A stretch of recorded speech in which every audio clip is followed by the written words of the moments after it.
1. Rebirth. In a foreign land, amidst a labyrinthine forest dominated by various factions. Bang! A resounding blast shattered the tranquility of the woods.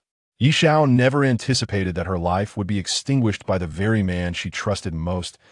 As she collapsed, her gaze fell upon the man who had stood behind her. His face bore a sinister, malevolent smile that pierced her already frozen heart, a pain far exceeding that of the metal piercing her flesh.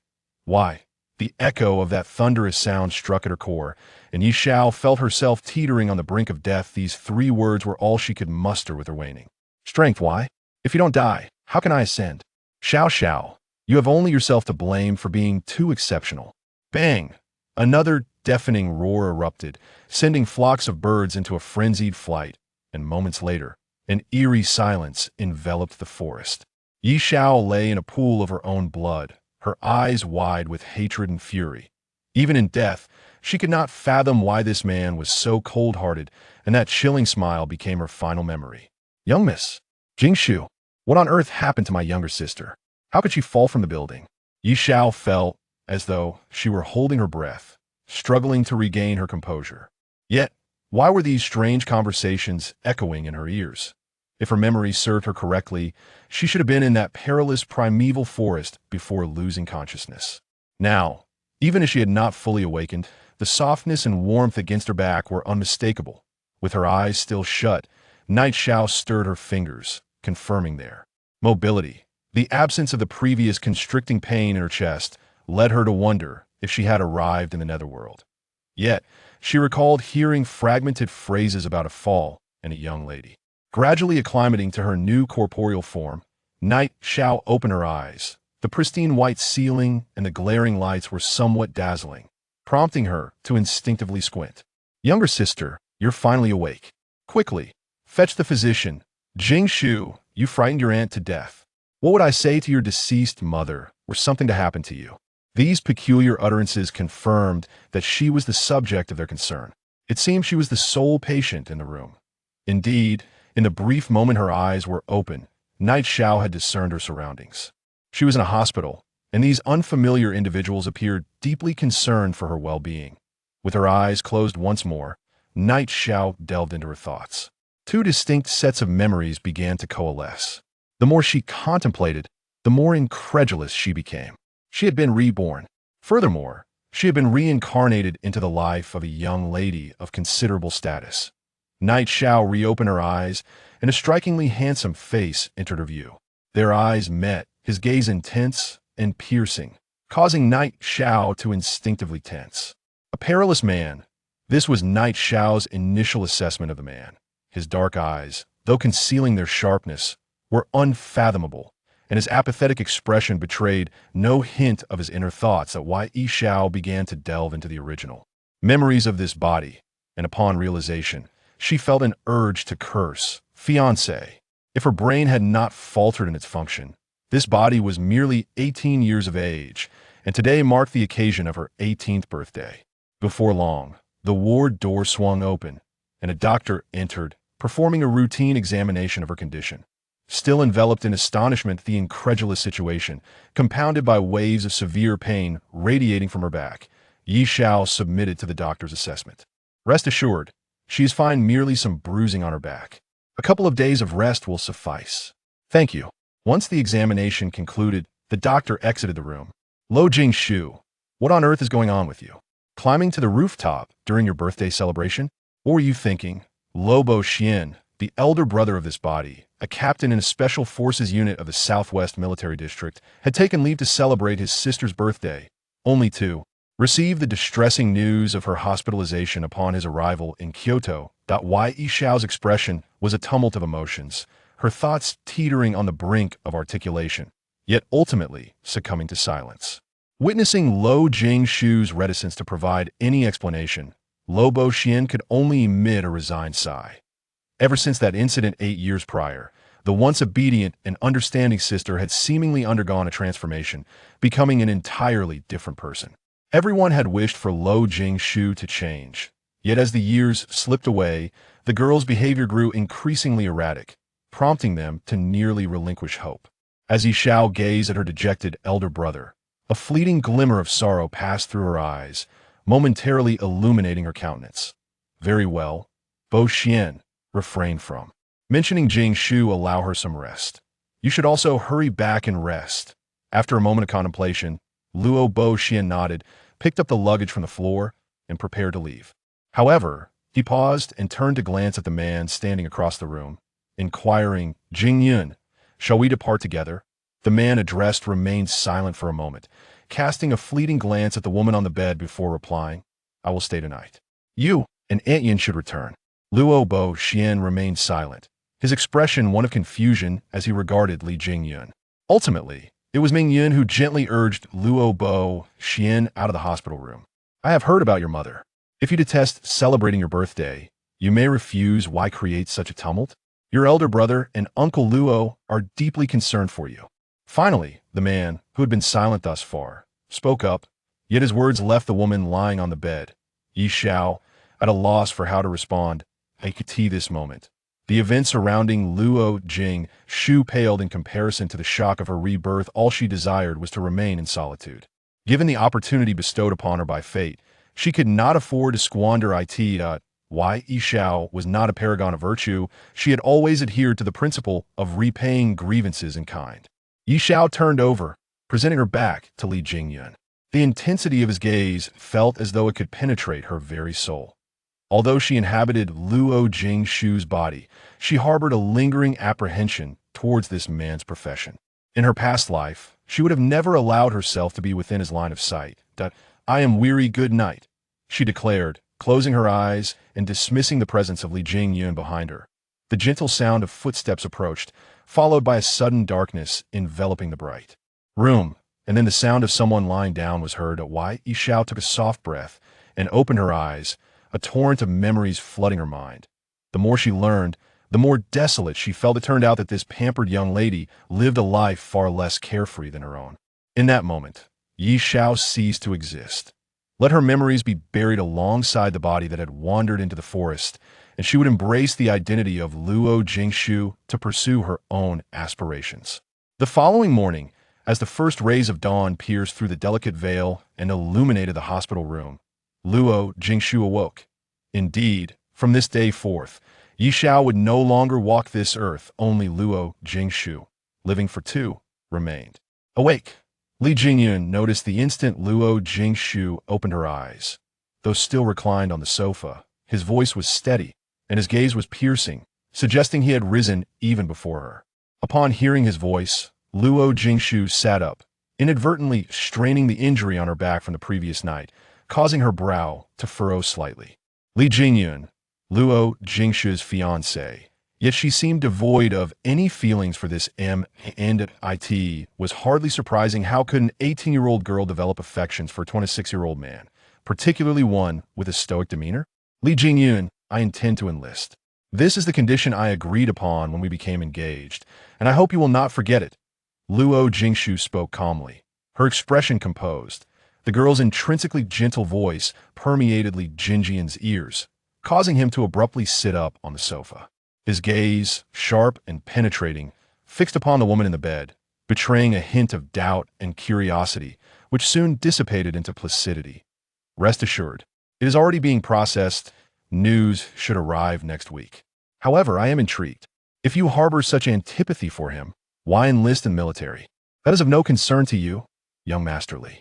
To refrain from inquiring into each other's private affairs was a condition of our betrothal. Indeed, but that does not preclude my inquisitiveness, does it? A mirthless smile flickered across Li Jingyun's composed face, causing a momentary unease in Luo Jingshu's heart. She somewhat regretted provoking such a perilous man, yet only he could aid her in fulfilling her desires. Luo Jingshu offered no response, pulling back the covers and preparing to rise. Suddenly, Li Jingyun advanced, his brow furrowed, and seized her hand. What are you doing?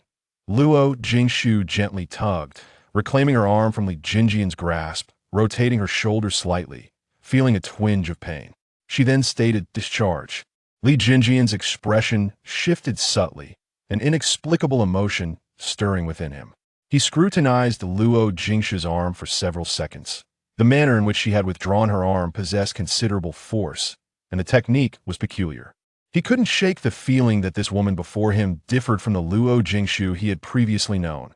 The same countenance, the same physique, yet the light emanating from her eyes, the tone of her voice, and now, the desire to leave the hospital, were all uncharacteristic of the former Luo Jingshu.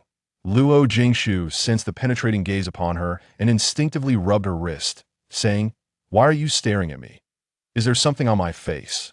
You used to be quite sensitive to pain." Li Jingyun voiced his curiosity, causing Luo Jingshu to pause momentarily. She then continued to massage her wrist, noticing a slight redness where he had grasped her.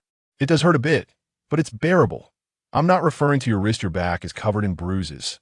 Had Li Jingyun not mentioned it, Luo Jingshu might have forgotten the reason for her hospitalization the previous night. She evaded his probing gaze, offering a faint smile as she pointed to her head. "Perhaps I bumped into my pain receptors. Let's go." With that, Luo Jingshu approached a nearby coat rack, draping a large coat over her shoulders before exiting the room. Li Jingyun regarded her slender silhouette.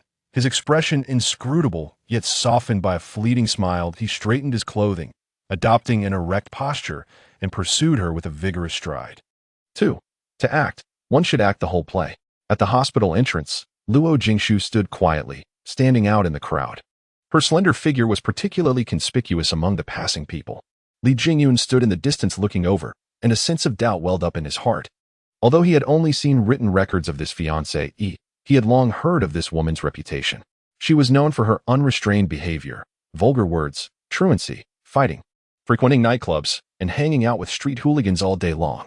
How could such a girl exude such a desolate and serene aura? Could it be that her soul had left her body? Li Jingyun shook his head. He was an atheist. Such strange talk could only deceive those who believed in the theory of ghosts and gods, and it didn't hold water with him. Luo Jingshu stood at the hospital entrance, perhaps after living in a forest where sunlight was scarcely seen for so many years. The rows of high-rise buildings and the cars speeding by right in front of her made her quite unaccustomed. It was as if an ancient person from the primitive society had suddenly traveled to the future world. Luo Jingshu felt a bit strange in her heart. Even when she had carried out missions overseas before, they mostly appeared in dark corners. For them, appearing in front of people was extremely uncomfortable. Luo Jingshu tugged at her clothes. Although it was early autumn, the early morning chill still made her shiver slightly from the cold. Subsequently, Luo Jingshu strode out of the hospital. Fortunately, the original memories of this body were still intact. With those memories, it would be a breeze to go back. Coincidentally, having lain in bed the whole night, she felt rather uncomfortable all over. The journey from the hospital back to the Luo family's residence was nearly 20 kilometers. She regarded it as an ordinary workout. However, compared with those regular trainings, these mere 20 kilometers were truly nothing to her. Nevertheless, Luo Jingshu's plan was likely to be disrupted by her so-called fiancé. Just as Luo Jingshu took 2 steps, she felt a force obstructing her. Instinctively, she made a swift turn, and with her other hand, she grasped the arm that was blocking her in a reverse manner. Luo Jingshu warily fixed her gaze on Li Jingyun.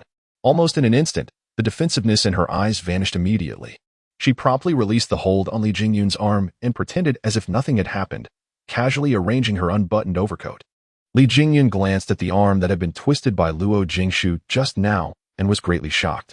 It wasn't that his fighting skills were not sharp. Rather, he had absolutely no guard against the woman in front of him. If it had been someone else doing this to him just now, he might well have dislocated the other person's arm. Unexpectedly, the tomboy in the noble circle of the capital has such dexterous skills. "It seems that is your fiancé. I still don't know enough about you, my fiancé," Li Jingyun said seemingly in a relaxed tone, yet his sharp eyes were firmly fixed on Luo Jingshu's face, not wanting to miss the slightest expression on it. However, Li Jingyun was disappointed. At this moment, Luo Jingshu was no longer the Luo Jingshu who had casually climbed onto the rooftop last night. With Yi Zhao's personality, someone who concealed her emotions and whose thoughts could never be guessed by the enemy, even though she had a different body. The kind of imposing manner and composure remained unchanged. Luo Jingshu knew that Li Jingyun was testing her. She patted the sleeves of her dress and said indifferently, "It's said that I'm a female hooligan. How can I make a living in the underworld without real skills? Mr. Li, please stop calling me your fiancé in the future. Ours is just a deal. You use me to cope with your grandfather, and I use your Li family's background to resist Luo Yu's tyranny." As she spoke, Luo Jingshu stuffed her hands into her pockets and shrank her head, cursing silently in her heart. The weather in the capital is extremely cold.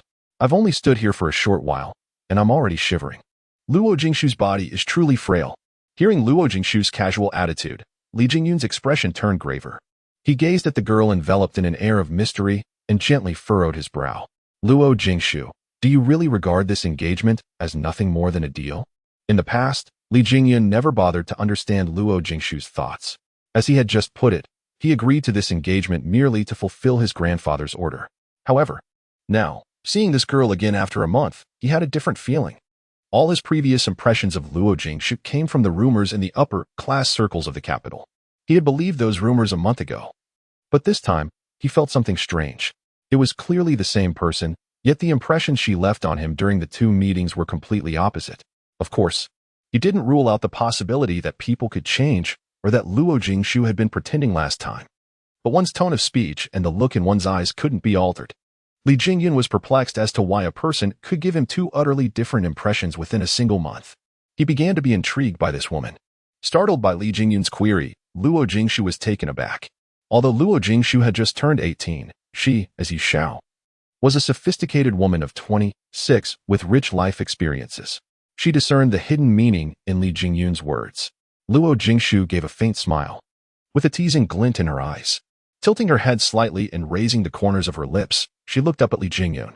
Mr. Li, isn't this just a simple deal? It was a farce.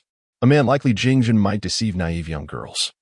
But it was an utter fantasy for him to bewitch Luo Jingshu at this moment, having been given a second chance at life. Luo Jingshu was determined not to repeat past mistakes and be betrayed again. Once bitten, twice shy.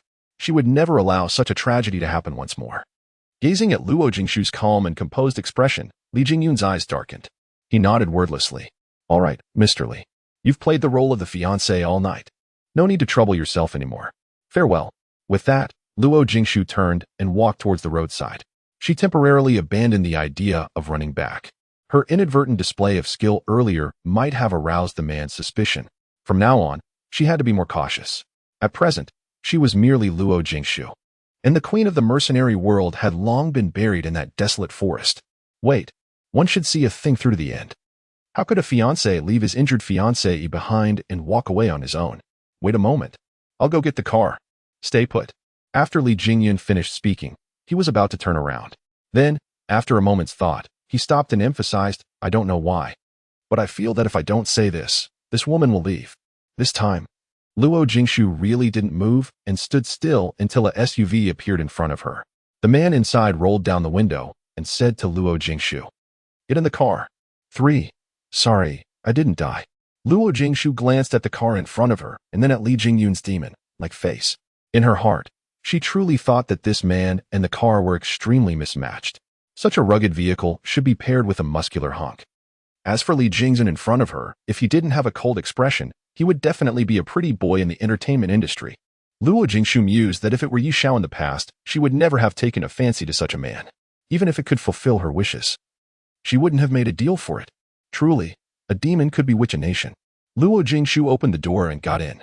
Then she leaned back on the seat, closed her eyes, and turned her face towards the car door, clearly showing that she didn't want to waste any more words on Li Jingyun. Seeing this, Li Jingyun didn't say much either. He started the car and left the hospital. However, during the drive, he would occasionally stare at Luo Jingshu, sometimes frowning and sometimes deep in thought. The engagement banquet a month ago was still vivid in his memory. Li Jingyun seemed to still be able to hear this woman's chattering voice, although they were not familiar with each other. She had talked non-stop in his ear the whole night, eager to inquire about every detail of his life from childhood to adulthood. Currently, Li Jingyun sensed that Luo Jingshu was extremely quiet. This quietness was not feigned. She was genuinely taciturn. Uncle Luo probably already knows you're joining the army. Have you figured out how to tell him? Do you want me to step in? No need. I can handle my own affairs. Dealing with him just takes a few words. No need for young Master Li to worry. Throughout the conversation, Luo Jingshu never once glanced at Li Jingyun. She either closed her eyes or gazed out of the window. The SUV sped through the bustling and vibrant streets. On both sides stood skyscrapers soaring into the clouds, while on the roads there were passers-by dressed in resplendent attire and a continuous stream of cars. For Yi Xiao, who was accustomed to tranquility and had long lived in the sequestered forest, everything here seemed out of place. At this moment, She was truly grateful to possess Luo Jingshu's body and her memories, which prevented her from being flustered in this prosperous metropolis. After passing through the congested neighborhood, the outside of the car gradually regained tranquility. The high rises gave way to low, lying villas. Fallen leaves drifted on the sidewalk, and the bare branches swayed gently in the wind. Luo Jingshu knew they were approaching the Luo family villa, and her hitherto calm heart began to stir. Although she had inherited the memories, her consciousness and personality were no longer those of the absurd and rebellious Luo Jingshu. She hoped that the Luo family wouldn't notice the changes in her. A 3-story mansion with a red roof came into Luo Jingshu's sight. It was shielded by a wall covered with green vines, as if isolating it from the outside world's hubbub. The closed iron gate swung open automatically as their car drew near. Luo Jingshu sat upright, still not looking at Li Jingyun beside her, and said indifferently, "Stop here. I'll go in by myself." Li Jingyun considered himself an extremely cold-hearted person, yet at this moment, Luo Jingshu beside him seemed even colder. He slightly frowned and voiced his doubts. "Luo Jingshu, I remember you weren't this cold at the engagement banquet a month ago." Luo Jingshu was momentarily stunned, but her face remained calm, showing no trace of panic. Her deep, set eyes gazed at the man walking out of the villa in the distance. And then she uttered, "It was just an act. After all, it was an engagement ceremony." Having said that, Luo Jingshu opened the door and got out of the car, not even bothering to say thank you. "Jingshu, why are you back?" Luo Baixian had been exercising in the yard. He was planning to go to the hospital with breakfast after his workout. Unexpectedly, just as he finished, he saw Luo Jingshu walking in alone. As Luo Baixian spoke, he also glanced at the jeep parked outside the yard. Li Jingyun was sitting in the car. When he saw Luo Baixian, a slight curve appeared on his lips. Then he opened the door and stepped out. Luo Baixian looked at Li Jingyun and asked somewhat discontentedly, "Do you just let her do as she pleases?" Luo Baixian had witnessed his sister's rebelliousness for countless years. He had thought that with a paragon like Li Jingyun around, she might listen to some advice. However, it seemed the situation had worsened. Li Jingyun cast a sidelong glance at Luo Jingshu. Luo Jingshu seemed to ignore Luo Baixian's reproach and walked straight into the villa. He could only shrug and say, "She's your sister, and she's still your fiancée." Luo Baixian glared angrily with his dark eyes, then turned around and chased inside. Seeing this, Li Jingyun also strode inside, completely forgetting about Luo Jingshu's previous intention to drive him away. Just as the three of them entered the villa and hadn't even taken their seats, the sound of a car engine came from outside the yard again. Luo Jingshu slightly raised her head and glanced in the direction of the door. It was Luo Baixian who turned and walked towards the door. "Jingshu, father is back. He heard last night that you fell off the roof and canceled all his schedules. He rushed back directly from the meeting." "Father." Luo Jingshu felt a bit uncomfortable at the mention of this name. As Yishao, she had never experienced family affection. However, as for Luo Jingshu, Yishao clearly felt the repulsion of this body towards the word father. The memories of Luo Jingshu surged up. Although they weren't very clear, she could sense that Luo Jingshu didn't like this father. Luo Jingshu directly sat down on the sofa beside and said indifferently, "Oh, so I've interrupted his important business then." Cold and detached, this was the consistent tone Luo Jingshu adopted towards this father. Even her rebellious behavior over the years was due to this father who was so busy that he was rarely seen. Hearing such a tone, Luo Baixian just sighed faintly and then walked to the door. Li Jingyun looked at Luo Jingshu sitting in the living room, saying nothing. He just quietly stared at her, as if contemplating and also as if probing. After a short while, sonorous footsteps came from the entrance hall. A pair of shiny military boots first came into everyone's sight, followed by a military uniform in the color of pine, branches green, and finally a face, weather beaten and full of dignity and composure. "Father, what on earth is going on? How did the perfectly fine birthday party end up with someone on the rooftop?" Bo Xianyu, a somewhat furious voice, deep and yet full of dignity. Even just hearing it, one could sense the imposing aura that commanded respect without raising one's voice. But before the words could be fully spoken, the voice stopped abruptly. Luo Yu, standing at the entrance hall, looked at the girl in the living room. The slight frown on his brow seemed to deepen. Wasn't it said that the situation was grave? Why is she at home? As he spoke, Luo Yu sized up the seated Luo Jingshu from head to toe. Imperceptibly, he let out a sigh of relief, with no change in his expression. Luo Jingshu sprang to her feet. Luo Baixian immediately eyed her warily, winking and gesturing at her. However, Luo Jingshu paid no heed. Looking at the man at the door, she said softly, "Sorry, I failed to die." I've disrupted your important business. After saying that, Luo Jingshu immediately turned around and dashed upstairs. So quickly did she move that the three men downstairs hadn't even had time to react before she vanished. 4. Will not be harmed. Just listen to what she said. I shouldn't have come back. Luo Yu's previously restrained worry turned into complete anger. He felt that he must have owed this daughter in his previous life, and she had come to collect the debt in this life. Luo Yu loosened the buttons of his shirt at the collar, took off his military cap, and sat down on the sofa angrily. He glanced in the direction of the second floor and finally let out a heavy sigh. Li Jingjun had only heard before that his fiancée had a poor relationship with her father. However, after witnessing it today, he found it even worse than the rumors. Li Jingyun was not adept at consoling others, so he sat quietly. Eventually, it was Luo Yu who broke the awkward silence. Jingyun, I'm sorry you had to see this. I'm afraid my daughter will trouble your family from now on, Luo Yu said, followed by a heavy sigh. Suddenly, Li Jingjun recalled what he had learned before. He began to think that this matter was not as simple as it seemed on the surface. If that were the case, the father-daughter relationship shouldn't have deteriorated to such an extent. Moreover, the reason given was not sufficient to make Luo Jingshu determined to join the army.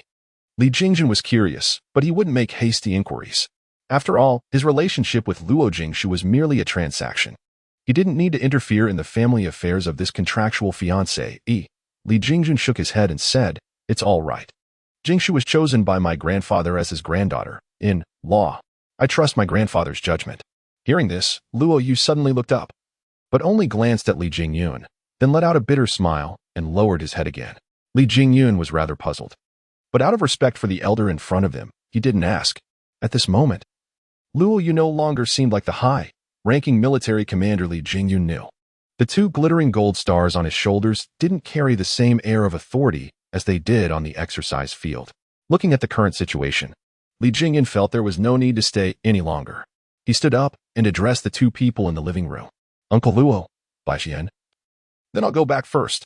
Luo Yu just nodded, while Luo Baixian walked out with Li Jingyun. Li Jingyun. When they were approaching the door, Luo Baixian suddenly called out Li Jingyun's name. Compared to just casually calling his name on normal days, this time it sounded much more formal and solemn.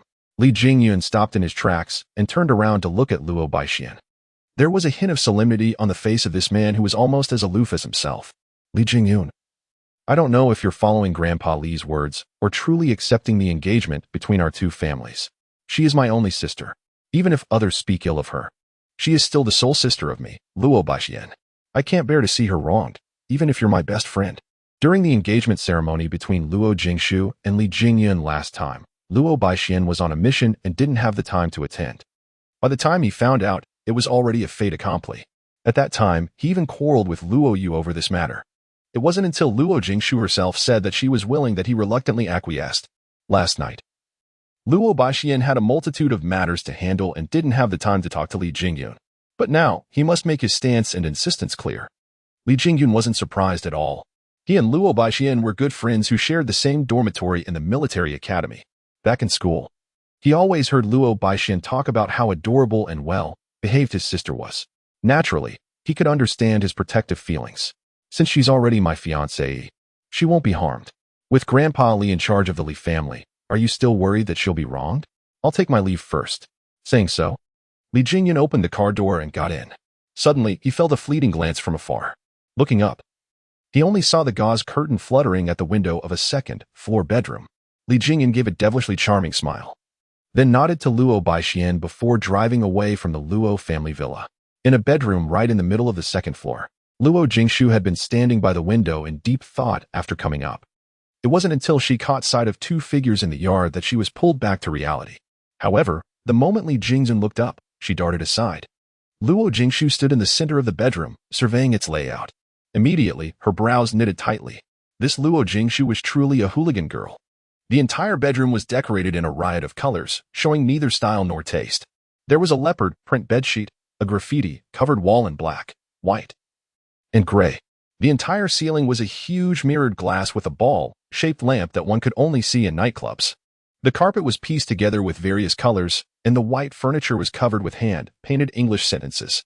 At a cursory glance, Luo Jingshu found that they were all swear words. Looking at these ridiculous sentences, Luo Jingshu couldn't help but burst into laughter. It seemed that this Miss Luo was not as useless as she appeared on the surface. Knowing so many foreign swear words could even be counted as a special skill. After taking a round of inspection, Luo Jingshu walked into the inner dressing room. If the outer bedroom was just non-mainstream, then the inner dressing room truly reflected Luo Jingshu's wayward personality. Looking around, there wasn't a single piece of normal clothing. Luo Jingshu glanced at the clothes on her body and let out a silent sigh in her heart. She considered herself fortunate to have been reborn at such a good time, just when Luo Baixian was holding a birthday party for her. If it were on an ordinary day, upon finding herself in such strange and outlandish clothes, she might have fainted from the shock. "Little sister, may I come in?" Just as Luo Jingshu was struggling to adapt to the current environment, there was a knock on the bedroom door, and Luo Baishuan's voice came through. Luo Jingshu stepped out of the cloakroom, walked to the door, opened it, and then retreated back into the bedroom. Luo Baixian was quite startled. If his memory served him right, this should be the first time in all these years that Luo Jingshu had voluntarily opened the door for him. "Is there something?" Before Luo Baixian could regain his composure, Luo Jingshu's voice sounded. Luo Baixian immediately strode into the bedroom and casually placed a box in front of Luo Jingshu. "This is the birthday gift I prepared for you. I didn't have the time to give it to you last night." The box was exquisitely wrapped, clearly showing the effort put into it. Luo Jingshu's hand gently glided across the packaging box, and she felt a twinge of envy for this body. Then she looked up at Luo Baixian, whose eyes were filled with doting, and said softly, "Thank you, elder brother." Luo Jingshu spoke with a hint of awkwardness. After all, in the past 26 years, as you shall. She had never known that an elder brother could have such a look in his eyes. Suddenly having such a person in her life now felt rather strange. Luo Baixian didn't notice Luo Jingshu's unease. The smile on his face grew broader. He pointed at the gift box and said, "Open it, and see if you like it." As Luo Baixian spoke, there was a glimmer of expectation in his eyes. Unwilling to dampen his kind gesture, Luo Jingshu swiftly opened the exquisitely wrapped gift box. 5. You shall fare well. Inside the box lay a hand-woven leather bracelet on which a bullet casing was strung. The surface of the bullet casing had been treated, shimmering under the light. As Luo Jingshu examined it, she noticed a line of small words engraved on the casing, "A lifetime of happiness, Luo Jingshu." Upon seeing these words, Luo Jingshu's heart was filled with a complex mix of emotions. She had no idea how the real Luo Jingshu would have reacted, yet at this moment, she felt that this gift was of great value. She dared not accept it. "Brother, this is... Didn't you always pester me for this bullet casing from my first mission? Now, Big Brother is giving it to you. You mustn't throw it away casually. Jingshu, Big Brother hopes you can be happier." As he said this, Luo Baishuan's tone grew notably subdued, and his gaze shifted elsewhere.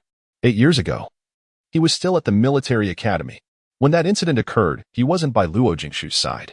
Afterward, he had attempted to uncover the truth.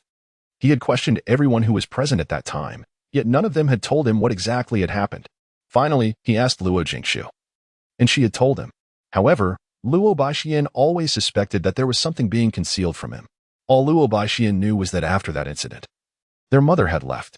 His once well-behaved younger sister had seemed like a different person after waking up. His father had become even busier, and the quarrels at home had grown more frequent. Luo Jingshu was momentarily stunned. Her eyes, clouded with confusion, gazed into the distance. For a long while, she remained silent. Since the former Luo Jingshu had chosen to conceal the truth, the present Luo Jingshu would surely not expose the old wounds. "Elder brother, I'm doing fine, truly," she uttered in a flat tone, devoid of any emotion. Indeed, she was in a good state, whether as Luo Jingshu or Yi Xiao. It was truly a blessing to have survived until now. The calmer Luo Jingshu appeared, the more worried Luo Baixian became. His brows knitted tightly as he fixed his gaze on Luo Jingshu and inquired gingerly, "Then why did you climb onto the rooftop last night?" "Elder brother, you don't think I wanted to commit suicide, do you? Wasn't it the case?" Presumably, everyone who attended the birthday banquet last night would have harbored such a thought. Over the years, Luo Jingshu's actions had truly seemed utterly bewildering to outsiders. After the commotion last night, it was likely that she would monopolize the gossips in the capital for some time. Luo Jingshu forced a bitter smile. So, the former owner of this body had behaved so absurdly and irresponsibly. It seemed that from now on, she had to make changes discreetly and with great caution. "Elder brother, I just missed mommy," she said. At this point, Luo Jingshu fell silent. She genuinely missed her mother, which was why she had climbed onto the rooftop. For she remembered that her mother had once said that after people passed away, they would turn into stars in the sky. She just wanted to get a bit closer to her mommy. Luo Baixian also fell quiet. He raised his hand and let it hover in mid-air for a moment before gently stroking Luo Jingshu's head. In a soft voice, he said, "Stop thinking about it. It's all in the past. MHM. Afterwards, the bedroom fell into complete silence. Luo Baixian didn't know what to say. Yuxiao was never someone adept at conversations, and it remained the same even after her rebirth. Finally, she could only say indifferently, "Elder brother, I'm exhausted." Hearing this, Luo Baixian immediately stood up. Then, he looked at Luo Jingshu worriedly and inquired, "How are the injuries on your body? Why are you still so willful? You should have stayed in the hospital for more rest." "I'm fine. Resting at home is the same." "Alas, fine. Stay at home obediently these days. I'll ask Annie to move in." Luo Jingshu didn't respond. She knew it was a decision made by Luo Baixian, and it was futile to oppose it. So, she merely nodded, lifted the quilt, and lay on the bed fully clothed, with her back turned to Luo Baixian.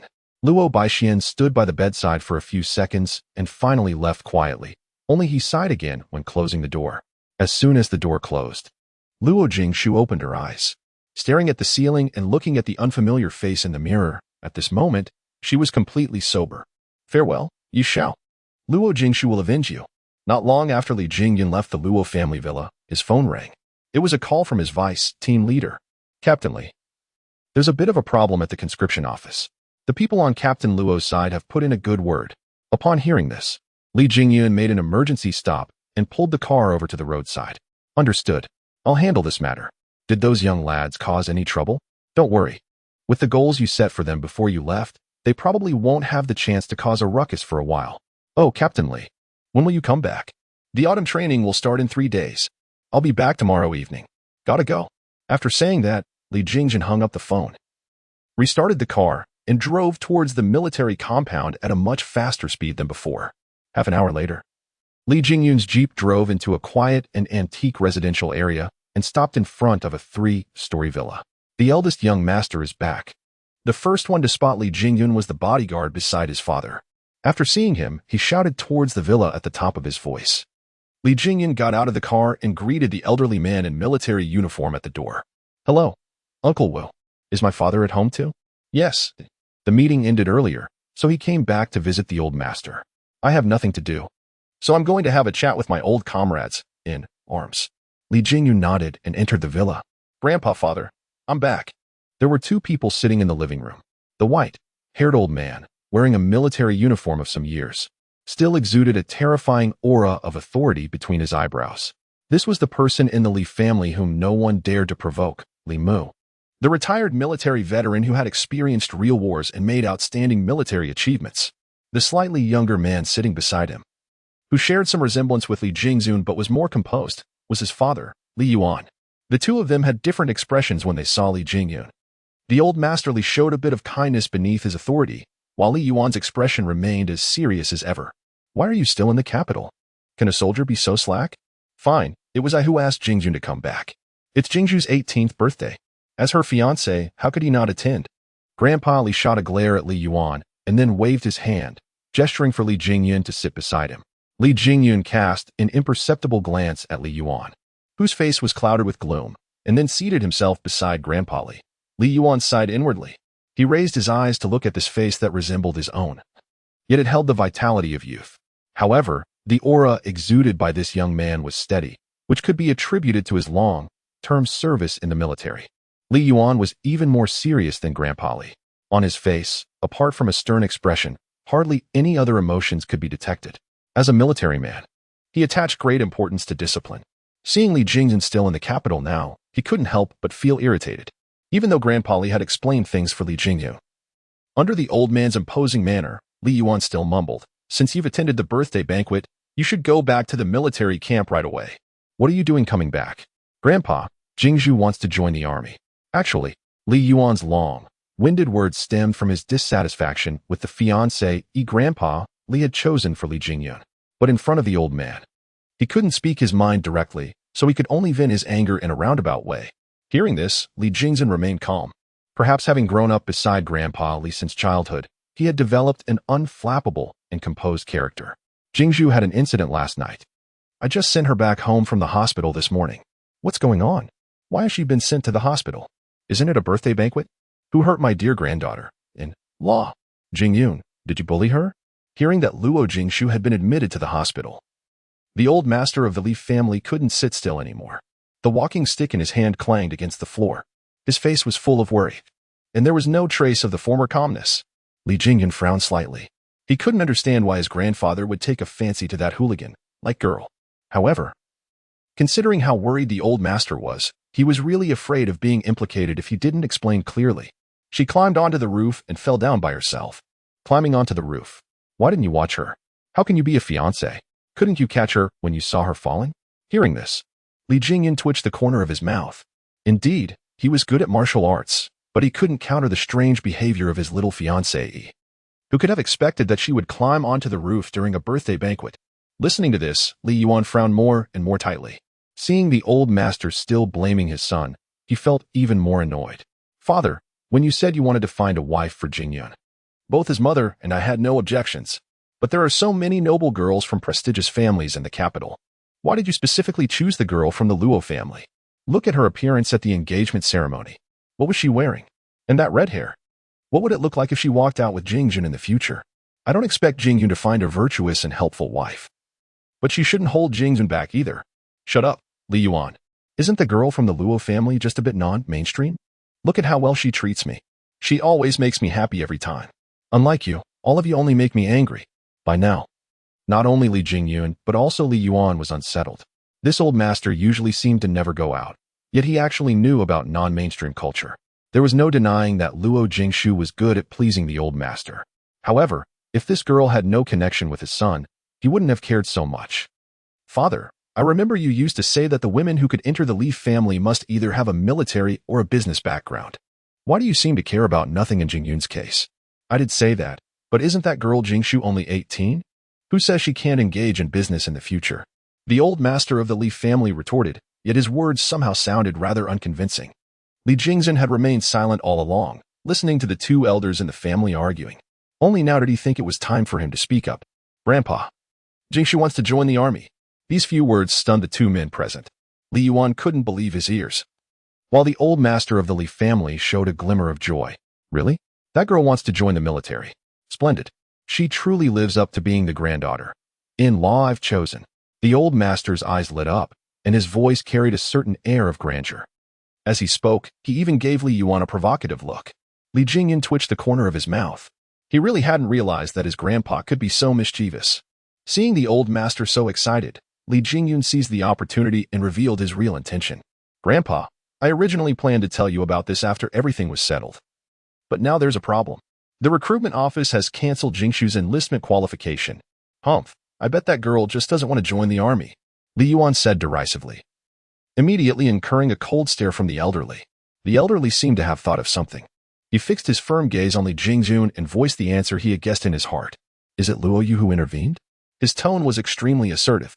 Li Jingyun looked at the elderly in surprise, then nodded. Just as he was about to speak, he was interrupted by the elderly. All right, I'll handle this matter. You should also return to the army quickly. In a month, Miss Luo will definitely become a new recruit in the Xia Kingdom. With the assurance from the elderly, Li Jingzhen knew that Luo Jingshu's enlistment was a settled matter. Since the matter here had been resolved, he had no reason to stay any longer. As for Luo Jingshu, she was merely a fiancée he had acknowledged at the request of the elderly. There seemed to be no need for excessive interaction. Firstly, he was extremely busy and had no time to get to know a stranger to him. Secondly, as a special forces soldier who might face danger at any time, he didn't want to bring harm to innocent women. As he always said, he would let the elderly handle it when he came back. He was just fulfilling his promise to Luo Jingshu, for after all, she had helped him fend off so much pestering from the elderly. Thank you, Grandpa. If there's nothing else, I'll return to the army first. Saying so, Li Jingyun stood up. After walking 2 steps, he stopped, turned around, and looked at Li Yuan on the sofa, saying, Father, goodbye. Goodbye. Take care of yourself. Li Yuan didn't expect Li Jingzhen to greet him, and there was a tinge of secret joy in his heart. His voice even trembled slightly when he spoke. Moments later, Li Jingyun walked out of the villa. Soon after, the sound of a car starting came from outside the courtyard, and then all fell into complete silence. Old Master Li looked at Li Yuan, whose expression was indifferent. There was a faint trace of sadness in his steady and sharp eyes. Old Master Li let out a sigh and uttered a sentence. Are you blaming me for taking Jingyun away back then? Li Yuan was taken aback. A glint of darkness flashed across his eyes, and then he shook his head. He understood old Master Li's actions back then. Now it seemed that it was indeed better for Li Jingyun to stay by old Master Li's side than with him. Father, you did the right thing. Jingyun is very outstanding now. It's just that his relationship with us is too estranged. Li Yuan, remember, you are always his father. This fact can't be changed. All right, there's nothing more here. You should go back to the army earlier. Old Master Li waved his hand, issuing an order to evict the guest. There really wasn't much to talk about with this son who was even more serious than himself. Having said that, old Master Li stood up first and walked straight into the inner bedroom, regardless of Li Yuan. Li Yuan sat in the living room for a while longer before getting up to leave. 10 minutes later, old Master Li emerged in formal attire and said to the butler, Old Lu, prepare the car. I'm going to the Luo family. 7. Don't mind if I hate you one more bit. At the Luo family's villa, Luo Yu had been staying in the study ever since he returned, silent and expressionless. Until Luo Baixian walked in. Father, did you come back specifically to see Xiaomei this time? Luo Yu didn't respond, neither admitting nor denying. After a while, he just asked, Is she okay? Why isn't she staying in the hospital properly? Over the years, Luo Yu didn't know how to get along with this daughter. No one could help Luo Jingshu get over the hurdle in her heart. She couldn't understand him, and he didn't know how to explain his choices. Thus, the two of them had been at odds with each other for 8 years. Fortunately, there was still Luo Baixian to mediate between them. It's okay. She just suffered a minor injury. It's the same to come back and rest. Aunt will come later and will stay here to take care of Xiaomei these days. Don't worry. Luo Yu nodded and fell silent again. Luo Baixian just stood there, also saying nothing. Baixian, do you also blame me for what happened back then? The bright obsidian-like eyes of Luo Baixian instantly lost their luster and became extremely dim. Father, as a soldier, I can't condemn you. As your son, although I hate you. I know you're more pain than any of us. Xiaomei can't understand our choices, but I believe she'll understand one day. I hope so. Saying that, Luo Yu heaved a heavy sigh. Gazing at the photo frame on the desk, his eyes turned a bit red. Then he took a deep breath and sat up straight. By the way, do you know about Jingshu wanting to join the army? Xiaomei wants to join the army? She didn't tell me. Luo Baixian was stunned. It was impossible for Lu Jingshu to join the army. Didn't she hate them, the soldiers, the most?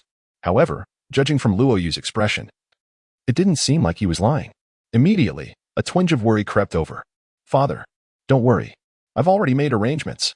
Hearing this, Luo Baixian heaved a sigh of relief. He didn't know the purpose of Luo Jingshu joining the army, but in any case, entering the military wasn't a good choice. Their Luo family didn't lack one more soldier in the form of Luo Jingshu. What have you done? Suddenly, the half-ajar door was pushed open. Luo Jingshu was enveloped in a chill, her eyes glinting with a cold light as she stared at the man sitting behind the desk, her tone seething with rage. Luo Jingshu rushed in at once and went straight up to Luo Yu, her face contorted with anger. Luo Yu, kindly cease those abhorrent little tricks. Don't even think about meddling in my affairs. You, do you still have any respect for me as your father? What kind of attitude is this? Luo Yu was immediately consumed by a fit of rage. No matter how rebellious Luo Jingshu had been before, she would never have addressed him by his name directly. At least not in his presence. But now, hearing such a distant tone, Luo Yu lost control of his temper. I'd rather not have a father like you.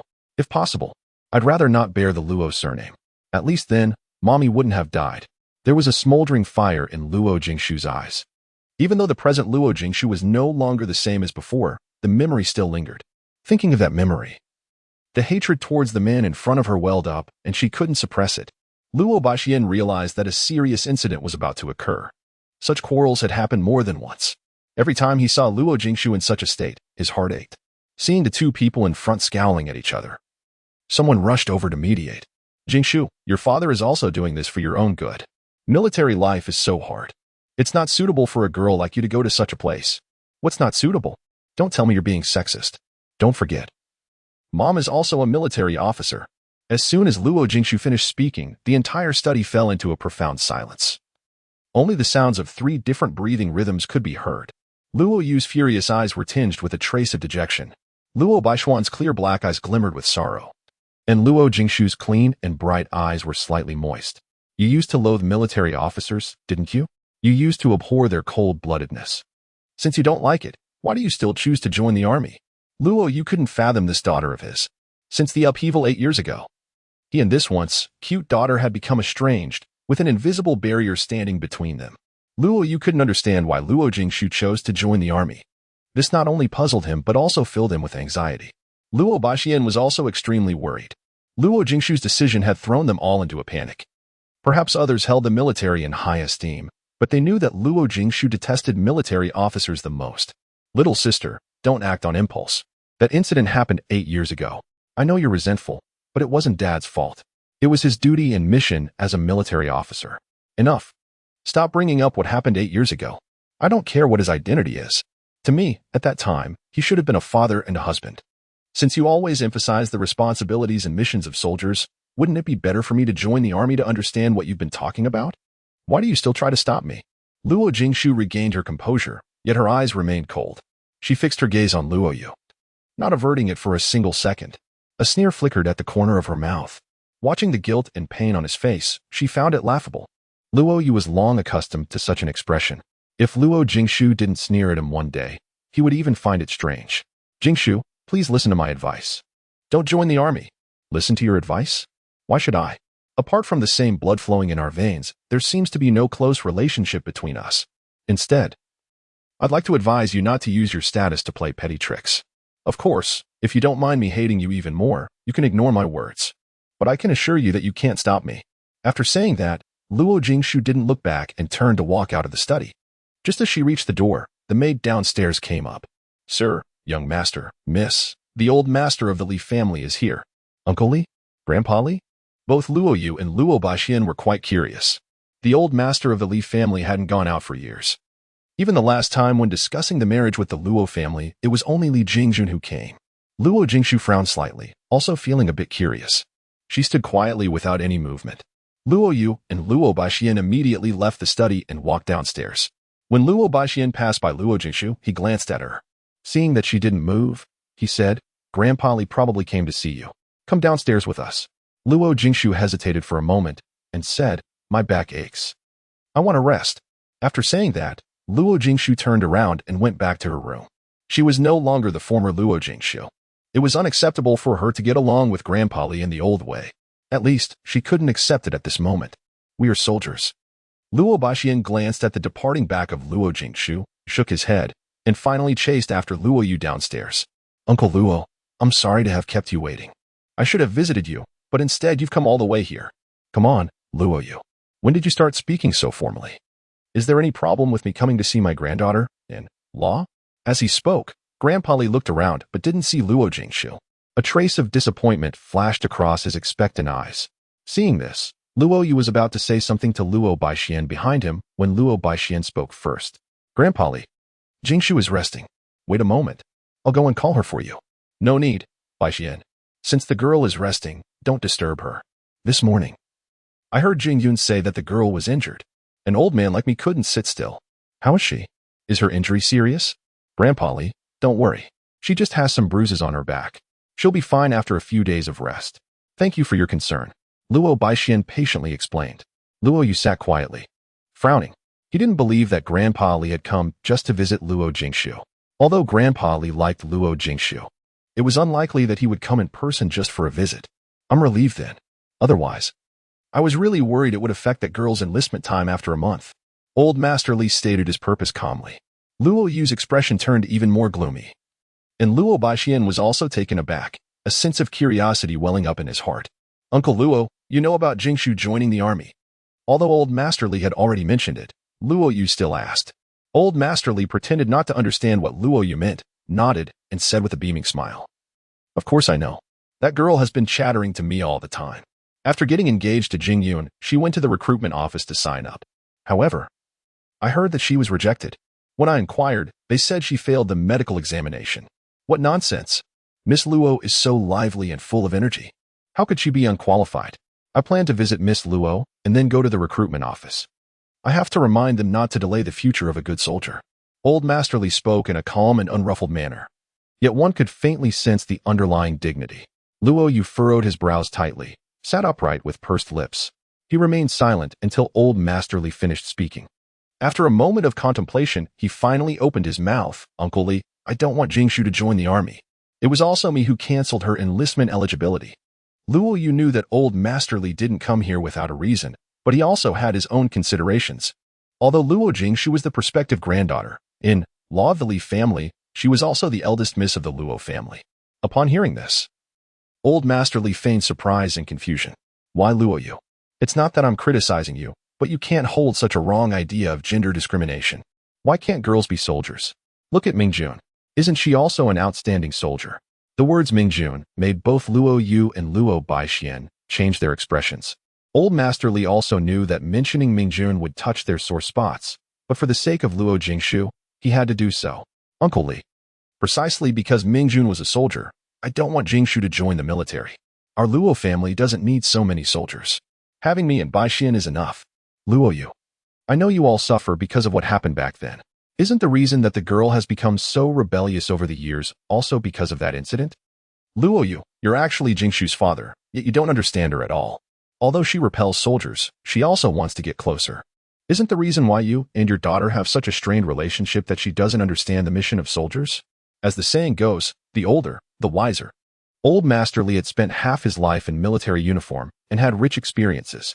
He saw very clearly the problem between Luo Jingshu and Luo Yu, which was also the reason why he came to the Luo family. Luo Yu, let the girl feel and understand by herself. She's so intelligent that she'll comprehend the choices you and Mingjun made back then. Uncle Li, you don't know. I'm truly terrified. I've long disregarded life and death. But once Jingshu also steps on this path, I'm afraid I won't be able to protect her. Luo Yu voiced his thoughts in front of Old Master Li. He didn't want to conceal anything, and he knew that concealing the matter wouldn't solve the problem. What are you afraid of, Luo Yu? You've been a soldier for so many years. Does being a soldier necessarily mean courting death? Moreover, there's Jing Yun. He'll protect Jingshu well on our behalf. Luo Yu. Fulfill the girl's wish and let her experience and understand the choices you and Mingjun made back then. Only when she truly understands will there be a chance for the relationship between you and your daughter to ease. Don't you wish to hear Miss Luo sweetly call you father again? In the end, Luo Yu didn't utter a single word. It wasn't that he had agreed, but rather that he knew he couldn't refuse, as long as Elder Master Li pays a visit. It's a foregone conclusion that Luo Jingshu will join the army. The last words of Elder Master Li touched him. How he wished his daughter could be as well behaved and obedient as before. However, over the years, he had long since given up all hope. Now that Elder Master Li had put it that way, Luo Yu felt a glimmer of anticipation. Seeing that Luo Yu had nothing more to say, Elder Master Li got up to take his leave. As he walked out of the living room, he glanced at Luo Yu and said earnestly, Luo Yu, don't worry too much. They say the army is like a great melting pot. I'm convinced that Miss Luo will become an outstanding soldier. I, an old man, have always been good at judging people. Moreover, she's going to be the future granddaughter in Law of the Li family. She won't let us down. After saying that, Elder Master Li left the Luo residence. In the living room, the two men sat in silence. Luo Yu frowned constantly and sighed from time to time. Luo Baixian looked at Luo Yu and asked, Father? Forget it. Let her do as she wishes. Since she wants to go, then let her. Perhaps your grandpa Li is right. This might well be an opportunity. Luo Yu stood up dejectedly, lacking the energy and spirit that a military man should have. His face was full of sorrow, and his eyes were brimming with anxiety. The once formidable Special Forces soldier who used to strike fear into the hearts of enemies had long lost his former glory. Without his military uniform, Luo Yu resembled an old man who had endured the hardships of life. Father, shall I go and have a word? When the troops are being divided. Luo Yu shook his head. No need. We are military men. With these brief words, Luo Baixian understood what Luo Yu meant. Before Luo Jingshu became a military person, they could make all the decisions.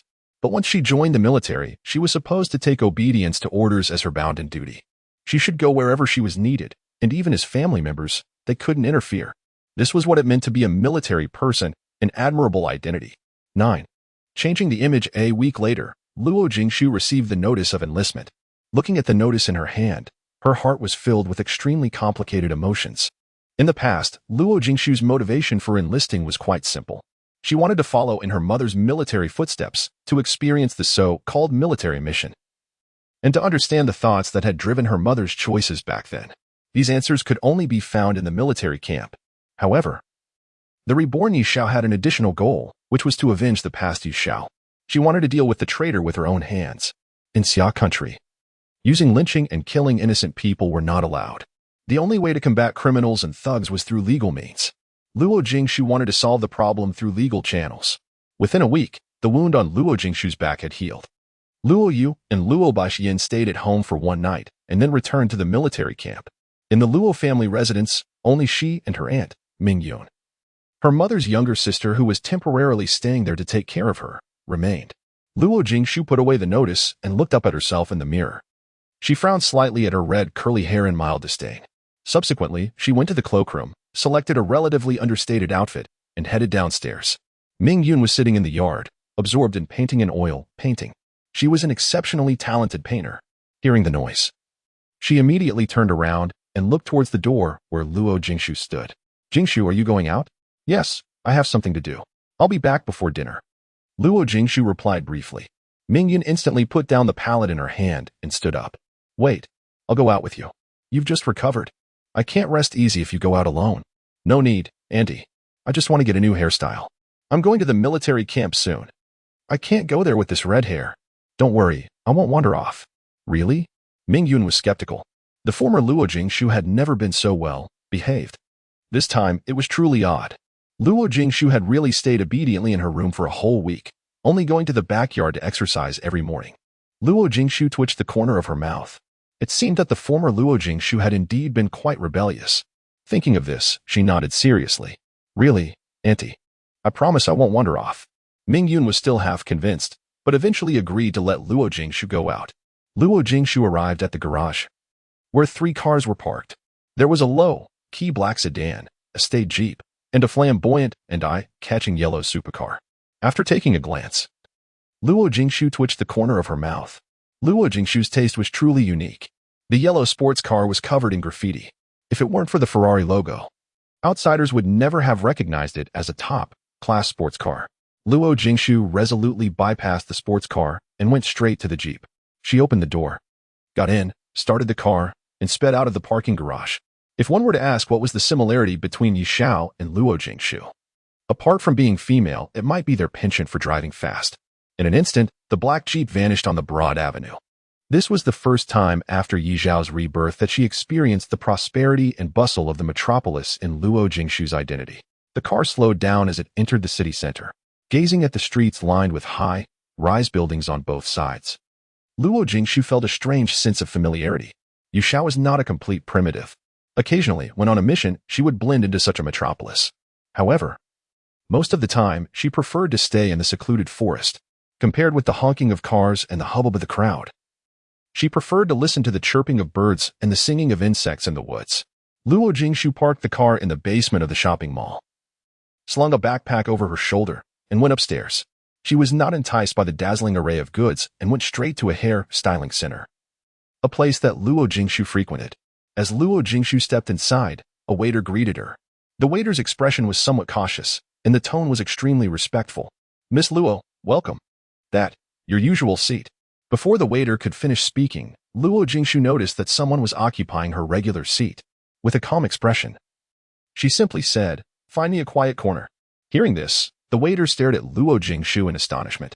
Had it not been for this unforgettable face, she would have thought she'd misidentified the person. Immediately afterwards, she came to her senses and led Luo Jingshu to a secluded corner seat. As soon as Luo Jingshu sat down, the waiter spoke up again. "Miss Luo, do you still want stylist number 3? No, just find anyone," Luo Jingshu replied. "All right, I'll go right away." While saying this, the waiter stared at Luo Jingshu in disbelief, looking her up and down repeatedly. After a short while, a young hairstylist approached. Luo Jingshu didn't even lift her head. She was intently looking at the picture album in her hand. Hearing the footsteps, she said indifferently, "Cut my hair short and dye it black." The hairstylist knew Luo Jingshu. In fact, there were few people in the capital city who didn't recognize her, especially those in the service industry like him. Upon hearing Luo Jingshu's words, his expression was almost the same as that of the waiter just now. He asked, "Still a bit unsure, Miss Luo, do you mean to cut your hair really short, or just a slight trim?" Luo Jingshu put down the magazine in her hand, looked up, and cast a glance at the hairstylist behind her. She didn't miss the surprise in his eyes. Then, seeing the cover of a hairstyle magazine beside her, she pointed at it and said, "Cut it like this." At this moment, the hairstylist was somewhat hesitant to start. This hairstyle book had long been obsolete. They just hadn't thrown it away. The hairstyle Luo Jingshu mentioned didn't even qualify as a proper one. It was merely an ordinary short cut, and moreover, so short that the ears would be exposed. Everyone in this hair salon knew that Miss Luo usually cherished her hair the most. Every time she came to the shop, she always specified a particular hairstylist to trim her hair. This time, her abnormal behavior made the hairstylist rather apprehensive. After Luo Jingshu finished speaking, she lowered her head to read a magazine. Sensing that the person behind her hadn't moved for a long while, she raised her head again. "Hurry up. I'm pressed for time," she exclaimed. Then, a cold glance swept across the hairstylist. The hairstylist dared not delay any longer and started tremblingly.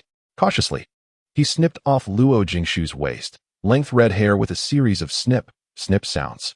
Hearing the sound of the scissors cutting through her hair, Luo Jingshu looked down at the floor. In an instant, the ground was covered with red hair, yet there was not a shred of pity in her heart. It seemed that since she had memories, Yishao had always sported a neat short haircut. There was a period when she had even cut her hair into a crew, cut like a man. This should be the first time she had such long hair, and it had only lasted for a week. Although long hair was beautiful, it was quite a hindrance.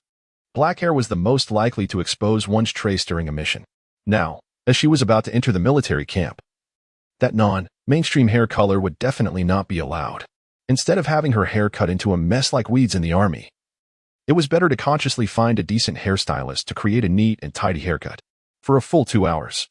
During the hair, cutting and hair dyeing process, Luo Jingshu cooperated extremely well without a single objection. "Miss Luo, it's done. Are you satisfied with it?" Luo Jingshu gazed at her face in the mirror. Even though she had been looking at it for a week, she still felt a bit unfamiliar with it. Paired with the short black hair, there wasn't the slightest sense of awkwardness. There finally appeared a faint smile on her cold face. Not bad. Luo Jingshu found that such a neat hairstyle actually set off this small face to be extraordinarily delicate. Yishao in the past was very beautiful, but there was still a difference compared to the current Luo Jingshu. Perhaps this was the only thing that brought consolation to the reborn Yishao. Luo Jingshu's eyes were not as muddled as Yishao's. They were as pure as Yishao couldn't even dream of. Even after experiencing the pain, she was still happier than Yishao. "Baby Luo, it's really you. Oh my God, how did you become like this? Are you fully recovered from your injury? Why are you out alone? This wig is so unique. But you used to dislike short hair. Why are you wearing such a short-haired wig? Are you going to a costume party? Baby Luo, you haven't seen me these days. I want to see you many times, but was driven out by the fierce Aunt Yun. You've got to console my fragile heart." A garrulous voice broke the silence in this corner. Luo Jingshu came back to her senses, and in the mirror appeared a face that was cynical yet extremely handsome. However, upon seeing the man with his blonde hair and numerous ear rings, Luo Jingshu felt extremely uncomfortable. She seriously doubted the taste of her former self in this body. How could she have befriended such non-mainstream and delinquent individuals? "I see you're full of energy. You seem to be fine. You don't need my consolation. Just go back where you came from," Luo Jingshu said irritably. The handsome young man with yellow hair behind her was Yunsha, the youngest master of the Yun family and the least favored one in the family. He was also Luo Jingshu's best friend in Kyoto. Among the upper-class circles in Kyoto, there were two so-called good-for-nothings. One was Luo Jingshu, the eldest lady of the Luo family, and the other was this rather peculiar Yunsha. Coincidentally, these two kindred spirits had been good friends for many years, often getting into trouble together. Hearing this, Yunsha put on an injured look on his face, but then his eyes lit up. He stared at Luo Jingshu in disbelief, stepped forward and sized her up from head to toe, clicking his tongue. "Dear Luo, have you hit your head? Why did you cut your hair and dye it black? Dear Luo, didn't you say that you'd rather lose your head than cut your hair? What on earth has happened to you?" Hearing Yunsha's words, Luo Jingshu twitched the corner of her mouth, then quickly regained her composure and simply said, "I'm going to the military." "You're really going?" "Dear Luo, don't you know that the military is no place for a human being? Why are you doing this to yourself?" Hearing this, a flicker of pain flashed across Yunsha's eyes, a feeling even he himself didn't notice. It is perhaps only the seemingly frivolous Yunsha in front of her who knows Luo Jingshu best in this Kyoto. Yunsha is unaware of what exactly happened to Luo Jingshu 8 years ago, yet he has witnessed her gradual transformation. Such a change pains him, but he is unable to offer any help. In the end, he can only accompany Luo Jingshu silently, indulging in her wildness and playfulness with her. Now, upon hearing that Luo Jingshu is truly going to join the army, Yunsha's heart aches even more. Luo Jingshu once told him that perhaps only by joining the army could she get closer to her mother. For this very reason, Yunsha is unable to dissuade her, and can only lapse into silence. Luo Jingshu casts a gentle smile at Yunjia, who looks worried. Don't worry, I'm Luo Jingshu. What's this bit of hardship? She says. Yunjia, thank you for accompanying me all these years. Luo Jingshu gazes at the man behind her. Although this man is a stranger to Yi Xiao, at this moment, she feels an overwhelming sense of intimacy with him, even more so than with her elder brother. Luo Baiyan, what are you talking about, dear Luo? We've grown up together as close as if we've worn the same pair of trousers. How can you say thank you to me? It's so formal. Yunjia remarks. No, dear Luo, should you go and have your head examined? You've never spoken to me so distantly before. You must have damaged your brain. Seeing Yunjia's earnest expression, Luo Jingshu twitches the corners of her mouth. She has forgotten that she and Yunjia have never expressed gratitude to each other. Finally, she smiles sheepishly and says softly, this is the last time. Let's go and have a meal together. Who knows when we'll meet again next time? Upon hearing this, Yunjia slightly furrowed his brows. Yet soon his face was suffused with a warm and gentle smile, reminiscent of the gentle caress of a spring breeze. With a graceful sweep of his long arm, he casually draped it over Luo Jingshu's shoulder, making the two of them appear extremely intimate. Luo Jingshu felt a bit ill, at ease. She knew that the former Luo Jingshu could sleep in the same quilt as Yunjia, but now she was no longer that Luo Jingshu. Such intimate contact made her feel rather awkward. Pretending to pick up the backpack beside her, Luo Jingshu put some distance between herself and Yunjia, then walked straight out of the store. Yunjia glanced at his arm hanging in the air, slightly furrowing his brows, gazing at the receding figure. He always felt that something was amiss, but he couldn't pinpoint exactly what it was.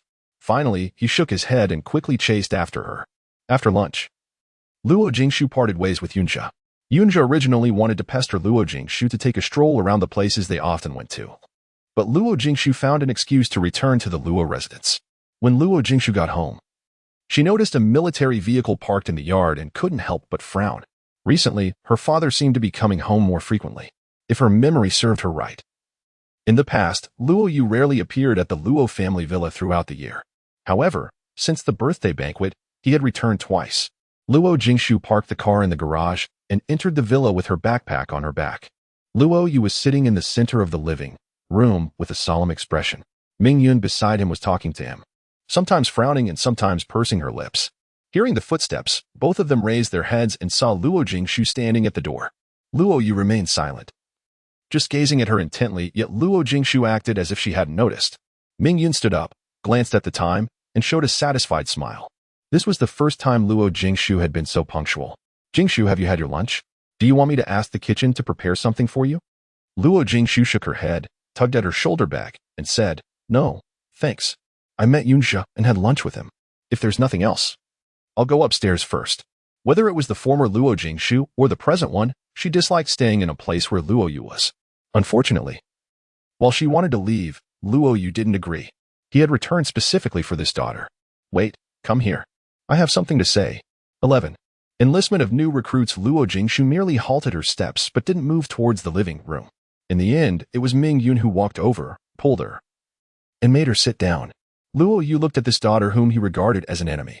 A fleeting glimmer of melancholy flashed across his scorching eyes. Since you've made up your mind to join the army, I'll put it bluntly.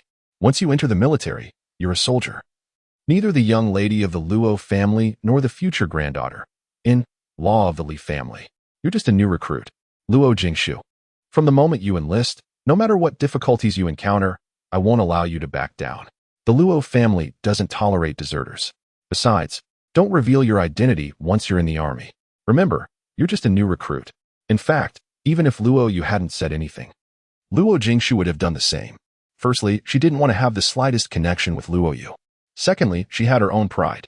Moreover, with her current capabilities, the military training was nothing to her.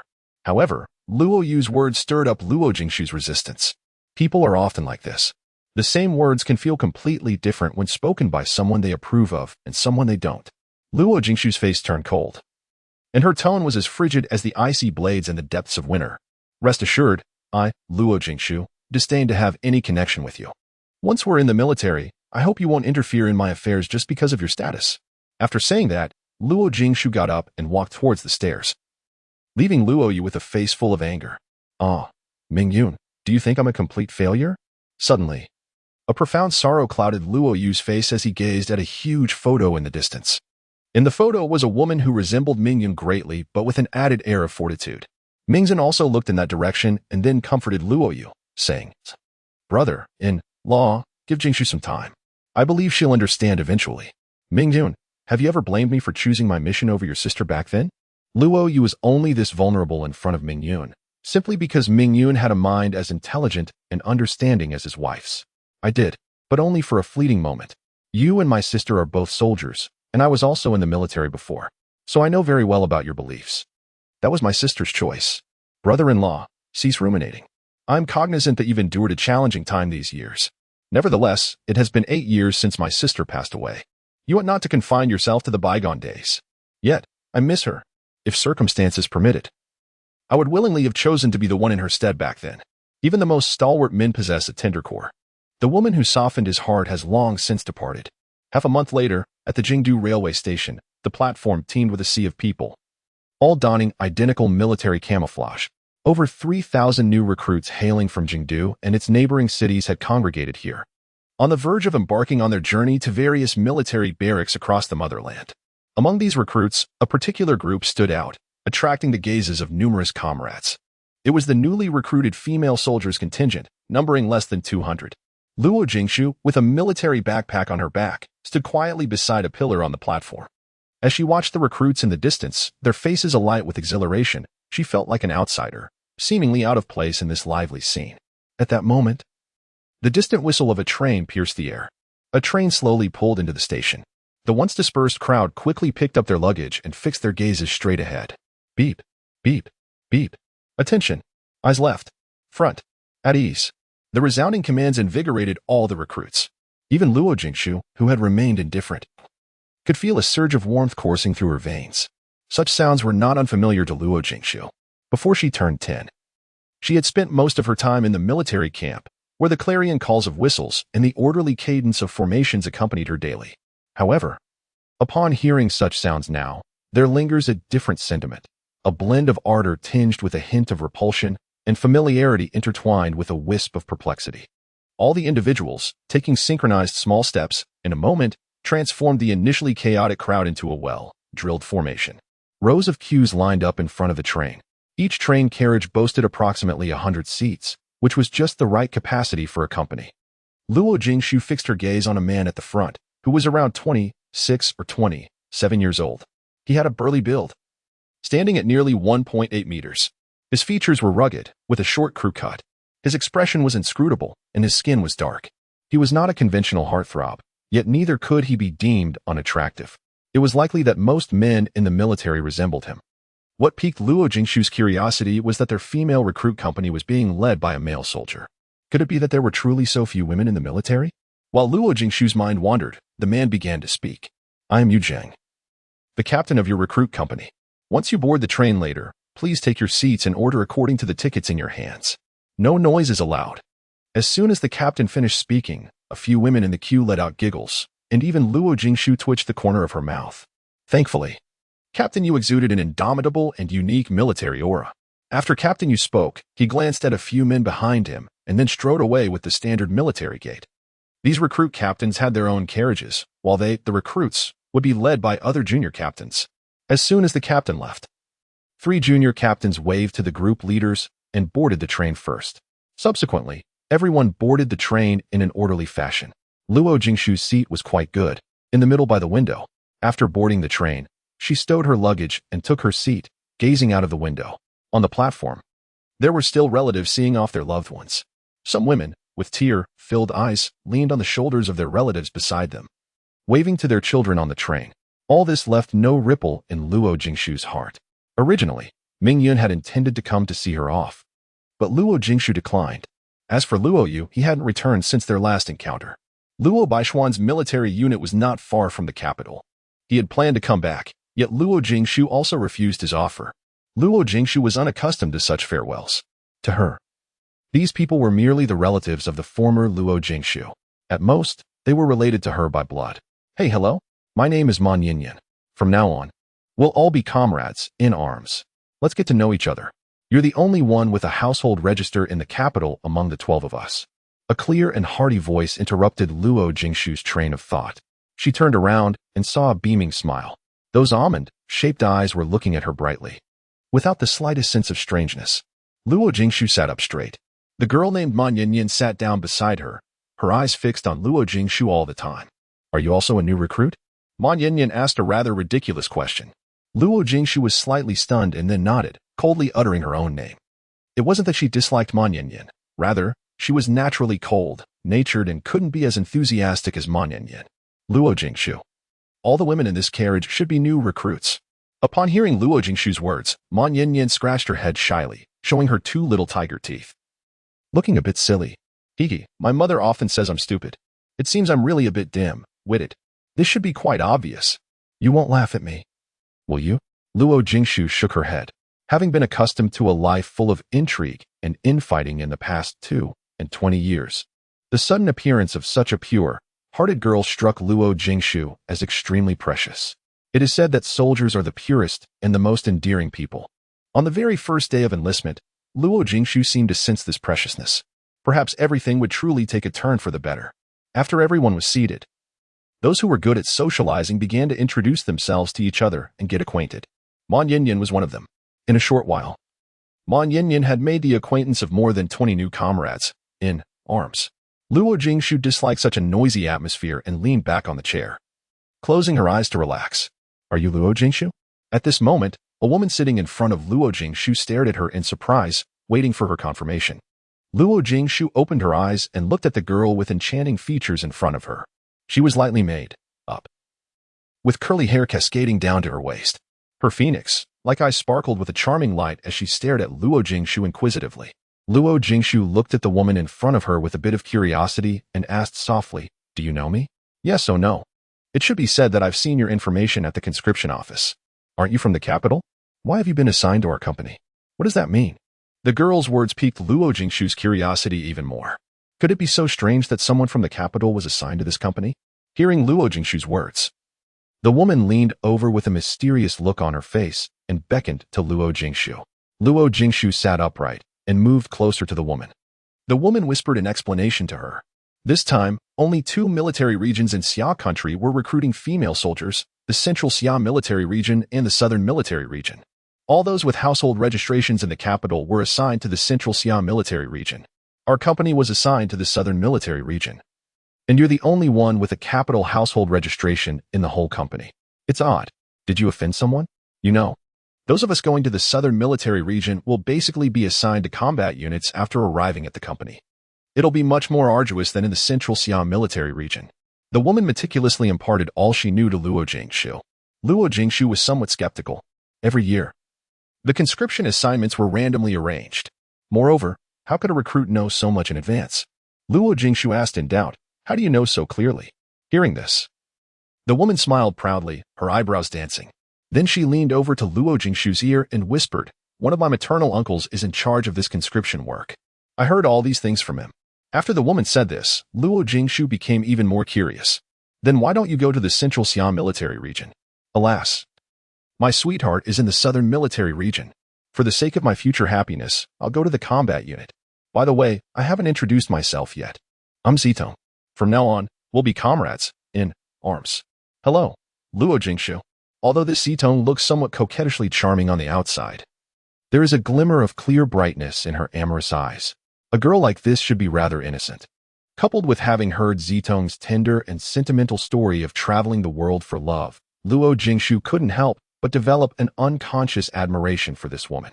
However, she also thought this woman was a bit foolish. Anyway, for now, the people she's met are all simple folks. Luo Jingshu has long grown tired of scheming and treachery.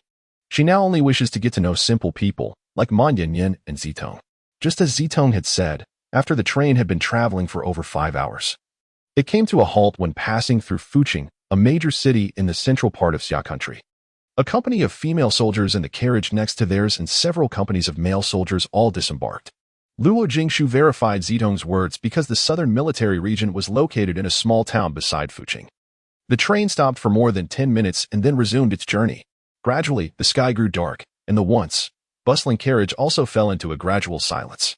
The initial excitement and novelty of the new recruits had gradually faded away after a few hours of release, giving way to the weariness of the journey and the confusion about military life. Luo Jingshu closed her eyes and kept pondering one thing in her mind. If all the new recruits from the capital were assigned to the Central Xia military region, then why was it that only she was sent to the Southern military region? At this moment, Luo Jingshu suddenly recalled that her nominal fiancé also served in the Southern military region. She wasn't naive enough to believe this was a mere coincidence. She wondered whether this arrangement was made by her fiancé, her father, or her doting elder brother. The more she thought, the more confused and annoyed she became. Eventually, Luo Jingshu decided not to dwell on it. Regardless of the arrangement, her sole objective was to join the army, and it seemed to make little difference where she served.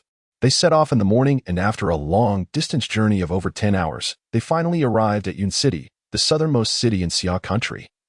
From the capital, after several transfers, the number of recruits had dwindled from over 3,000 at the start to only about 800. When the train pulled into the station, almost everyone was sound asleep. Had it not been for the train's whistle, probably no one would have woken up. Luo Jingshu was among the first to wake up. After spotting the prominent station sign on the platform pillar, she stretched her limbs, stood up, and quickly grabbed her luggage. The moment Luo Jingshu stood up, several men sitting at the back of the train all noticed her. They fixed their piercing gazes on Luo Jingshu's position in the middle of the train car. Then, they exchanged glances with each other and remained calm. Luo Jingshu felt several pairs of eyes on her back. She turned around and saw that in the dim part of the carriage, several men were whispering with their eyes open. If her guess was correct, these were probably the recruit squad leaders who had been staring at her just now. 13. Arriving at the military camp for the first time, Luo Jingshu merely cast a glance and then turned around. At the moment of turning, one of the men looked up and glanced in Luo Jingshu's direction again. A man beside him murmured softly, highly alert. It seems this batch of recruits will satisfy the boss. Humph, it depends on how many unruly ones will remain after 3 months. The boss has said that he doesn't fancy those who aren't unruly. Guys, what on earth does the boss want us to train these female soldiers for? What's in his mind? Rat. Probably only the vice captain can fathom the boss's thoughts. Hurry up and get ready. It's time to get off. There's still a mountain path of over 3 hours to cover. A man with the rank of second lieutenant reminded. Then he picked up his luggage and stood up. After that, the other men beside him all stood up, looking energetic without a trace of tiredness. Inside the carriage, a group of female soldiers were half asleep. Some let out vague moans of complaint, and some were trying hard to adjust as their hands and feet had gone numb due to the long, sitting posture. Few of them looked in high spirits. The train door had opened. Just as Luo Jingshu was about to leave her seat, she saw a long leg blocking her way. Looking down, she found Ma Yinyan sleeping soundly, drooling. Luo Jingshu nudged her. Ma Yinyan frowned and was about to turn over to continue sleeping. Luo Jingshu sighed and pushed her a bit harder. Wake up. We've arrived. It's time to get off. Don't disturb me. Let me sleep a bit more. At this moment, Luo Jingshu was somewhat speechless. She was an extremely self-disciplined person. She never understood the allure of sleeping in, nor did she know how to wake someone who was indulging in slumber. Just then, a man of around 20 years of age walked over with a solemn expression. He glanced at Luo Jingshu, then looked down at Ma Yinyan, who was still asleep. Without hesitation, he picked up his whistle. Beep, beep, beep. Ma Yinyan, attention. Here, sir. Reporting. The shrill whistle and the resounding military command jolted Ma Yinyan up from the chair. He stood at perfect attention, yet his eyes were still clouded with confusion. When he saw the ice, cold-faced man before him, he shuddered involuntarily. The man cast a disdainful look at Ma Yinyan and asked sternly, Recruit, are you awake? Reporting. Squad leader. I'm awake. If you're awake, get off the vehicle. After saying that, the recruit squad leader turned around and headed straight for the door. Ma Yinyan shuddered again. Then, as he packed his luggage, he muttered to himself, It's over. I've caught the squad leader's eye on the first day of enlistment. My 3-month recruit training is bound to be a living hell. Oh, I'm done for, done for.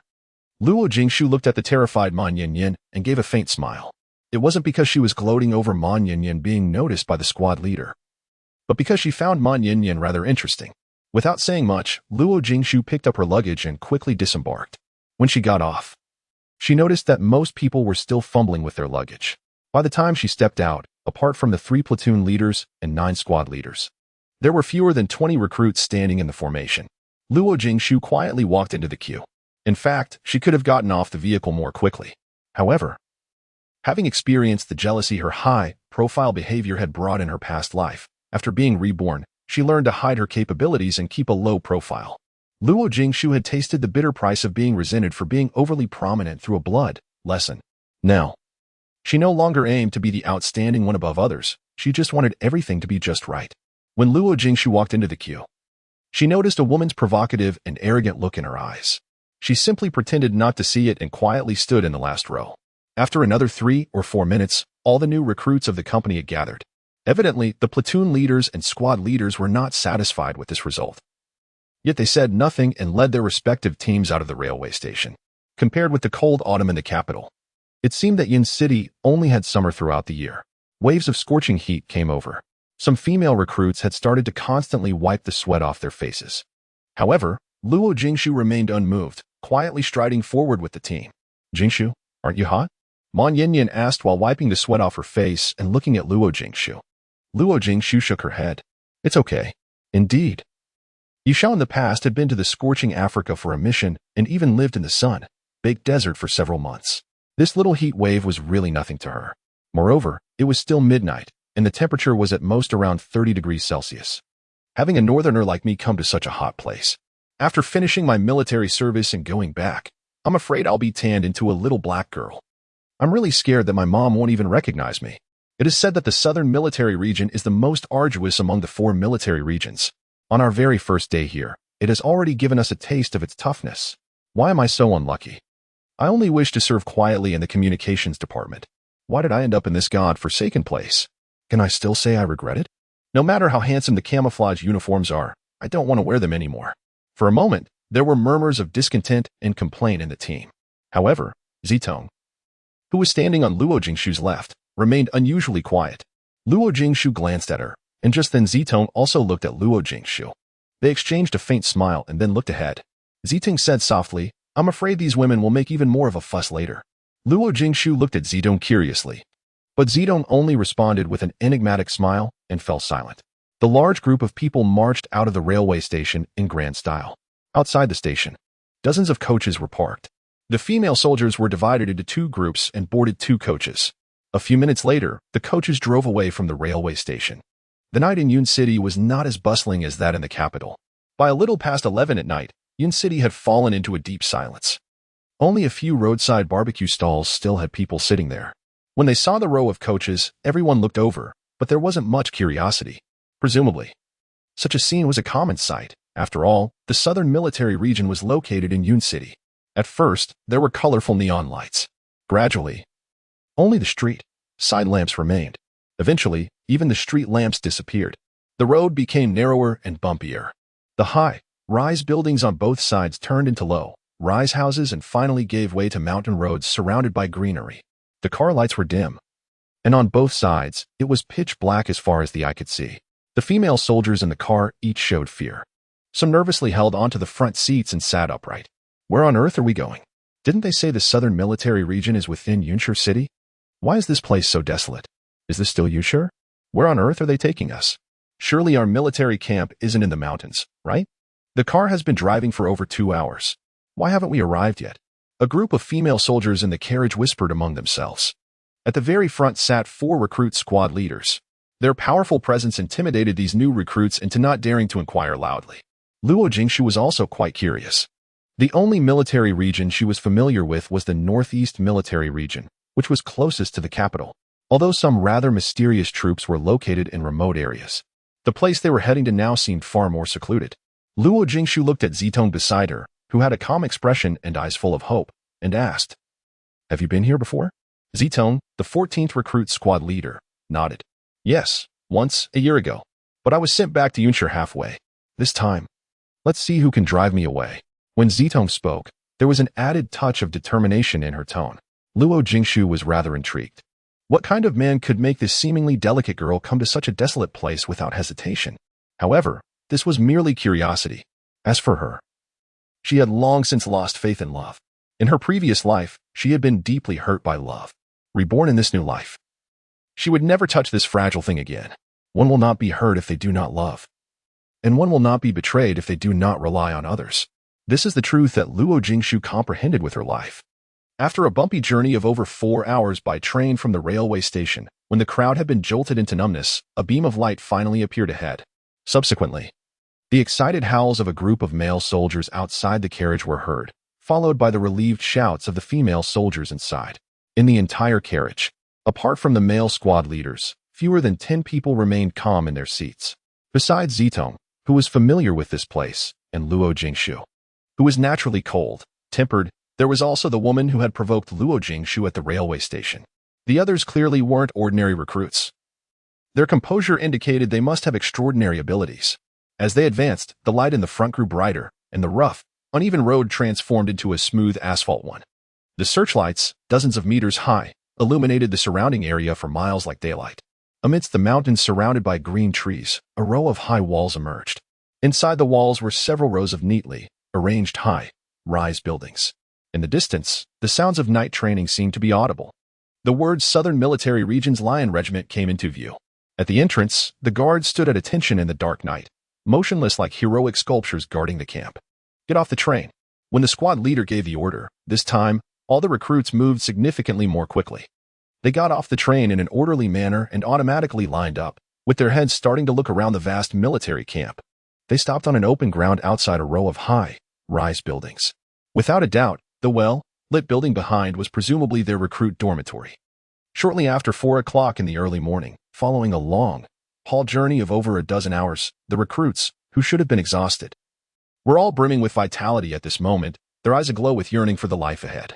In the distance, on the playground, some soldiers were already engaged in training, their resounding battle cries and firm footsteps echoing through the air. Even Luo Jingshu, who had come with a certain purpose, was somewhat moved at this instant. Luo Jingshu was assigned to the first squad of the first platoon. All the recruits began to line up according to their units. The platoon leader at the front started speaking in a booming voice. Welcome all to the recruit camp of the Lion Regiment in the Southern Military Region. Over the next 3 months, you'll spend your recruit days here. I don't want to hear any of you backing out or giving up. I'm Chen Guo, the platoon leader of the first platoon. I've been in the army for 8 years and have been leading soldiers for 5. There has never been a coward under my command. I hope you won't let me down either. Once you're in the Southern Military Region, you should possess the fortitude, tenacity, and the spirit of hard work and dedication that a soldier of the Southern Military Region should have.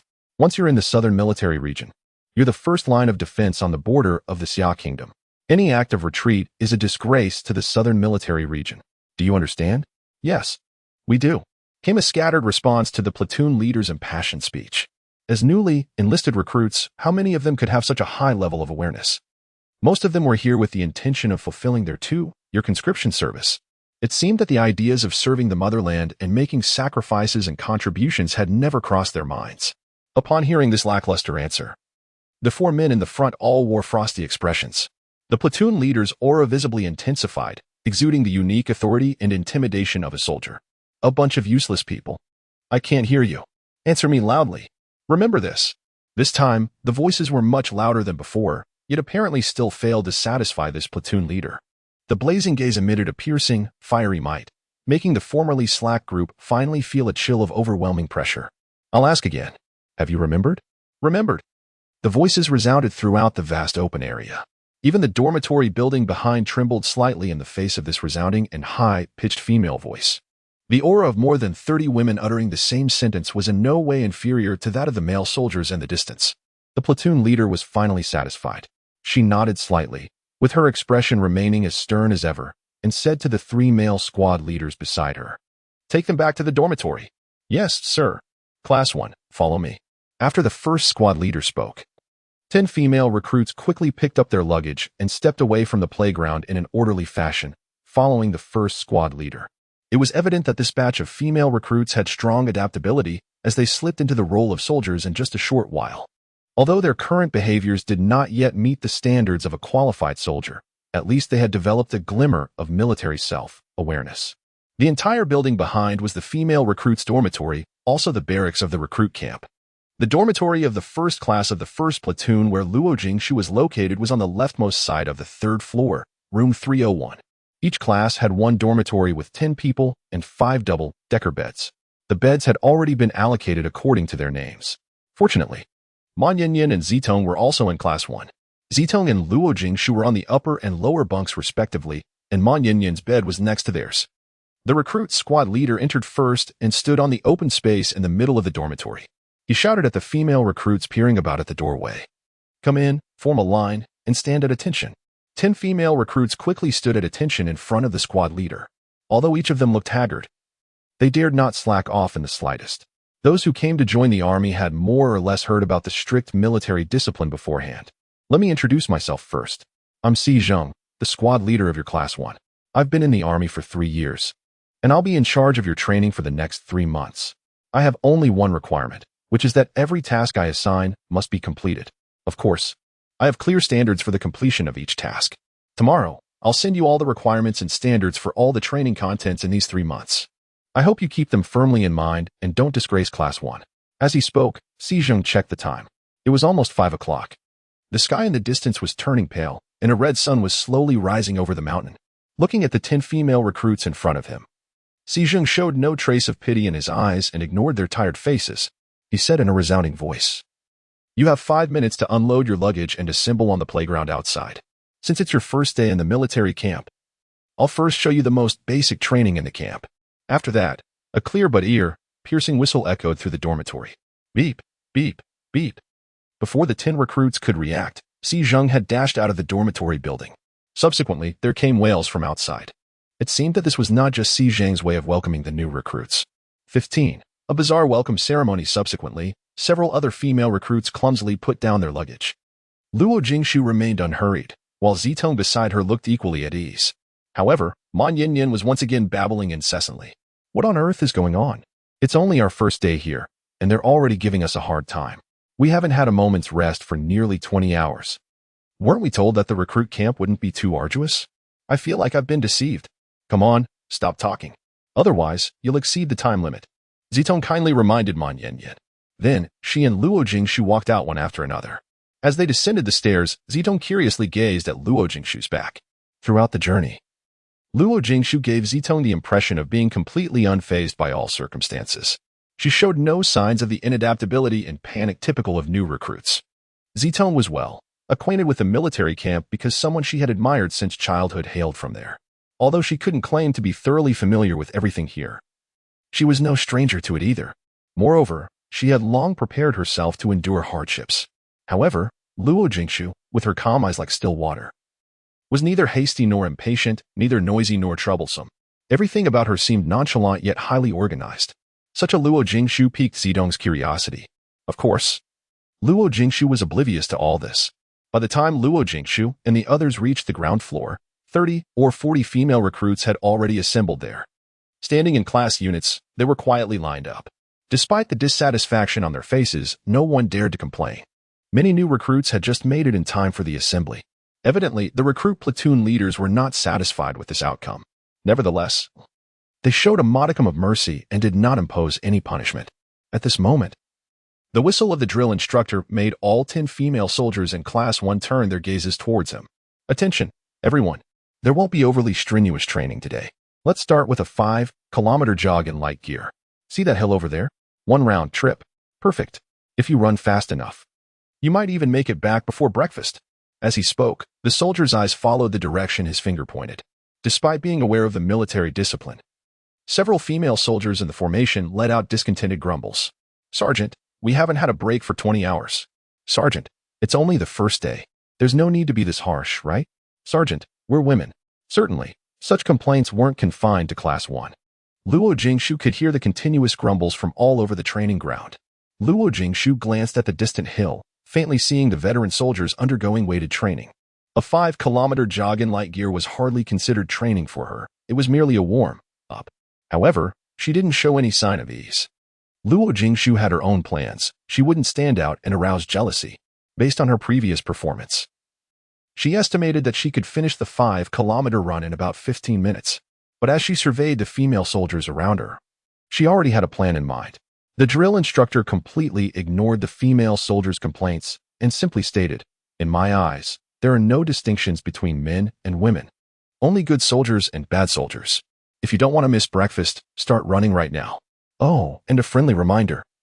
The Army's breakfast time is from 6 to 6:30. After that, a shrill whistle forced these disgruntled female soldiers to start moving, dashing towards the distant hill. Normally, an average person can cover 1 kilometer in 10 minutes, yet this achievement is on flat ground. What lies before them now is a rough and uneven mountainous terrain. With the slope and wind resistance, it's truly quite a challenge to finish within an hour. A vast crowd rushed out of the playground. Male and female soldiers mingled together. Soon, some fast runners had advanced 200 or 300 meters. Luo Jingshu ran at a steady pace, adhering to her own rhythm. Looking around, she was among the last few, with only a handful of comrades running alongside her. Ma Yinyan dashed out as soon as the whistle blew and was now out of sight. However, Ziteng remained by Luo Jingshu's side. These people don't know how to conserve their energy. Evidently, those with experience understand that a 5-kilometer run tests not speed but endurance. If these people exhaust all their energy at the start, they'll surely suffer in the latter part of the run. What a well-trained person. A man's voice came from behind. Luo Jingshu didn't turn around, but Ziteng did. It was a man with a handsome and delicate appearance. Even the crew cut couldn't conceal his perfect facial features. I'm Shu Zihan, a recruit from Class 2, Platoon 1, Company 3 of the new Recruit Training Company. Comrade, what's your usual performance like? Shu Zihan looked at Ziteng. Initially, he just thought this woman must have had some training after overhearing the conversation between Ziteng and Luo Jingshu. Unexpectedly, Ziteng's turn had stunned him. Isn't it said that female soldiers in the army are all homely? But this female soldier in front of him is more beautiful than a celestial being. Ziteng cast a fleeting glance at Shu Zihan, harboring little sentiment for this man, merely deeming him passably good looking. Upon hearing his question, she replied indifferently, on level ground, it takes me half an hour. Right now, I reckon it'll take about 40 minutes. Not bad. For a woman, this result is quite commendable. Hey, judging from your tone, it seems you look down on us. What's your result then? Ziteng was somewhat discontented. Shu Zihan's tone clearly placed women and men on different pedestals, and she detested such differential treatment the most. Shu Zihan gave an awkward smile, realizing that his previous words had ruffled the feathers of the woman before him. He hadn't expected this seemingly gentle and delicate woman to be so competitive. It was rather intriguing, not outstanding. It's 20 minutes on level ground. Now that we're climbing a mountain, I suppose it'll take around 25 or 26 minutes. Humph, it's nothing special after all. Ziteng wasn't surprised by Shu Zihan's result because the man in her heart could finish the run in just over 10 minutes. Shu Zihan wasn't incensed by Ziteng's attitude. Instead, he flashed a smirk and said coquettishly, "Ladies, I'm setting off first. See you at the finish line. Get lost. I don't want to see you." Ziteng's previously amiable demeanor instantly soured upon seeing Shu Zihan's irritating expression. After speaking, Shu Zihan quickened his pace and soon vanished from sight. Ziteng watched as Luo Jingshu maintained a steady, silent jog. Looking at the large group in the front that was about to disappear from view, she grew anxious. "Jingshu, can you go a bit faster?" Luo Jingshu trotted along with even breaths. Gazing at the anxious Ziteng, she spoke. "You run first. I'll follow shortly. Are you sure?" Ziteng asked doubtfully, a bit skeptical about Luo Jingshu's physical strength. Luo Jingshu nodded. Glancing at the distant elevations, she slightly adjusted her pace, quickening it a bit compared to before. "Sure. All right then. Don't worry. If you can't keep up, I'll save 2 steam buns for you." With that, Ziteng picked up her speed and dashed towards the distant mountain peak. Luo Jingshu had fallen to the very back, yet she didn't seem to care. An hour was more than enough for a round trip of 5 kilometers. All she needed was to finish the run before breakfast. The vast running contingent stretched along the path leading to the mountain. The trail was teeming with new recruits, presenting a truly magnificent sight. After a kilometer, the entire group had split into 3 formations. Those who had initially sprinted to the front gradually slowed down, with only a few still leading the pack. The front, most group, consisting of nearly 100 people, clearly were regular exercisers. They moved with a light gait and a lithe posture. However, only about a dozen among them were female soldiers, the rest being male. The middle group was the largest, numbering 300 or 400. They appeared to be struggling, their steps heavy. Nevertheless, there were some individuals deliberately lingering here to conserve their energy. The last group obviously lacked regular physical training. Female soldiers made up the majority. Luo Jingshu, at the very rear, could still hear the heavy gasps of those people. Some were no longer running but plodding along like snails. Luo Jingshu still advanced at a steady pace, neither hasty nor impatient, with even breathing, as if she were strolling on level ground. She began to close the gap with the last group.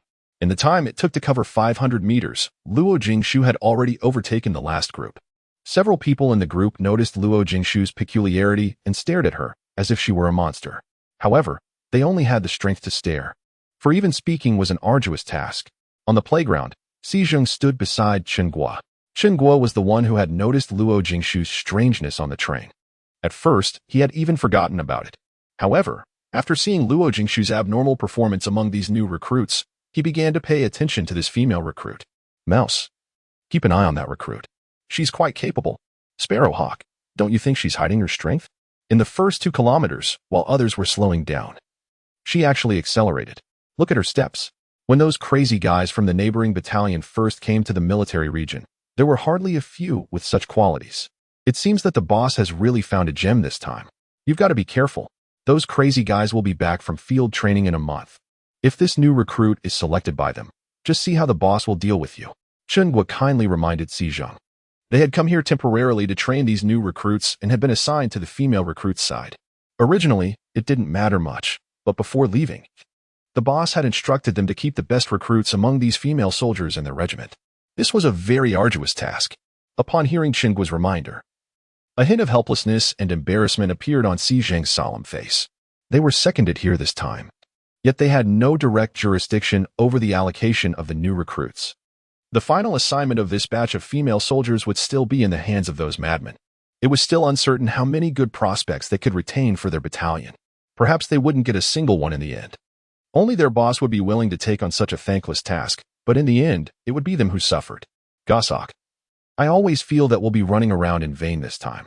Everyone knows that once the tigress gets angry, our boss will back down. Haha, watch your mouth. Don't let them hear you. Anyway, you should test that new recruit later. As for what happens afterwards, it's our boss's personal matter and has nothing to do with us. True. By then, if our boss resorts to the charm tactic, he won't have to worry about taming the tigress. Chen Guo and Si Zhang didn't know that even when their boss was using the charm tactic, in the eyes of the so-called tigress in their mouths, good prospects were far more important than a handsome man. Their boss was doomed to end up with nothing. Looking at the distant hillside, many people had already reached the mountaintop and were running back. The number of soldiers in the leading group at the beginning was getting smaller and smaller. There were only 3 or 4 female soldiers left. What surprised Luo Jingshu was that Ma Ninyan was actually among the leading group. Zitong also ranked among the top among the female soldiers, but she still lagged behind the male soldiers. Luo Jingshu had also started running back, yet her speed seemed to have slowed down a bit. She always stayed in the middle. Obviously, she did it on purpose, not aiming to be the best or the worst, as long as she could complete the task on time. At this moment, Luo Jingshu was unaware that not far behind her, a pair of eyes had been fixed on her. Had she turned back then, she would surely have caught sight of a familiar face. Half an hour later, figures began to emerge at the finish line. However, it seemed that all of them were hunched over, and some even sat directly on the ground. Fortunately, in Yun City, it was summer all year round, so it wouldn't be too cold even early in the morning. There were still 20 minutes before the canteen opened for meals when Luo Jingshu finally reached the finish line. Instead of halting immediately, she strolled slowly around the finish area, adjusting her breathing and performing stretching exercises. Those recruits were already exhausted and collapsed. No one noticed the difference between Luo Jingshu and them. After running 5 kilometers, Luo Jingshu merely had a slightly flushed complexion and a few fine beads of sweat on her forehead. Her steps remained light. Dear Luo, surprise. Aren't you amazed and taken aback? A handsome face appeared in front of Luo Jingshu, with a brilliant smile, tender eyes, and a melodious voice. At the sight of the man before her, Luo Jingshu was startled. She was indeed a bit surprised and taken aback, yet she controlled her emotions well, showing little fluctuation. Yunjia had thought that his sudden appearance would earn him a big hug from Luo Jingshu, but reality was different. Luo Jingshu just stood there quietly, expressionless. Could it be that there was something wrong with his way of making an entrance? Just when Yunjia was feeling a bit dejected, Luo Jingshu finally made a move. Why are you here? Indeed, Luo Jingshu was quite curious about how Yunjia had ended up in the military camp. If her memory served her right, every time she had mentioned the matter of joining the army to Yunjia in the past, he had always shown a look of disgust. The Yun family had been engaged in business for generations. In the past, as the youngest grandson of the Yun family, Yunjia had been doted on and had never endured any hardships. It was only in recent years, as he had been wandering around with Luo Jingshu, that the Yun family had gradually given up on him and no longer held high hopes for him. However, as a member of the Yun family, he still enjoyed a life of abundance and comfort. Therefore, Luo Jingshu was at a loss as to why this young Master Yun would come to the military camp to endure hardships. Hearing the tone in Luo Jingshu's voice, which seemed to lack much joy and excitement, Yunjia felt a twinge of disappointment. Yet, he quickly put on a beaming smile. I've come to accompany you. I'm really worried that you'll be bullied in this lousy place without the protection of young Master Yun. How about that? Isn't that loyal of me? Look at you. You don't even show the slightest bit of gratitude when you see me. You could at least pretend to be grateful." As he spoke, Yunja put on a heart-broken look, hoping to elicit a smile from Luo Jingshu. However, Luo Jingshu stared at him as if he were a complete fool and remained silent for a long time. Finally, unable to bear Yunja's dejected gaze any longer, she insincerely uttered, "Thanks. Hee, you're welcome. Don't worry. I'll protect you from now on. Are you sure? I remember you're that young master who has never done a single chore in his life. You can't even carry a heavy load. What can you possibly do to help me? Hey, I've got muscles too, you know." Luo Jingshu stared at Yunja with a skeptical look in her eyes. She could only hope that this young Master Yun wouldn't cause her any trouble. Although in the past in Kyoto, Yunja always helped her clean up the mess. It was the former Luo Jingshu. Now, in the military camp, based on Yi Zhao's strength in her previous life, it was likely that Luo Jingshu would protect Yunja. Being blatantly despised, Yunja lost a great deal of face. However, in front of Luo Jingshu, Yunja was always gentle-tempered. Finally, he said resentfully, "My dear Luo, you've forgotten that I was once cultivated as the heir of the Yun family." Luo Jingshu thought about it and realized that it was true. The cultivation of the Yun family's heir was not limited to academic knowledge. Physical strength and combat skills were also of great significance. As Yunja had mentioned before, those who trained them were all retired veterans from the army, and they were all outstanding special forces soldiers. It was just that over the years, Yunja seemed to have become less capable because of staying with her. Thinking of this, Luo Jingshu felt a bit embarrassed. Anyway, it was she who had delayed Yunja's future. "Sorry, I forgot. It's okay. It's never too late. I've been doing intensive training at home these days. Look. This young master also has muscles." Saying so, Yunja flexed his arms and showed them off in front of Luo Jingshu like a child showing a precious treasure. Finally, Luo Jingshu smiled. It seemed to be her first sincere smile since her rebirth. "Thank you, Yunja. We're breaking off our friendship, Luo Jingshu. Have you forgotten my warning? Try saying thank you to me again." Yunja stared at Luo Jingshu seriously. Luo Jingshu was stunned for a moment and then remembered their agreement, never to say thank you to each other. However, Luo Jingshu had to utter this thank you.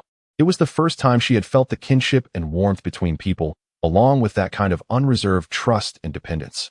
Yunja was the first person she was willing to trust and rely on after her rebirth. Hearing Yunja's words, Luo Jingshu nodded and fell silent. Beep, beep, beep. The whistle for assembly shattered the tranquility here. Luo Jingshu put away the gentle look on her face. Her eyes glistened, and in an instant, she regained her initial indifference. Then she swiftly ran into the queue. Hearing the whistle, Yunja let out a discontented sigh. Then he shouted at Luo Jingshu, who was running away, "Baby Luo. I'll come to you later." After that, Yunja also returned to the male recruits' queue. Yunja's shout caught the attention of all the recruits. They all cast their gazes on Yunja and Luo Jingshu, who was called. Even Ma Ningyan and Zitong were looking back and forth between them. Luo Jingshu twitched the corner of her mouth. It seemed that she had to have a serious talk with Yunja. He couldn't always address her so intimately, so as to avoid unnecessary trouble. Sure enough, just one form of address had made Zitong and Ma Ningyan excited. "Jingshu, is he your boyfriend? He's so handsome."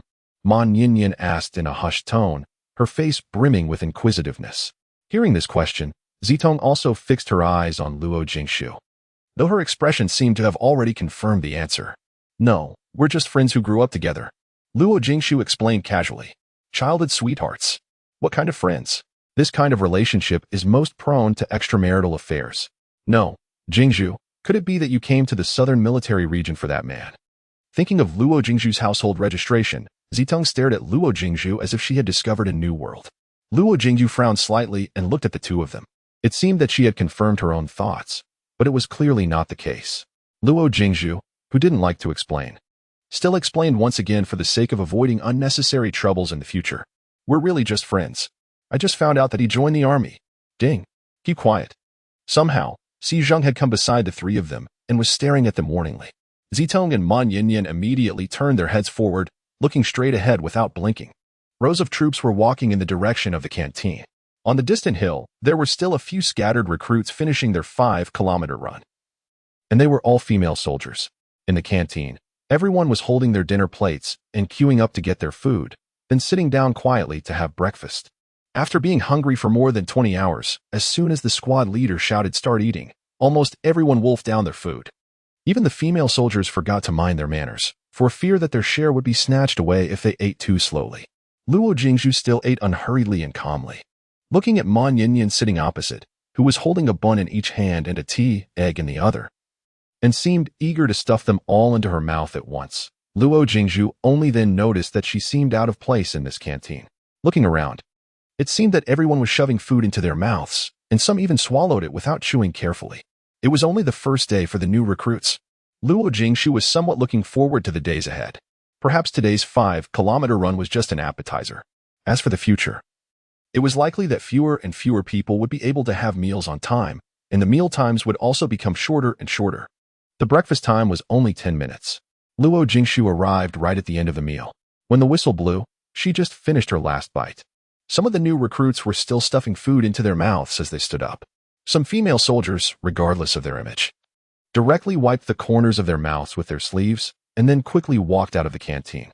All the recruits returned to the front of the dormitory building. Those who missed breakfast because of the run were exhausted, sitting or lying there. Strangely, none of them was standing. Attention! Eyes left. Eyes front. At ease. Welcome to officially become a new recruit of the Southern Military Region. Well, how do you like our welcome ceremony? Are you ready to become a soldier? As soon as Si Zheng finished speaking, the whole place fell into complete silence. This reaction really annoyed Si Zheng, and his tone immediately turned colder. Didn't you eat? Are you all mute? Or do you regret becoming a soldier? We really didn't have breakfast. What kind of welcome ceremony is this? We weren't prepared at all. 2 new recruits who missed breakfast complained in a low voice below. Although their voices were soft, everyone could hear them clearly. Hearing the complaints of these 2 female soldiers, a look of sternness and coldness appeared on Si Zheng's serious face. Report before you speak. Report. As soon as the drill instructor finished speaking, a female recruit shouted, Report. The drill instructor cast a cold glance around and barked, Speak. Report, Sergeant. We really didn't have breakfast. Recruits need training, but it should be done gradually. This female recruit was standing to the left of Luo Jingzhu, separated by 1 position. Hearing her words, Luo Jingzhu could only admire her audacity without prudence. Soon, the drill instructor's words confirmed Luo Jingzhu's thought. I forgot to tell you, when the sergeant is speaking, you're not allowed to interrupt casually. To help you remember this better, everyone, do 50 push-ups. Report. Just as the drill instructor finished speaking, another female recruit spoke up. The drill instructor gave an evil smile and said, Speak. Why should we all be punished because she made a mistake? The female recruit looked discontented, clearly complaining about the drill instructor's decision. The drill instructor stopped smiling and stared coldly at the female recruit. You are now a collective. You'll train and live together in the future. The military values unity the most. You should share hardships. Can you bear to watch your comrade in arms be punished alone? In view of this recruit's foolish question, at 10 more push-ups. Report. At this time, another female recruit shouted discontentedly. Luo Jingzhu sighed silently. Were the young people nowadays so opinionated? Why so much discontent? Luo Jingzhu forgot that she was also an 18-year-old girl now. Even Yu Xiao in the past was only in her mid-20s, not much older than them. The drill instructor didn't give them another chance to speak this time, and said a few words coldly, 70 push-ups, quickly. After saying that, the drill instructor picked up the whistle and blew it. The 10 female soldiers had no more objections. Luo Jingzhu quickly propped herself on the ground and started doing push-ups. Fortunately, she could finish 70 push-ups in just a few minutes. Seeing that Luo Jingzhu had started, Ma Yinyan and Zitong immediately lay on the ground and began to do them too. When the others saw this, they could only resign themselves to the task and start doing push-ups. Luo Jingzhu originally intended to finish the task quickly, but after observing the movements and speeds of those around her, she immediately slowed down. The drill instructor had been secretly keeping an eye on Luo Jingzhu. After noticing her change, he gave a sly smile and then said leisurely, Whoever finishes first can go back to the dormitory to rest. There will be no training this morning. After he said this, the female soldiers' speeds clearly increased, but it was only for a moment. Soon, they were struggling again. Luo Jingzhu slightly quickened her movements. When there were still more than a dozen push-ups left for others, she completed 70 push-ups and stood up. Report. Squad leader. 70 push-ups are completed. Luo Jingzhu stood upright, and her clear voice rang out. The drill instructor glanced at her and saw that she showed no sign of exhaustion. He felt a bit of admiration in his heart and then said, Go back to the dormitory. Yes. After saying that, Luo Jingshu turned around and walked into the dormitory building, having been without rest for more than 20 consecutive hours. Although she had slept for a while on the train, it was only a light sleep as she was sitting. It was impossible to say that she wasn't tired at all. Upon returning to the dormitory, Luo Jingshu swiftly tidied up her bed. She fetched a short-sleeved t-shirt from her luggage bag and then entered the restroom. When Luo Jingshu emerged from the shower, several more people had arrived in the dormitory. Ma Yinyan was lying prone on the bed, her hands dangling and slightly trembling. Zitong appeared exhausted as well. She didn't even bother to make her bed and simply leaned against her luggage, eyes closed. The others were in no better condition. This is no place for humans. They claim the modern military has a human-oriented management style, but where's the humanity? A girl with a ponytail complained. Shah. The so-called human-oriented approach is only for veterans. It's said that in the recruit camp, you can't leave without shedding a layer of skin. Good heavens. It turns out I was deceived. Is it too late for me to regret it now? Hee, don't even think about it. Deserters will be court-martialed. By the way, I'm Lu Wan. I'm 19 and from Anqing. The ponytailed girl suddenly sat up from the bed and introduced herself. I'm Hua Duo. I'm 19 and from Yangshi. A girl with a baby face poked her head out from the upper bunk, propping her chin on her hands and making a cute expression. I'm Wu Fong. I'm 19 and also from Anqing. The girl on the lower bunk of Hua Duo said. Sorry for getting you all punished just now. I'm Yu Qing. I'll be 20 in a month and I'm from Dongjun. I'm Fu Yusen. I'm almost 19 and from Yangshi. I was coaxed here by my family. They said joining the army was a good thing, but I already regret it on the very first day. After speaking, Fu Yusen let out a long sigh to the sky. The other female soldiers in the dormitory burst into laughter. Yu Jiejia, I'm almost 19. I've admired soldiers since childhood. So I joined. But now I find that being a soldier isn't for the ordinary folks. Apparently, another one regretted joining the army. I'm Ma Yinyan from Fuxian. I just celebrated my 19th birthday. My mother said I was good for nothing, so she sent me to the army. I'm Zitong, also from Anqing. I'm here for love. I'm almost 20. I'm determined to win that man over when I turn 20. Zitong showed no trace of shyness. She was extremely bold. However, the other female soldiers didn't laugh at her. Instead, they cast looks of admiration in her direction. After introducing herself, Zitong pointed at Luo Jingshu on the upper bunk and introduced her. My roommate on the upper bunk is Luo Jingshu, the only one from the capital. Saying that, Zitong patted the bed and asked, by the way, Jingshu, how old are you? I just turned 18 a month ago. So young.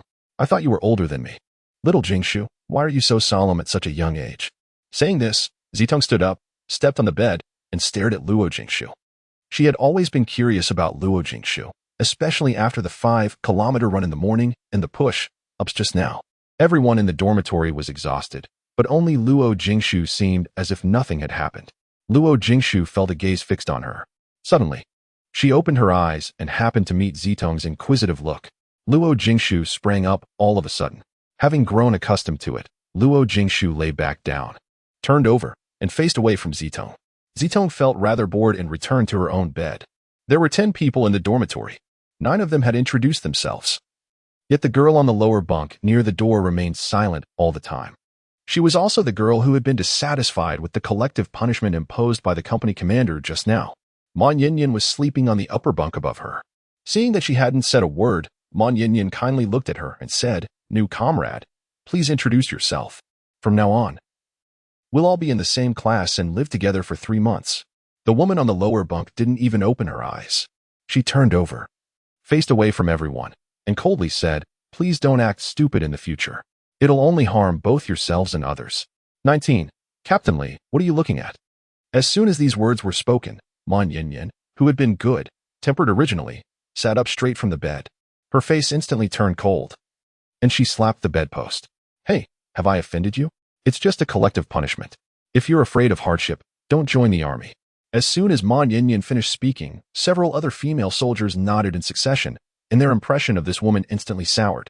Since they had joined the army, they should have the awareness to accept punishment.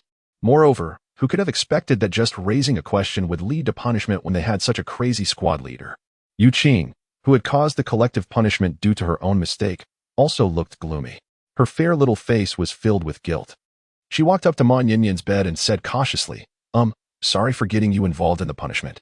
I'll be more careful in the future. Remember what you've said. Don't drag me down with your folly. The woman spoke coldly with her back turned to Yu Qing. At this, everyone in the dormitory cast cold glances at her. Even Luo Jingshu, who had always stayed out of the matter, opened her eyes. Luo Jingshu lay there silently, a sneer flashing across her lips. The military dislikes individualism the most. Judging from this recruit's attitude, it seems her military career won't go smoothly in the future. Being rebuked like this, Yu Qing, who had already been on the verge of collapse due to being far away from home and going through a series of intense trainings, couldn't hold back her tears and started to cry. Upon seeing this, Hua Duo and Fu Yusin immediately rushed over. Fu Yusin was the most burly girl among the 10. With a tomboyish personality, she got angry when she saw Yu Qing being brought to tears. Hey, we're all in the same class. It's just a punishment. Is there a need to speak so harshly? I don't believe you've never made a mistake. Saying so, she and Hua Duo pulled Yu Qing to the other side. Come on, stop crying. We don't blame you. Just be more careful in the future. The squad leaders in the recruit camp are quite abnormal. Try to keep quiet when you can. Yu Qing nodded while crying. She was really starving today and just expressed a bit of dissatisfaction. Who would have thought that the squad leader would punish them directly? Just like this, the originally harmonious atmosphere was ruined by that female soldier. Everyone lost the mood to continue chatting. One by one, they began to make their beds and tidy up their belongings. Some just threw a quilt on the bed and went to sleep. On the first day in the recruit camp, the girls, who were usually treated like precious princesses at home, truly experienced the hellish training. Yes, for these delicate girls, the recruit camp was indeed a hell. Luo Jingshu woke up after only 2 hours of sleep. When she opened her eyes, the dormitory was completely quiet, and she could still hear the gentle breathing sounds of the other girls in deep slumber. Luo Jingshu sat up on the bed, then made a dexterous turn and gracefully jumped down from the upper bunk. Amazingly, there was not a single sound, and no one was awakened. The curtains by the window were all drawn, and the light in the dormitory was somewhat dim. The air conditioner was on, and the temperature in the dormitory was a most comfortable 25 degrees Celsius. However, Luo Jingshu didn't quite fancy such a cloistered comfort. Luo Jingshu casually picked a pair of long trousers and put them on. Then she opened the door, stepped out of the dormitory, walked downstairs along the stairs and left the dormitory building. The entire building was extremely quiet, yet Luo Jingshu seemed like an outlier, appearing alone downstairs. She gazed at the training ground in the distance and vaguely heard the roars from there. 2 hours of rest were enough for her to regain her energy. Now, what Luo Jingshu needed to do was to acquaint herself with the environment where she would live from then on. This was a habit of Yishao. She was accustomed to taking control of everything, and even if she was reborn, such a habit would not change. She walked straight out along the cement road. 2 rows of plane trees stood upright on both sides of the road, swaying in the wind and shielding her from some of the sweltering heat. After walking about 500 or 600 meters, a 5-story building emerged on her left. It was obviously much livelier than their dormitory building. Without even guessing, one could tell that it was the office building of this military camp. Luo Jingshu didn't tarry and continued to move forward. Before her eyes lay a spacious training ground. In contrast to the tranquility just now, it was far livelier here. On the running track, in the equipment area, and on the muddy ground, veteran soldiers full of exuberance could be seen everywhere. From the distant mountains, the sound of bullets piercing through the air could still be heard. Hearing such gunshots, Luo Jingshu's gaze turned towards the mountain over there. Her hands, which had been naturally resting by her sides, unconsciously rubbed her fingers. Her fingers slightly bent into the shape of holding a gun, and then her index finger made a motion of pulling the trigger. She softly uttered the sound of bang. Those deep and obscure eyes sparkled with a distinctive luster, a blend of excitement and thrill, which was the unique expression of Yishao. Captain Li, what are you looking at? In the distance, at the window of an office on the 4th floor of the office building, a tall and imposing figure with an air of coldness stood before the window. The olive-green service uniform on the man made him look like a model. His left hand was casually inserted into his pocket, while his right hand naturally hung by his side. On his cold face, 2 thick sword-like eyebrows hung above his forehead. Beneath those thick eyebrows were a pair of deep, bottomless eyes like obsidian. His perky nose exuded a touch of austerity. His thin lips were slightly pursed, and rarely did they reveal a beautiful curve, which actually added a touch of warmth to his cold face. The man behind had long noticed the change in Li Jingyun. After knowing him for so many years, he wondered why the usually cold and decisive Captain Li was now enveloped in a strange air of warmth. Li Jingyun fixed his blazing gaze on the slender silhouette beside the distant playground. Every subtle movement of Luo Jingshu just now had fallen into his eyes, which stirred a trace of doubt in his heart. Hearing the sound, Li Jingyun snapped back to reality, withdrew the last trace of warmth on his face, and resumed his usual coldness that kept strangers at bay. Nothing. It's just that I haven't seen such an excited lad for a long time. Really? The one speaking was a man holding the same military rank as Li Jingyun. He was also the leader of the Lion Regiment and once Li Jingyun's comrade in arms, a gentle and amiable man named Lu Tianhao. After saying that, Lu Tianhao also walked to the window and looked outside. However, in the vast training ground filled with so many soldiers, he couldn't spot anything unusual. With his curiosity unfulfilled, Lu Tianhao returned to the desk and said to Li Jingyun, "Why did you choose our Lion Regiment as the autumn training base this year? Do you have other intentions?" "I'll put it bluntly first. Don't have any ideas about my soldiers. I only have a few treasures. And they can't stand here. This Chinese word is a bit hard to find a perfect equivalent here. Maybe harassment can be a rough substitute." Li Jingyun also retracted his gaze. The figure on the playground had long disappeared from his field of vision. 20. Concerned for one's fiancée, Li Jingyun stepped away from the window and approached the sofa. He picked up a cup of still steaming tea and downed it in one gulp. Then, a sly smile crept onto his face, making Lu Tianhao's hair stand on end. "Brother Lu, our place isn't open to just anyone. Even if your precious ones want to enter my place, they have to go through layers of assessments. Moreover, what my place lacks the least is what you hold dear in your heart. As for these few of yours, at least for now, I'm truly not interested." As he spoke, Li Jingyun picked up the folder beside him, took out several sheets of paper from it, and placed them in front of Lu Tianhao. "These are the requirements for accommodation, food, equipment, and venues we need to prepare for the autumn training. We'll come here in a month. I trouble Brother Lu to get everything ready for us." Lu Tianhao took the papers and glanced at them casually. In fact, he was well aware of these details. Li Jingyun didn't really need to provide him with such detailed explanations. However, since they were here, he wouldn't miss the opportunity to improve the quality of his soldiers. "Well, I've heard that every time you go for autumn training outside, you end up helping the local soldiers improve. I assume this time won't be an exception, right?" Lu Tianhao's eyes sparkled, wearing a cunning smile. If his troops could receive guidance from this team, not to mention an overall improvement, at least most of the soldiers would make progress. Looking at Lu Tianhao's calculating expression, Li Jingyun thought to himself, "Who said that Lu Tianhao of the Lion Regiment is a gentle and refined gentleman? In my view, he's just a crafty and greedy hypocrite. If Lu Tianhao were to learn of such thoughts, he would surely protest his innocence. In terms of guile and avarice, who in the entire southern military region could rival the formidable Captain Li standing before him?" Li Jingyun merely offered a faint smile and remained silent. After waiting for quite some time, seeing that Li Jingyun gave no definite answer, Lu Tianhao grew somewhat disgruntled. What kind of gentle and amiable young gentleman was he? Anyway, the man in front of him was well aware of his character, so there was no need to pretend. Lu Tianhao tossed the paper in his hand aside and abruptly rose from the chair. "Li Jingyun, you won't refuse, will you? You can't be so heartless. It's just a practice session with my lads. Is it really that difficult?" As soon as Lu Tianhao finished speaking, Li Jingyun slightly knitted his brows. The words sounded rather odd. "Tianhao, don't put it like that. It's just a matter of taming your precious boys. Rest assured, I'll handle them with aplomb. I'm just afraid you'll feel sorry for them." Upon hearing that Li Jingyun had agreed, Lu Tianhao immediately displayed a beaming smile, as warm as a spring breeze. His speed of changing expressions far exceeded that of Li Jingyun's. "That's all I need to hear. I promise I won't feel sorry for them then. Those rascals really need to be taught a lesson. Otherwise, they'll think they're invincible. By the way, aren't you leaving tomorrow?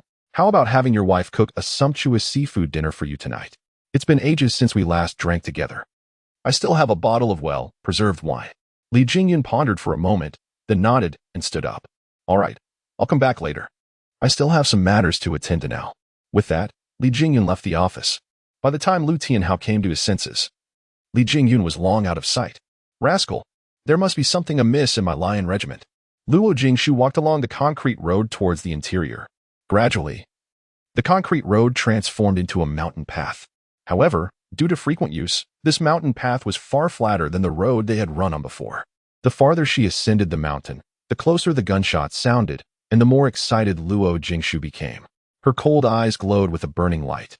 The shooting range was located on a flat area halfway up the mountain, surrounded by large trees on all sides. Standing at a distance, one could only hear the noises but not see the internal layout. However, now that she had approached and passed through the woods, she could see the entire shooting range clearly. This place was even larger than the previous training ground. There were long, range shooting ranges, moving shooting areas, and some auxiliary training fields. Upon seeing all this, Luo Jingshu stopped in her tracks, completely captivated by the sight. Once upon a time, she had been the most outstanding sniper. It seemed that since she could remember, guns had become an inseparable part of her. She would even hold a gun while sleeping and eating. However, after being reborn, all that had completely drifted away from her.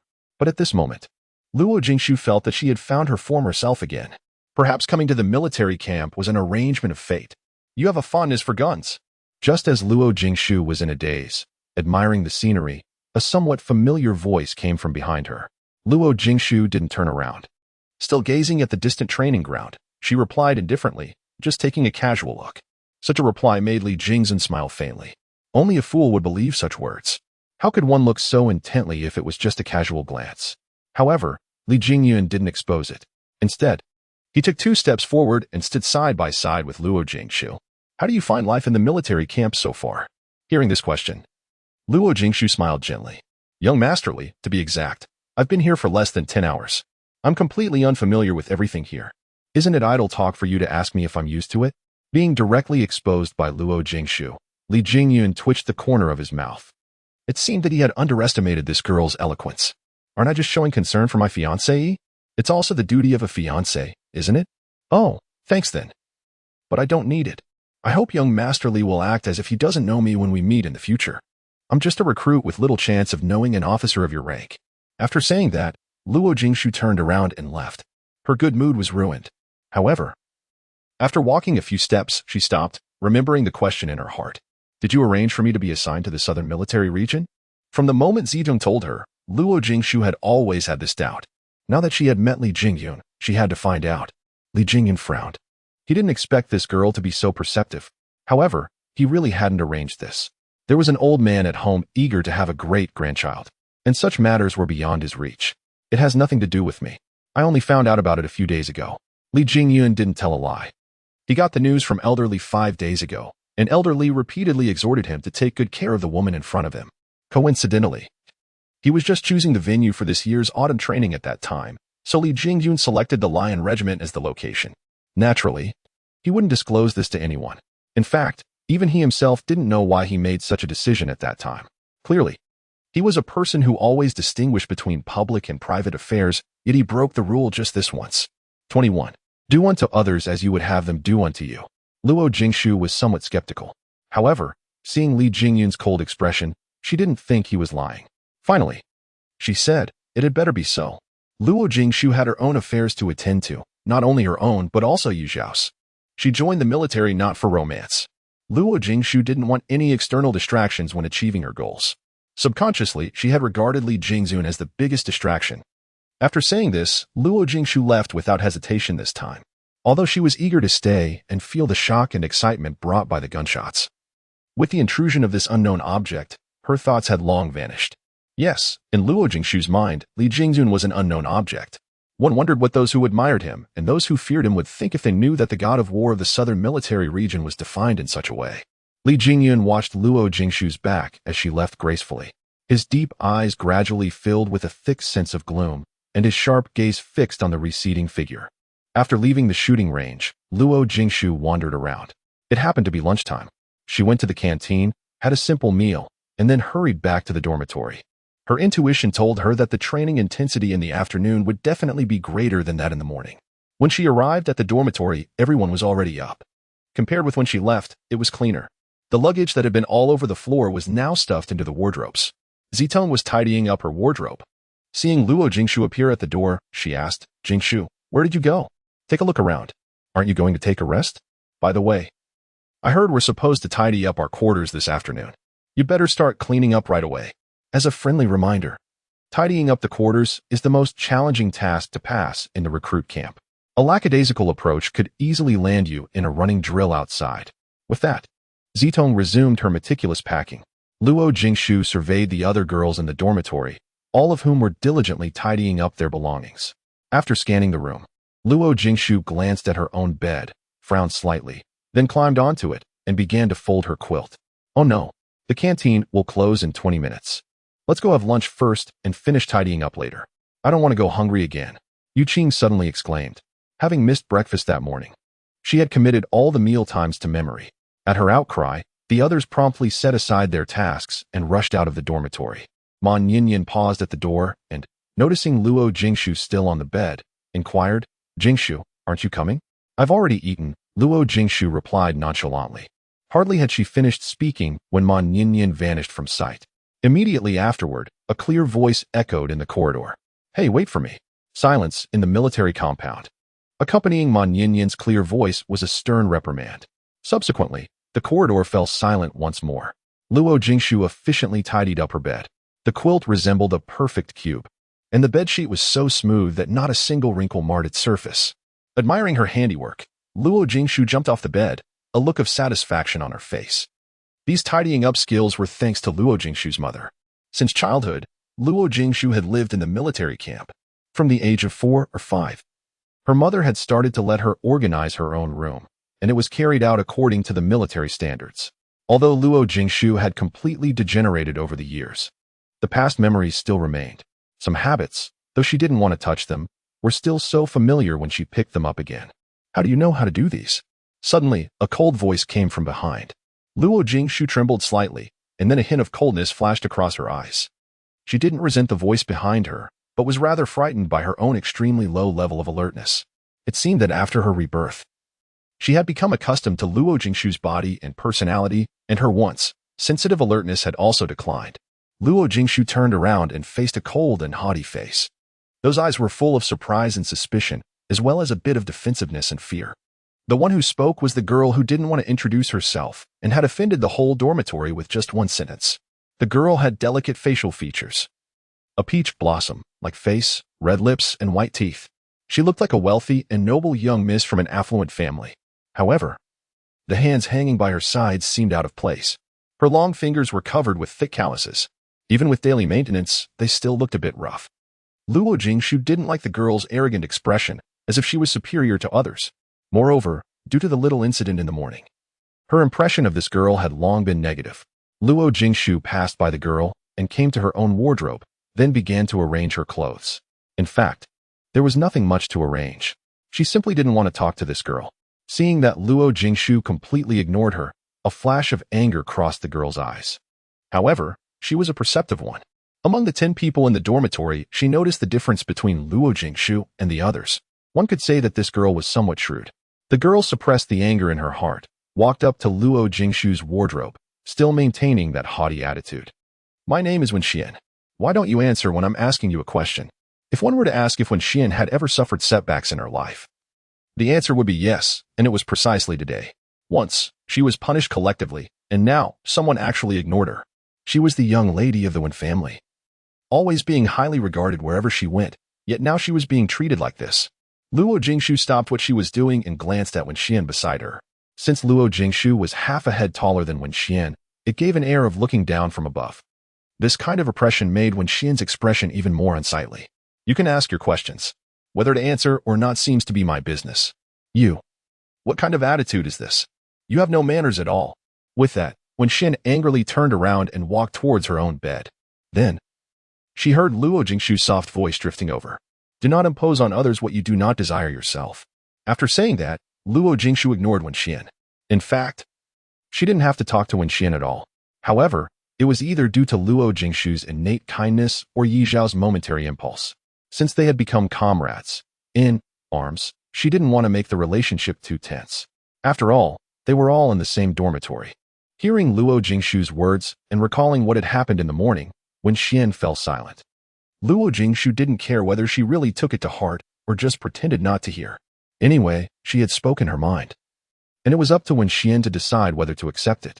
Just as Luo Jingshu finished packing her things, those who had gone out for a meal came in one by one, rubbing their bellies. Judging from their expressions, they must have eaten to their heart's content. "Oh my God. Jingshu, does someone in your family have a military background?" 22. Luo Jingshu, Deputy Class Monitor. Ma Ninian sat on her own bunk, looking as if she had been greatly startled, and stared at Luo Jingshu's bunk across from hers. This sudden exclamation drew everyone's attention. Although these people were not well acquainted with Luo Jingshu, upon seeing her neatly made bed, they all voiced their curiosities. "Luo Jingshu, where did you learn this? Can you teach us?" Zidong stood up. She glanced at Luo Jingshu's bed and then at the wardrobe opposite that belonged to Luo Jingshu. Her face was also filled with astonishment.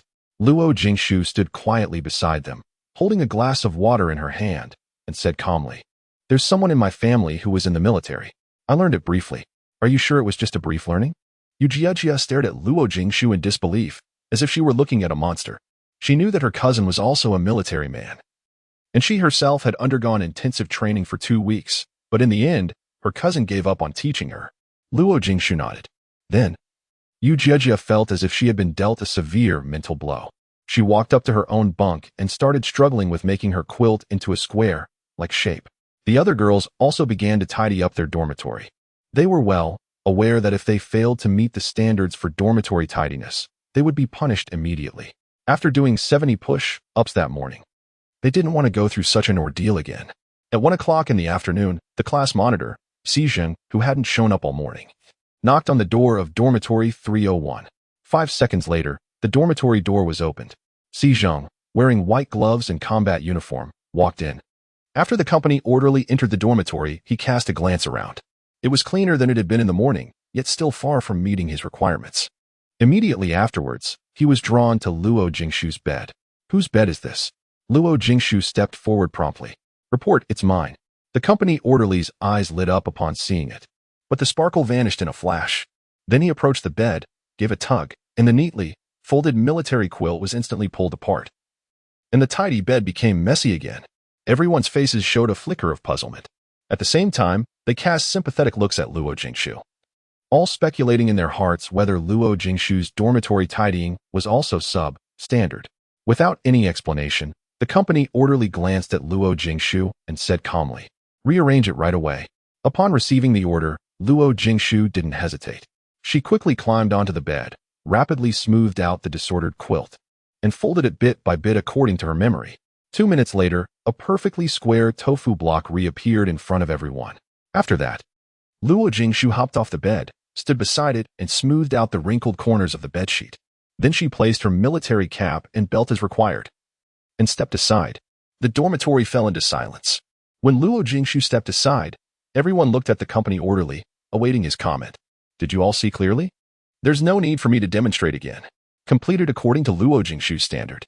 Additionally, from now on, Luo Jingshu will be the deputy monitor of Class 1. Platoon 1. As soon as the company orderly finished speaking, Ma Yinyan and Zitong winked at her, while several others cast envious looks in her direction. Report. 2 distinct female voices echoed in the dormitory. When Si Zheng looked over, his brows furrowed slightly. He mused inwardly, well aware that women could be troublesome. He resolved that upon his return, he would have a serious conversation with their superior. Henceforth, the task of leading female soldiers should be assigned to someone else. "You. What's the matter?" Si Zheng cast a glance at Wen Xian and inquired with a hint of impatience. Wen Xian stole a sidelong glance at Luo Jingshu, and a profound sense of dissatisfaction flashed across her eyes. Then she began to speak. "Report, squad leader. May I ask what the criteria for selecting the deputy squad leader are? This morning, I was the first to finish the training in our class. In terms of physical fitness, I ought to be superior to Luo Jingshu.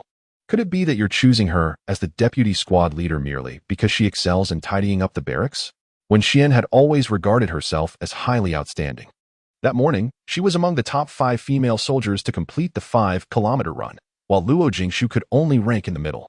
How could someone with such physical capabilities fulfill the duties of a deputy squad leader? More significantly, she was loath to be subordinate to others. Apart from the squad leader, Si Zheng, Wen Xian aspired to be the most formidable female soldier in the first squad, and the position of deputy squad leader was the epitome of excellence. Si Zheng did not respond to Wen Xian's query immediately. He turned his gaze towards Luo Jingshu on the other side and asked, "What about you? Do you have any issues?" "Report, squad leader. I cannot accept such an arrangement." At this, a flicker of anger flitted across Si Zheng's otherwise indifferent face. It was one thing for others to raise doubts, but how could even Luo Jingshu herself oppose him? What ill-fated luck he had, leading such a group of unruly recruits. "State your reasons." Si Zheng spat out these 3 words resentfully. Luo Jingshu maintained an impassive expression and spoke in a calm tone. "I have neither the awareness to serve as the deputy monitor nor the ability to take on this role. I hope the monitor will select someone with both the capacity and awareness." Hearing such an excuse, Si Zheng twitched the corner of his mouth. It seemed that all the good words had been spoken by Luo Jingshu. What did she mean by having no awareness and no ability? Don't think he, Xizheng, was just a reckless soldier. Having been by the squad leader's side, how could he not tell who was a good soldier? Xizheng suppressed the anger welling up inside and said seriously, "This is an order, Luo Jingshu. From now on, you are the deputy monitor of Class 1. Does anyone have any objections?" Hearing this, Luo Jingshu frowned slightly. Who didn't know what a deputy monitor was supposed to do? She just wanted to be a quiet soldier and didn't want to manage others. Thinking this way, Luo Jingshu took a step forward. "I have an objection." At this, even Xizheng, with his good temper, was about to explode. He shouted at Luo Jingshu, disobeying the squad leader's order, "Go and run 20 laps on the playground. The rest of you, start tidying up your living quarters. I'll come to inspect in 2 hours. Those who fail to meet the requirements will all go for a run." After saying that, Xizheng walked out of the dormitory without looking back. Just one Luo Jingshu could make him so furious that he was almost bursting with rage. He really had to admire Luo Jingshu's ability. In the dormitory, apart from when Xin casting envious, resentful and gloating looks at Luo Jingshu, the others surrounded her. "Jingshu, why did you refuse to be the deputy monitor? Now you've angered that tyrant and have to be punished." Zitong looked at Luo Jingshu sympathetically. "Jingshu, don't worry. We'll all support you in your work as the deputy monitor. Don't have any burdens." Wu Fangfang, who seldom spoke, opened her mouth. She was the relatively composed one in this dormitory. She had no objections to whoever would be the vice monitor. Moreover, after seeing Luo Jingshu tidying up the dormitory earlier, she quite supported the monitor's decision. "Yes, Jingshu, don't be stressed. We all support you." Once Wu Fangfang said this, the others also echoed one after another. It was already a great fortune for a group of people from all corners of the country to meet again. They didn't really care who would be the vice monitor. Besides, although Luo Jingshu gave them a cold impression, generally speaking, she was quite easy to get along with. Hearing what these people said, Luo Jingshu didn't know what to say. Finally, she silently walked towards the door. "Jingshu, aren't you going to tidy up the dormitory?" Mon Yinyan sat on the bed, looked at Luo Jingshu, and asked, "Go for a run."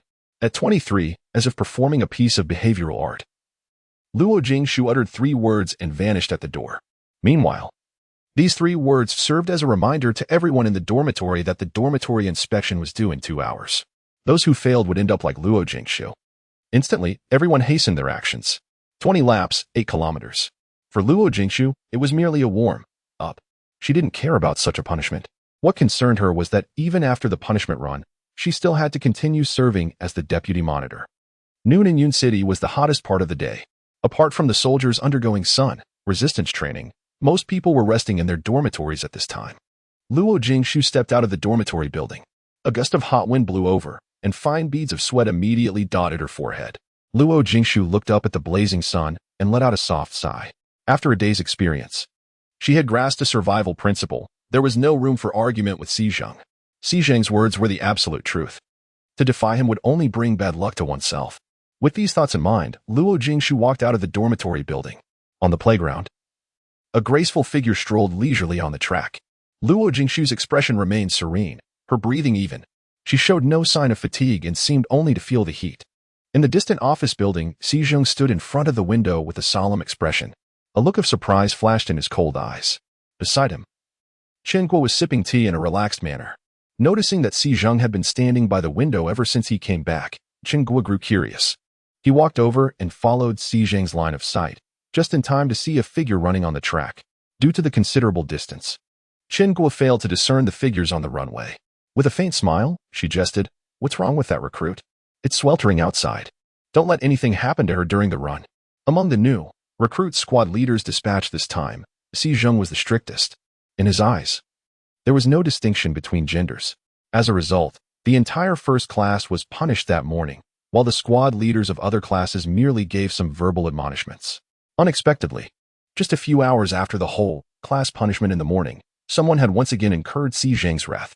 However, looking at the scorching sun outside, even these battle-hardened soldiers who were long accustomed to the blazing sun felt a twinge of trepidation. An estimate suggested that the outdoor temperature was around 34 or 35 degrees Celsius.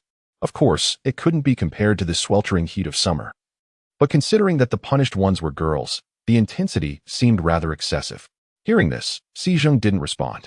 His eyes were fixed on the playground. If he hadn't miscounted, Luo Jingshu had already run 7 laps, nearly 3 kilometers, yet her speed hadn't slackened. Such physical fitness was likely beyond the reach of many veterans who had served in the army for years, let alone a young recruit who had just turned 18. And a female at that. After a while, when Luo Jingshu completed 8 laps, Si Zheng finally spoke up. 3 kilometers and not a bit of deceleration. What? Qin Guo hadn't been paying close attention to the situation outside. After hearing Si Zheng's words, she redirected her gaze to the training ground and then picked up the binoculars beside her. Is it that recruit named Luo Jingshu? Yes, it's exactly her. She was also the fastest to finish 70 push-ups this morning. Sparrowhawk, this girl has some skills. She's 18, and no one knows what she did before. The recruit files in Si Zheng's and others' hands are all very basic, especially Luo Jingshu's information. Even the column for her parents is blank. So in the recruit camp, no one knows Luo Jingshu's real identity. Now, Qin Guo also fell into deep thought. They had trained countless recruits and seen some excellent recruits with good qualities. Luo Jingshu was not the most outstanding recruit they had ever seen, but she could still rank among the top ones. After a while, Qin Guo rushed to the desk, rummaged through the recruit files, and found Luo Jingshu's information. It was really extremely simple, with many blanks. She graduated from high school. Why isn't the family member column filled? I'm not sure. It was like this when I got it. I didn't pay much attention at that time, but judging from this girl's performance, it's estimated that her background is beyond our imagination, Si Zheng said, slightly frowning, full of curiosity about Luo Jingshu. Qin Guo thought for a while, and suddenly her eyes sparkled. Luo, from the capital. Do you think she could be a family member of that person in the Xiaozhang military region? I've heard that that person has a daughter. Si Zheng was stunned for a moment, but then shook his head. He was also from the capital. Although he wasn't very familiar with that person, the eldest lady of his family was quite well known in the capital. No, you haven't heard of the great deeds of that eldest lady. She's just a female hooligan. She's nothing like the girl on the training ground. In fact, they are completely different people. Si Zheng would never know that the so-called hooligan girl he mentioned would leave him utterly astounded in the future. Just as Si Zheng and Qin Guo were speculating about Luo Jingshu's identity, on the 4th floor of this office building, namely in Lu Tianhao's office, there was also someone standing by the window, fixatedly staring at the figure on the track. His thin lips were slightly pursed and curved upwards. His cold and sharp eyes were overflowing with a faint tenderness. Although his expression remained aloof, the chill around him gradually dissipated. Even Li Jingyun himself was unaware of such a change. In Li Jingyun's impression, Luo Jingshu was nothing more than a problematic girl who loved to play petty tricks. She would act coquettishly to please the old man, Li, and flatter Li Jingyun for certain purposes. However, it seemed that the accident about a month ago had transformed this woman. One couldn't tell whether she had really damaged her brain or was stimulated by something. Anyway, their encounter in the hospital made Li Jingyun sense that this Luo Jingshu was different, but he couldn't quite put his finger on the specific differences. After all, his understanding of this little fiancé, he was merely based on others' evaluations and fewer than 5 interactions. Luo Jingshu had already run 15 laps, and Li Jingyun just stood there watching all the time. He was calculating the speed and time of each lap she ran. To his surprise, the time for almost every lap was the same. Looking at Luo Jingshu's current gait, there was not the slightest sign of heaviness. Although the time for each lap was not particularly fast, the fact that she could maintain the same speed for every lap really caught his attention. It seemed that he knew too little about this little fiancée, not even clear about these basics. Li Jingyun's eyes darkened slightly, feeling that he had been a bit careless this time. There was actually someone beside him whom he couldn't control. Thinking about it, he couldn't help feeling a bit annoyed. What are you still looking at? You've been standing there for so long. Are you performing some kind of performance art? At first, Lu Tianhao didn't notice Li Jingyun's abnormality. He wasn't as idle as Li Jingyun. There was a pile of documents on the table waiting for him to handle. After finishing a round of work, he saw that Li Jingyun was still standing by the window, and his posture hadn't changed at all. If it weren't for seeing Li Jingyun's heaving chest, Lu Tianhao would really have thought that there was a statue in his office. Nothing, Li Jingyun replied indifferently. After saying that, he was about to turn around and leave. At this moment, Lu Tianhao also walked to the window. The training ground at this time was not as lively as in the morning. Apart from those undergoing sun resistance training, there was only a figure running on the track. Lu Tianhao was no fool. He didn't think that Li Jingyun had stood there for so long just to watch those young recruits train. Thinking about it, he picked up the binoculars and looked at Luo Jingshu on the playground. A mischievous smile flashed across his lips. Oh, who is this new recruit? She has managed to make our Captain Li stand here for over half an hour. Her charm is truly remarkable. Wait a minute. I have to go and ask that young fellow Chun Guo about the information of this new recruit. Perhaps I can even bring about a wonderful marriage. No. Why doesn't that rascal Chen Guo know how to cherish the fairer sex? It's such a scorching day, yet he's made a young girl run on the playground. How perverse. Since all the female soldiers in the Lion Regiment had gone out for field training, in the entire regiment, any female must be a new recruit. So, just at a glance, Lu Tianhao guessed her approximate identity. As Lu Tianhao spoke, he surreptitiously glanced at Li Jingxun, hoping to detect some clues. However, after hearing Lu Tianhao's words, Li Jingxun regained his cold and aloof demeanor, leaving Lu Tianhao with no useful information. But Lu Tianhao didn't believe that Li Jingxun was just watching for amusement. He was an old comrade, in arms who had shared a deep friendship with Li Jingxun for 7 or 8 years. He had never seen Captain Li show such concern for any woman before. Yes, simply standing there for half an hour watching a recruit run was already a matter of great concern for Li Jingxun. After all, as the head of the most mysterious unit in the southern military region, he wasn't so idle as to while away his time in such a manner. Upon hearing Lu Tianhao's words, Li Jingxun remained inscrutable. He continued to watch by the window for a while. When he saw that Luo Jingshu had stopped running and switched to walking, he then left the window.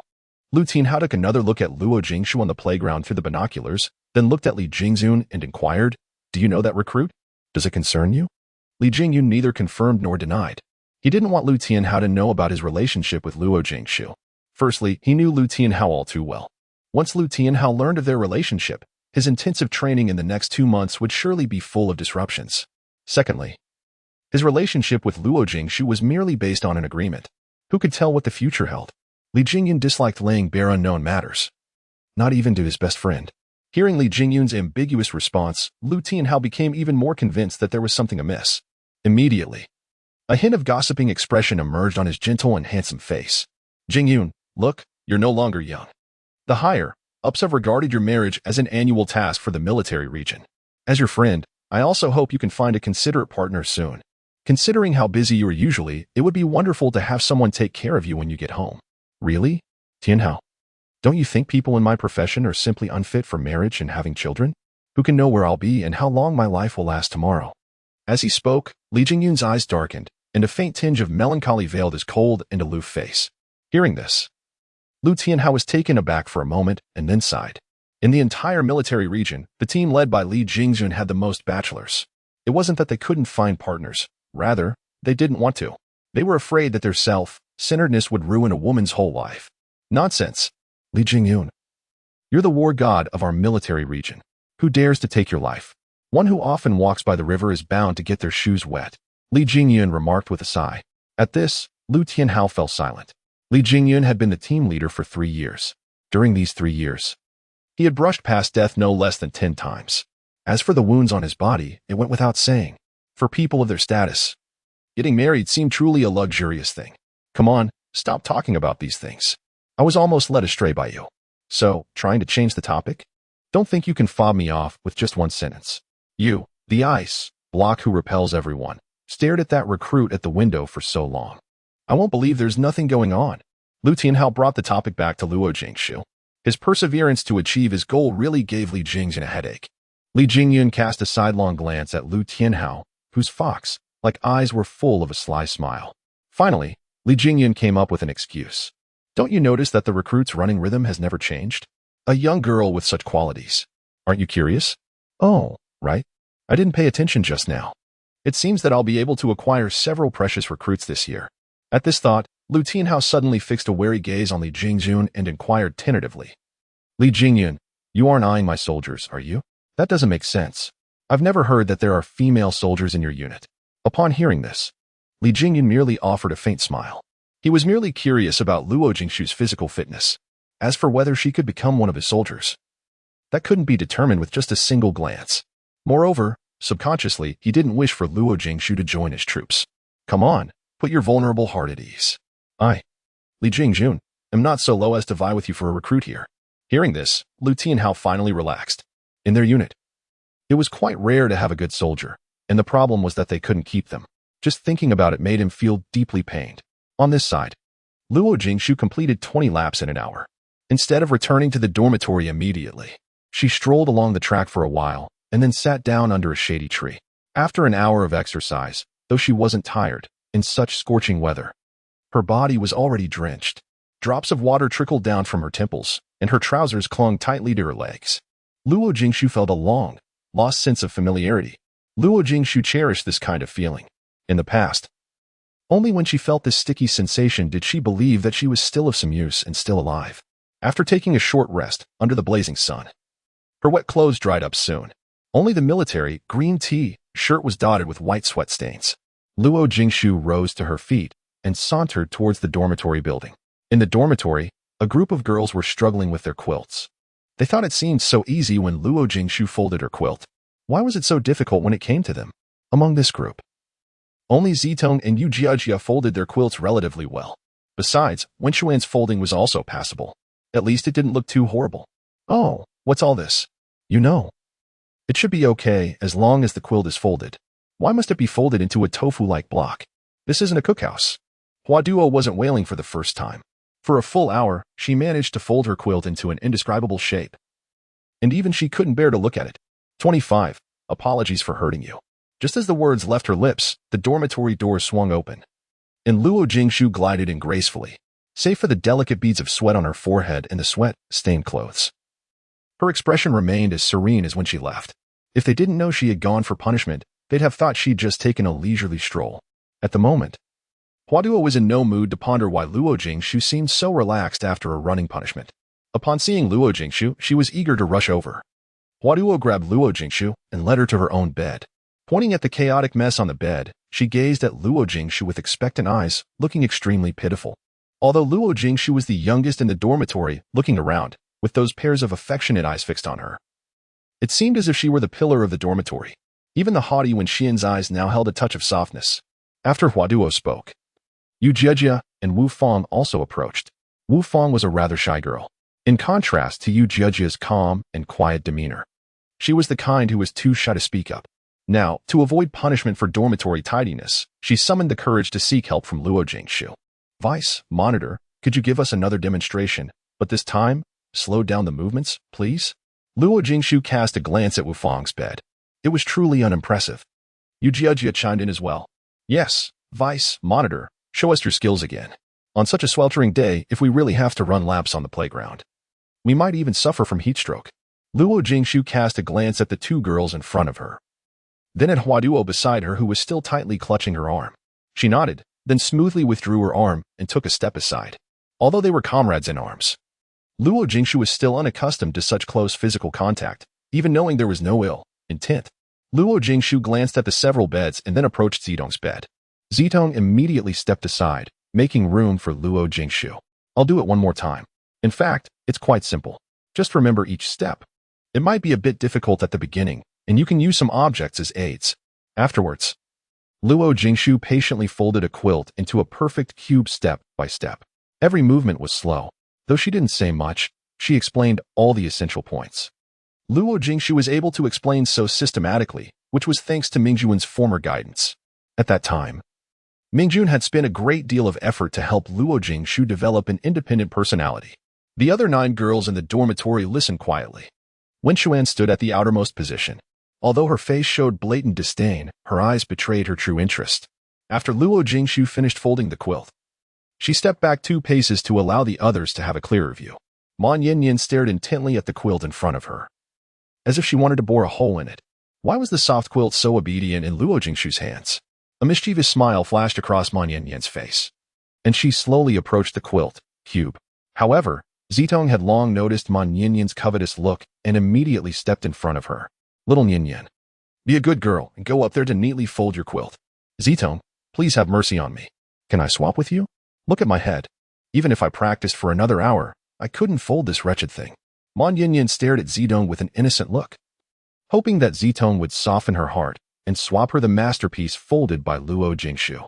However, Zitong was not a woman who would easily soften her heart. Zitong held Mon Yanyan's shoulders and pushed her aside, saying, "No way. I don't want to do penalty running, sister.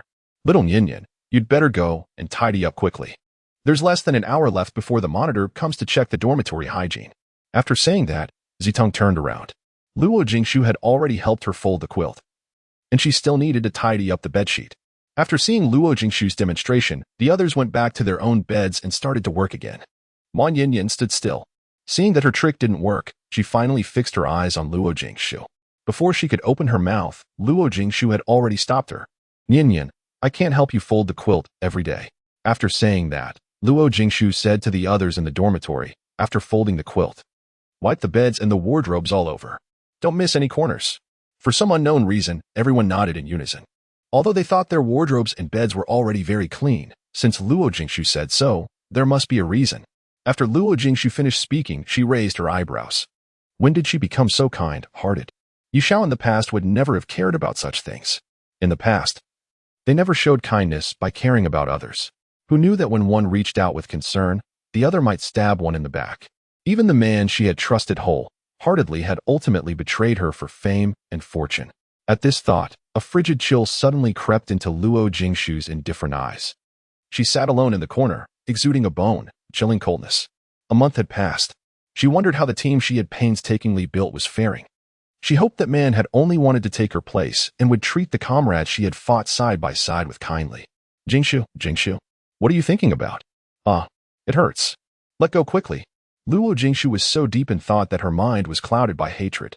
Zidong sensed something was amiss with Luo Jingshu and patted her on the shoulder. To her surprise, Luo Jingshu reacted violently. Luo Jingshu swiftly grabbed the hand on her shoulder, gave a gentle twist, and bent the hand backward. Then came a shrill scream. Luo Jingshu finally came to her senses and immediately released the hand. Sorry. I was lost in thought just now. Zidong felt a sharp pain in her wrist. She stared at Luo Jingshu warily and took a couple of steps back. Just when Luo Jingshu grabbed her, Zitong didn't miss the hatred. No, it was more like a murderous intent in Luo Jingshu's eyes. She could feel the suffocating stillness in the air. Zitong frowned. She couldn't fathom why Luo Jingshu would wear such an expression. It was totally inconsistent with an 18-year-old girl, yet it was undeniably real. Luo Jingshu realized her gaffe, gazing at Zitong's slightly reddened wrist. A flicker of guilt flashed across her eyes. It seemed she had to rein in her emotions from then on. Luo Jingshu rose to her feet and made her way to her wardrobe. From it, she fetched a bottle of safflower oil, which Mingyun had prepared for her before she left. Luo Jingshu carried the safflower oil and approached Zidong. As she walked, she could sense the strange looks cast upon her by others. Indeed, her actions just now were bound to arouse their suspicions. Yet she had no way to offer an explanation. I'm sorry for hurting you. Let me apply this oil for you. At 26, the monitor's face looked so grim. At first, Zitong was on guard. However, seeing Luo Jingshu return to her previous calmness, she slightly let down her guard and stood there, allowing Jingshu to apply medicine to her. Jingshu, you know martial arts. Zitong stated affirmatively. Just from that moment, it would be hard to believe if someone claimed she had no skills. Aren't you mad at me? Jingshu questioned, being injured for no reason. If it were her, even if they lived in the same dormitory, she wouldn't be as close as before. Why would I be mad at you? You didn't do it on purpose. However, I didn't expect you to be so vigilant. By the way, where did you learn these skills? Can you teach me? Zidong stared at Jingshu with stars in her eyes. If at first she was just simply curious, now she had developed a blind admiration for Jingshu. Whether it was the morning training, the housekeeping just now, or these martial arts skills, Zitong felt a bit more admiration for this girl who was nearly 2 years younger than herself. Jingshu was taken aback, looking at Zitong's extremely sincere expression. She didn't directly refuse but simply said, let's talk about it when there's an opportunity. Okay, it's a deal. You can't go back on your word. Well, once I learn these skills, let's see if the guy still dares to call me weak. Having received Jingshu's reply, Zidong immediately had a glimmer in her eyes and excitedly spoke.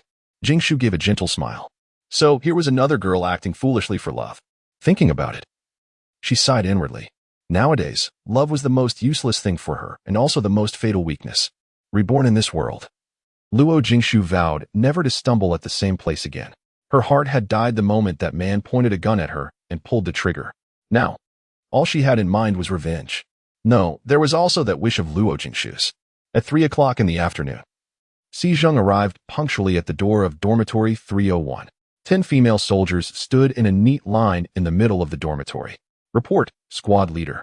The first platoon has assembled. 10 were supposed to be present, and 10 are actually here. Please inspect the dormitory tidiness. Luo Jingshu's resounding voice reached Si Zheng's ears. Si Zheng was rather surprised. He hadn't expected that after running 20 laps, this girl's awareness would suddenly improve so much. If Luo Jingshu knew what he was thinking, She'd surely pummel this squad leader right away. It wasn't that her awareness was high. Rather, Luo Jingshu was sensible enough to know that she had to take on the position of deputy squad leader, whether she wanted to or not. Instead of being punished again, it was better to accept it obediently. Xizheng replied, "Fall in." "Yes, sir." Luo Jingshu turned around and stepped back into the line. Xizheng no longer looked at these female soldiers. He first walked around the dormitory, taking a general look at each bed. At least on the surface, things were in a fairly good state. All the items were placed in their designated positions according to the dormitory regulations, and the floor was spotless. After that, Xizheng took out a pair of white gloves and put them on.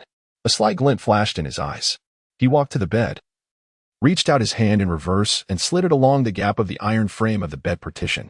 When he withdrew his hand and looked, a flash of shock crossed his eyes. The squad leader glanced at the bed in front of him, which belonged to Luo Jingshu. A faint smile inadvertently flitted across his lips but vanished in an instant. Then he moved to another bed. This time, it was Yu Qing sleeping on the lower bunk. He crouched down, performed the same action, and retracted his hand. This time, he was not only shocked but also somewhat incredulous.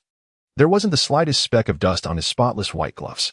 After seeing the squad leader's actions, the others secretly heaved sighs of relief. Then, they all cast grateful glances at Luo Jingshu.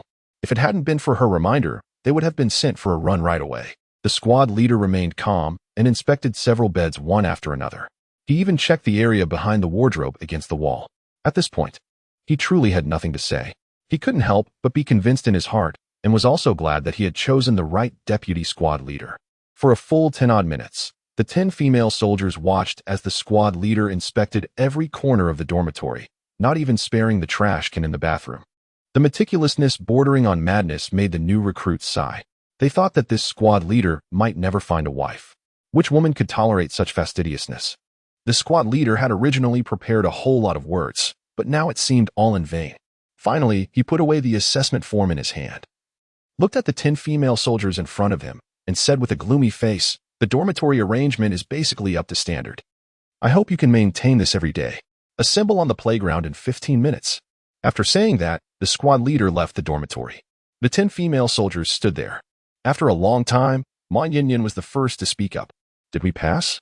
But why does the squad leader look so unhappy?" "Because he can't find an excuse to punish us." Beside her, Fu Yusin relaxed completely, leaning against the wardrobe, with a touch of relief on her face. As soon as these words were spoken, several other female soldiers also showed faint smiles. Only Luo Jingshu still had a cold expression, seemingly deep in thought. However, the others were so overwhelmed by joy that no one noticed Luo Jingshu's oddness. "Oh right, didn't the squad leader say that we should assemble on the playground before leaving?" Yu Qing looked at the others and gently reminded. Immediately, Yu Jiajia, Fu Yusin, and the others stood up straight, then looked at each other. Finally, a chorus of moans echoed in the dormitory. "No way. Weren't we told that we only needed to tidy up the dormitory this afternoon? Stop complaining. 5 minutes have passed. Hurry up and change your clothes. Don't give that freak a chance to pick on us." Luwen pushed the complaining Huaduo who was leaning on her. Then she walked to the wardrobe, took out her combat uniform, and quickly changed into it. Seeing this, the other girls also began to change their clothes.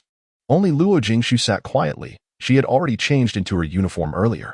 Outside the dormitory building, on the playground, many people were running on the track, both male and female. Without a doubt, they were all those who had failed to meet the requirements for dormitory tidying. Huaduo and Ma Yinyan were walking in the front. Seeing those people running as a punishment, Huaduo remarked, "Weren't we qualified? Why do we still have to suffer this kind of treatment? We might as well not have tidied up if we knew it would be like this.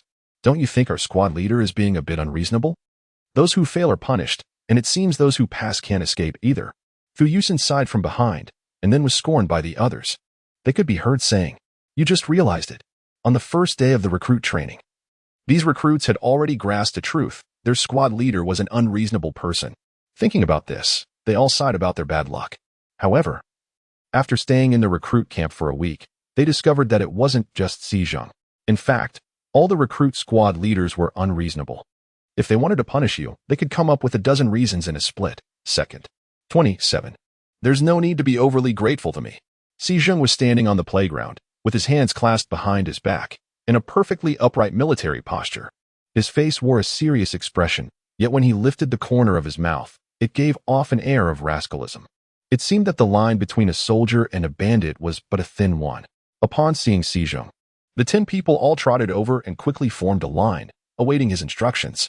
Given your excellent performance in tidying up your quarters today, I've decided to give you a certain reward. Now, I'll personally guide you on how to become qualified soldiers. For a soldier, a proper military posture and good physical form are the most fundamental. A soldier should possess the uprightness and fortitude befitting one. Whether standing, sitting, or walking, one must exude the bearing of a soldier. Today, we'll start with the military posture. As he spoke, Si Zheng glanced at his watch and then looked up, a faint smile gracing his face. However, that smile somehow seemed rather chilling. Normally, the Q training is supposed to start tomorrow, but as your monitor, considering that some of you have a relatively low level of comprehension, I've specially arranged extra training for you. Of course, there's no need to be overly grateful to me. After all, I'm so considerate of you. Hearing these words, the 10 female soldiers were itching to rush up and beat Si Zheng to a pulp. Was this what he called a reward? And the so-called extra training? He even looked down on them, thinking their comprehension was poor. Didn't this count as a personal insult? Although all of them were filled with discontent, none of them dared to stand up and refute. After a day of torture, they had lost their initial arrogance. As for Luo Jingshu, she simply couldn't be bothered. Anyway, since she had joined the army, she was prepared to endure all kinds of hardships and abuse. It was 3:30 in the afternoon. There were still 2 hours until dinner time. Then we'll stand at attention in military posture here for 2 hours. With that, the drill instructor blew his whistle and then said in a resounding voice, "Attention, all. Feet apart at a 60-degree angle, legs straight, thumbs against the second joint of the index fingers, hands hanging naturally and close to the body, abdomen tucked in. Chest out, head up, eyes looking straight ahead, shoulders pulled back. Yes, just like this. Hold it. 2 hours will pass quickly." As he spoke, a stack of white papers appeared in the drill instructor's hand somehow. He walked to the front of the formation and gave the papers to Luo Jingshu, saying in a soft tone, "1 piece of paper for each person. Clamp it between your legs. If the paper drops once, an extra lap will be added to tomorrow's morning training." Upon hearing this, everyone's faces turned even more gloomy. Luo Jingshu glanced at the drill instructor, wanting to say something. But in the end, she remained silent. She almost forgot the drill instructor's temper. She reckoned that as soon as she opened her mouth, the drill instructor would find an excuse to punish them. For a full 2 hours, 10 female soldiers, with white papers clamped between their knees, stood upright on the playground one by one. This was quite common in the training ground where the number of people was gradually increasing.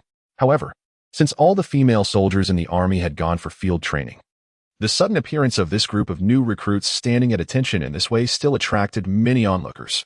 Their formation was beside the track, and one could faintly hear the discussions of the punished new recruits on the track. I heard from our squad leader that the dormitory hygiene of their group was all up to standard, yet they were all brought here to stand at attention. Suddenly, it occurred to me that being punished could also be a kind of enjoyment. If I were made to stand still like this, I reckon my legs would be immobile after 2 hours. Didn't you hear just now?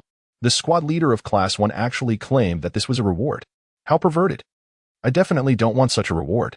Listening to the discussions among those recruits, the female soldiers in Class 1 looked even more ill-tempered. Meanwhile, their hatred for Si Zheng grew stronger. They had never encountered such a perverted person. For a full 2 hours, even just standing at attention made everyone's clothes soak through. Watching the setting sun on the hilltop, the female soldiers with sweat, dripping hair gritted their teeth and persevered. At this moment, they were on the verge of numbness, feeling that their muscles were so stiff that their bodies no longer seemed their own.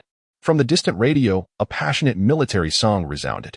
At last, there was a glimmer of unusual spirit on the originally serious yet pain-stricken faces. Although they had only been in the army for a single day, everyone felt a sense of familiarity with this kind of sound. Wasn't it the signal for dinner? At this moment, they seemed to forget the soreness in their bodies. With expectant looks in their eyes, they stared at Si Zheng standing in front, just waiting for an order to set them free earlier. This time, Si Zheng finally showed mercy. As soon as the distant sound rang out, he walked towards the formation. "All of you, at ease, attention, left, face." As soon as Si Zheng's voice faded, intermittent groans came from the formation. 2 hours of standing at attention without moving had long rendered these rookie female soldiers' bodies completely stiff. This left turn directly tugged at all the muscles in their bodies, and the peculiar discomfort was indescribable without experiencing it themselves. However, did they think this was the end of their ordeal? The next words from the drill instructor directly plunged them back into the abyss. Objective, the mess hall. Forward marching goose, step. At this, All 10 female soldiers, including Luo Jingshu, gasped in horror. She could even envision how spectacular their marching formation would be later. After a whole day, everyone had experienced the drill instructor's perverse ways. Even though they thought of the horror of the goose step, no one dared to utter a sound, fearing that their own actions would cause everyone to miss lunch. Subsequently, led by the drill instructor, the 10 of them walked towards the mess hall in grotesque goose steps. The drill instructor's expression remained calm, without the slightest ripple. However, the facial expressions of the 10 women behind were truly a spectacle. There was no way around it. Having to march in goose step with their whole body's muscles stiff and sore was no different from corporal punishment. Even some of the veteran soldiers in the army couldn't fully adapt to it. Not to mention these 10 recruits who had only been in the army for a single day. Luo Jingshu had shown remarkable self-restraint in her expression. However, from her furrowed brows and somewhat intermittent movements, one could tell how much she was enduring. Along the way, this small squad attracted countless onlookers. When people saw the expressions of the veteran soldiers showing empathy, they guessed that those veterans had also been tormented by such perverse recruit sergeants in the past. The distance from the training ground to the canteen was approximately 500 or 600 meters.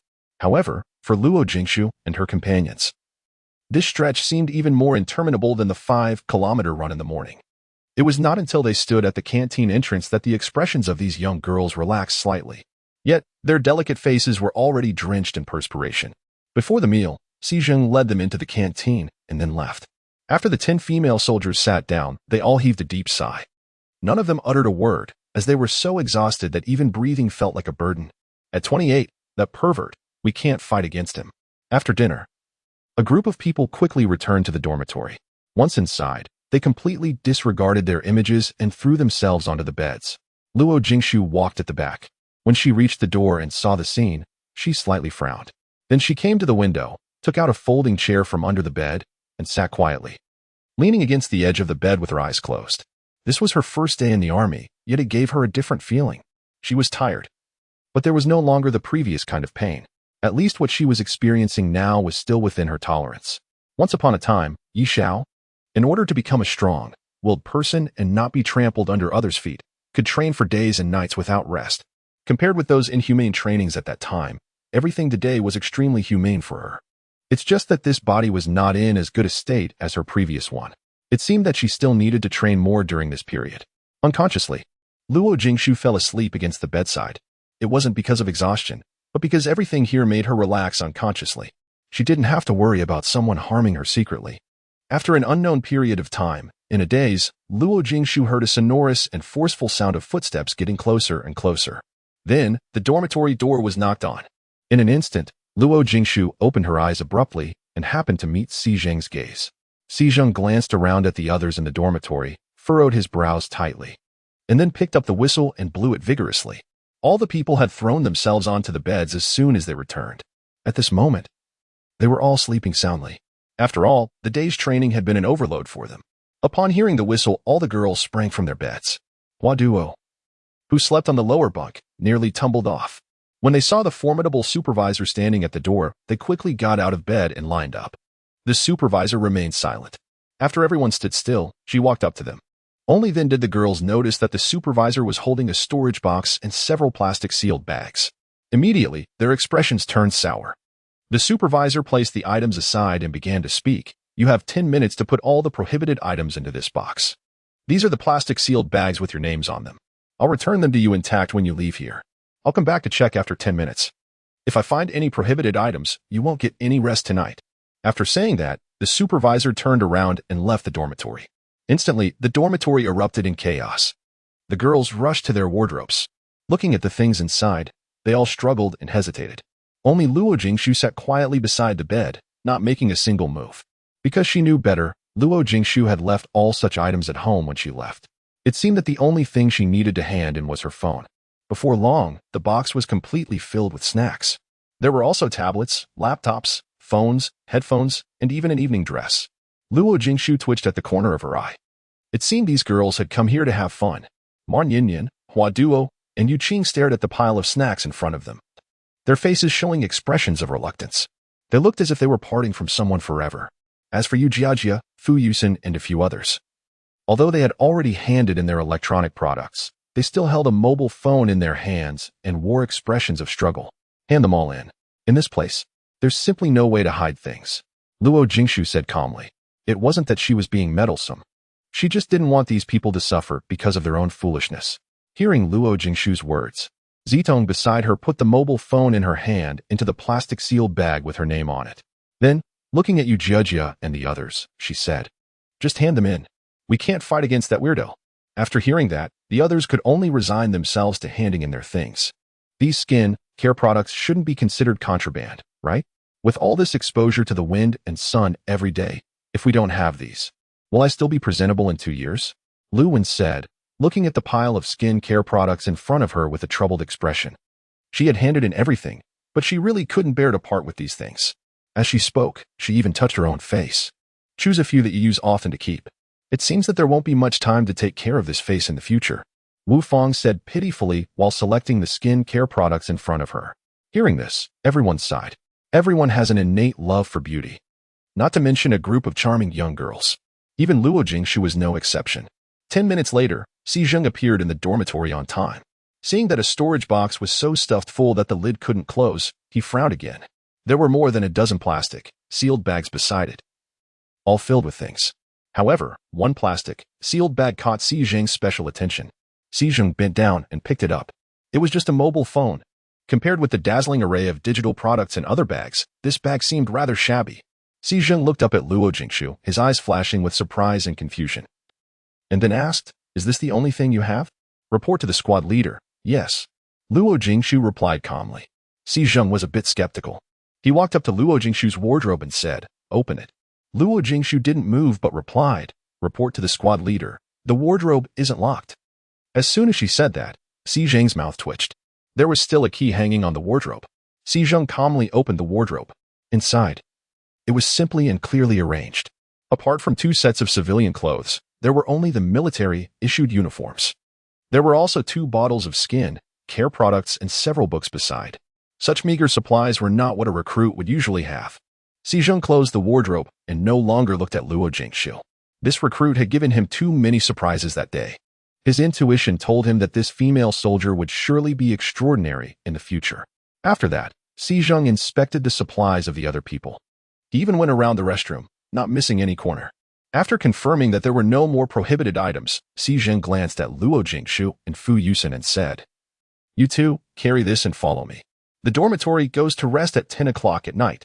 After saying that, Si Zheng walked out of the dormitory. Luo Jingshu and Fu Yusen carried the storage box and followed him out. Along the way, she saw many people like them. Making a comparison, Luo Jingshu thought the situation of their dormitory was relatively good. At least, all their things could be packed into one box. After putting the things in the place Si Zheng had mentioned, registering, and signing their names, the 2 of them started to walk back. However, just as they stepped out of the office building, Luo Jingshu was stopped. "Dear Luo, I haven't seen you for a whole day. I've missed you so much." Saying so, Yunja directly pounced on Luo Jingshu. Luo Jingshu immediately crossed her arms in front of her and took 2 steps back, looking at Yunja with disgust. "Stay away from me." 29, the young fiancé. As soon as the words were spoken, Yunja's bright and shining eyes instantly dimmed. A hint of grievance appeared on his handsome and elegant face. If others saw him at this moment, they would surely feel sympathy for Yunja. But who was Luo Jingshu? She could tell what Yunja was thinking even when he just blinked an eye. "Come on, stop pretending. You know it won't work on me." After saying that, Yunja immediately returned to normal. Although he always failed every time, he would still act like this whenever he saw Luo Jingshu. Fu Yusen beside them stared at the 2 in front, a teasing glint flashing in her eyes. As if she had discovered something. They had seen Yunja and Luo Jingshu together in the morning, although Luo Jingshu later only said they were friends. Now it seemed that their relationship was not as simple as that. Especially the look in Yunja's eyes when he looked at Luo Jingshu clearly showed deep affection. Luo Jingshu felt the teasing look from the side and immediately explained, "We're just ordinary friends." As soon as she finished speaking, Yunja immediately showed a heart-broken expression, looking at Fu Yusen in front of him, regardless of Luo Jingshu. He directly put his arm around her shoulder and said, "My dear Luo wants to keep a low profile. Just think of us as ordinary friends." Saying that, Yunja quickly let go of Luo Jingshu and then ran out of the office building. Fu Yusen seemed to understand and nodded. Then she stared at Luo Jingshu, and the smile on her face grew broader. Luo Jingshu looked in the direction where Yunjia had run off, grinding her teeth. This sly boy was quite smart. If he had left 1 second later, Luo Jingshu's fist would definitely have landed on him. Beholding Fu Yusin in such a state, Luo Jingshu instantly felt a splitting headache. She was not one adept at explanations. Moreover, after Yunjia's remarks, it seemed that the more she explained, the more muddled things became. So, she simply remained silent and turned to walk outside. This very demeanor further confirmed Fu Yusin's suspicions. Jingshu, he's your boyfriend, right? Don't deny it. Look at how intimately he called you. It's just a form of address. Truth be told, at the very beginning, Luo Jingshu was also unaccustomed to the way Yunjia addressed her. However, she was no longer Yu Xiao. Since this body belonged to Luo Jingshu, she had to get used to all of her past, including the relationship with Yunjia. Most importantly, this man, Yunjia, was fairly good to her. At least, getting along with him was quite relaxing. Luo Jingshu offered a calm explanation, yet Fu Yusin was already firmly convinced and completely ignored what Luo Jingshu said. Jingshu, you two are really childhood sweethearts. I really envy your kind of affection. Did you two make an appointment to join the army together? Who pursued whom? Luo Jingshu walked quietly ahead, even though she didn't utter a single word. Fu Yusin was as energetic as if injected with a stimulant and kept bombarding her with questions all the way. Not long after Luo Jingshu and Fu Yusin left the office building, at the other end of the storage room where Luo Jingshu had just entered, the door of an office was ajar. A man stood at the door, gazing at the gradually fading figure of Luo Jingshu in the distance. His eyes were as deep as the boundless universe, unfathomable. In those pitch-black orbs, there was a strong predatory look like a hunter eyeing its prey. His lips were slightly pursed, and there was a thought-provoking smile on his cold face, which was rather creepy. Captain Li, is your unit still recruiting this year? Chen Guo appeared at the door. The look in his eyes as he regarded Li Jingzhen was filled with respect and admiration, and his tone lost the harshness he had when dealing with the new recruits. Li Jingzhen withdrew his gaze, and his expression returned to its cold state. What? You want to come to my unit? Will your boss let you go? As soon as Li Jingyan finished speaking, Chen Guo scratched his head and gave an embarrassed smile. Then said, our boss is reasonable. He'll understand us. Hearing Chen Guo's words, Li Jingyan twitched the corner of his mouth. Reasonable? He doubted that the person Chen Guo was talking about was the same one he knew. If that person were reasonable, would he have sent such a group of rough soldiers to train those delicate young girls? Don't mention the excuse of helping his wife train new recruits. It was just a deception. Li Jingyan gave a faint smile and replied, there will be openings after the Spring Festival. Get prepared. Absolutely, we're always ready. Chen Guo suddenly answered seriously. This was not an idle statement. Throughout the southern military region, everyone knew how difficult it was to get into the unit led by Li Jingyan. Becoming a member wasn't something that could be achieved through just a few months of special training. Li Jingyan nodded and said, you're always welcome. As he spoke, Li Jingyan left the office building. Shortly after he stepped out, he picked up his phone and dialed a number. What's the relationship between Luo Jingshu and Yunjia? Upon hearing this, the man on the other end of the line burst into a teasing laugh and retorted mockingly, surely not. Has your little fiancé been unfaithful? Yunjia, the young master of the Yun family, is, as far as I know, on very intimate terms with your little fiancé. You've been away from the capital for so long and might not be aware of the situation here. In our social circle, your fiancé and that young master Yun are the most talked about couple. Wherever your fiancé is, the young master Yun is always within half a meter of her. By the way, what made you suddenly inquire about this young master Yun? Could it be that Miss Luo has really cuckolded you? At this point, the voice on the phone sounded even more excited. It was well known that Captain Li was an impeccable man, outshining them all in terms of ability, background, status, and family. If there was any flaw in this perfect man, it was his fiancée, Luo Jingshu. The relationship between Li Jingyun and Luo Jingshu was known to very few people. Yet the man on the phone was one of the lucky few who were in the know. When they first learned about it, they were utterly shocked. With Li Jingyun's status, he could have any woman he wanted. However, he chose a woman who was the laughingstock of the upper-class society in the capital. Although Luo Jingshu had a noble status, that was all she had. She was in no way a match for Li Jingzhen in other aspects. Hearing the teasing from the other end of the phone, Li Jingyun's face turned cold. If the man were standing in front of him at that moment, he would never have dared to act so disrespectfully. When Yusin, I happen to be short of an expert in electronic countermeasures. How about I mention it to the higher-ups? After all, we've known each other for so many years, and we should work together in perfect harmony. As Li Jingyun spoke, a sly smile flitted across his lips. Immediately, Plaintive begging came from the other end of the phone. Please, young Master Li, young Lord Li. I was wrong. Hearing this, Li Jingyun's frowning expression relaxed considerably. Tin Wen Yusin's were no match for him in a fight. I just want to know if they are a couple. 30. Stop philandering. This time, Wen Yusin didn't dare to talk nonsense and obediently answered Li Jingyun's question. I haven't heard about that. I only know they get along very well. But regarding their emotional relationship, such a private matter, I really have no idea. Saying this, Wen Yusin paused for a moment and then spoke again. This time, his tone was filled with more concern, as Li Jingjun had been his friend for many years. Jingyun, why are you asking so many questions? Didn't Miss Luo go to your southern military region? It's such a long distance. Even if there were really feelings between them, they would probably fade away after 2 years. By the way, wasn't it your grandfather's idea for you and Miss Luo to be together? Could it be that you've fallen for Miss Luo? No, with that non-mainstream look, how could you be interested in her? After being serious for just a short while, Wen Yusin reverted to his old self. After all, this was Li Jingyun's matter, and it was such a shocking one. Upon hearing this, Li Jingyun's lips curled up in a faint smile. Fall in love? What a joke. How could he, Li Jingyun, be smitten with an immature girl? He simply couldn't stand the sight of his nominal woman being affectionate with other men. Yes, that was how Li Jingyun rationalized it in his mind. Wen Yusin, do you think I'm such a person? Regardless of whose intention it is, at this moment, Luo Jingshu is my fiancée. How could my woman go around flirting with others? You help me find out clearly if there's any other relationship between that young master from the Yun family and Luo Jingshu apart from being friends. I need a definite answer by tomorrow night. As he spoke, Li Jingyun was about to hang up the phone. The endearing name Yunjia had called Luo Jingshu earlier kept nagging at him.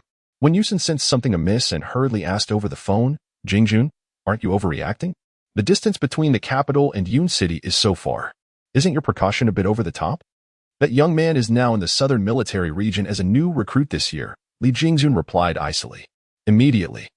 When Yusin's excited voice came from the other end of the phone, damn it, Jingjun.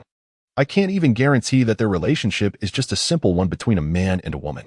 Brother, take care. After saying that, when Yusin hung up the phone first, in such a situation, what else was there to investigate? If they were just ordinary friends, how could one join the army knowing that the other had enlisted? At least he couldn't do that. Li Jingyun stared at the darkened phone, mulling over Wen Yusin's last words. His already gloomy eyes turned even colder, and then a hint of cruelty flashed across his lips. The prideful Li Jingyun, the revered war god of the southern military region, would never allow a brat to sully his reputation. Luo Jingshu, I didn't expect you to be so popular. I hope you don't flirt around. After that, Li Jingyun slowly made his way towards a dormitory building in the distance, which was the guest house of the Lion Regiment. His slender figure gradually vanished into the night. If Yunjia knew that a single address would make his future military career beset with difficulties, he would deeply regret ever getting to know Luo Jingshu. One can only say that when a man is jealous, he can be quite abnormal. On this day, all the recruits finally experienced the process of a soldier's growth. Just one day was almost enough to wear everyone out.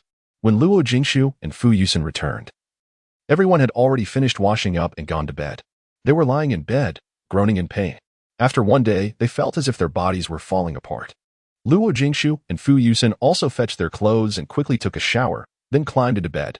Before the lights out time, even breathing sounds could be heard in the dormitory. Although Yuxiao was extremely skilled, Luo Jingshu was different. Although Luo Jingshu had been exercising at home every day for this past month, there was still a gap in intensity compared to today. Even though she had prepared herself, Luo Jingshu still felt utterly exhausted. At 1 o'clock in the morning, it is the time when one's body is most fatigued and most likely to enter deep sleep. However, such a habit of being completely unalert is not a good thing in the military. Beep, beep, beep.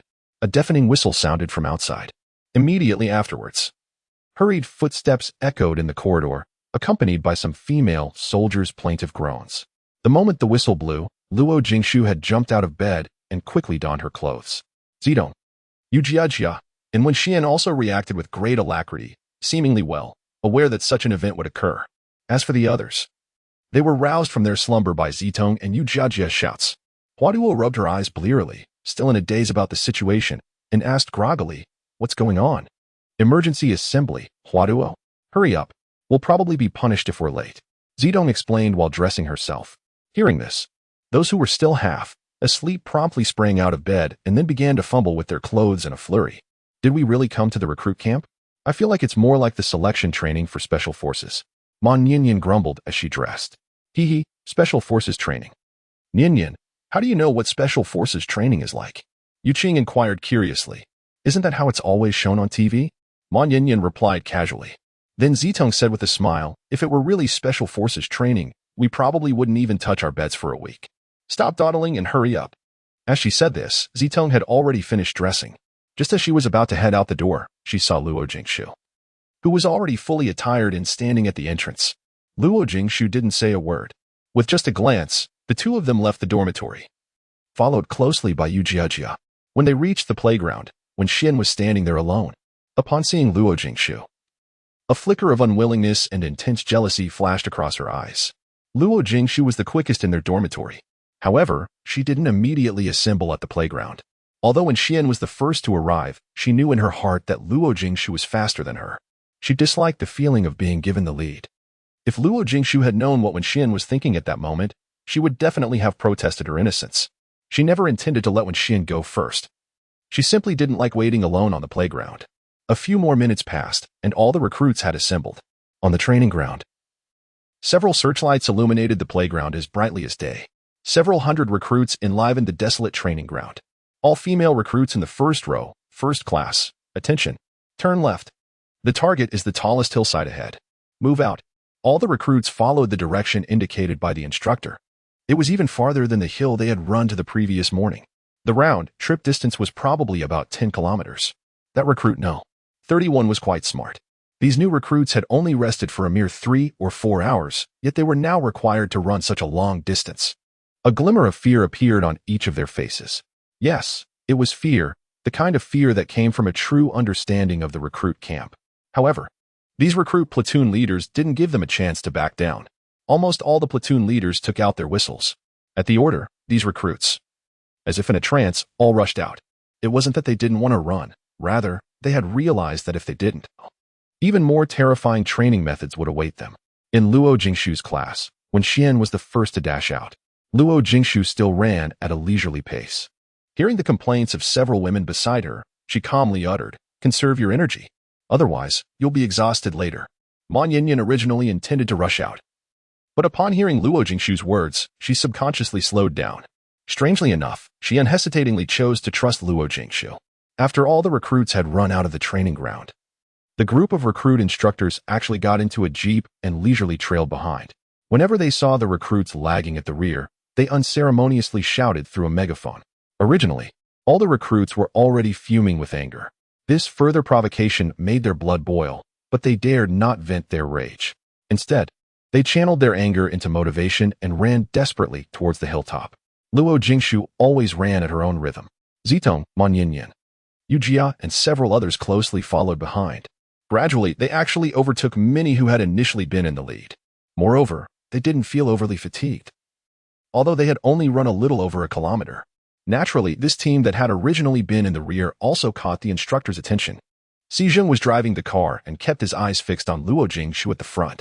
A satisfied smile fleetingly crossed his lips. "Mouse, that girl is from your class. Last night, I heard Sparrowhawk say that the girl running in the front seems quite remarkable. She's okay. She's just more composed. TSK. Howsy, you're being coy after getting an advantage. With such a promising recruit, you'll really shine during the new recruit assessment in 3 months. By then, the boss will praise you again." The man in the passenger seat, who was also in charge of female recruits, remarked, his words dripping with envy. Who could blame him? He hadn't found any outstanding recruits in his class the previous day. Hearing this, Si Zheng looked somewhat smug and let out an unguarded laugh. "Isn't it quite natural? I've been training new recruits for years and have never had a setback. Good grief, Howsy, learn to be modest." "What's that? Can you eat it?" In the end, Si Zheng was met with disdainful looks from his comrades, yet he remained unfazed, his eyes fixed on the class he was leading, except for Wen Xian. All the recruits in Class 1 had originally followed Luo Jingshu. However, after running 3 kilometers, those with slightly weaker physical fitness gradually slowed down, though they still managed to stay in the first half of the pack. As for Luo Jingshu, Zitong, Mon Yinyan, Lu Wen, and Yu Jiajia, their performance had improved a bit. Although they were still some distance from the leading group, judging from their running rhythm, it seemed quite possible for them to catch up. "Oh, my goodness. My legs are about to give out. Will we have to go through this every day?" This is like courting death. Ma Nianyan grumbled as she ran, but her speed remained steady. Luo Jingshu noticed this and couldn't help but have a glimmer in her eyes. It seemed that Ma Nianyan had decent physical strength.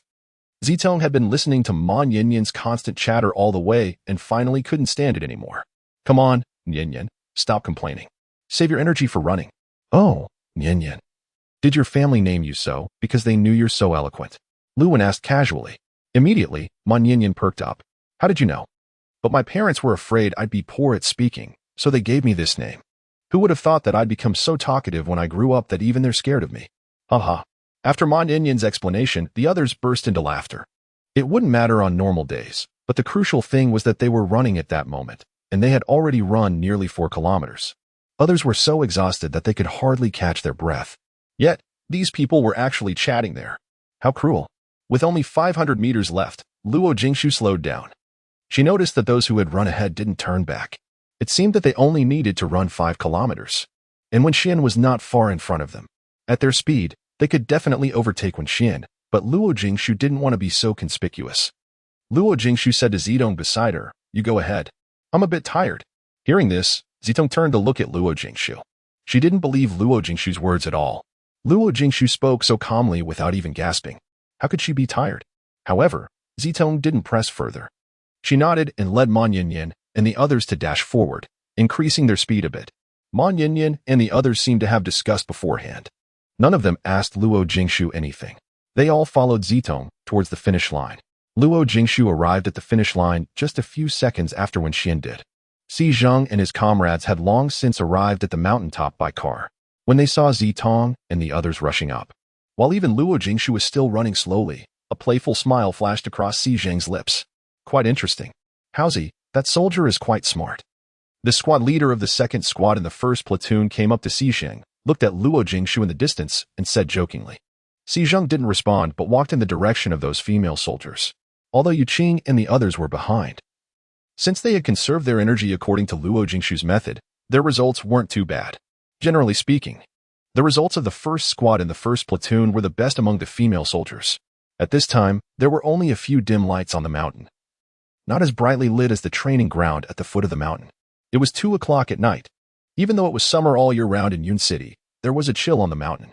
The 5-kilometer mountain trail had already soaked the clothes of these recruits. When the mountain wind blew, a chill accompanied it. The recruits sat together in groups. They didn't know what these squad leaders had brought them here for. Luo Jingshu found a big tree and sat down, leaning against the trunk and closing her eyes to rest. Although she didn't know what tricks these recruit squad leaders were playing, her intuition told her that from today on, the real recruit life was about to begin. After a while, when all the recruits had reached the mountaintop, the company commander of the recruit company they had seen at the railway station walked over. With a whistle, these female soldiers stood up as if by conditioned reflex and quickly formed a line. Attention, everyone. Stand at attention. Commence the military posture.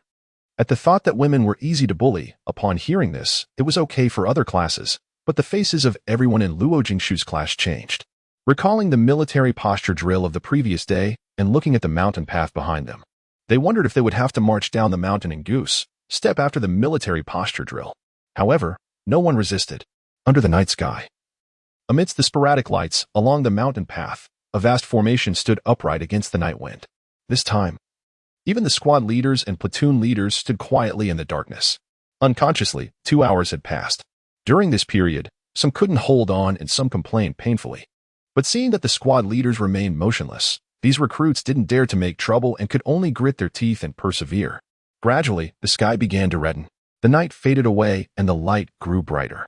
At this moment, a man in his 30s appeared at the highest point of the mountain peak at some unknown time. Recruits, can you see? Can you see the distant mountains and rivers? That is the southernmost border of our motherland, the territory we vow to defend to the death. The sunrise in Yun City is so beautiful. Such a magnificent scenery is safeguarded by all our soldiers. Do you love such a sunrise? Yes. Somehow. The moment the man opened his mouth, all the recruits could feel a surge of enthusiasm welling up within them, and their emotions suddenly soared. Good. If you love it, you must protect it. Remember, from this very moment on, you are the valiant warriors defending this land. We will never retreat, never admit defeat, and never give up. Recruits, for this beautiful scenery and this magnificent land, you must enhance your military qualities. Only the strong can stand firm. Remember? Remembered. Well, all recruits, I know you're now exhausted, famished, and sleepy. However, as soldiers, there's no such word as give up. See our base's training ground? Charge towards it, and victory awaits. All of you. Turn right and march towards the target. Right after the soldier finished speaking, all the recruits, as if infused with a sudden burst of energy, rushed downhill in a frenzy. Luo Jingshu finally understood that after all the long, tiring work and numerous events, it was all about indoctrinating these recruits, making them believe that their current efforts were meaningful and worthy of pride. Evidently, this approach greatly boosted the morale of these newly enlisted recruits. To be honest, Luo Jingshu was also somewhat influenced. Especially when the sun rose just now, gazing at the distant mountains and rivers, her heart was truly filled with awe. In the past, Luo Jingshu didn't have such an awareness. Her life creed was simply to survive, for the sake of survival. She made no distinction between good and evil and had no concept of defending the country. But things were different for Luo Jingshu. The events 8 years ago caused her irreparable pain. However, having grown up in a family full of soldiers, the blood flowing in her veins was still full of justice. It's just that over the years, she didn't want to touch upon it and intended to forget. However, after that impassioned speech just now, ripples began to stir in Luo Jingshu's cold heart. For a moment, she seemed to understand what the wise king had chosen back then. After such a stimulation, the speed of the 5-kilometer journey down the mountain was significantly faster than before. Moreover, after reaching the finish line, those new recruits still looked excited and tireless. This is the magic of the army. It can enable an ordinary person to find the meaning of their existence and make everyone strive towards the same goal. Perhaps, this is also the reason why Luo Jingshu wanted to join the army, and the previous reason might just be an excuse. After this special encouragement, in the following week, all the new recruits quickly adapted to the life in the recruit camp. The girls in dormitory 301, who initially complained and regretted, also became more positive. In the entire recruit camp, only Luo Jingshu seemed to be living in her own way, just as she did when she first arrived. The training in the first week of the recruit camp was extremely dull. 5-kilometer runs in the morning and evening, standing at attention, cue training, and drill regulations. Maybe everyone had got used to this mode, and they all felt that the training in this week was much easier than on the first day. From the second day on, Luo Jingshu set up an independent training plan for herself. Her goal of joining the army was not to be assigned to an ordinary company in the future. She wanted to enter the most elite team and fulfill Yi Zhao's wish. According to Luo Jingshu's current physical fitness, it was absolutely impossible for her to enter that team. The only solution was to do extra training. Fortunately, the training in the recruit camp had got on the right track, and she had a lot of spare time. That morning, Luo Jingshu still got out of bed an hour earlier than others as usual. She changed her clothes, strapped on the lead weights, and walked out of the dormitory. It was still Yunjie who helped her obtain the lead weights for her feet. There were many soldiers like Luo Jingshu, but most of them were veterans.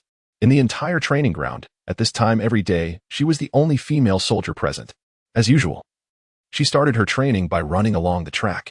After only a short while of running, Luo Jingshu sensed someone following her from behind. She didn't turn back but continued running in silence. She didn't like to communicate with others. After nearly half a month in the army, apart from the soldiers in her own class, the people she had talked to the most were Yunjie and Xu Zihan, who had talked to her on the first day of running. After running one lap, the footsteps still followed her at a constant distance. A glint of suspicion flashed across Luo Jingshu's eyes, and she picked up the pace. She didn't believe that the person behind her was also just running. Apparently, after Luo Jingshu accelerated, the person behind her also quickened the speed. At this moment, Luo Jingshu could feel that the other people on the training ground were all staring at her with strange looks. She frowned. This time, she was truly curious about the person following her. Luo Jingshu turned around and saw a very unfamiliar face. She was certain that this person was not from their recruit camp.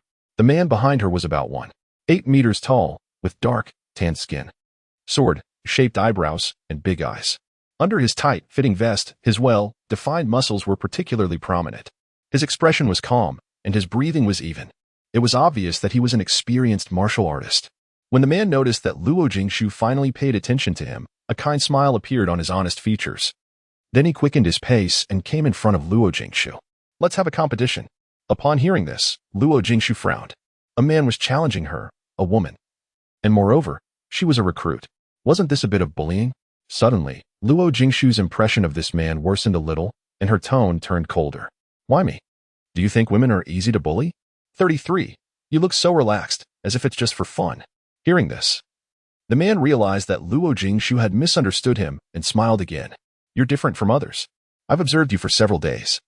Your physical fitness is better than many men here. You're very strong. I only compete with the strong. Luo Jingshu liked to hear these words. But then she also noticed that the seemingly honest man had a pair of sharp eyes. These days, although she added extra training for herself every day, in order not to attract others' attention, she slowed down a little with each lap. An ordinary person couldn't tell that she was conserving her energy. Luo Jingshu stared warily at the man in front of her. She didn't want to accept such a challenge. She didn't want to become the center of attention. Sorry. I think you've got the wrong idea. I'm very weak. Otherwise, I wouldn't add extra training for myself. You'd better find someone else. Hearing this, the man frowned slightly. He was confident that he hadn't misjudged. But why didn't this woman want to compete with him? However, he wasn't the type to force others. Seeing that Luo Jingshu didn't accept, he had to give up. I have faith in my judgment and believe I won't be mistaken. Since you're not keen on the competition, I won't force you. However, I sincerely hope we can train together every day from now on. What do you think? Why? Luo Jingshu felt a tinge of aversion towards such persistence. She had no kinship with this man, so why on earth did he keep pestering her? Running with others is rather dull. Running with you always brings unexpected discoveries.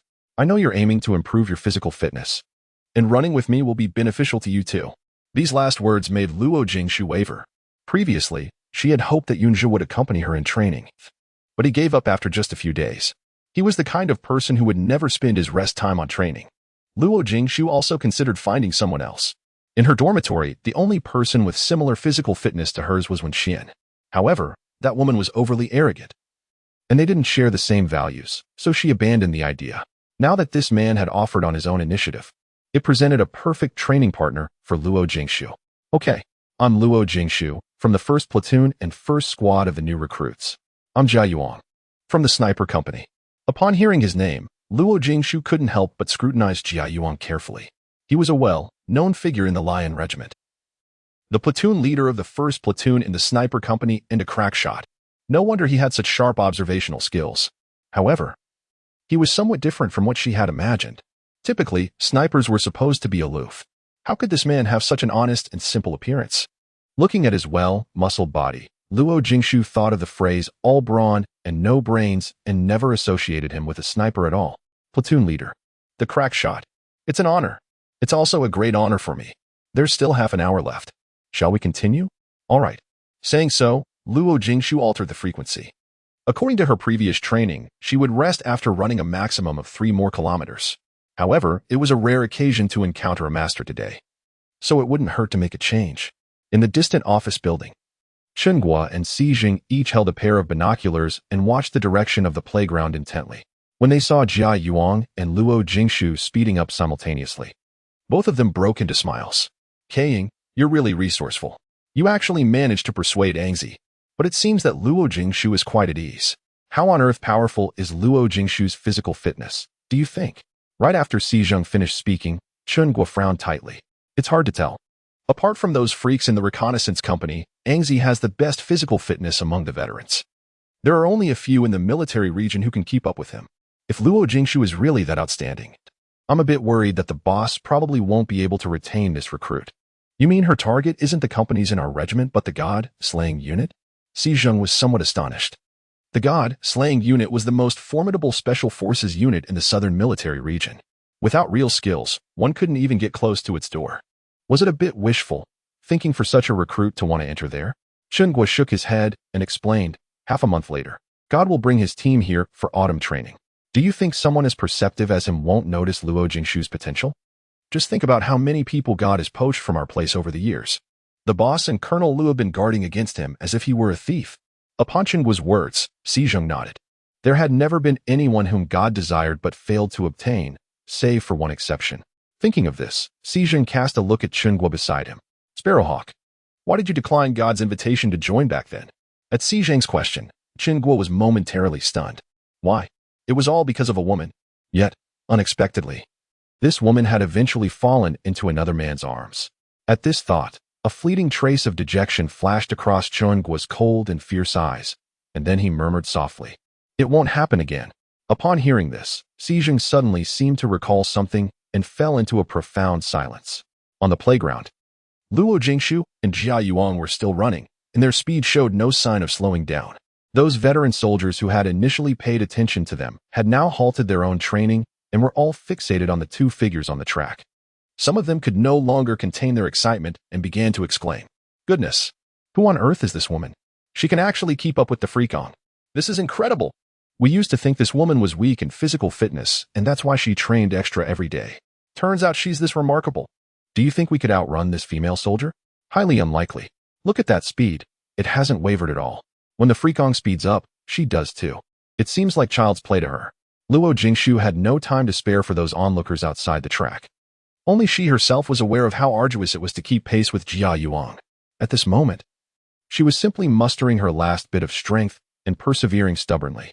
In total, Luo Jingshu had run almost 15 kilometers from the beginning until now. If it were Yi Xiao in the past, not to mention 15 kilometers, even 30 kilometers would have been no problem. However, Luo Jingshu's current body was too weak.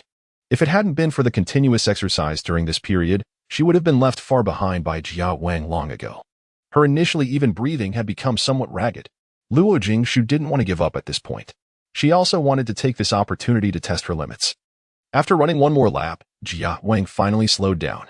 Looking at Luo Jingshu beside him, a flicker of admiration flashed across his eyes. "Let's call it a day today. You're really amazing.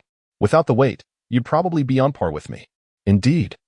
Jia Wang had noticed the lead weights inside Luo Jingshu's long pants right from the start. So this wasn't just a comforting remark but a genuine recognition. Luo Jingshu slowed down, walked slowly along the track, adjusted her breathing, and wiped the sweat off her forehead. "You're better than me." As she said this, Luo Jingshu glanced at Jia Wang's legs, where there should also be lead weights attached. Jia Wang let out a faint smile upon seeing this. It seems this female soldier has sharp eyes. Jia Wang checked the time. There were still 20 minutes until the reveille. Then he said to Luo Jingshu, "Shall we continue tomorrow?" "Sure," she replied with just a nod, effectively accepting this sparring partner. With such a formidable opponent, her physical fitness should improve at a faster pace. After that, the two of them returned to their respective dormitories. Compared with the previous extra training sessions, Luo Jingshu was truly exhausted today. When she returned to the dormitory, Zitong and the others had already gotten up. Seeing Luo Jingshu enter the room soaked all over, they stared at her with wide, open eyes. "Jingshu, did you fall into the river?" They all knew that Luo Jingshu trained extra every day, but in the past, at most, Luo Jingshu's face would turn rosy and her forehead would sweat. She had never been in such a sorry state as today. Luo Jingshu glanced at her own appearance and said calmly, "I was a bit worn out from today's training." After saying that, she took her clothes and entered the bathroom. She quickly took a shower and came out. Subsequently, the group walked out of the dormitory and started the normal training for the day. From the second week on, they began the armed 5-kilometer run. Wearing steel helmets, carrying military quilts on their backs and rifles on their shoulders, they still ran along the mountain path. It was only after the run that it was time for breakfast. By now, hardly anyone would miss breakfast, and this day was no exception. However, after breakfast, the order that had previously been to assemble by squads was unexpectedly changed to assembling by platoons today. Qingguo stood at the very front, and the 3 squad leaders stood upright behind him. "From today onwards, we will officially enter the physical training month in the recruit camp. The training content for each day will be announced later. There will be 3 training sessions a day, one in the morning, one at noon, and one in the evening. Except for the 5-kilometer cross-country run remaining unchanged, the rest of the time will be used to complete these tasks. To boost motivation, there will be a weekly assessment from now on. The assessment results will influence your future company assignments. Of course, there will surely be some of you who are not eager to make progress. I won't force you. But those who fail to complete the tasks as required will receive additional training." As she said this, Qingguo briefly outlined the training plan for the next month. The faces of the female soldiers in the entire platoon grew increasingly gloomy. Although the previous month's training was arduous, it was at least bearable. However, upon hearing about the training tasks for the next month, these female soldiers clearly showed signs of fear. The problem was that each group had to conduct training 3 times a day. These female soldiers roughly calculated in their minds that it was almost impossible to complete all the training as required, let alone find time for rest. After Qingguo finished speaking, she added another sentence. "All training can be arranged by yourselves. You can complete it independently or in groups. If you have any questions, you can ask your squad leaders. Well, the training officially begins. Disperse on your own." After saying that, Qingguo left the training ground, while those male soldiers in the distance had already started their training. Fortunately, as they were female soldiers, the passing criteria were slightly more lenient than those for male soldiers. Just when everyone was feeling relieved, a woman's voice rang out in the formation. Report. Si Jing looked and saw it was Wen Xian from their class, then walked over. What's the matter? Wen Xian glanced at the surprised looks of others and asked coolly, May I ask about the training specifications for each group of male soldiers? Upon hearing this, the drill instructor stared at Wen Xian with keen interest. Incidentally, he also glanced at Luo Jingshu, who was one person away from Wen Xian. However, seeing her calm expression, he refocused and replied to Wen Xian's question. For the male soldiers, it's a 5-kilometer cross, country run, 200 push-ups, 100 pull-ups, 200 frog jumps, half an hour of parallel bar support, and 50 single bar rotations. Self-organized training. And the passing time is 3 hours. As soon as the drill instructor finished speaking, all the female soldiers gasped. Compared with the requirements for female soldiers, the male soldiers' training regime was even more arduous. After speaking, the drill instructor looked at Wen Xian. A flicker of disdain crossed Wen Xian's face. For her, it was not an unachievable task, so she spoke up. Report, sir. I request to complete the male soldiers' tasks. This time, not only were the female soldiers astounded, but even the male soldiers standing not far away cast looks of amazement. All the male drill instructors surrounded them. One of them said with a mischievous smile, Drill instructor. Well done. I've also been curious about the capabilities of these female recruits. If this recruit can complete the tasks, it'll be a good way to deflate the male soldiers' overconfidence. Without much deliberation, the drill instructor nodded and uttered, approved. Then he looked at the other female soldiers in front of him and inquired, who else wants to train according to the male soldiers' standards? As he said this, the drill instructor deliberately glanced at Luo Jingshu. Unfortunately, Luo Jingshu stood there quietly as if she hadn't heard a thing. Based on Luo Jingshu's capabilities, these training tasks were not beyond her reach. Perhaps she could even complete them more quickly. However, she had no intention of being ostentatious. Standing out too much on ordinary days would only make her a target of envy. After all, as Qingguo had mentioned earlier, training performance would influence future assignments. Luo Jingshu was uncertain about Wen Xian's intentions, yet it was obvious that she would not be as arrogant as Wen Xian. After Si Zheng finished speaking, no one in the queue responded. This seemed within the realm of reason. However, Wen Xian in the queue appeared rather perturbed. She had staged this whole incident with the aim of provoking Luo Jingshu, but it seemed now that she had been overly self-assured. Presumably, she would have to bear the consequences on her own. Very well. Since there are no objections, let the training commence. Form your own teams. After saying this, the entire group was dismissed. Luo Jingshu stood there, contemplating how to ration her physical strength when Wen Xian rushed over. Luo Jingshu, why didn't you accept? Luo Jingshu arched her eyebrows slightly, glanced at Wen Xian, and replied indifferently, why should I accept? This remark only served to further enrage Wen Xian. Over the past half-month, Wen Xian had been keeping a close eye on Luo Jingshu. She was certain that Luo Jingshu had been holding back. This time, she had hoped to use the physical training to stimulate Luo Jingshu and uncover her true capabilities, but unfortunately, her plan had failed. Maybe others were unaware. But Wen Xian was well aware that in the Lion Regiment, the female reconnaissance company was the most outstanding female soldier unit. Yet there was only one quota for new recruits this year. Throughout the recruit company, over the past half-month, Wen Xian has ranked first in almost all the projects. Logically, it should be a certainty for her to enter the reconnaissance battalion. However, she has a faint sense of unease and is somewhat afraid of Luo Jingshu. As the saying goes, know your enemy and yourself, and you can fight 100 battles without defeat. But now she can't even grasp Luo Jingshu's real strength. How can she expect to win in the final major assessment? She must eliminate this hidden danger before the assessment, and this physical training session is a good opportunity. Unfortunately, Luo Jingshu completely ignores her provocation. Now, hearing Luo Jingshu's indifferent tone, all the resentment that Wen Xian has accumulated for half a month bursts out. Luo Jingshu, since you have the strength, why do you hide it? If you have the guts, accept my challenge. Luo Jingshu feels like laughing. She doesn't understand Wen Xian's thoughts and can only respond to her childish behavior with a sneer. Sorry, I'm afraid I'll disappoint you. 35. The initial revelation of strength, actually. Wen Xian has guessed one thing right. Luo Jingshu is also hiding her strength for the final major assessment. She has the same goal as Wen Xian. Luo Jingshu also wants to go to the reconnaissance company. Of course, The reconnaissance company is just a stepping stone, and her target is a stronger team. After saying that, Luo Jingshu directly turns around and leaves the training ground to start the morning training. She progresses at a steady pace and completes all the projects within her preset scope. In the following week, the same training is repeated every day. As the weekly assessment time approaches, Luo Jingshu starts to feel rather irritated. Shenghua had previously stated that the weekly assessments would be factored into the final comprehensive evaluation. If Luo Jingshu continued to perform at her usual training level, even if she had an outstanding performance in the final assessment, her overall score would not be particularly remarkable. After much deliberation, Luo Jingshu finally made a decision.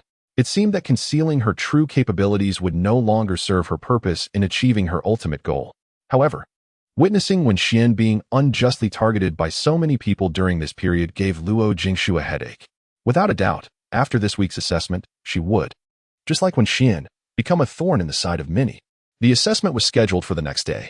That evening, after completing her regular training, Luo Jingshu ran an additional 5 kilometers on the training ground before returning to the dormitory. Compared to the relaxed atmosphere in the dormitory in previous days, the current air was thick with tension. Zitong was sitting by the bed, lifting dumbbells to work out. The other girls were also occupied. Strangely, Wen Xian, who usually showed up in the dormitory on time, was nowhere to be seen. Upon seeing Luo Jingshu, Zitong, while continuing her training, inquired, "Jingshu, will you go all out in tomorrow's assessment?" As soon as Zitong uttered these words, Yu Jiajia and Lu Wen simultaneously turned their gazes towards Luo Jingshu, their eyes brimming with a hint of curiosity. A fleeting, complex look flashed across Luo Jingshu's eyes. It was understandable. They usually trained together. No matter how well she had concealed her abilities compared to her exhausted teammates after training, her effortless performance was too obvious.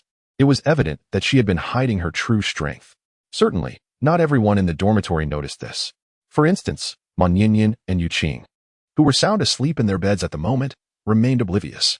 Ma Yinyan was truly too careless, while Yu Qing was fully occupied with her own arduous training and had no time to pay heed to others' training conditions. Luo Jingshu hesitated for a while, unsure of how to respond. In fact, she herself hadn't even made up her mind whether to go all out. Seeing that Luo Jingshu didn't answer, Zitong offered a faint smile. "Jingshu, since you've become someone's imaginary rival, why not let the other person recognize the disparity between you and them?" Upon hearing these words, Luo Jingshu immediately felt much more at ease. Indeed, rather than being timid and apprehensive, it would be better to directly let those people face the reality that she was an unbeatable opponent. This would also spare her the annoyance of seeing Wen Xian's provoking expression every day. "Thanks. I know what to do now."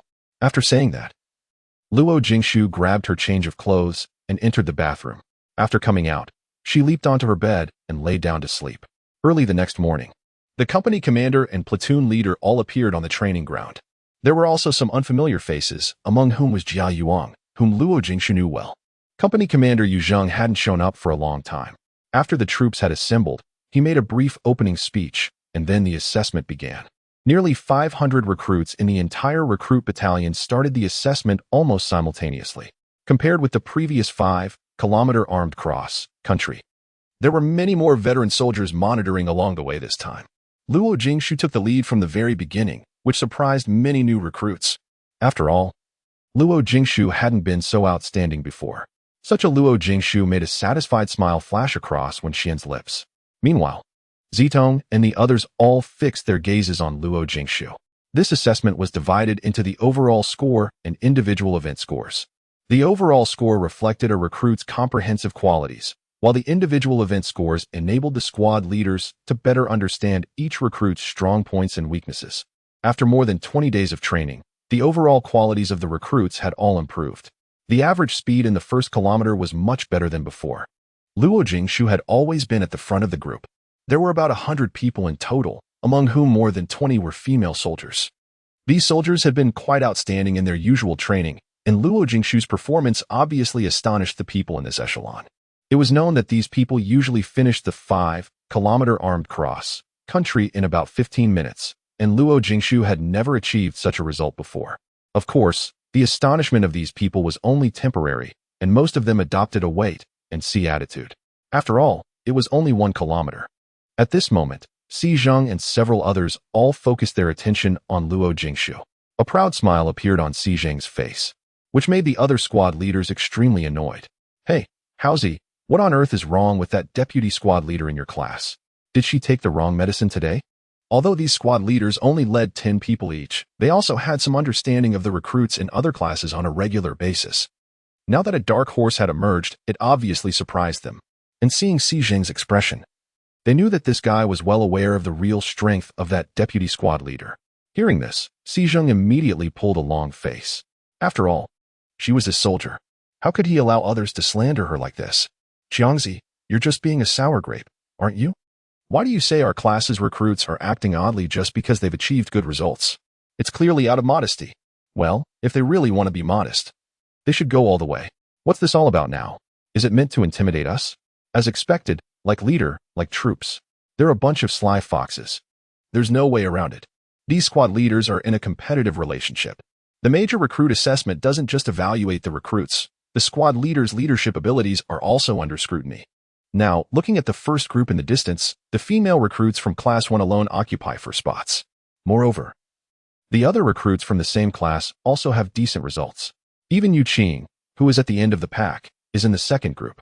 Such outstanding achievements are bound to make the other squad leaders envious. Hearing this, Si Zheng didn't bother to hide his pride. He fixed his eyes on Luo Jingshu, wearing a beaming smile. Xiangzi, Yunga, why don't you take a look at your own teams? Maybe you'll discover 1 or 2 recruits with hidden potential.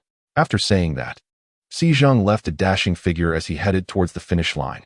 At this moment, Luo Jingshu was far ahead, being the fastest among all the female recruits. Judging from the frequency of her running steps, she could obviously go even faster. However, she didn't seem to have the intention to sprint further. After all, there were only 5 male recruits ahead of her. If she were to speed up, it would definitely shock the entire military district. 36. I am absolutely the most loyal to Luo. 15 minutes and 48 seconds was Luo Jingshu's result. This was also the best result achieved among the female soldiers during these days of training, a full 30 seconds faster than Wen Xian, who had previously held the first place. Moreover, this time, Wen Xian didn't even rank second. Among these female soldiers, it was obvious that several of them had the same idea as Luo Jingshu and had hidden their true capabilities during normal training. Wen Xian, who had often held the first place, only ranked 5th.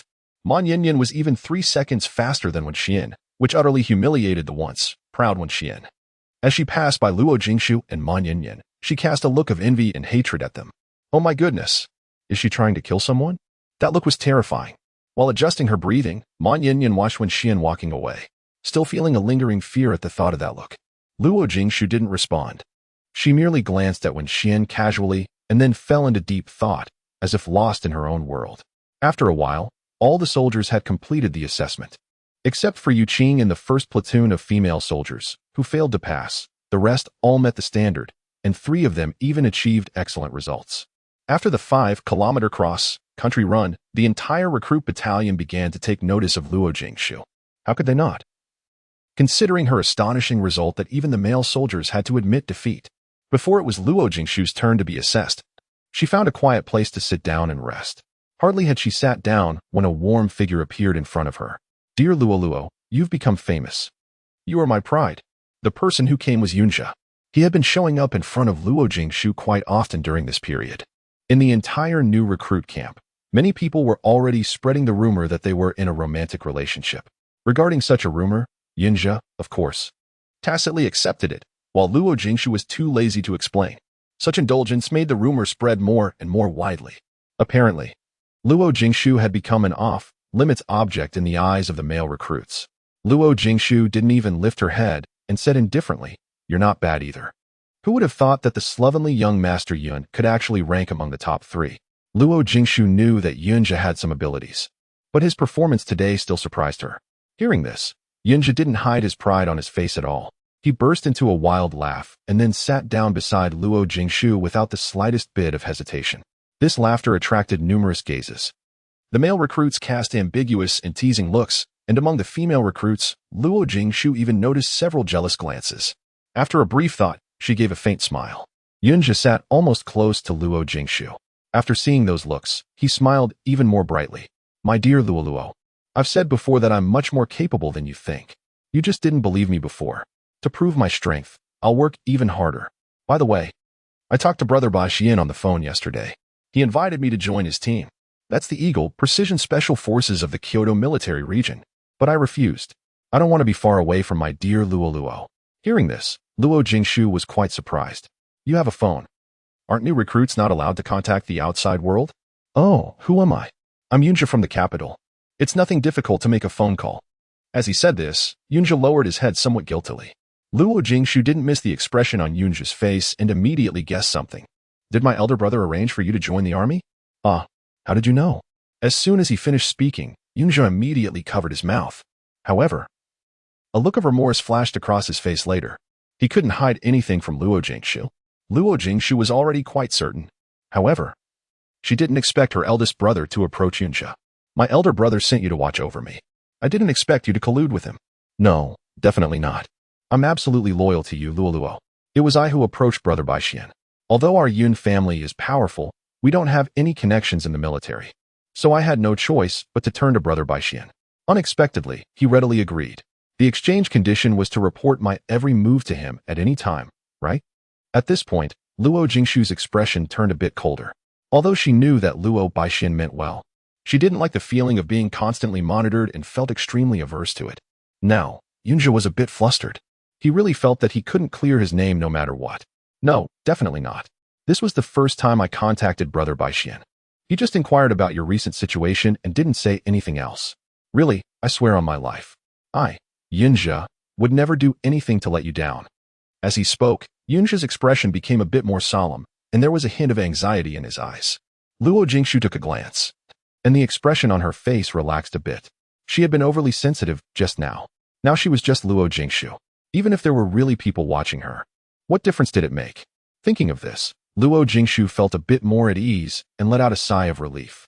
It seemed that she hadn't yet adapted to the identity of Luo Jingshu, which was not a good thing. At this moment, on the asphalt road outside the training ground, there was a military jeep parked. The black, tinted windows made it impossible to see what was going on inside. A young man of about 22 or 23 was nervously gripping the steering wheel, holding his breath. His eyes occasionally glanced at the rear view mirror. When he saw the man in the back seat slightly pursing his thin lips, a chill ran down his entire back. The young man was somewhat puzzled. He had been driving properly when he was suddenly told to stop. And then the coldness had filled the carriage. With this question in mind, the young man looked out of the window at the training ground, where there were hundreds of people. He simply couldn't figure out what the man in the back seat was thinking. All he could say was that his boss's temper was as changeable as the weather. Even though he had been the guard for 3 or 4 years, he still hadn't understood this man's thoughts. The man held a very high military rank, a rare status in the regimental headquarters. He was in his military uniform, spotless, without a single wrinkle on his clothes. His military cap was neatly placed beside him. His extremely short cut hair was trimmed with absolute precision. Under his thick eyebrows, his pair of black eyes were bottomless, but at this moment, they were filled with a deep-seated coldness. And his gaze was fixed intently on a certain spot on the training ground. Suddenly, the man's lips curved slightly, a fleeting sneer flashing across his face. Yet, it seemed peculiarly chilling, causing one's hair to stand on end. 37. The wrath of the captain of the god, slaying team. Half a month had passed. Unexpectedly, upon their reunion, he caught sight of this woman's restlessness once again.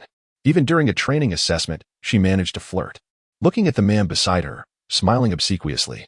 If looks could kill, the man under the shade on the training ground would surely be riddled with holes by now. As the leader of the god, slaying special forces, Li Jingzhen had arrived at the training camp for this year's autumn training 2 days in advance. This was the place where he currently stood, the Lion Regiment.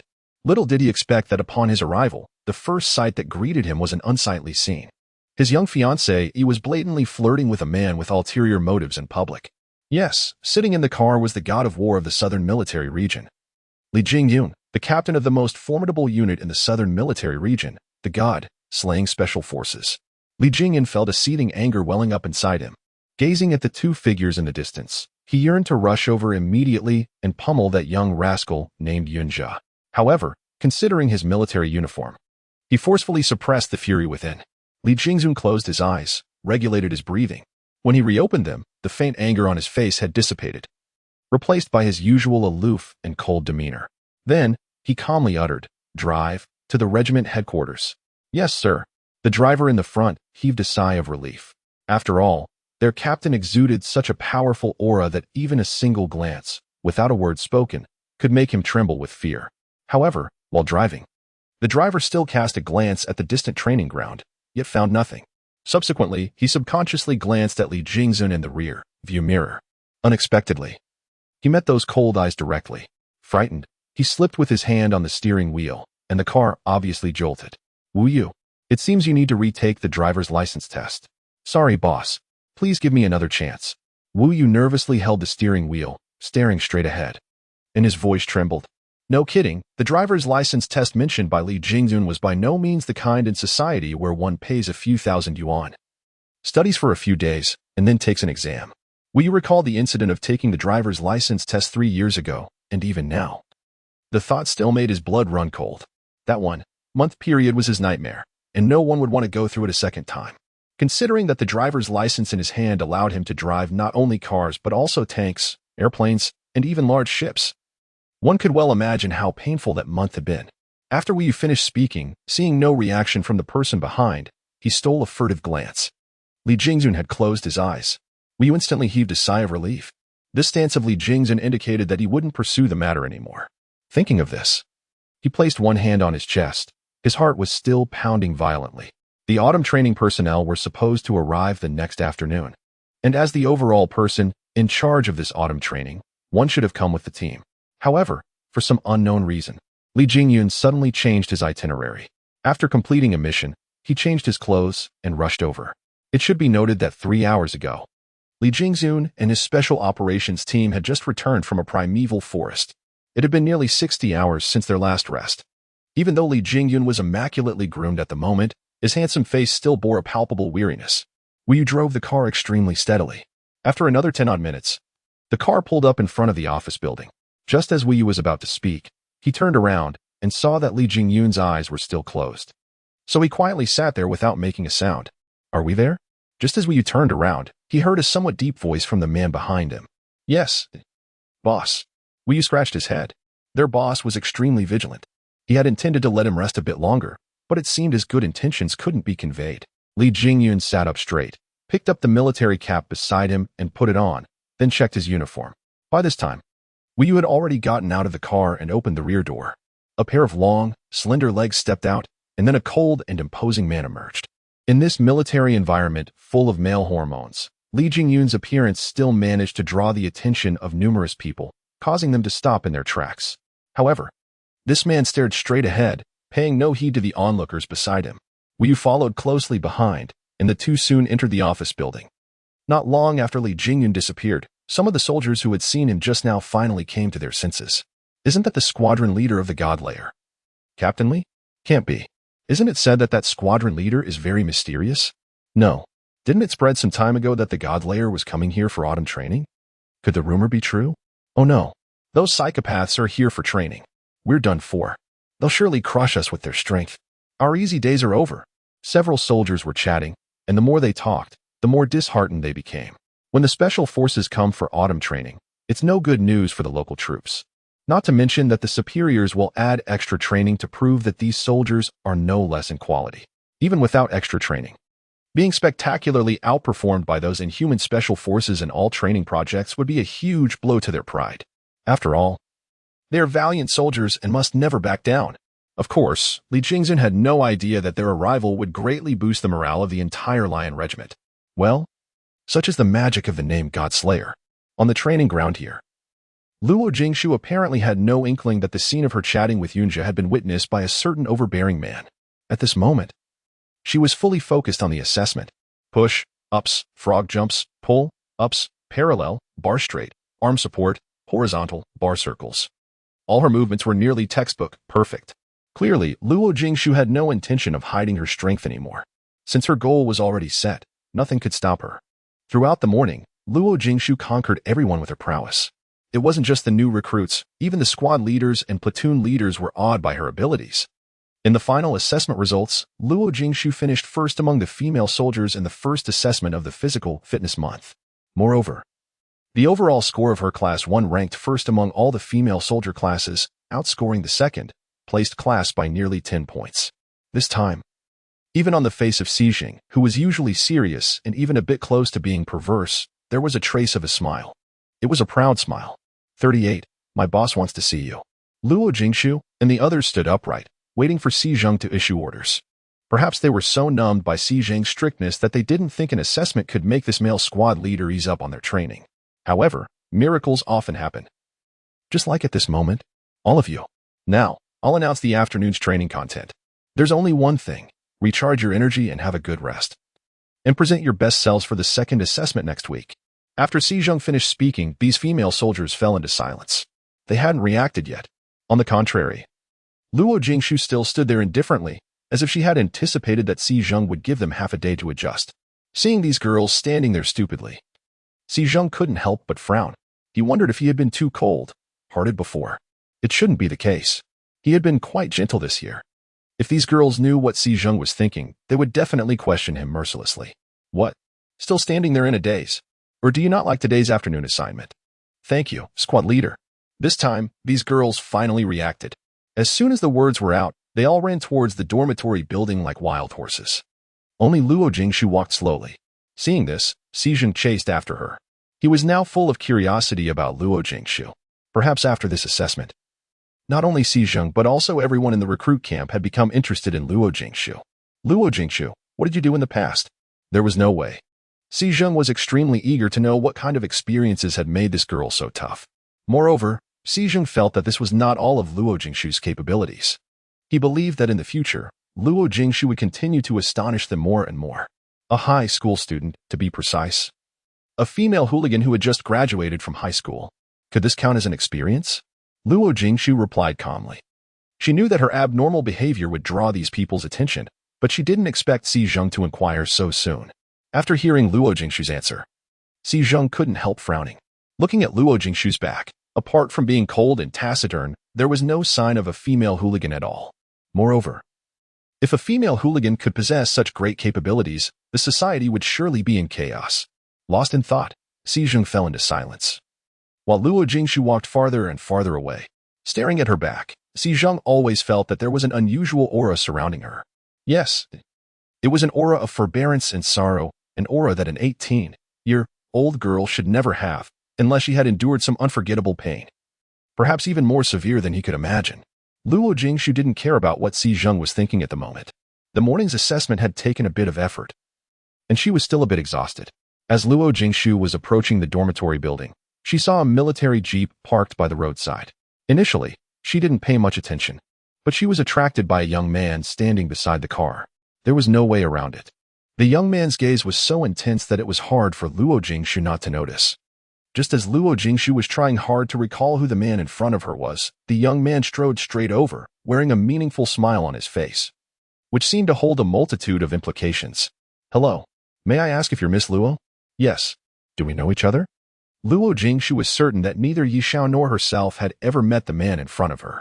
However, since this was a military camp, he should not be a bad person. Upon hearing Luo Jingshu's response, the smile on the man's face broadened, and at the same time, there was a hint of flattery in his eyes.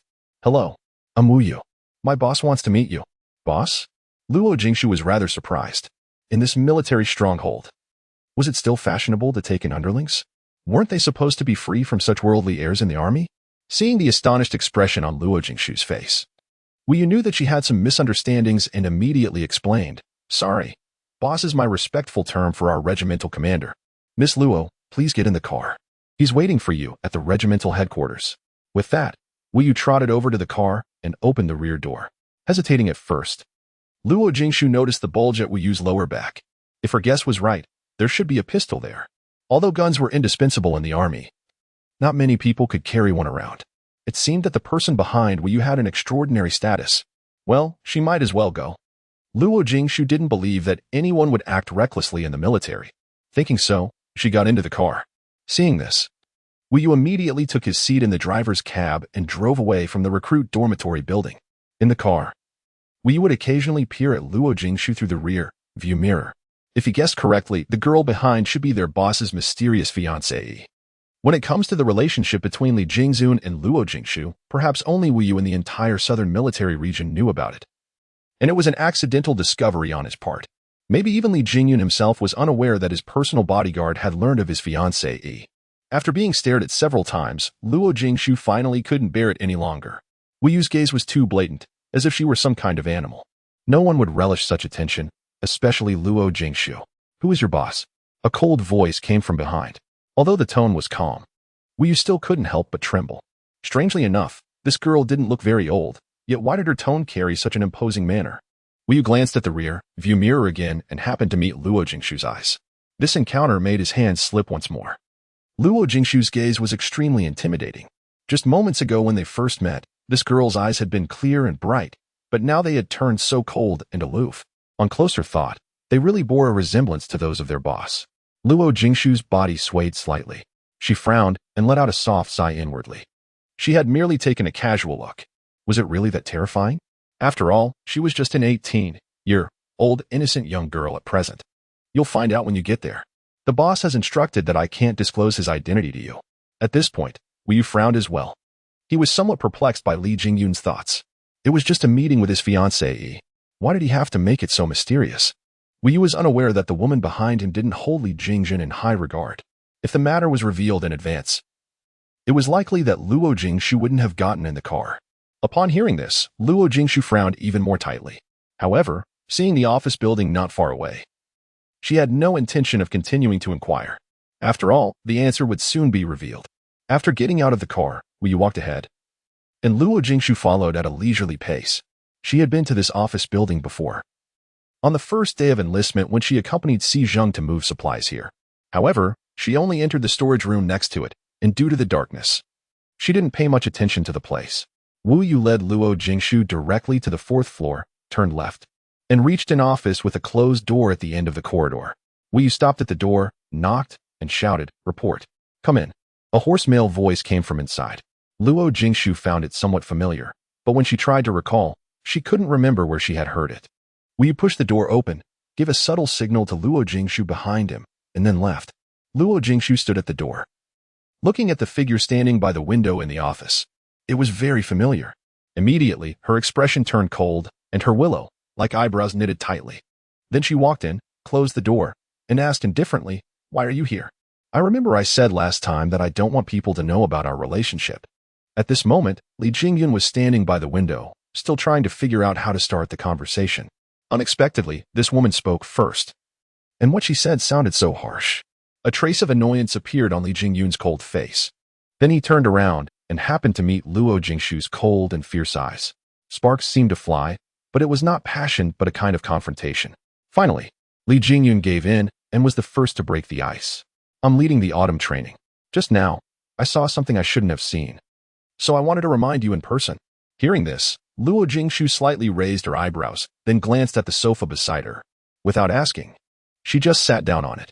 Luo Jingshu had just finished the assessment, and her training uniform was already covered in sweat and dust. As soon as she sat down, the black leather sofa was immediately stained with mud. Luo Jingshu pretended not to notice and leaned back on the sofa, asking casually, "Oh, then may I ask what the great young Master Li saw that he shouldn't have?" Li Jingyun glanced at the stain on the sofa. Suddenly, a faint smile appeared on his lips. His eyes were no longer as cold as before. He left the window, moved a chair, and sat right opposite Luo Jingshu. Crossing his legs, he naturally placed his hands on his knees and leaned back on the chair, looking at Luo Jingshu condescendingly. Luo Jingshu looked up slightly and happened to meet Li Jingyun's handsome face. She couldn't help being in a daze. The sofa was lower than the chair. Coupled with the height difference between Luo Jingshu and Li Jingyun, when Luo Jingshu looked up, she could just see Li Jingyun's perfectly chiseled features under his military cap. A plump chin dotted with sporadic stubbles added a touch of vicissitude to his originally serene and gentle face. His thin lips were slightly pursed, with some cracks at the corners, yet they still couldn't conceal the innate nobility radiating from within. His languid and casual sitting posture, slender fingers, and long legs, paired with that military uniform, made Li Jingyun exude an air of lofty elegance, yet also carried a dense cold arrogance of a noble young master. Luo Jingshu stared at him in a daze. After all, whether it was Yu Xiao in the past or Luo Jingshu in the present, she had little resistance to beauty. Moreover, the man in front of her was incredibly handsome. He was at least the most handsome man Yu Xiao had ever seen in 2 lifetimes. Even the scumbag she once loved wrongly could only serve as a foil in front of Li Jingyun. Li Jingyun relished such gazes. He sat quietly, allowing Luo Jingshu to stare at him blatantly. The restlessness in his heart at the beginning had now subsided considerably. If beauty could be effective, he was willing to give it a try. However, Luo Jingshu was by no means a silly, infatuated girl who would lose her head over a handsome man and have no resistance at all. When she noticed the hint of pride flashing across Li Jingyun's lips, she immediately came to her senses, remembering that she hadn't received an answer to her previous question. She spoke up again. What? Could it be that this is just an excuse for young Master Li to summon me? Li Jingyun hadn't fully enjoyed those looks yet. He didn't expect that when he met Luo Jingshu's eyes again, this woman had reverted to her initial coldness. Women, such creatures, were truly hard to fathom. I assume you still remember the relationship between us now, right? Of course, we're engaged according to the agreement. Upon hearing the word agreement, a fleeting glint of darkness flashed across Li Jingyun's eyes. Since you're aware of our relationship, shouldn't you maintain an appropriate distance from other members of the opposite sex? Hearing this, Luo Jingshu was somewhat perplexed. What do you mean? Li Jingyun sighed inwardly. Did this woman have no concept of the propriety between men and women? Being so intimate with Yunzhe in public and still asking him what he meant. If Luo Jingshu knew what Li Jingyun was thinking at this moment, she would surely protest. How could she know that this man had witnessed her chatting with Yunzhe? Moreover, she and Yunzhe were just friends. Nothing as sordid as Li Jingyun imagined. I hope you keep your distance from that Yunzhe. Anyway, you're now my fiancée, Li Jingyun's. As the future young mistress of the Li family, shouldn't you understand the importance of avoiding suspicion? Hearing this, Luo Jingshu suddenly had an urge to laugh. She looked up at Li Jingyun, wondering if this man had really grown up in the modern era. She even had an impulse to pry open Li Jingyun's head. Avoid suspicion? I've done nothing improper with Yunzhe. What suspicion do I need to avoid? Young Master Li, could it be that you've received feudal education from ancient times and expect your woman to abide by the 3 obediences and 4 virtues? Besides, I'm not your woman. Our relationship is just based on a contract. Even if it's just a contractual relationship, in the eyes of outsiders, we're still an engaged couple. I'm not saying you should follow the 3 obediences and 4 virtues. I just think you're getting too close to that young man. Moreover, you're a soldier now. In a military camp, image matters a great deal. It's detrimental to the soldier's image for a man and a woman to be so physically affectionate. 40. Could it be that young Master Li is jealous? Li Jingyun stated in a matter-of-fact manner. Just thinking about what he saw in the morning annoyed him. Originally, he planned to keep as little contact with Luo Jingshu as possible during this autumn training. After all, there wouldn't be any results between them. Once the contract period ended, their relationship would be terminated. However, in the car, seeing Yunzhe's beaming smile, and then looking at Luo Jingshu sitting there quietly with a faint smile on her face, this scene irritated him. So, as soon as he had some free time, he immediately told Wu Yu to bring Luo Jingshu over. At this moment, Li Jingyun hadn't yet realized the reason for his loss of composure. He simply thought that since Luo Jingshu was his fiancée in name, she should be aware of her position as a fiancée. Hearing what Li Jingyun said, Luo Jingshu immediately got angry. She sprang up from the sofa abruptly. What hugging and cuddling? Li Jingyun, should you go and have your eyes checked? Luo Jingshu didn't expect Li Jingyun to have the ability to distort the facts. Clearly, she and Yunzhe were just sitting there chatting. How could it become so sordid in this guy's mouth? Li Jingyun didn't expect Luo Jingshu to react so strongly. His mood darkened a bit, but he still sat there firmly, his face showing no ripples. I'm taking precautions. Who knows if things will develop in that direction in the future? As he spoke, Li Jingyun even gave a warning look. Luo Jingshu suddenly felt something strange. But looking at Li Jingyun's calm face, she couldn't figure it out. A strange thought flashed through Luo Jingshu's mind, but was soon dismissed. Ridiculous. She only had a contractual relationship with this guy. Moreover, Luo Jingshu remembered everything. She still recalled how cold this man had been when he invited her to meet before the engagement ceremony. The engagement had turned into a sheer business deal. Although Luo Jingshu was certain in her heart, she had the urge to play a trick on this guy. She was really curious if this man could show any other expressions apart from his poker face. As she thought about it, a sly smile flashed across Luo Jingshu's lips. There was a more intriguing smile on her face as she looked at Li Jingyun. Then, out of the blue, she said, "Could it be that young Master Li is jealous?"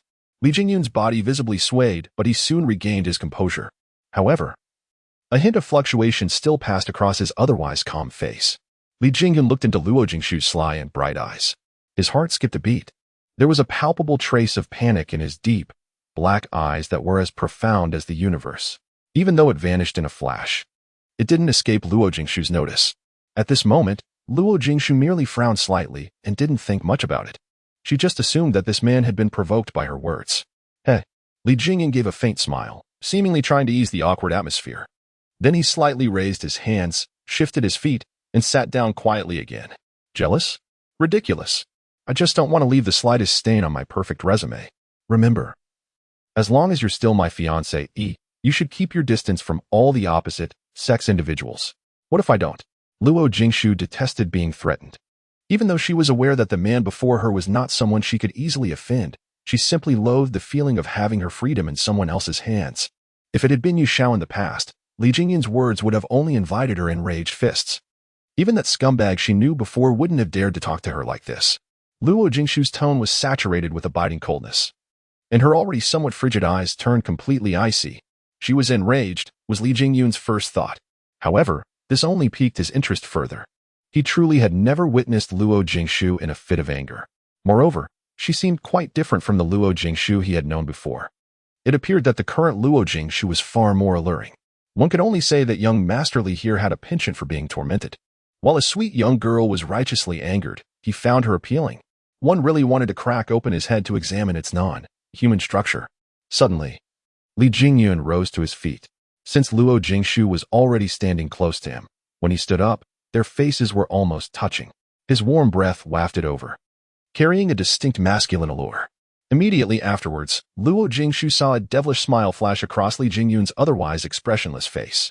I don't mind letting everyone know that you're my fiancé, Li Jingyun's. That'll completely quash the thoughts of those amorous suitors. Despicable, was Luo Jingshu's immediate reaction. She never imagined that the elegant and handsome young Master Li of the Li family in the capital would be so despicable, resorting to such blatant threats. Regrettably, Luo Jingshu was powerless to resist. You're threatening me. If you wish to see it that way, so be it. As long as I achieve the result I desire. Li Jingyan knew that this woman had compromised. Immediately, he took a step back and casually strolled a couple of steps to the side. Heaven only knew that when he had approached this woman just now, he had nearly lost control. Li Jingyan never expected that this woman's body would exude such an alluring fragrance, which gave him an irresistible urge to get closer. Fortunately, his willpower was strong enough. After standing still, Li Jingyan let out a soft sigh, yet his brow furrowed slightly. He disliked the reaction of his body just now. As a person constantly on the verge of danger, he couldn't afford to have even the slightest weakness. However, just now, he had been captivated by this woman's unique body fragrance. It seemed that he had to find an opportunity to terminate that contract as soon as possible. Luo Jingshu had long been enraged by Li Jingyun's words. Otherwise, with her usual acumen, she wouldn't have failed to notice the subtle changes on Li Jingyun's face. Suddenly, Luo Jingshu let out a cold laugh. Looking at the well-dressed man in front of her, her heart was filled with revulsion. She never thought that the famous young Master Li in the capital was nothing more than this, resorting to such despicable means. Li Jingyun had regained his composure. He turned around and looked at Luo Jingshu's resentful little face. There were still some fine beads of sweat on it, but they couldn't conceal her delicate features. As long as the result is what I desire, the means, no matter good or bad, are acceptable, my fiancé. 41. All's fair in war. Hearing this, Luo Jingshu felt a chill run down her spine. Why did these three words always sound so terrifying when they came out of this man's mouth? Luo Jingshu pursed her thin lips slightly, becoming more wary of this man. She always felt that the relationship between her and this man wouldn't be as simple as what was written in the agreement. Now, Luo Jingshu somewhat regretted that she should have denied it when she woke up in the hospital. After all, everyone thought she had hurt her head in the fall. It was not a place to stay for long. This was Luo Jingshu's reaction after several confrontations with Li Jingyun. If there's nothing else, I'll take my leave first.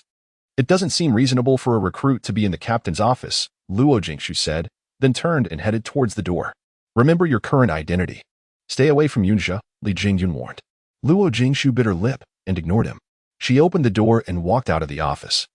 At the moment of closing the door, she cast a cold glance at Li Jingyun, indicating that Li Jingyun had thoroughly annoyed her. Li Jingyun didn't miss that cold glance. But he didn't care. He didn't think an 18-year-old girl could do anything to him. Moreover, he had a hold on Luo Jingshu. Thinking of this, a faint smile suddenly appeared on Li Jingyun's face, a smile that seemed both mocking and sinister. We walked in and happened to catch sight of Li Jingyun's strange expression. Frightened, she immediately stepped back, but it was too late. What is it? Li Jingyun asked. Boss, Miss Luo refused my offer to send her back. We replied with a somewhat embarrassed expression. This meant she hadn't completed the task Li Jingjun had assigned. Li Jingjun had already put away that strange smile. Hearing this, he calmly replied, "Let her be." Wu nodded, just as he was about to turn around and leave. He suddenly stood still, stole a glance at Li Jingyun's current expression, and hesitated for a moment. Li Jingjun cast a cold glance and asked sternly, "Is there anything else?" Wu gritted his teeth. Who made his curiosity get the better of him at this moment? He thought, well, it's all or nothing. With that in mind, he pushed open the door and walked into the office. "Boss, is that Miss Luo your fiancée?" Li Jingyun immediately frowned. He had done an excellent job of keeping this matter secret, presumably apart from the parents of both sides. There were fewer than 5 outsiders who knew about his relationship with Luo Jingshu. How did this wretched fellow know? Wu felt a piercing cold stare on him. He shivered all over, shrank his head, and immediately confessed. "Some time ago, I received a call from the old master and accidentally found out. I didn't know who the old master's mentioned fiancé was. Just now, when you asked me to pick up Miss Luo, I took a bold guess." Li Jingyun nodded after listening. Then, looking at Wu, he said softly, "I don't want a third person other than you and me to know about this." "Sure. I'll definitely keep it secret." After saying that, Wu was still a bit puzzled. Why was it so mysterious to have a girlfriend? But just as he was about to ask, seeing Li Jingyun's cold expression, he gave up the idea. He obediently opened the door and left the office. Luo Jingshu refused to take the car just because she didn't want to be seen by others. After all, Li Jingyun's military vehicle was too eye-catching. And she was not good at explaining things. Moreover, she had already been quite high profile today, walking on the road at noon, under the blazing sun. An untimely rumbling sound came from her stomach. Glancing at the time, Luo Jingshu couldn't help feeling gloomy. "Damn it, I've missed lunch." Luo Jingshu rubbed her stomach and quickened her pace. It seemed that she could only go back to the dormitory to drink water to quell her hunger. After more than 10 minutes, Luo Jingshu returned to the dormitory. Pushing the door open, she saw a group of people lying on their beds.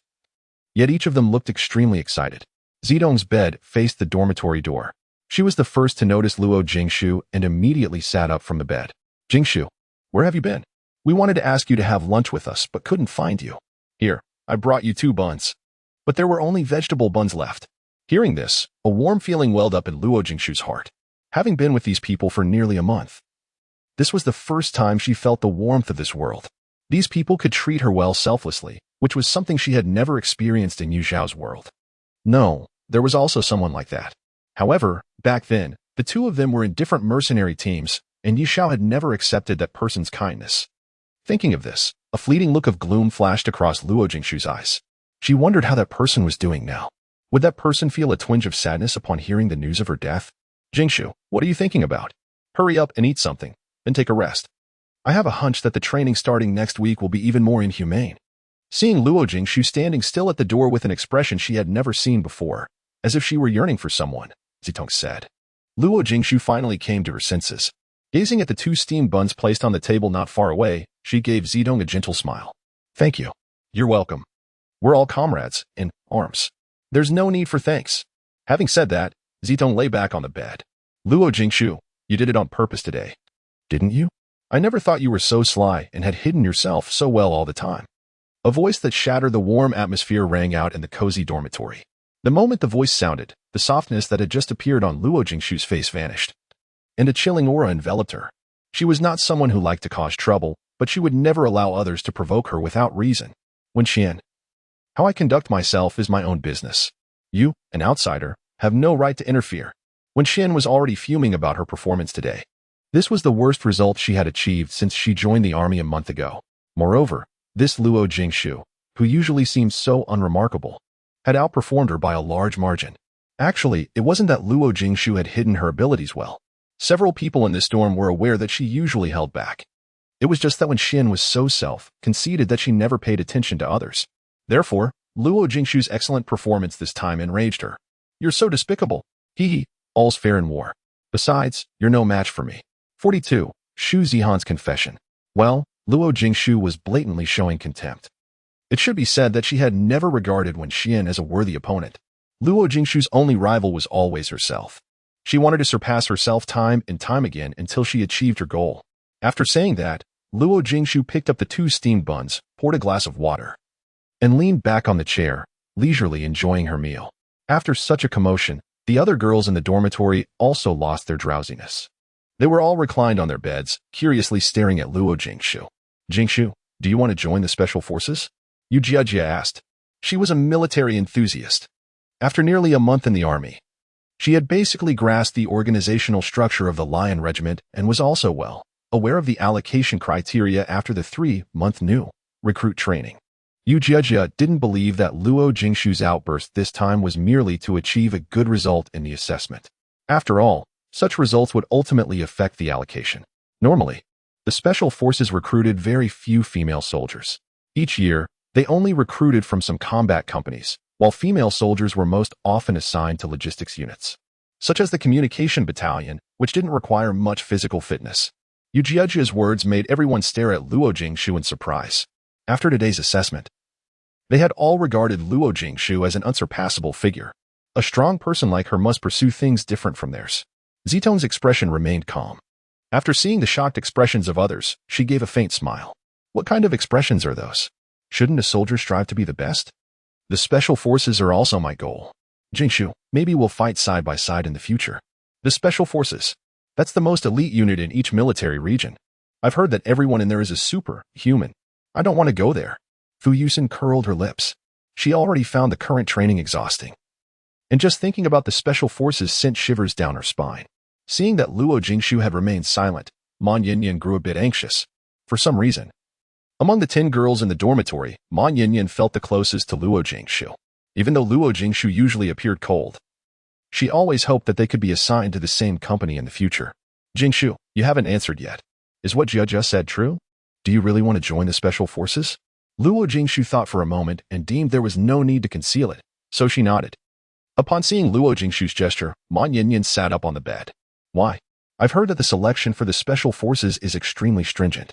The selection ratio is almost 1 in 50, and the training in the selection camp is simply a living hell. Jingshu, why are you so set on this? Is there any particular reason for you to join the special forces? As Ma Yinyan finished speaking, all the girls in the dormitory fixed their gazes on Luo Jingshu. Their feelings towards the special forces were a mix of yearning and fear, and basically, very few people would actually take practical steps for it. In this dormitory, it seemed that only Zitong, Wenxuan, and Luo Jingshu had compelling reasons to join the special forces. Zitong did it for that man. Wenxuan aimed to become the most outstanding soldier, while Luo Jingshu now carried the responsibilities of 2 people on her shoulders. Luo Jingshu didn't directly answer Ma Yinyan's question. Instead, she simply said calmly, the military camp remains as solid as iron while soldiers come and go like flowing water. If fate wills it, we'll still meet again. As soon as this remark was made, everyone gasped in astonishment. They were in awe of Luo Jingshu's almost heartless words. However, upon closer reflection, there was indeed some truth in it.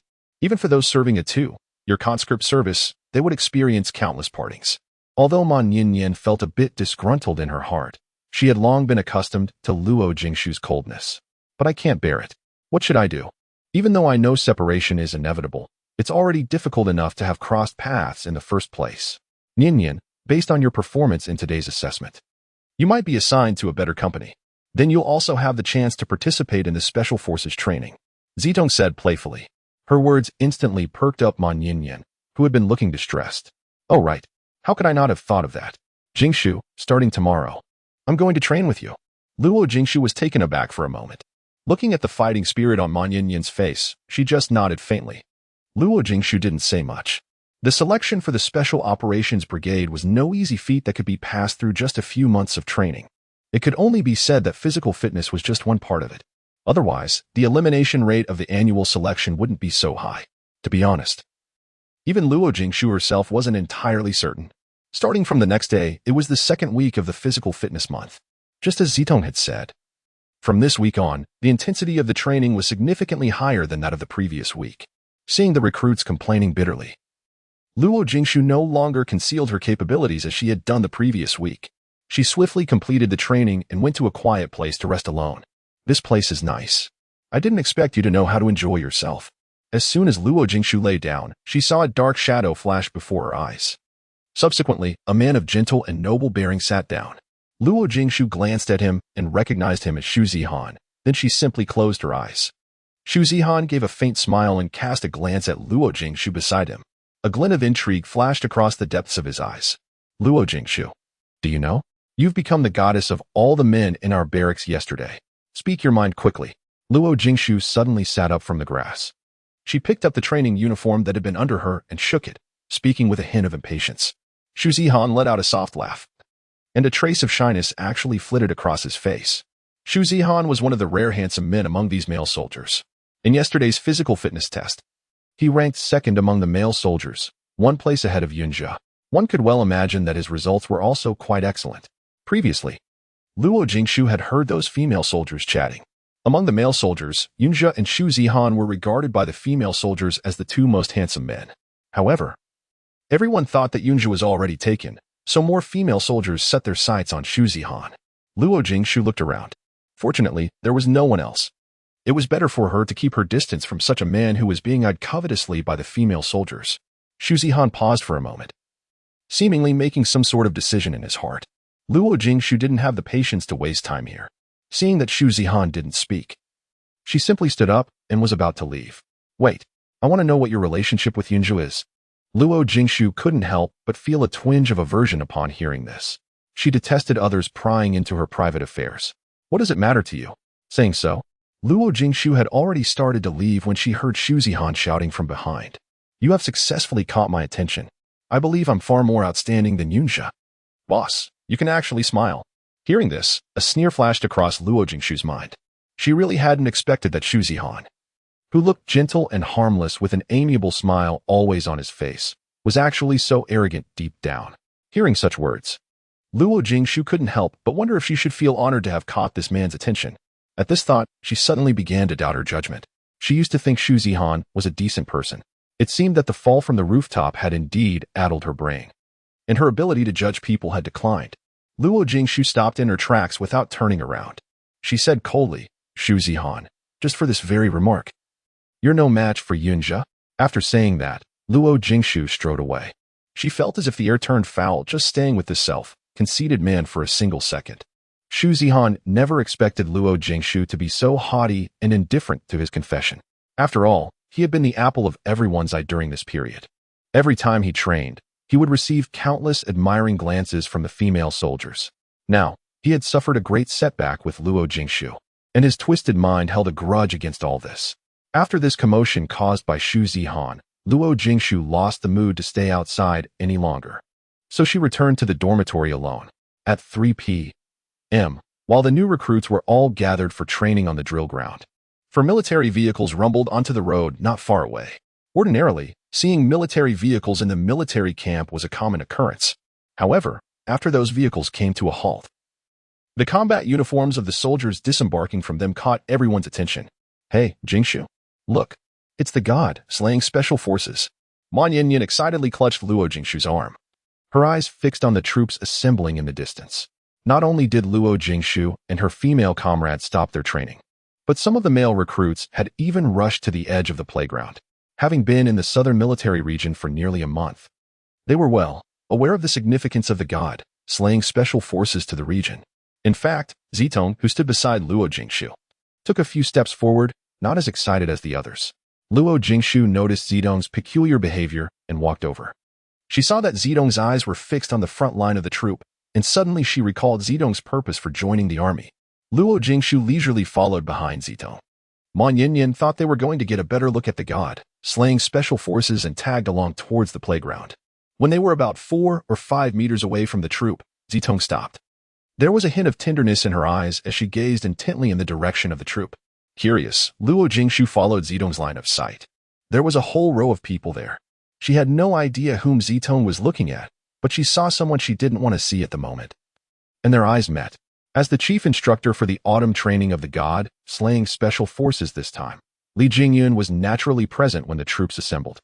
At this moment, Li Jingyun was not dressed in the well-tailored regular clothes he wore yesterday, but in a set of combat training uniforms that were somewhat different from those of Luo Jingshu and the others, and it was a complete set. Li Jingyun had already spotted Luo Jingshu. The moment their eyes met, he actually flashed a seductive smile. Li Jingyun stood against the light, beneath the shadow. His facial features were strikingly prominent. Coupled with that faint smile, Luo Jingshu softly uttered 2 words, devil. As if Li Jingzhen had understood the shape of her lips, or perhaps by chance, his hand that had been hanging by his side gently brushed across his thin lips. Subsequently, the faint smile faded, and a chilling aura emanated from his entire being. A hint of solemnity appeared on his flawless face, which promptly silenced the originally noisy formation. Even the new recruits who had gathered to watch were awed by his imposing manner and quietly stared at him one by one. Luo Jingshu felt the man's powerful charisma. Adjectives like his eyes can kill were more than fitting for Li Jingyun. Thinking about it, a faint smile appeared on Luo Jingshu's cold face. Such a man with a commanding presence was actually her fiancé. However, immediately afterwards, a flicker of fear flashed across her heart. Li Jingyun's eyes were extremely sharp. Having a connection with such a man was inherently dangerous. Moreover, Luo Jingshu currently had a bold mission. If Li Jingyun were to find out, all her previous efforts would surely go down the drain. At this thought, Luo Jingshu put away her smile and silently stepped back 2 paces, hiding herself in the crowd. It seemed that it was time to dissolve the engagement with this man. Only when there was no longer any entanglement between the two could Luo Jingshu pursue her plan wholeheartedly. After the training ended, Luo Jingshu went to the canteen for a simple meal and then hurried back to the dormitory. After coming up with this idea in the afternoon, Luo Jingshu had been pondering over how to confront Li Jingyun. After all, in this contract, Li Jingyun had fulfilled his part, while she seemed not to have done so. As she walked, she heard the commotion in the distance. Luo Jingshu looked up and saw a group of men carrying supplies outside a dormitory building next to the female soldiers' dormitory. Looking at their uniforms, weren't they the members of the God Slayer? When Luo Jingshu saw them, her mood immediately soured. Just then, Li Jingyun walked out of that dormitory building, talking to several men with an extremely serious expression. As if sensing Luo Jingshu's gaze, Li Jingyun suddenly looked up, but only saw her back. The corners of his mouth twitched slightly, and he stopped in his tracks. The few men beside Li Jingyun noticed that he had fallen behind, so they also stopped and turned around. Immediately, their faces showed expressions of horror, as if they had seen a ghost. Probably, their expressions wouldn't have been so exaggerated even if they had really encountered a ghost. "Boss, you're actually smiling. How terrifying." A lean, built man looked at Li Jingyun with a look of horror on his face and stepped back 2 paces as he spoke. Upon hearing the sound, Li Jingyun immediately concealed the peculiar expression on his face. With a frigid glance, the lanky man instinctively shrank his head and hid behind another man. "Monkey, you're acting up again after a few days without discipline. Perfect. You'll be in charge of tonight's special training." "Boss, come on. We agreed that I'd only be responsible for combat training. You can't pick on a newbie." Monkey was the least experienced among the instructors for the autumn training of the God Slaying Special Forces. He had only been in the Divine Domain squad of the God Slaying Special Forces for a year. The trainees in this autumn training were all newly recruited into the God Slaying Special Forces. And one of the aims of this autumn training was to select new members for the Divine Domain squad. If the God Slaying Special Forces were the spearhead of the southern military region, then the Divine Domain squad was the sharpest edge of that spear. The Divine Domain squad had been established for 5 years and had never suffered a defeat. The greatest credit for this miracle went to Li Jingyun. 44. The aura of Death Monkey's words earned him disdain from the others. When the autumn training instructors were being selected, he wasn't on the list. However, Monkey claimed that as a member of the Divine Domain squad, he shouldn't be treated differently just because he was new. Now, he was pulling the same stunt again. How could he not be scorned? "Oh, really? If you don't want to be picked on, then get back to the base and let Leopard Cat take your place." Hearing this, Monkey immediately fell silent. He didn't want to return to that desolate base at all. There was no one in sight for miles around. And he had to face a bunch of male soldiers every day. He was on the verge of doubting his own existence. "Fine, I'll do it, all right. Humph, boss. I've loved you so much in vain." With that, the monkey turned around and headed towards the dormitory building. He was going there to conserve his strength. For the training that night was no ordinary task. Even as an instructor, he wouldn't find it a walk in the park. After getting rid of the monkey, Li Jingyun continued to arrange the work with the materials in his hand. Meanwhile, a man with a cold and aloof expression similar to Li Jingyun's, who had been standing beside him just now, cast a glance at the female soldier's dormitory. Then, he quietly followed in Li Jingyun's footsteps. Before Luo Jingshu could approach the dormitory, she heard Yu Qing's voice coming out. "Did any of you see the man at the front of the queue today?" According to reliable information, he is the legendary god of war from the southern military region and the captain of the God Slaying Special Forces. His name seems to be Li Jingyun. "Aye, Yu Qing, have lived for 19 years and have never seen such a handsome man. Those cold and sharp eyes, that ascetic expression, and those well-built muscles. Oh, just thinking about it makes me excited. Yu Qing, when did you peep at a man taking a bath? Lu Wen, who usually didn't talk much, suddenly blurted out, which made Yu Qing pause for a moment. Who peeped at a man taking a bath? This is a military camp. Even if I had the thought, I wouldn't have the guts. Then how do you know that Captain Li has well-built muscles? I didn't notice it at all. Come on, it's all about imagination. How could a man who is the god of war not have muscles? Didn't you see the taut lines under his combat uniform? Oh, how wonderful it would be if I could touch them. As Yu Qing said this, her face was full of yearning. Her hands hung in the air as if she were grasping something, as if Li Jingyun was standing right in front of her. Luo Jingshu curled her lips, pushed the door open and walked in, looking at the few women inside with dreamy expressions on their faces. She didn't expect that the female soldiers in their dormitory also had the bad habit of being infatuated with handsome men. However, thinking of what Yu Qing had just said about the well-muscled physique, and recalling the figure of Li Jingzun in a white shirt that she had seen in the hospital before, she couldn't help swallowing. It had to be admitted that Li Jingyun's figure was truly alluring. Luo Jingshu quietly took a seat aside and listened intently to the discussions of those women. Yu Qing, if that Captain Li really stood in front of you, would you dare to touch him? Just think about his eyes, so cold and terrifying. Fu Yusin also joined the conversation. After saying that, as if recalling something, she shivered. Hearing this, Yu Qing also shrank her head. Indeed, a man like Li Jingjun exuded an overwhelming aura just by standing there. Not to mention touching him, even a single glance could send shivers down one's spine. I finally got a taste of what Special Forces soldiers are like today. Did you notice that those soldiers are different from the veterans here? Yu Jie suddenly spoke up. Yu Qing and Hua Duo asked in unison, in what way? Well, how should I put it? I felt a fierce determination from them, along with a suffocating sense of oppression. Yes, the aura of death. It is said that the members of the Special Forces have all experienced real wars. They must have felt the proximity of death. As Yu Jie was speaking, suddenly the whole dorm fell silent. Ma Ninian popped half of her head out from the upper bunk, looked at Yu Jie and asked, Jie, do you mean they have killed people? Yu Jie glanced around at the others in the dormitory and nodded. Ma Ninian and the others gasped. Then all looked at Luo Jingshu and Zitong, who hadn't spoken yet. Luo Jingshu knew what they wanted to say, but she didn't know how to answer for the moment, so she also looked at Zitong. Hey, why are you all looking at me like this? Indeed, as Special Forces soldiers, it's true that our hands will be stained with blood, but the people we kill are all those who deserve to die. Didn't Company Commander you tell us before? Soldiers are supposed to guard the frontiers. Do you really think we can defend the territory just by standing there? When encountering those villains who violate our border, shouldn't we resist? But it's about killing people. Just thinking about it makes one shudder. Jingshu, Zitong, do you really want to join the Special Operations Unit in the future? Aren't you afraid? There was obviously a trace of fear on Hua Duo's face. It was an era of peace. War seemed distant to ordinary people, and some even thought there would never be war in today's society. In fact, war existed at any time, especially in such a peaceful era. Crises could occur at any moment, and there had to be someone to face these and safeguard the peace of one area. The soldiers were the first to shoulder such a heavy responsibility. Why should we be afraid? It would be truly terrifying if we didn't know how to fight back when our lives were threatened. At present, Luo Jingshu couldn't fully understand the mission and responsibility that Li Jingyun, as a soldier, carried on his shoulders. As for her, she had always adhered to the life creed of if others don't offend me, I won't offend them. If others offend me, I'll surely punish them. If someone poses a threat to her, even to the extent of endangering her life, should she still fret over whether her hands will be stained with blood? Saving one's life should be the top priority. Hearing this, Zitong cast a surprised glance at Luo Jingshu. It wasn't that she disagreed with Luo Jingshu's view. Rather, she was astonished that someone with such an idea would join the military. Luo Jingshu held overly individualistic thoughts, while the military emphasized collectivism.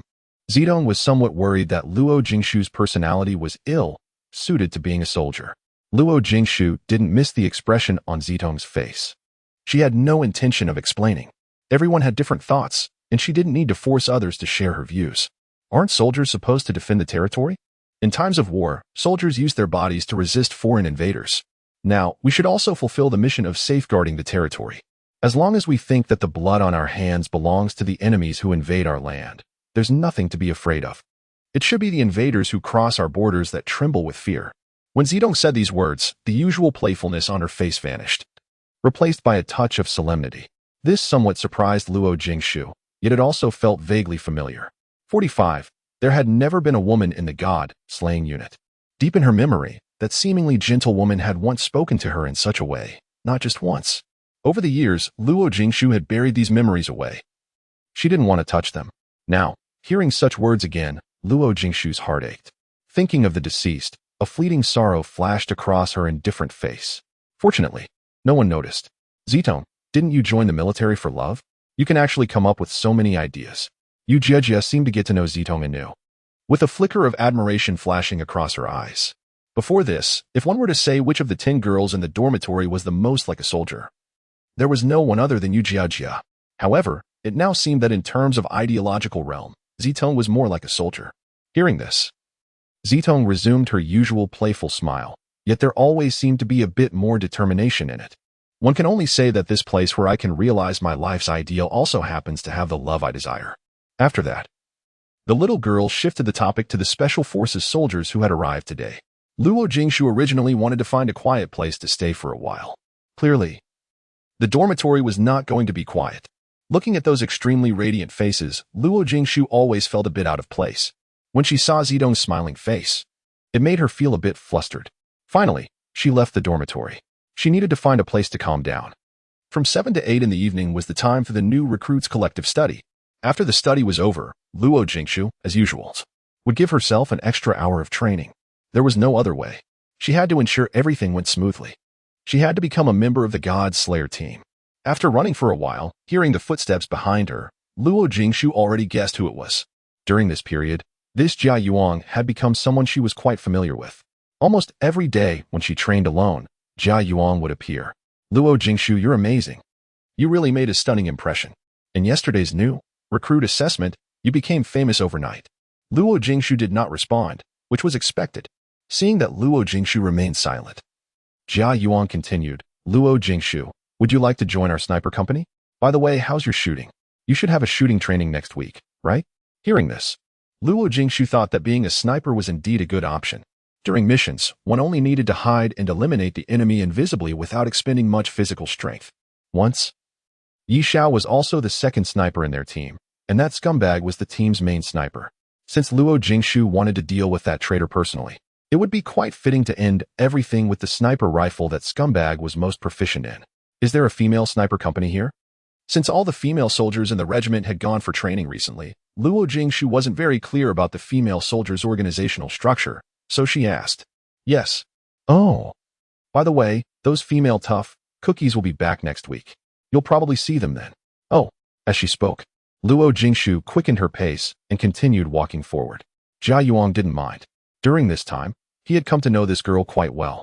She was taciturn and never bothered about things that didn't concern her. At this moment, 4 or 5 male soldiers flashed by Luo Jingshu like phantoms. Luo Jingshu only felt as if a gust of wind had blown by her side. Then she saw that familiar camouflage uniform. And the male soldiers who had just passed by had already walked more than 20 meters away. Luo Jingshu fixed her gaze on the few people ahead. They were fully armed, with a load of about 20 kilograms. Looking at their running steps, they were even more agile than hers, making no sound at all. Their speed, if not as fast as lightning, was still beyond what Luo Jingshu had ever witnessed in the past month. Goodness me, they say those in the God Slayer unit are formidable, but I never expected them to be this extraordinary. This is the gap. It seems that if I want to enter there, I have to work harder. Jia Yuan stared at the people ahead with envious eyes, his face filled with admiration. You also want to join the Special Forces? Of course. Since I've joined the army, I want to be the best soldier. Wait, do you also have the intention to enter? Jia Yuan looked at Luo Jingshu in surprise, sensing the deeper meaning in her words. What, is it not okay? Of course it's okay. Many female soldiers have participated in the selection training in previous years, but at this point, Jia Yuan fell silent. He wasn't sure if he should disclose the outcome. Having known Luo Jingshu for so long, he didn't want to dampen her enthusiasm. Even he himself might not be selected by those people with his current strength. Luo Jingshu seemed to have guessed what Jia Yuan left unsaid. She wasn't familiar with other companies, but she had put some effort into learning about the God Slayer unit. Over the years, no female soldier had ever been selected into the God Slayer Special Forces, which showed how arduous the selection training was. No female soldier has been selected yet, right? Actually, I know it even without you telling me. There has never been a woman in the entire God Slayer unit. But how can we know the result if we don't give it a try? Indeed, one should always have dreams. Who knows, maybe one will encounter something extraordinary. Jia Yuang rarely cracked a joke. Little did he expect that in the near future, he would truly encounter something supernatural. And the woman beside him would shatter his initial perception of women. Upon hearing Jia Yuang's words, Luo Jingshu refrained from twitching the corner of her mouth, but chose not to say more. The training ground tonight was almost filled with the newly arrived Special Forces soldiers. After running a few laps, dozens of people in the exclusive camouflage uniforms of the God Slaying Squad had passed by Luo Jingshu. Compared to its previous tranquility, the atmosphere on the training ground tonight was exceptionally lively and at the same time permeated with a sense of hostility. The arrival of the God Slaying Squad made the soldiers of the Lion Regiment feel threatened and provoked. From afar, several powerful soldiers of the Lion Regiment could always be seen around those Special Forces soldiers. The two sides were engaged in a tit-for-tat struggle, neither willing to yield. Even Jia Yuang beside Luo Jingshu was eager to join in. Luo Jingshu glanced at Jia Yuang's gaze fixed on the distance and said indifferently, I have something else to do later. I'll finish running in a short while. Oh, all right. Then I won't accompany you. Hardly had the words left his mouth when Jia Yuang rushed out. In a short while, he joined the confrontation with the God Slaying Squad. In the distant office building, two men were each holding a pair of binoculars. One looked indifferent, while the other wore a solemn expression, gnashing his teeth from time to time, with an air of exasperation at the underperformance of his subordinates. I said, can you tell your guys not to show off their power as soon as they arrive? After all, you are guests. Can't you be more restrained? The one speaking was Lu Tianhao, the leader of the Lion Regiment. And who else could be standing beside him other than Li Jingyan? 46 had enough of the sight? Li Jingyan wasn't even aware of the intense rivalry on the training ground. His gaze had been fixed on that slender back, although his face remained composed. The upturned corners of his lips betrayed the calmness he seemed to possess. Li Jingyan hadn't noticed yet that every time he saw this little woman, his emotions would stir, and his eyes would always be drawn to her figure. Hearing Lu Tianhao's discontented grumbling, Li Jingyan reluctantly withdrew his gaze from that figure, put down the binoculars, and walked over to the leather sofa beside. He sat down gracefully. In comparison, Lu Tianhao seemed like a bandit leader. Colonel Lu, you can't put it that way. Don't you think my lads have boosted the morale of your entire regiment? You don't even express your gratitude. Of course, I, Li Jingyan, am not the kind of person who takes credit. So I'll accept your gratitude, and rest assured, I won't become arrogant about it. Damn it. I've never seen such a shameless person. I really regret allowing you guys to come here for training. Gone was Lu Tianhao's usual gentleness. In front of Li Jingyan, he couldn't even pretend to be calm. Li Jingyan had that ability to make the serene Lu Tianhao fly into a rage with just a few words. Hearing this, Li Jingyan flashed a devilish smile. Then he picked up the military cap beside him and put it on his head. He stood up, looked at the enraged Lu Tianhao, and decided not to add fuel to the fire for the moment. He merely said softly, Brother Tianhao, please remain composed. In truth, I also had no desire to come here, but military orders are absolute. I must take my leave now. There's night training to attend to this evening. Alas, being the battalion commander is no easy feat. As soon as Li Jingyan finished speaking, Lu Tianhao, who had just quelled his anger, could no longer contain his fiery temper. Watching as Li Jingyan opened the office door, he then shouted at the guard standing outside. Xiaoqin, issue the order. There will be night training tonight. Xiaoqin was taken aback, seeing Li Jingyan emerge from the office with a nonchalant expression and recalling the vague words he'd heard earlier. He simply replied with an affirmative and hastened out of the office building. At this moment, Xiaoqin didn't dare enter the office. Everyone knew that the rage within that office had been thoroughly ignited by Battalion Commander Li. We watched as Xiaoqin scurried away dejectedly, a sneering smile spreading across his face. Is it truly that amusing? A cold and stern rebuke came from above. Wu Yu instinctively took 2 steps back, immediately wiping the smile off his face. Although he held his head high and chest out, his eyes dared not meet Li Jingyan's. Thankfully, Li Jingyan was in a good mood today. He merely glanced at Wu Yu before striding out of the office. Wu Yu quickly followed suit. Once outside the office building, Li Jingyan gazed up at the star-filled night sky and said to Wu Yu behind him, I'll walk back. Wu Yu nodded. Just as he was about to find a soldier to drive the car back to the dormitory building, Li Jingyan's voice rang out again. Don't follow. At this moment, Wu Yu felt a twinge of hesitation. As the bodyguard of Lieutenant Colonel Li Jingyan, according to military regulations, He was supposed to stay by his superior's side at all times, even within the military compound. Sir, I'm your bodyguard. What? Are you afraid someone will harm me? Or do you think you're more skilled than me? By the way, starting tomorrow, you'll also participate in the autumn training. As my bodyguard, you can't be so inept. Now, Wu Yu truly regretted his words. He had no desire to participate in the autumn training, although he was part of the special operations team in name. He was more of an orderly than a special forces operative. However, Wu Yu's combat skills were not as mediocre as Li Jingjun had described. In the Lion Regiment, few could match his prowess. Yet, in Li Jingyun's eyes, his abilities were still lacking.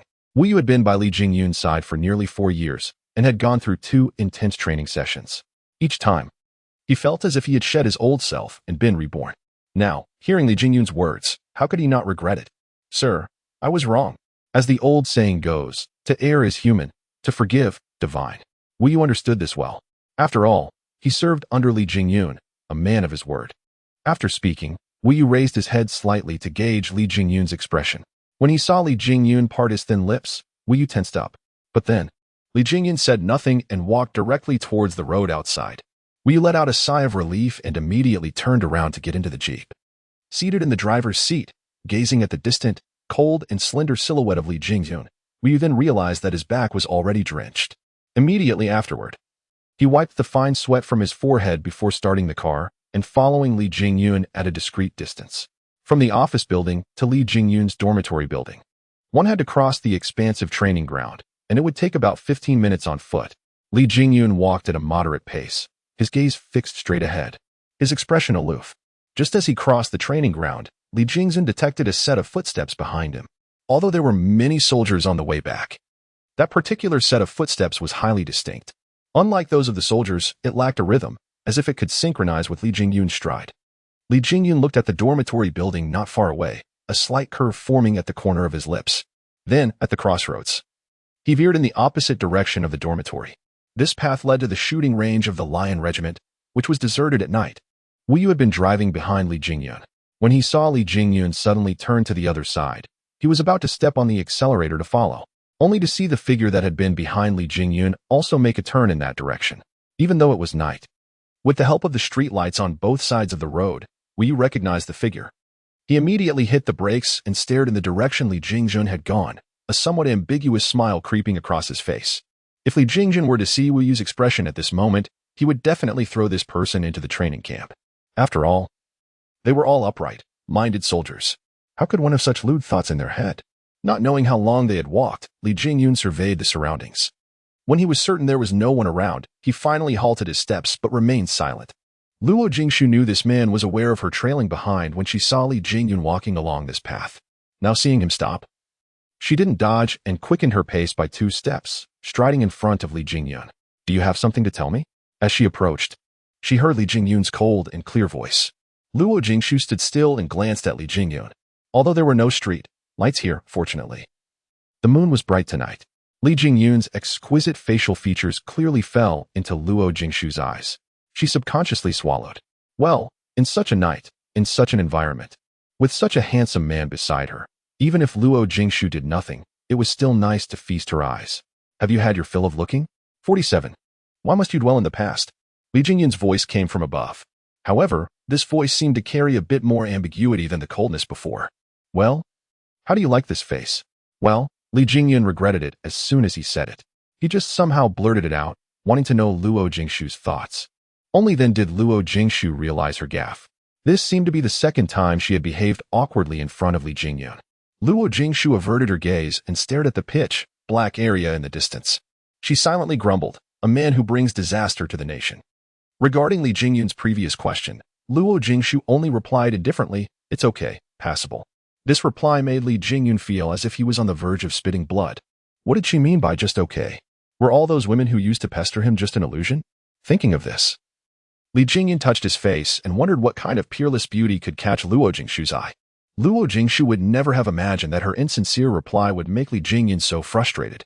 She just thought that if she answered from the bottom of her heart, it would make this man complacent. Luo Jingshu adjusted her mood.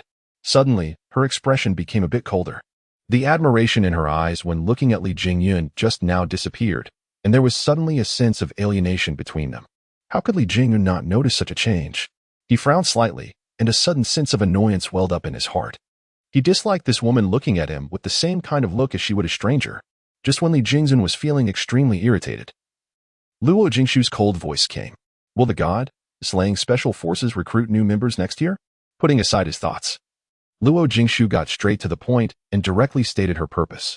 Li Jingyun raised his eyebrows. Thinking of the times he had seen Luo Jingshu and witnessed her extraordinary abilities, he had already guessed what she was thinking. Do you want to become a special forces soldier? Although it was a question, Li Jingzhen already had an answer in his heart. Considering that Luo Jingshu was willing to use marriage as a deal to get him to arrange for her to enter the military camp, it was obvious that this woman didn't just want to serve as an ordinary conscript for 2 years. Yes, so I need to know the criteria for becoming a member of your team. Luo Jingshu didn't hide anything. She knew that hiding things in front of this man would only lead to trouble. The reason, I remember that when you first met me, you didn't say you wanted to become a special forces soldier. You only asked me to get you into the military. Li Jingyun stared intently at Luo Jingshu. Suddenly recalling what he had learned, he frowned again. Although he wasn't clear about what exactly had happened to this girl 8 years ago, his intuition told Li Jingyun that Luo Jingshu's desire to join the God Layer must be related to the events of 8 years ago. Thinking of this, Li Jingyun suddenly felt a twinge of regret for the agreement he had made with this girl back then. It seemed that letting this girl enter the military camp was a mistake. Perhaps Li Jingyun should find an opportunity to thoroughly understand what had transpired 8 years ago. What kind of events could have transformed this girl so drastically? Suddenly, a sharp pain pierced Li Jingyun's heart. Why did this girl in front of him evoke such a sense of heartache, making him yearn to protect her? Luo Jingshu had no idea of Li Jingyun's current thoughts. Hearing Li Jingyun's query, a flicker of gloom passed across her eyes. The reason, she could never disclose it. Whether it was for her own sake or Yi Zhao's, if this man knew, there would be no chance for her to enter the God's Lair. Sorry. This is my private matter.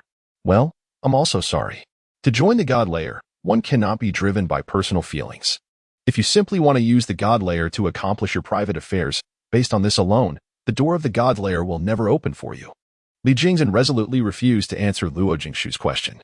Upon hearing this, a shadow of gloom descended upon Luo Jingshu's indifferent face. Her cold eyes fixed icily on Li Jingyun's visage, a mix of anger and unwillingness flickering within. The surrounding air suddenly froze, and an eerie silence descended, broken only by the rhythmic breathing of the two and the rustling of leaves stirred by the distant mountain breeze. Let's just forget I asked. However, Captain Li, I'm certain that your God, Slayer Special Forces have a comprehensive set of selection criteria. As long as I can pass them all, you won't have a pretext to bar me from entering the God, Slayer Special Forces, right? This time, Luo Jingshu's tone carried a tinge of provocation and an unwavering determination. Her words left Li Jingzhen somewhat astounded. Yet, considering this woman's unyielding nature, she seemed to possess the mettle to utter such words. However, getting into the God Slayer Special Forces isn't as simple as just going through the selection and training. The training camp only serves as a physical fitness assessment for entry into the Special Forces. As for other aspects, Li Jingyun was confident that if Luo Jingshu maintained such a mindset, she would surely be eliminated. Thinking of this, Li Jingyun suddenly felt a bit more at ease. He didn't wish for Luo Jingshu to join the Special Forces. He didn't want her to become a Special Forces soldier like himself. Nevertheless, seeing the resolute look in Luo Jingshu's eyes, Li Jingzhen couldn't help but ask one more question. Luo Jingshu, as a Special Forces member, one should have no room for personal emotions. Do you think you can manage that? Luo Jingshu was momentarily stunned. As if recalling something, her furrowed brows, which had just smoothed out, knitted together again. But it was only for a fleeting moment, and then her face resumed its impassive expression. She wouldn't answer Li Jingyun's question because she was no good at deception. Sorry, I decline to answer. After speaking, Luo Jingshu turned around and prepared to leave. For a moment just now, some images flashed across her mind, the kind that made her heart ache and her breath catch. She didn't want anyone to see her vulnerability, especially the man in front of her. Li Jingzhen noticed Luo Jingshu's oddness. Just as she turned around, he shouted loudly, Luo Jingshu, why must you always live in the past? The deceased are gone. Can't you just forget all those things? Forget? Li Jingzhen, you've never experienced it. What right do you have to ask me to forget? Luo Jingshu gave a cold laugh. Suddenly, she felt a bit lost. She wondered whether this pain in her heart came from Yu Xiao or herself. She was somewhat touched. Why did the memories of these two girls blend together? And why were their fates intertwined? However, no matter what, since Yu Zhao's situation had fallen upon Luo Jingshu, she was obliged to fulfill the lingering unwillingness in their hearts. Or one could say, to break free from the nightmare weighing on their minds. Her voice faded away, and so did Luo Jingshu. Hearing Luo Jingshu's words, Li Jingyun, for some unknown reason, felt as if a boulder had been placed on his heart, heavy and helpless. He didn't know how long he had been standing there. Only when he heard the noisy footsteps in the distance did Li Jingyun come back to his senses. He quickly vanished into the night without leaving a single trace. 48. At Flo's visit in the dormitory, after taking a shower, Li Jingyun lay on the bed. The resounding voices from the training ground in the distance still reached his ears. It was already late at night, yet he didn't feel the slightest bit sleepy. Tossing and turning, he suffered from insomnia. It seemed an extremely distant event since his last bout of sleeplessness. Eventually, Li Jingyun sat up, suppressing the pent-up annoyance in his heart. He casually picked up the phone beside him and dialed a number, heedless of whether it might disrupt the other person's rest at this hour. Hello, is that Li Jingyun? Yes, it's me. Is it convenient to talk? A deep, toned male voice came from the other end of the phone, and there seemed to be some background noise. Li Jingyun inquired. Wait a moment. Subsequently, the sound of footsteps was heard. After a short while, the man spoke again. All right, what's the matter? Your sister wants to join the God Slayer Special Forces? What? Are you certain? The person Li Jingyun called was Luo Baixian. Beyond the fact that he was engaged to Luo Jingshu, Li Jingyun and Luo Baixian were also comrades, in arms from the same period. They had been acquainted since childhood and were friends who graduated from the same military academy. Luo Baixian was evidently taken aback by this news. In his understanding of his sister, although Luo Jingshu had once mentioned her desire to serve in the military in his view, the identity of a special forces soldier should have been the most loathed by her. Regrettably, what he assumed might not align with Luo Jingshu's true thoughts. Clearly, his doubts received the most unfavorable answer from Li Jingyun. Certain. She told me this personally. By the way, the autumn training of the God Slayer Special Forces will be held in the troops where she is stationed. I don't think she's suitable for joining the God Slayer. Did Jingshu mention the reason? As soon as Li Jingyun finished speaking, Luo Baixian interjected. No. But I know her motivation for joining the God Slayer is definitely not the shared belief that we have. Understood. Regardless of the circumstances. I don't want her to attempt to slay the gods. Not only that, but no special forces unit should be involved in such a thing. Luo Baixian said with a tinge of helplessness, hoping that they could prevent Luo Jingshu from acting on her impulse. Li Jingyun seemed to have anticipated that Luo Baixian would say this. However, although he could guess the words, the reasons behind them eluded him. Why? Luo Baixian. What exactly happened 8 years ago? In response to Li Jingyun, there came a bitter smile. I'm not afraid of you laughing at me. In fact, I'm not entirely clear about the details myself. All I know is that my mother and Jingshu were kidnapped. During the hostage rescue operation, my mother died. And Jingshu disappeared for a month. After we found her, she was in a coma for half a month. When she woke up, my once sweet and obedient younger sister was no longer the same. Moreover, the young miss of the Luo family, who used to be very attached to my father, completely hated him. I've asked for the reason and used my connections to investigate, but to no avail. Every time I asked my father, he only said that my mother sacrificed herself to protect my younger sister. But I don't think it's that simple. Listening to Luo Baixian's words, Li Jingyun lowered his eyes. He was already aware of these things. More than 2 months ago, when he learned about the identity of the fiancée that grandfather Li had chosen for him, he had conducted an investigation. As for the affairs of the Luo family, they were hardly a secret. The outside world knew that Lady Luo, who was Luo Jingshu's mother, an outstanding commander trained by the military, had sacrificed her life in an accident. But that was all there was to it. As for other details, such as the reason for the sacrifice and the nature of the operation, outsiders have no way of knowing. Li Jingyun was able to learn those details only because of his status as the captain of the God-slaying squad. It was his high-level clearance that allowed him to be privy to such information. Evidently, what Li Jingyun knew was only what others intended for them to know. As for the true circumstances of that incident, perhaps apart from Luo Jingshu, no one else was aware. After Luo Baixian finished speaking, noticing that there was no response from the other end of the phone for a long time, he inquired, Li Jingyun, are you listening to me? Yes. I was already aware of what you've mentioned before. However, I believe the matter is far more complex than it seems. Of course, I've been conducting investigations over the years. Yet my younger sister has never told me anything. Li Jingyun, when you called me, did you suspect that my sister's entry into the God-slaying squad is related to what happened 8 years ago? Luo Baixian actually had a hunch in his heart but still posed the question. Perhaps Li Jingyun didn't give a direct answer. He never spoke without certainty. Hearing Li Jingyun's words, Luo Baixian heaved a deep sigh. After a few seconds of silence, he finally said, Li Jingjun, now my younger sister is your fiancée. I'm not sure if my decision is right, but I don't wish for her to join the God-slaying squad. I don't want her to confront the events of 8 years ago again. It seems our thoughts coincide. I called you to prevent you from thinking that I'm suppressing your sister in the future. Since you've said this, I know what I should do. Standing by the window, Li Jingyun's eyes were firm. Whether from a public or private perspective, Luo Jingshu was not suited for the God-slaying squad. Li Jingyun. Formerly, I thought your engagement to my sister was merely to appease your grandfather. However, it now seems you genuinely care about my sister. It appears I've chosen well for a brother-in-law. I hope you two will stay together forever. The voice of Luo Baixian resounded. His tone tinged with a subtle hint of elation. At least, Li Jingyun was a man he knew well. If Luo Jingshu could stay with Li Jingyun for good, it wouldn't be a bad thing. Li Jingyun was momentarily stunned upon hearing this. A thought flashed across his mind, yet he dismissed it before he could ponder it thoroughly. Subsequently, he ended the call and stood there. At the recollection of Luo Baixian's final words, he offered a faint smile, paying it no heed. For he was well aware of his relationship with Luo Jingshu. It seemed Luo Baixian's hopes were likely to be in vain. The following morning, Luo Jingshu didn't rise an hour earlier as usual to exercise. Even after the wake-up call, she remained in bed. After several bouts of struggle, she finally sat up. Everyone else was preoccupied with washing up and dressing, and no one noticed anything amiss with Luo Jingshu.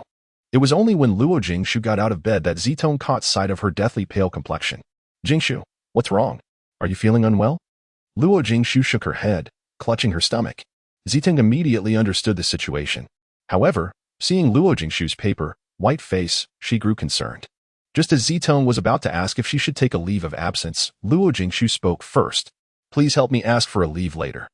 Without a moment's hesitation, Zitong nodded. Although Luo Jingshu didn't say much more, judging from the fact that she hadn't gotten up early today, Zitong could surmise how awful she was feeling. After Luo Jingshu finished speaking, she walked up to her wardrobe, fetched a medicine box, and took out a packet of brown sugar ginger tea from it. Glancing at the painkillers beside, after a moment of thought, she also picked up one. She owed these medicines to Ming Yun's thoughtfulness. For years, Luo Jingshu had been suffering from abdominal pain during her menstrual period. Although she had been using traditional Chinese medicine for conditioning, the effect had been meager. Thus, drugs to relieve pain were always available in the Luo family. When Luo Jingshu came to the military camp this time, Ming Yun had even prepared a large quantity. Fortunately, these drugs hadn't been confiscated during the previous inspection of prohibited items. Otherwise, Luo Jingshu would have had to bear the pain stubbornly at this moment. After taking the medicine, Luo Jingshu climbed back onto the bed, turned over to face the white wall, and closed her eyes, rubbing her lower abdomen in the hope of alleviating the pain. Luo Jingshu simultaneously thought of a rather serious issue in her mind. Last night, Li Jingyun's decisive rejection had made Luo Jingshu sense a crisis. Li Jingyun's words made perfect sense. The Special Forces selection would not merely consist of physical fitness tests.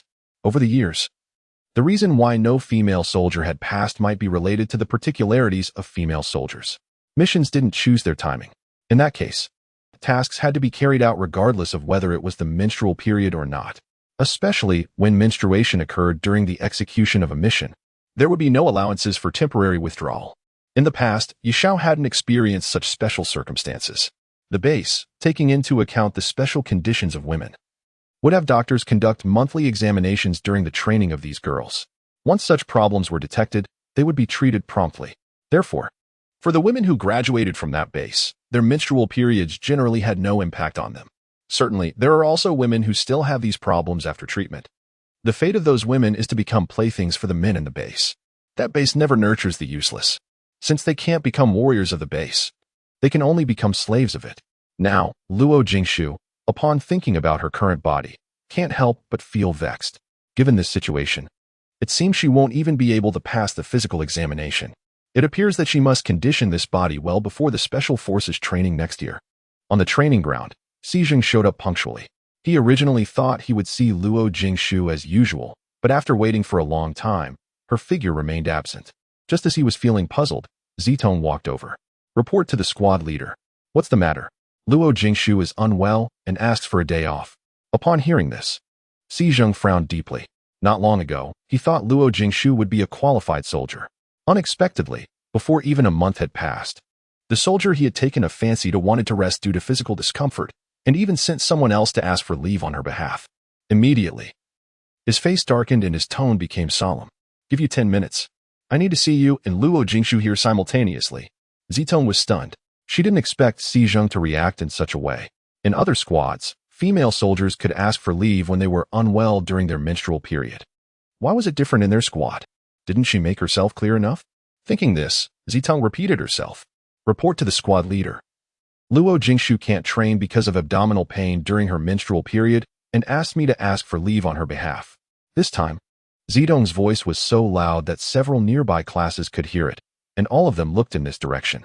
Si Zheng gave Zitong a glare, a flicker of embarrassment flashing across his eyes. However, thinking of the task assigned by the senior, he steeled his heart and spoke up. Didn't you hear what I said? 1 minute of the 10 minutes has already passed. At this moment, a hint of anger appeared on Zitong's face. Just as she was about to retort, Si Zheng didn't give her a chance to speak. I don't want to hear any nonsense. Can't the recruits of Class 1 overcome such a minor difficulty? Go right away, or the whole class will be punished. This time, Zitong didn't dare to delay and rushed towards the dormitory in a hurry. Luo Jingshu had just felt the abdominal pain subside and was about to take a nap when she heard the dormitory door being pushed open. Then she saw Zitong standing at the door with a grim expression. Jingshu, that squad leader wants you to go downstairs. He won't allow you to take a leave. Hearing this, a glint of coldness flashed across Luo Jingshu's eyes. Then she murmured softly, Got it. Afterwards, Luo Jingshu sat up, quickly folded the quilt, got out of bed, washed up at the fastest speed, changed her clothes, and walked to the door. Zitong hadn't left all the time. When she saw Luo Jingshu coming out, she asked worriedly, Are you okay? This squad leader is really heartless. I saw that recruits from other classes could take leaves. Why is it not allowed with him? Forget it. Let's go there quickly. After saying that, Luo Jingshu had already walked out of the dormitory. Zitong originally wanted to complain a few more words. But seeing that Luo Jingshu wasn't angry, she let it go. When Luo Jingshu arrived at the training ground, Si Zheng was looking down at the timer in his hand. After seeing Luo Jingshu, he just glanced up briefly. Luo Jingshu stood outside the queue and shouted, reporting, Squad leader. Luo Jingshu is back in the team. Si Zheng didn't respond immediately. Instead, he looked at Zitong beside him and said, You, return to the team. Zitong hesitated for a moment, glanced at Luo Jingshu, and silently walked into the line. There were 9 people in the queue, except for Wen Xian, whose face flashed with a hint of schadenfreude. The others all cast worried looks. They all knew that Luo Jingshu would never have asked for a break if she hadn't suffered from severe abdominal pain. Si Zheng looked at Luo Jingshu, especially noticing her somewhat pale face. However, thinking about the purpose of their mission to train these female soldiers this time, he still steeled his heart. Luo Jingshu, as the deputy squad leader, do you think it's the quality that a soldier should have to want to rest just because of a minor discomfort? If it were in normal times, Luo Jingshu might have accepted the criticism modestly, but it was her menstrual period at the moment, and she was feeling so uncomfortable, already a bit irritable. Upon hearing Si Zheng's words, she instantly forgot about Si Zheng's usual harsh methods. Reporting, squad leader. Soldiers are also human beings. They also get sick and feel unwell. Can't soldiers have time to rest? This was the first time Luo Jingshu had so blatantly opposed Si Zheng's words. Zitong and the others gasped in shock. Even the female soldiers from other squads nearby looked over, and those recruit squad leaders didn't even try to stop it, seemingly eager to watch the show. In fact, Si Zheng was also somewhat astonished, except for the day when she joined the army and Luo Jingshu refused to be the deputy squad leader. She had never contradicted him at other times. Instead, she had always actively cooperated with all his orders. Regarding Luo Jingshu's abnormal behavior, Si Zheng didn't give it much thought. As the squad leader, he would never allow anyone to defy his orders, not even the pride of their class. Luo Jingshu, since you know you're a soldier, you should understand that it's a soldier's duty to obey orders. If you were on the battlefield right now with a formidable enemy in front of you, would you surrender or flee just because you're not feeling well? From the very first day you joined the army, I've emphasized that you're soldiers, no longer delicate young ladies being coddled. If you can't even overcome such a small difficulty, then what's the point of joining the army? The army doesn't welcome delicate young ladies like you. If you can't take it, leave as soon as possible. The angrier Si Zheng got as he spoke. If at first he was just angry because Luo Jingshu had taken leave without permission, now he was somewhat disappointed in her. Had he misjudged her before? Was Luo Jingshu just the same as those other girls, unable to endure hardships? 50. Boss, Miss Luo has been punished. A look of self-reflection appeared on Luo Jingshu's face, which had originally shown a hint of anger. Her eyes, which had been filled with a bit of fury, now glowed with determination. Xizheng was right. She recalled her purpose for joining the army. If in the dormitory before she had only been thinking about recuperating her body after the abdominal pain subsided, now she was considering how to overcome the difficulty. Luo Jingshu had only considered the menstrual abdominal pain before. But what about other situations? Could she guarantee that she would never get sick in her life? If something went wrong with her body during a mission, should she back down? At least, Yi Xiao in the past wouldn't have. After Xizheng finished speaking, seeing Luo Jingshu standing there quietly without saying a word, he thought she hadn't realized her mistake yet. Just as he was about to speak, he heard Luo Jingshu's faint voice. Sorry, squad leader. I accept the punishment. Xizheng was caught off guard for a moment. And even those who were watching the show were stunned. The speed at which she admitted her mistake was incredibly fast. The anger that had been brewing in Xizheng's stomach was abruptly suppressed. Looking at Luo Jingshu's indifferent expression, he couldn't tell whether she had truly realized her error or was just giving in. But since she had admitted her mistake, he couldn't continue to pursue the matter. Xizheng gave a light cough, glanced at Luo Jingshu, and then said, a 10-kilometer cross-country run with a load and 2 hours of standing at attention. Execute immediately. Yes. Luo Jingshu's clear voice rang out without the slightest hesitation. After saying that, she picked up her weapons and equipment and ran towards the distant hill. Zitong frowned slightly as she watched that determined figure. She wanted to say something, but Xizheng had already left. The others also looked at Luo Jingshu with concern. Wen Xuan started today's training as soon as Xizheng left. This squad leader is so inhumane. Can he see Jingshu's pale face? A 10-kilometer cross-country run. Isn't that asking for her life? Later, we'll follow Jingshu. Judging from her complexion this morning, she probably won't be able to hold on later. After Zitong finished speaking, she swiftly went to catch up with Luo Jingshu. On the other side of the training ground, Li Jingzhen was standing on a high platform, holding a pair of binoculars. Standing beside him were several instructors for this autumn training. At this moment, Wu Yu jogged over to the platform. Li Jingyun put down the binoculars and jumped off the platform. Wu Yu then leaned in and whispered, Boss. Miss Luo asked for leave due to abdominal pain during her menstrual period, but was punished. She has to do a 10-kilometer loaded cross-country run and stand in military posture for 2 hours. After finishing, Wu Yu paused.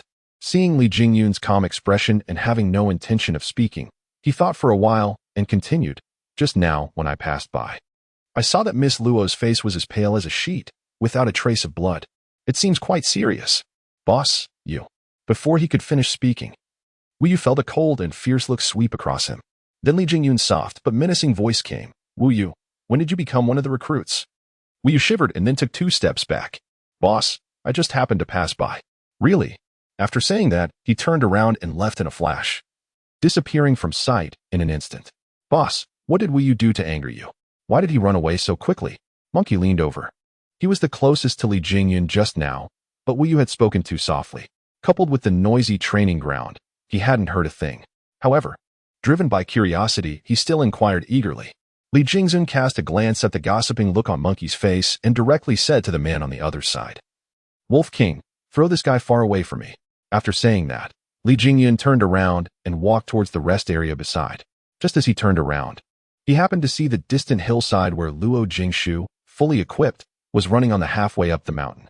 Remembering what Wu Yu had just said, he couldn't help frowning tightly. Li Jingzhen stood still on the spot, paused for a moment, then suddenly shook his head and walked into the rest area again. However, his facial expression became even more gloomy than before. Several teaching assistants in the rest area felt the freezing air around and all made excuses to go to the training area. On the mountainside, Zitong, Man Yanyan, and Hua Duo all followed beside Luo Jingshu, each of them staring at her with worry. Among them, except for Man Yanyan who suffered from menstrual pain, the others had never experienced it. Man Yanyan's menstruation came just a few days before the new recruits entered the camp. The training tasks were not too heavy then, so she managed to get through it. But thinking carefully, she herself had almost failed to hold on at that time. Now seeing Luo Jingshu being punished because of this, they all felt a bit scared. Calculating the days, it seemed that there were not many days left before her next menstruation. Hua Duo beside her rolled her eyes and began to offer suggestions to Luo Jingshu. Jingshu, quickly pretend to faint. I don't believe that pervert will still not let you rest if you faint. As soon as Huaduo finished speaking, the others immediately nodded in agreement, especially Ma Yanyan, who had personally experienced the torment of menstrual pain. Yes, the idea of using flowers is excellent. Jingzhu, quickly lie down. Look at your face now. It's paler than a sheet of paper. Don't be so stubborn. As Ma Yanyan spoke, she watched Luo Jingzhu's face grow increasingly pale. The concern on the faces of the several women deepened. Luo Jingzhu didn't want to speak at the moment. One could say that she was gritting her teeth to persevere with each step. It wasn't that she lacked physical strength, but rather that the pain in her abdomen was excruciating. She had no idea how painful it was for a woman to give birth as described in legends. But the pain she was enduring now was by no means less severe. Listening to the ideas put forward by Huaduo and the others, although Luo Jingzhu didn't agree, her heart was filled with warmth. These people were acting this way out of concern. However, thinking of her own purpose for coming here, she didn't allow herself to back down. Gritting her teeth, Luo Jingzhu shook her head and quickened her pace a little. I can persevere. You go ahead first. Jingzhu, look at your complexion now. Yes, Jingzhu, we know you're very strong, but isn't this a special situation? This is just an ordinary training session. Luo Jingzhu forced a smile that looked worse than a cry. Then she directly sped up and left Huaduo and the others behind. Ma Yanyan wanted to chase after her, but was held back by Zidong. Yanyan, forget it. Jingzhu isn't someone who gives up easily. Think about her goal. If she can't even overcome this, how can she become a special forces soldier? But she can't risk her health like this. Ma Yanyan still didn't quite understand and said something, but in the end, she didn't chase after Luo Jingzhu again. According to Luo Jingzhu's previous performance, she could complete 10 kilometers in just over 40 minutes. However, this time, she spent a full 1 hour and 10 minutes, while others had started their regular training. She stood alone in the middle of the training ground. 51, Luo Jingzhu fainted. Her upright military posture and stubborn silhouette formed a sharp contrast with the bustling training all around, making her the center of others' attention. Xi Jing and the squad leaders of several other classes stood outside the training ground. Due to Luo Jingzhu's outstanding performance in the previous assessment, she had already become the focus of all the new recruit squad leaders' attention. Hey, aren't you being too strict? There were 2 female soldiers in the 2nd platoon asking for sick leave yesterday. Women shouldn't train too hard during their special periods. The squad leader of Class 2 stood beside Xizheng. Their 2 classes often trained together, and he had heard clearly what had just happened. In comparison, this Class 2 squad leader was much more gentle. Xizheng didn't respond to the Class 2 squad leader immediately. His gaze was fixed on Luo Jingzhu in the distance. In fact, he was quite conflicted at the moment. But in order to train an outstanding soldier, he had to be tough-hearted. If Luo Jingzhu were just an ordinary soldier without such outstanding performance, perhaps Xi Zheng wouldn't have given such a punishment today. Alas, it could only be said that those with abilities must bear what ordinary people can't, including this current punishment. It was already December. In other parts of the Xia Kingdom, one might feel the biting cold wind, but in Yun City, the scorching sun was right overhead at this moment. Luo Jingzhu maintained a motionless stance. If one didn't look closely, it would seem effortless to hold such a pose. However, at present, Luo Jingzhu felt as if a knife was twisting in her abdomen. After being reborn, Yishao had truly experienced the agony of being a woman. Her clothes were already completely drenched. Beneath the military cap, sweat trickled down her hair strands onto her face and then slid to the ground. Luo Jingzhu felt that these 2 hours of standing at attention were the most excruciating in the past month. As the new recruits on the training ground left one after another, Luo Jingzhu gritted her teeth. Her expression appeared calm, but in her heart, she was already counting down. At this moment, she was only supported by her last bit of willpower. She was really afraid that the fake faint would turn into a real one in the end. She, Luo Jingzhu, couldn't afford to lose such face. After Xizheng finished summarizing the morning training and shouted dismiss, Zitong and the others all rushed over. Jingzhu, it's over. 2 hours have passed. Hearing this voice, Luo Jingzhu completely relaxed. Her whole body ached. As soon as she took a step, suddenly her vision went black and then she lost consciousness. Jingzhu, Jingzhu. These were the last words Luo Jingzhu heard before losing consciousness. Then she let out a bitter smile in her heart. The punishment was over, but she fainted. Zidong was the first to notice that something was wrong with Luo Jingzhu. She immediately rushed over. Fortunately, she was quick. Otherwise, Luo Jingzhu would have had an intimate encounter with the ground. Jingzhu, wake up, Zitong said while clumsily helping Luo Jingzhu remove the equipment on her body. Ninian, Jejia, quickly support Jingzhu to the infirmary. Zitong was holding the equipment on Luo Jingshu and speaking to Ma Yanyan and Yu Jiajia beside her. However, before she could finish her words, she felt a sudden lightness on her body. Luo Jingshu, who had been leaning on her, was now in Yunja's arms. Before Zitong could even open her mouth, Yunja had already carried Luo Jingshu out of the training ground. As he passed by Xizhong, he cast a furious and menacing look at him. Xizhong was also taken aback.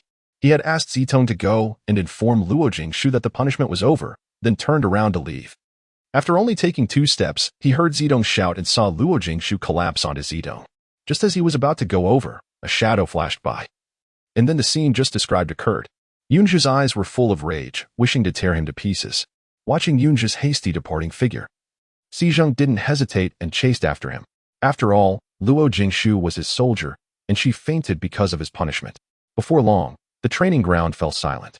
Shortly after their departure, a figure walked from the god-slaying training area towards the distant office building. In the infirmary, Yunja placed Luo Jingshu on the bed but was driven out by the medical staff. Originally, he was determined not to leave, but was finally dragged out by Zitong, who grabbed him by the collar. Just as he walked out, he happened to meet Xizhong, who was rushing over.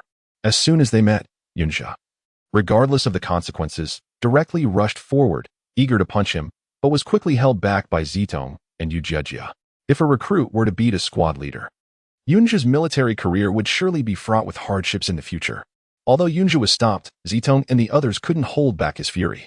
Sergeant C. If anything happens to Luo, even if I'm court-martialed, I, Yunja, won't let you off. You pervert. Can't you see Luo's face is so pale? Don't you know how vulnerable women are during their menstrual periods? She said she was unwell, yet you still wanted to punish her. If you don't understand women, what are you doing as a female recruit sergeant? Yunja had forgotten that he was just a recruit, and the one he was shouting and insulting was a sergeant. This was a serious issue in the military, but he couldn't care less at the moment. Yunja had known Luo Jingshu for many years. He had witnessed her being bedridden for several days due to menstrual pain and even fainting from it on several occasions. Over the years, whenever Luo Jingshu was about to have her period, no matter how wild she usually was, Yunja would surely keep her at home during those days. Now in the army, Yunja didn't have the conditions to take care of Luo Jingshu. However, he remembered that he had planned to pull some strings at the canteen during lunch today to get Luo Jingshu some blood-enriching dishes. Who would have known that before lunch, Luo Jingshu fainted, and the culprit was Xizhong right in front of him. Xizhong, being berated right in the face by Yunja, naturally didn't look happy. According to the rules of the recruit camp, he wasn't in the wrong. Soldiers were supposed to overcome all difficulties and shouldn't take leave or shrink back due to a minor matter. However, at present, Luo Jingshu had indeed fainted due to his overly severe punishment. Additionally, female soldiers from other classes were indeed allowed to take leave in such circumstances. For a moment, he couldn't think of a reason to refute. Certainly, Xizhong could have retorted with the argument that soldiers should be able to overcome such difficulties. Nevertheless, this was a recruit camp, and these individuals had only been in the army for a month. They weren't truly soldiers yet. He couldn't impose the same standards on these recruits as he had endured. Eventually, Xizhong could only silently take 2 steps back, putting some distance between himself and Yunja. Seeing this, Yunja assumed that Xizhong was in the wrong and became even more aggressive. What, speechless? I'll report today's incident to the company commander. We joined the army to serve, not to be abused. What's all the commotion about? A cold and stern voice came from afar. Then, an elegant and handsome man approached. If someone had observed closely, they would have noticed the faint trace of nervousness on his face. However, at this moment, everyone here was concerned about Luo Jingshu in the ward, and no one caught the worry on his face. Captain Lee, Colonel Lee, do you know this recruit? Xizhong was the first to react, still somewhat astonished. Why would the commander of the god-slaying team appear in the infirmary? Reminded by Xizhong, Ma Yanyan and Yu Jiajia both saluted in a standard military manner. Good day, Captain Lee. After saying that, Ma Yanyan had already forgotten the reason they were there. Her big eyes sparkled with adoration as she stared directly at Li Jingyun.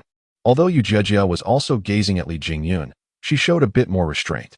Zitong also saluted Li Jingyun with a military salute. However, compared with Ma Yanyan and Yu Jiajia, she was much calmer, yet she still took a couple more glances.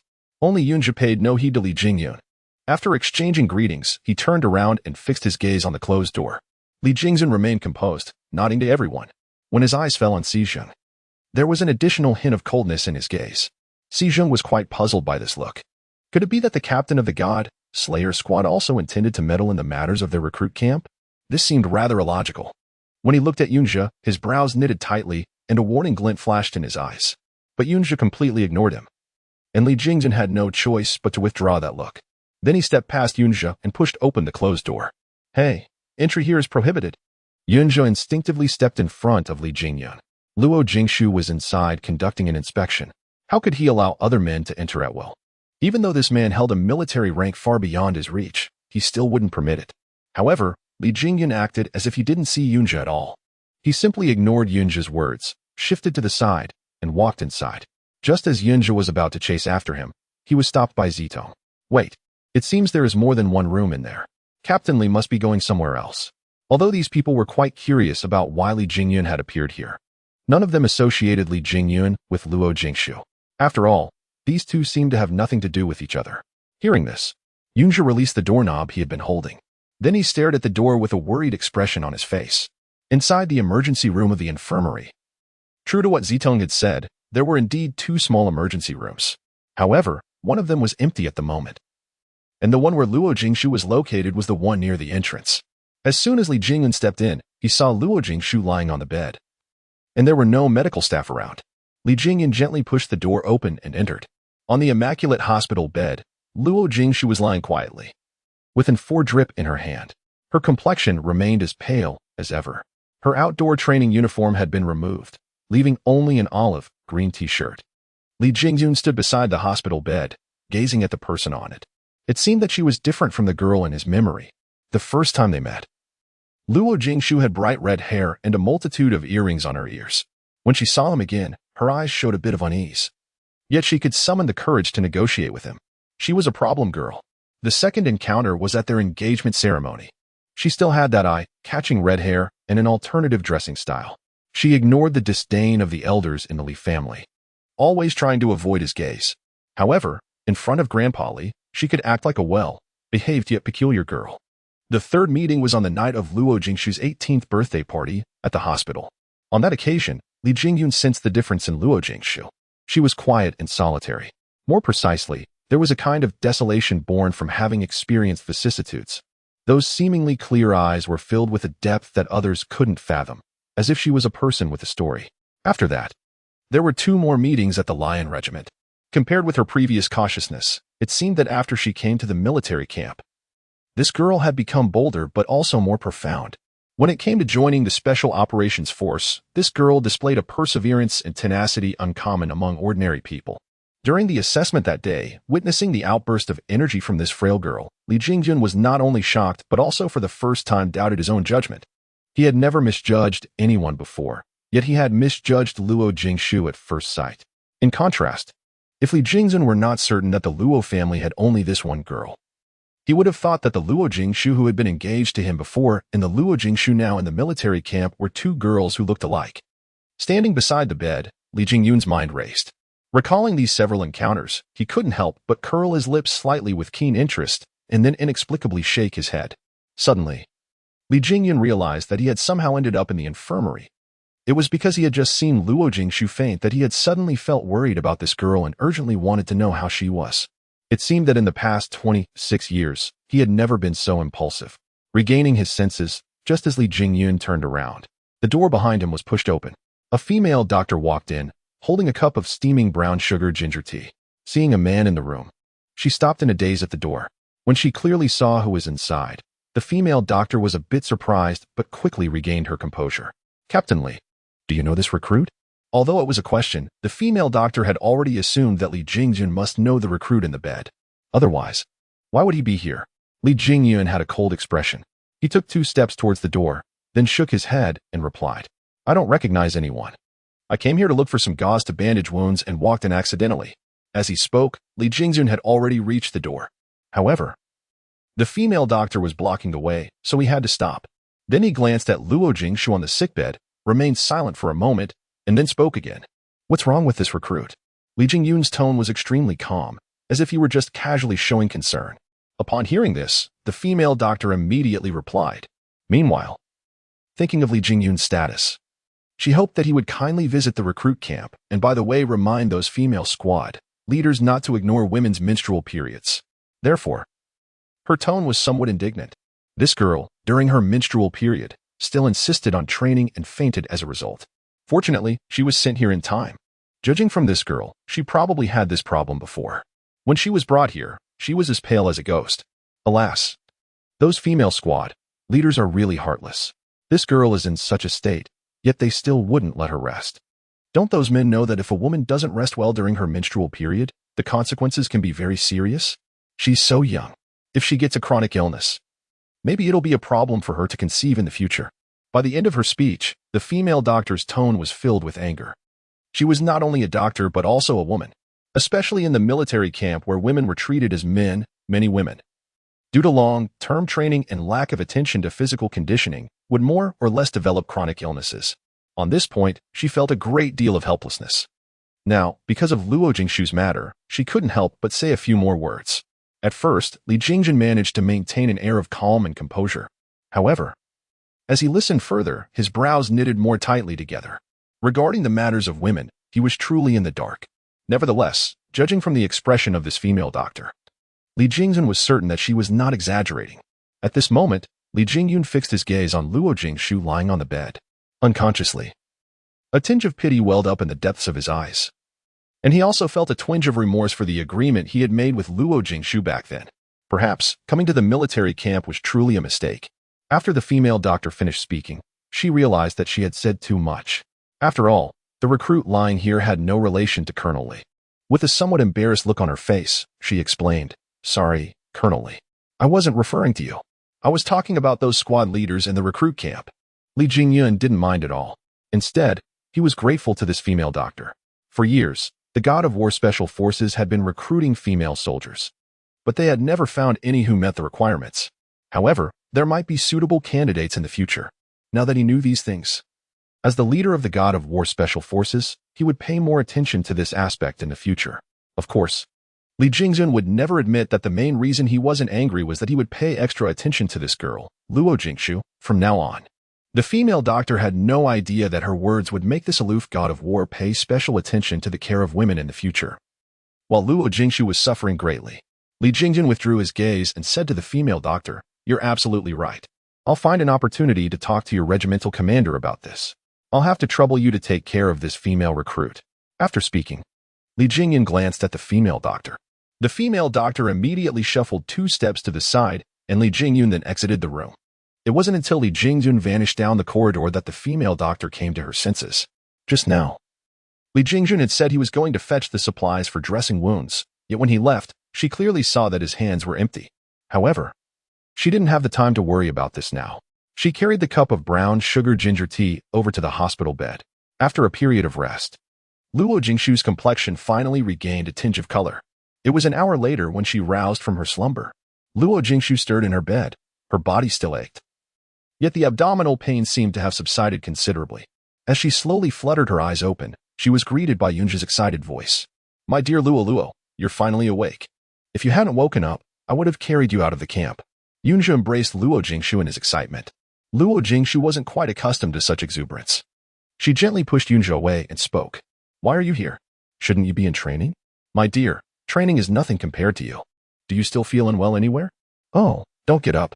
Didn't you realize how terrifying you looked just now? I was on the verge of calling your brother." Seeing Luo Jingshu attempting to sit up, Yunja pinned her down and issued a threat. Luo Jingshu had no choice but to lie there resignedly. She cast a glance at Zitong and Man Yinyin behind Yunja. The two were winking and making faces at her. She sighed inwardly, realizing that these 2 women had completely misconstrued the relationship between her and Yunja. Luo Jingshu cast a glare at Yunja. Yunja pursed his lips and took 2 steps backward, making some space. Only then did Zidong come over. "Do you feel better?" "Just now. Platoon Leader Chin came to see you and gave a good scolding to Company Commander C." "Humph, aren't they just putting on a show? Can it be solved with just a scolding?" "My dear Luo really fainted. In my opinion, that pervert should be made to run 50 kilometers. And it must be cross-country." Evidently, Yunja was not quite satisfied with Chunguo's actions just now. No wonder, for he had been scolded since childhood. For him, a scolding was just a trifle. However, at this moment, Company Commander C was seriously engaged in self-reflection. After leading recruits for so many years, It was the first time he had been scolded because of a recruit. Luo Jingshu didn't show much reaction upon hearing this. Regarding the punishment from Company Commander C, she didn't complain. However, when punishing her, Company Commander C indeed neglected her physical condition, which was truly his problem. Luo Jingshu glanced at the drip hanging above her head. The former Yu Xiao was never so fragile. Thinking of fainting today, Luo Jingshu secretly made up her mind to get her body in good condition before the Special Forces selection. Even if she couldn't reach the level of the former Yu Xiao, she couldn't let these minor issues affect the special training. She didn't want to miss the opportunity. You're awake. Just in time. Drink this. It's good for your health. At this moment, the female doctor walked in. The bowl of ginger tea she had brought in earlier had gone cold, so she had specially taken it to heat up. Unexpectedly, as soon as she entered, she saw the patient awake. Hearing the sound, Luo Jingshu raised her eyes and looked over. Zitong helped her sit up by the way. Thank you. Luo Jingshu murmured softly. She really wasn't quite used to having so many people concerned about her once she fell ill. Hearing such polite words, Zitong gave her a reproachful look. Drink this. By the way, I prepared several doses of traditional Chinese medicine for you. Come and get them when you leave later. Young lady, you should pay more attention in the future. If you feel painful next time, just go to the school infirmary to get a sick leave note. Then your monitor won't punish you. Luo Jingshu nodded, took the ginger tea from the female doctor and gulped it down. Then the female doctor left. Luo Jingshu looked at the people in the room and spoke up. I'm fine now. You should go to training quickly. Don't get punished because of me. Seeing that Luo Jingshu was really okay, Zitong and the others nodded and left. Yujia walked last. At the moment of closing the door, she glanced at Yunjia still standing beside the hospital bed. If Luo Jingshu had noticed this at this moment, she would surely have understood why Yujia looked at Yunjia. As soon as the people left, the room instantly fell into silence. However, Luo Jingshu's gaze was fixed on Yunjia all the time. Seeing him move a chair, she finally had to speak again. Yunjia, don't you plan to leave yet? Yunjia didn't think there was anything wrong with it and sat down casually. My dear Luo, how could I leave? What if you feel uncomfortable again later? I have to stay and take care of you. Besides, aren't you most averse to solitude? With me here accompanying you, you'll never experience the slightest bit of loneliness. As he spoke, Yunjia assumed an air of your welcome. Evidently, Yunjia knew Luo Jingshu quite well. However, the current Luo Jingshu was no longer the impetuous girl he was familiar with. Luo Jingshu cast a cold glance and said with a hint of disgust, I'm going to sleep. I can't fall asleep with you here. Leave right away. Don't be like this, dear Luo. Your words are so hurtful. We used to share a bed and friendship. How could you talk like that? If having a thick skin was considered a virtue. Yunjia had reached the pinnacle of it. Luo Jingshu sighed inwardly. How could she have such a friend? He was like a piece of chewing gum. Was it still possible for her to shake him off now? In the end, Luo Jingshu simply ignored Yunjia, turned over, faced away from him, and closed her eyes. Yunjia was truly perseverant. He just sat there without saying a word, but a fleeting, obscure glint flashed across his eyes. After lying in the school infirmary for half a day, Luo Jingshu left just before mealtime. Yunjia was dragged out of the infirmary by their class monitor. After half a day's rest, along with an 4 drip and some warm stomach herbal medicine, Luo Jingshu finally regained her spirits, though her face still looked rather haggard. As soon as Luo Jingshu stepped out of the infirmary, she caught a glimpse of a figure darting behind a distant tree. Just as she was about to approach, the person behind the tree emerged, looking around furtively. Wu had been waiting there for over 2 hours. However, people kept coming in and going out of the infirmary. Remembering Li Jingyun's warning, he could only wait patiently, like one waiting by a tree stump for hares. Finally, his perseverance paid off, and he spotted Luo Jingshu. After making sure there was no one around, Wu trotted directly up to Luo Jingshu. The expression on his face was noticeably more obsequious than the last time. When Luo Jingshu saw him approaching, she gently pursed her delicate lips and subconsciously glanced around. In this military region, it was probably common knowledge that Wu represented someone. She didn't want to invite any trouble. Miss Luo, the boss sent me to fetch you. Please get in the car. Luo Jingshu wanted to decline. But seeing Wu already turning towards the car, she could only follow at a moderate distance. When they reached the car, she made a swift move and quickly slipped into the back seat of the Jeep. Before Wu could react, Luo Jingshu had already closed the door. Seeing this, Wu raised his eyebrows. Although he was Li Jingyun's bodyguard, he came from an affluent family and was accustomed to the affectation and pretentiousness of wealthy young ladies. Now, seeing Luo Jingshu's actions, he couldn't help but develop a better impression of the boss's fiancée. After getting in the car, Wu quickly drove away from the infirmary. Shortly after they left, On the opposite side of their departure, Si Zheng was quietly standing beside the infirmary wall, a flicker of surprise on his face. It was only after a long while that he silently walked away. Here, Luo Jingshu clearly had no idea that Si Zheng had been to the infirmary. After getting in the car, she leaned back on the seat and closed her eyes to rest. It was not until the car stopped that she opened her eyes. Luo Jingshu glanced around to recall where she was. In front of her stood 2 rows of apartment buildings nearly 10 stories high. She had never been here before, but after a moment's thought, she guessed it should be the military district's family housing. Luo Jingshu got out of the car and still didn't ask anything. She quietly followed Wu Yu into the apartment building and took the elevator up to the 6th floor. This time, Wu Yu didn't step out with her. Instead, he said to Luo Jingshu, "The boss is in room 601. After saying that, Wu Yu pressed the number key and the elevator doors closed.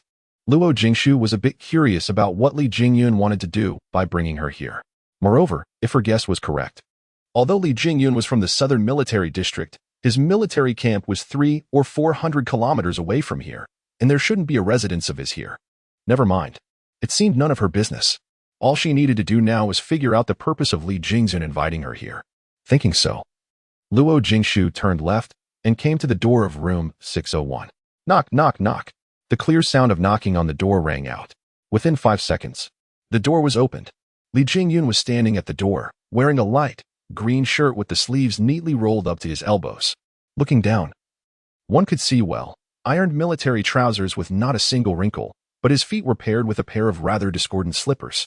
However, it made the originally cold-looking Li Jingyun seem a bit more approachable. Li Jingyun stepped aside to make room for Luo Jingshu to enter and also fetched a pair of slippers for her. When Luo Jingshu saw them, the corner of her mouth twitched. It seemed that this guy was treating her like a child, for they were a pair of pink slippers. The foot she had just stretched out retracted immediately. "Do you have other slippers?" Li Jingyun was momentarily stunned. He glanced at the slippers on the ground. In fact, when he saw Wu Yu bring them back, his thin lips had quivered slightly. At that time, Wu Yu had vowed, "Boss, when it comes to understanding women, I'm definitely more knowledgeable than you. Nowadays, young girls all adore these cute, powder-colored things. I searched high and low for a long time to get these. They're genuine." Recalling Luo Jingshu's former appearance, Li Jingyun had tacitly accepted Wu Yu's view at that time. However, now it seemed that Luo Jingshu was by no means the kind of girl Wu Yu had assumed. "Apologies. I just moved in today. All these were prepared by that lad Wu Yu. He also claimed that you girls would like them. Evidently, his little scheme only works on ordinary young girls." Coming back to his senses, Li Jingyun immediately began to explain. In fact, he didn't have to go to such lengths to explain it. Yet he did so as if by some mysterious impulse, subconsciously desiring for Luo Jingshu to know that he wasn't that kind of shallow man. After speaking, Li Jingyun cast an apologetic look at her. Luo Jingshu shrugged and had no choice but to put on those incredibly cute slippers. "What did you call me here for?" As Luo Jingshu entered the apartment, before Li Jingyun could say a word, she took a seat on the sofa. Well, it was the first day of her period, and sitting was more comfortable than standing. Li Jingyun didn't reply right away. After closing the door, he went straight to the kitchen. A short while later, he emerged with a cup of some dark, unidentified liquid and placed it in front of Luo Jingshu. "Drink this." Luo Jingshu took a look and then smelled a strong aroma of traditional Chinese medicine permeating the entire apartment. She was surprised that she hadn't noticed it just now. "What is this?" Luo Jingshu was at a loss as to what Li Jingyun was up to, although she was certain it wasn't poison. She knew that all medicine had some toxicity. Besides, she was in good health. Why on earth would she drink traditional Chinese medicine for no reason? Truly grateful as you claim to be, shouldn't you show it by taking action? Li Jingyun felt somewhat annoyed seeing that Luo Jingshu didn't follow his instructions. In the world of Shirshan, his words were like imperial edicts, and no one dared to question them. Evidently, Li Jingyun was so accustomed to giving orders that he forgot the woman in front of him was not his subordinate. Thankfully, Li Jingyun was a rational man. After a momentary outburst of anger, his discontent vanished into thin air. He patiently explained the situation to Luo Jingshu. "This is traditional Chinese medicine for physical conditioning. If you don't want to faint during training in the future, drink it. For the next few days, I'll have you pick you up here every day until your body is fully restored." Li Jingyun's expression remained calm as he explained. But Luo Jingshu on the sofa was in a bit of a fluster. Hadn't they agreed to act like strangers to each other? Why was this man suddenly showing concern for her? The truth was, she had fainted due to her menstrual period this time. It seemed that Li Jingyun was well aware of the whole thing. Although they were nominally engaged, could he at least respect her privacy regarding such a personal matter? A faint blush crept onto Luo Jingshu's previously pale face. Luo Jingshu awkwardly cleared her throat and then looked up at Li Jingyun. Mr. Li, aren't you being overly concerned? Well, you're my fiancé now. It's only reasonable for me to show some concern. Some concern. Luo Jingshu pondered over what Li Jingyun meant by some concern in her heart. According to what Li Jingyun said, it was estimated that the course of taking Chinese herbal medicine wouldn't end in just 1 or 2 days. If it went on for a long time, it was hard to guarantee that others wouldn't notice something amiss. Thinking of this, Luo Jingshu frowned slightly. To be honest, she was a bit surprised that Li Jingyun had done this, and it was also what she needed. She also wanted to improve her physical condition. However, if you came to pick her up every day in the future with so many people in the army, who could ensure that every time it would be done without anyone noticing? Sorry, I'm afraid I can't accept this. I've already said that I don't want anyone here to know about the relationship between you and me. After all, this relationship will be terminated soon, and I don't want to bother explaining it anymore. Luo Jingshu didn't look at Li Jingyun. At this moment, she was still thinking about whether she could get the prescription of this Chinese herbal medicine from Li Jingyun and then go directly to the female doctor in the infirmary. This way, it would be both convenient and effective. Hearing this, Li Jingyun felt inexplicably annoyed, although he was aware that their relationship wouldn't last long. It irritated him when it was spoken out from Luo Jingshu's mouth. What? Miss Luo is so eager to distance herself from me. Could it be for that young Master Yun? However, Miss Luo should remember that the agreement between us has a 2-year validity period. Within these 2 years, I hope Miss Luo can play the role of my fiancée well. As for the matter of coming here every day, you can rest assured. Miss Luo trains herself extra every day. Consider this period as going to the mountain for training. Disappearing for a short while shouldn't be noticed by anyone. After saying that, Li Jingyun pointed at the almost cold Chinese herbal medicine and said again, "Can you drink it now?" Luo Jingshu hesitated for a few seconds, then finally picked up the bowl of pitch black Chinese herbal medicine and drank it all in one gulp, leaving not even a single dreg. Then she stood up directly. "I've finished drinking. Can I leave now? Why be in such a hurry? I'm helping you condition your body. Shouldn't you thank me?" Li Jingyun took the empty bowl and walked towards the kitchen, speaking as he walked. Hearing this, Luo Jingshu gritted her teeth and spat out 2 words, "Thank you." Then she walked towards the door. But before she reached it, Li Jingyun came out with 2 plates of dishes in his hands and said in a low voice, "I don't fancy this kind of verbal gratitude. If you really want to thank me, shouldn't you take some action?" Luo Jingshu was stunned. Immediately afterwards, she cursed Li Jingyun in her heart. It seemed that no matter how different men were, even if they looked noble and aloof on the outside, they were all the same on the inside, lecherous and lust-driven philanderers. Luo Jingshu turned around, a flicker of contempt flashing in her eyes. If she had felt a glimmer of gratitude towards this man before, now all that remained was disgust. She had even thought that Li Jingyun was an upright gentleman. "If young Master Li doesn't mind waiting for a few more days, I'll surely satisfy you when it's convenient for me." At first, Li Jingyun didn't react immediately. However, it only took 1 or 2 seconds, and then he stared at Luo Jingshu with a gloomy face. His cold and fierce eyes were ablaze with intense anger. Upon seeing this, Luo Jingshu arched her eyebrows, a flicker of fury flashing across her eyes. Immediately, she took steps forward towards Li Jingyun. Meanwhile, her delicate and slender hands began to unbutton the front of her shirt, her tone laced with disdain. "Since young Master Li doesn't mind, then I'll express my gratitude right now for your painstaking efforts towards me." After saying that, Luo Jingshu had already tossed her combat uniform onto the ground. A tight, fitting T-shirt accentuated her exquisite curves. In the past, Yishao had a somewhat plump figure. However, compared with Luo Jingshu, it still paled in comparison, especially when paired with Luo Jingshu's delicate little face. She was nothing short of a seductive temptress. The former Yishao, apart from the scoundrel she had misloved, only encountered men who approached her with ulterior motives. Some were eyeing the strength of the team she led, while others lusted after her body. Now that she thought about it, that scoundrel was the greediest of them all. He not only took her powerful team but also. So, from this perspective, Yishao had little understanding of men. As for Luo Jingshu, a young and reckless girl who had just come of age and had been living in the shadow of past hatred for years, she knew even less about men. Therefore, when Li Jingyun opened his mouth, Yishao's thoughts took precedence. 56. Since you desire it, then I shall fulfill your wish. In Yishao's world, the gratitude expressed by men usually comes in the form of money, power, and sex. As for Luo Jingshu at present, it seems that sex is the only way she can show her gratitude. Just as Luo Jingshu's hands were about to touch Li Jingyun's chest, a pair of large hands halted her subsequent actions. What do you take me, Li Jingyun, for?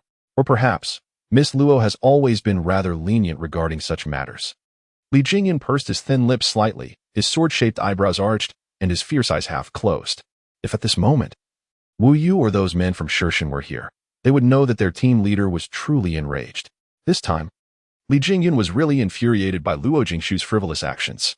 He was indignant that the woman in front of him looked down upon him. And even more enraged by Luo Jingshu's lack of self-respect. Was innocence so insignificant to her? Could she use her body to express gratitude to those who had been kind to her? Such a girl made him feel pity. Luo Jingshu felt a piercing pain in her wrist. This man had such great strength. Looking down, she saw that the skin of the grabbed area had turned red. Luo Jingshu deftly moved her wrist. Without Li Jingyun's slightest defense, she easily escaped the restraint. However, her wrist really ached. Luo Jingshu rubbed it with her other hand. Her brows tightly knitted together. Luo Jingshu knew that she had misjudged this man. Li Jingyun was different from those men she had known before. Nevertheless, despite the difference, Luo Jingshu still harbored a bit of resentment towards Li Jingyun for having slept with her. When you men ask for gratitude from weak women like us who are too feeble to even bind a chicken, have you ever considered that apart from our bodies, we have no means to offer any substantial gratitude? Luo Jingshu would never admit that she had misunderstood Li Jingyun, coupled with the genuine pain in her wrist. She spoke in an aggressive manner, feeling no sense of guilt at all.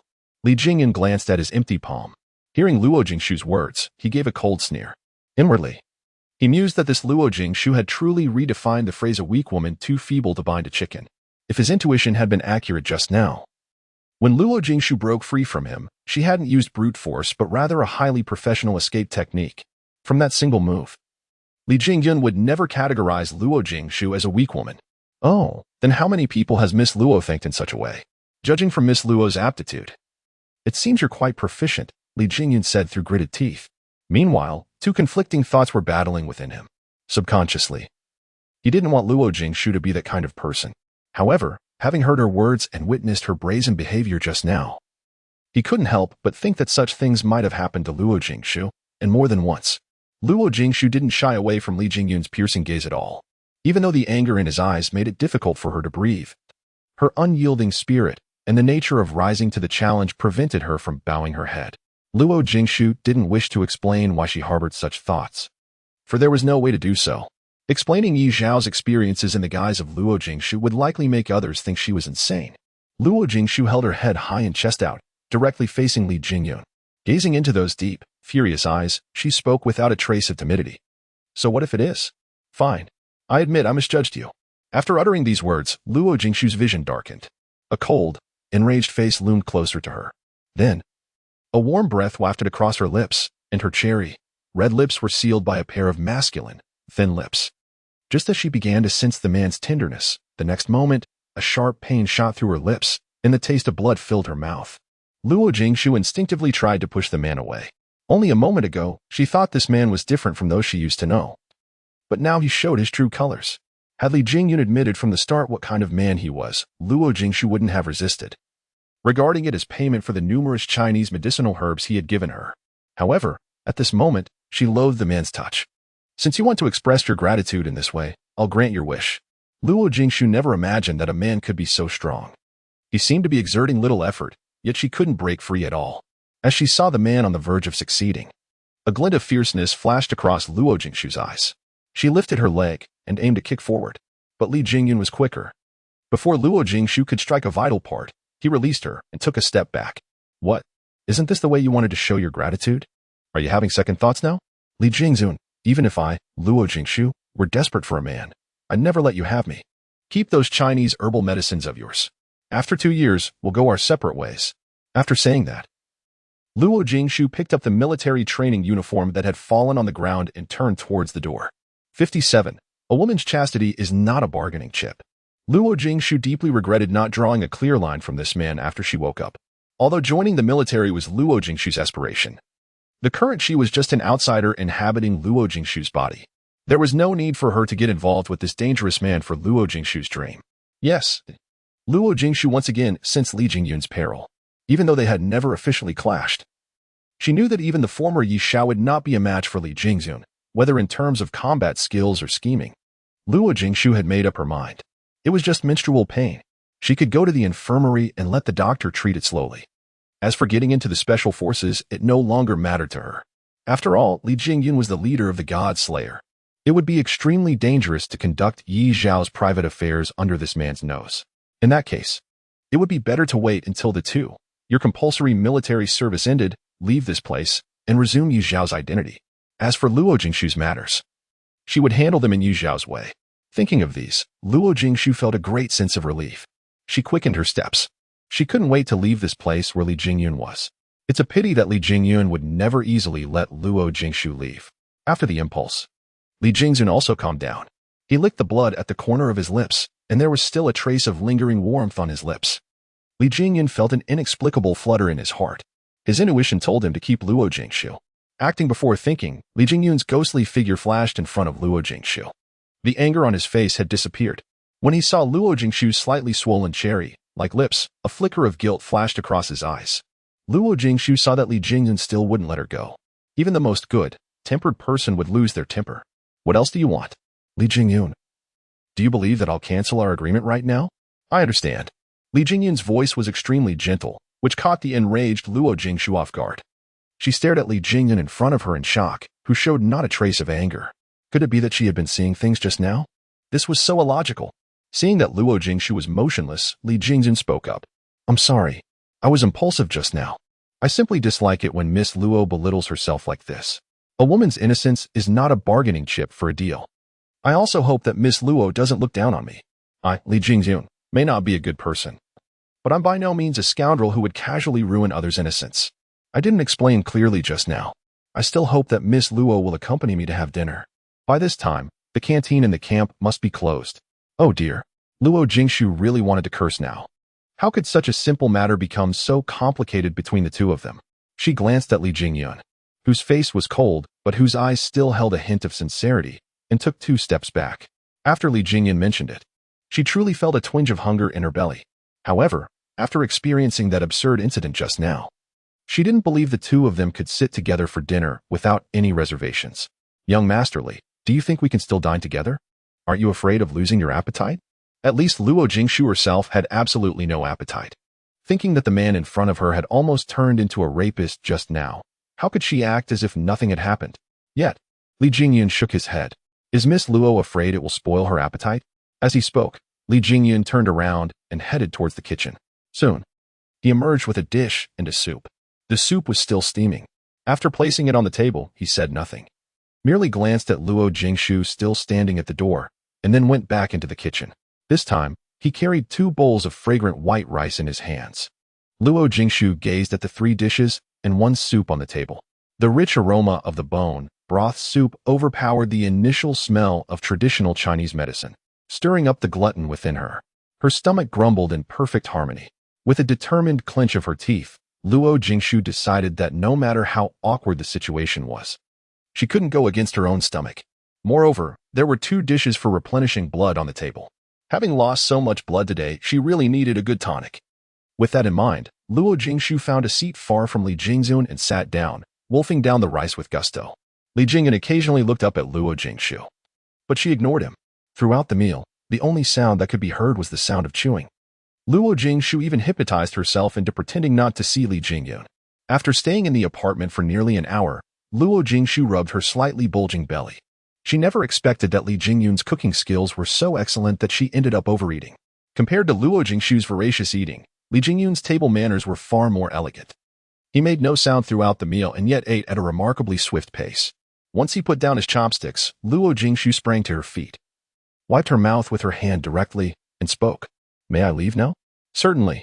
Since Miss Luo hadn't spoken up, I thought you'd like to stay a bit longer. Upon hearing this, Luo Jingshu felt like spitting blood. It seemed she should have gotten up and left right after finishing her meal. Although Luo Jingshu disdained the affected etiquette in the wealthy families, after all, this man had treated her to a sumptuous dinner, so she couldn't just leave right after eating. Even though they had been at odds just a moment ago, Luo Jingshu picked up the training uniform on the back of the chair, walked straight to the door, changed her shoes, opened the door, and left. Just as she stepped out of the apartment, she heard Li Jingyun's voice. Remember, I'll have you pick you up at this time every day from now on. Luo Jingshu wanted to decline but thought better of it. Without saying a word, she simply walked away. Li Jingyun sat at the dining table, gazing at the closed door. He unconsciously touched his thin lips, and then a beautiful curve formed at the corner of his mouth. For a brief moment just now, he had been like a man possessed, reluctant to let go. If he hadn't felt Luo Jingshu's fierce movement, Li Jingyun definitely wouldn't have just given it a fleeting try. Chapter 58. A gentleman or a beast. Upon stepping out of the apartment, Luo Jingshu spotted the familiar military jeep parked not far away. The person in the vehicle immediately got out and opened the door for her as soon as they saw her. Luo Jingshu initially intended to return directly to the dormitory building, yet when she glanced into the distance, she realized that this family building was too far from her dormitory. Luo Jingshu rubbed her lower abdomen and decided to abandon the idea of walking back. Instead, she strode directly towards the jeep. Wu Yu was standing beside the vehicle, and his obsequious smile could be seen from afar. Well, their squadron leader had never allowed any member of the opposite sex to get close to him over the years. Not only women, but even animals of the opposite gender were automatically blocked out. However, the woman in front of him was different. She had not only made Li Jingyun break his rule, but also caused him to do so repeatedly. More importantly, this woman was Li Jingyun's fiancée Yi and the granddaughter, in law recognized by the old Li family. Wu Yu was an outstanding bodyguard with sharp insight. His intuition told him that as long as he established a good relationship with the woman in front of him, his future life would not be miserable. As soon as Luo Jingshu approached the car, Wu Yu greeted her with a playful smile.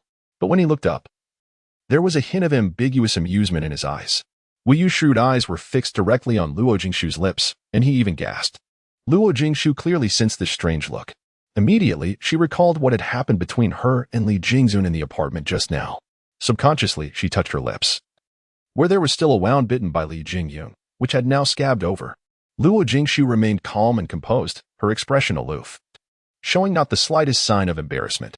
Her sharp eye swept over Wu Yu, who was still wearing a mocking smile. The next moment, she got into the car and slammed the door shut with a resounding bang. At this moment, an even colder aura emanated from Luo Jingshu, and a faint trace of anger flickered across her face. Having been toyed with by Li Jingzun today, Luo Jingshu remembered this debt well. One day, she would surely get back what was owed with interest.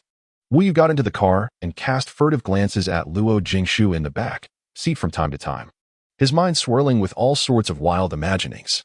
He never expected that his usually cold and detached boss could be so passionate. Looking at the wound at Miss Luo's lips, he assumed that what had just happened must have been extremely intense.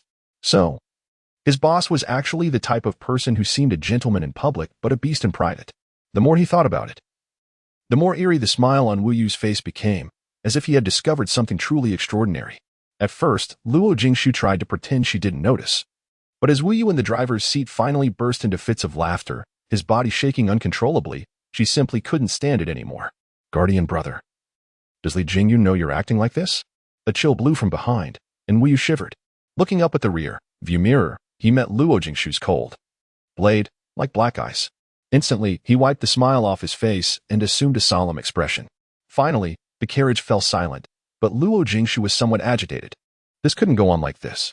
She had to come here every day from now on. Although no one would notice her disappearance during the extra training sessions, there was always a chance of it being discovered. After racking her brains with no solution in sight, Luo Jingshu decided not to think about it anymore. When the boat reaches the bridge, it will naturally go straight. Worst case scenario, she could just come up with an excuse then. After calming down, Luo Jingshu glanced at the buildings outside the car and immediately shouted at Wu Yu, "Stop the car." Wu Yu was caught off guard and made an abrupt stop. Then, looking at Luo Jingshu in the back seat with a puzzled expression, he was just about to speak when Luo Jingshu explained first, "I don't want to cause unnecessary trouble. Thanks." Having said that, Luo Jingshu pushed open the door and got out of the car, disappearing into the night in a short while. It was still a couple of 100 meters away from the dormitory area. There were trees all around, and it was far from the training ground, a rather secluded place. Getting off the car here should be the safest option. Luo Jingshu strolled along, and it took her more than 10 minutes to return to the dormitory. At that time, all the people in the dormitory had gone to evening study. She was glad for the quietness. She took her clothes, took a bath, and then went to bed. She fell asleep in a daze and didn't even notice when Zidong and the others came back. When she woke up, it was already early the next morning. Luo Jingshu checked the time. Her biological clock was quite punctual. This time, she didn't get out of bed immediately. She lay there for a while until she was completely awake before getting up. Hearing the noise from the upper bunk, Zitong opened her eyes, still a bit groggy. Seeing Luo Jingshu putting on clothes, she asked, Jingshu, are you going to exercise again? Is your body okay? I'll just go out for a walk. Anyway, I can't fall asleep once I'm awake. You can sleep a little longer. After saying that, Luo Jingshu took her toiletries and went into the bathroom. 10 minutes later, she walked out of the dormitory. After yesterday's rest, with the drip, the traditional Chinese medicine, and 2 blood-nourishing dishes, her abdomen didn't hurt at all and she even felt warm. However, even so, Luo Jingshu had no intention of exercising as she usually did. She walked a few rounds along the track, simply breathing in the fresh morning air. You're in high spirits. I didn't expect the Iron Woman to faint. A man's voice came from behind. Luo Jingshu turned around. In fact, she had already guessed who it was, but she suddenly became interested in the appellation in his words. Sergeant Jia, when did I become the Iron Woman? Oh, don't you know? You're now the apple of the eye of several combat companies, especially after your assessment the other day. Those guys have always thought you're an iron-willed person. Do you know the Ironman triathlon? With your physical fitness, winning an award would be a piece of cake. Jia Yuan liked Luo Jingshu. Of course, this kind of liking was just the affection among comrades, in arms, free from any romantic feelings. He couldn't detect any girlish delicacy in Luo Jingshu. There was also a female soldier company in the Lion Regiment, but those women still had a bit of girlish fragility, which made the male soldiers both fond of and envious of them. However, Luo Jingshu was different. Jia Yuan could see the tenacity and strength in her. He preferred to be friends with powerful people. Hearing this, Luo Jingshu showed no particular reaction. It was just a nickname, although it sounded rather masculine. It also indicated the recognition of those veteran soldiers towards her. However, in the end, she gave a bitter smile and said, the Iron Woman also collapsed yesterday. Haha. Even a horse stumbles sometimes. Look, you're standing up again now. But is it okay for you to exercise like this? 59. You don't need to train today. Luo Jingshu fainted yesterday, which completely made her a well-known figure in this camp. Many recruits faint during training almost every day. However, Luo Jingshu was already under people's attention, and because of Si Zheng's strictness, well, almost everyone knew why Luo Jingshu fainted, and since yesterday, Si Zheng had been completely classified as a cruel and perverted squad leader. Luo Jingshu understood what Jia Yuan meant and didn't feel embarrassed at all. It was normal for women to have their menstrual periods. Men also had their own periods, but their manifestations were not as obvious as women's. Look, I'm not doing any strenuous exercise. I'm just taking a few rounds to warm up. Anyway, I'm idle and bored. All right, then walk slowly. Take care of yourself and don't overwork. I'll leave first. After saying that, Jia Yuan quickened his pace and rushed out. In the distance, at the office building, Si Zheng, looking disheveled and dejected, stood in front of the recruit company commander, Yu Zheng, holding a self-criticism letter he had worked on all night. Yu Zheng merely glanced at the self-criticism letter that filled an entire sheet of paper in his hand, then looked at Si Zheng earnestly and consoled him. Rat, don't feel aggrieved. When we went to pick up the new recruits, the boss said that female soldiers couldn't be trained like male soldiers. We should take into account the particularity of this group. You've only been here for a month. How could you forget? That UXIN went straight to the regimental headquarters yesterday, claiming that we ignored the female soldiers' physical health and were inhumane. I explained for a long time before you only had to write a self-criticism letter. Remember, there is a rule in female soldiers training. During special periods, leaves can be granted according to the severity of the situation. Having said this, Yu Zheng paused for a moment. Then he glanced at a personal profile of a recruit on the table, tapped his fingers rhythmically, and then spoke again. I've also observed this Luo Jingshu. She is a promising recruit. However, we can't rush her growth just because she shows great potential. She should rest when it's time to rest. We don't want to push her and ruin this promising talent. I think this recruit is very self-driven. From yesterday's situation, it's likely that she couldn't hold on any longer and took an unauthorized leave. In the future, pay more attention to this aspect. Si Zheng stood there quietly, listening attentively. I understand, Company Commander. I was too hasty this time and ignored the particularities of female soldiers. I'll definitely be more careful in the future. Please rest assured, Company Commander. Good. It's great that you can say so. Do you feel aggrieved in your heart? Yu Zheng and Si Zheng came from the same company. Yu Zheng was like Si Zheng's instructor in the company. This time, they both received orders from their superior and wanted to select some promising recruits for their company in the recruit camp. Hearing what Yu Zheng said, Si Zheng quickly shook his head. He had reflected on this matter last night. His actions yesterday were indeed too eager for quick success and not well thought Out. I'm not aggrieved. All right. If there's nothing else, go out. Give that recruit one more day off today. Yes, sir.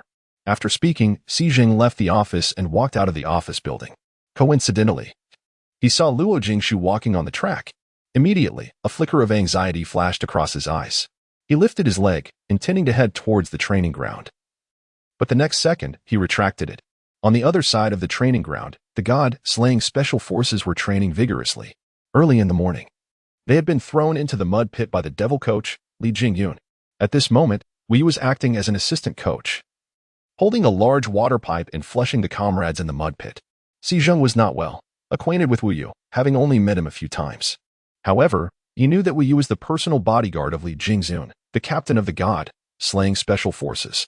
Last night outside the infirmary, Xi Zheng saw clearly that Luo Jingshu had gotten into the car driven by Wu Yu. At this moment, Xi Zheng's mind was in a whirl. He was unsure whether Luo Jingshu knew Wu Yu or the person behind him. Xi Zheng cast another glance at Luo Jingshu on the track, then looked at Li Jingyun, the upright, standing chief instructor in the distant training area. He stared for a full 3 or 4 minutes but found no interaction between them.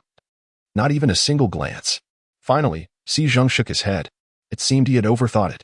Just as Xi Zheng turned around to leave, Li Jingyun, who had remained motionless all this time, made a subtle movement.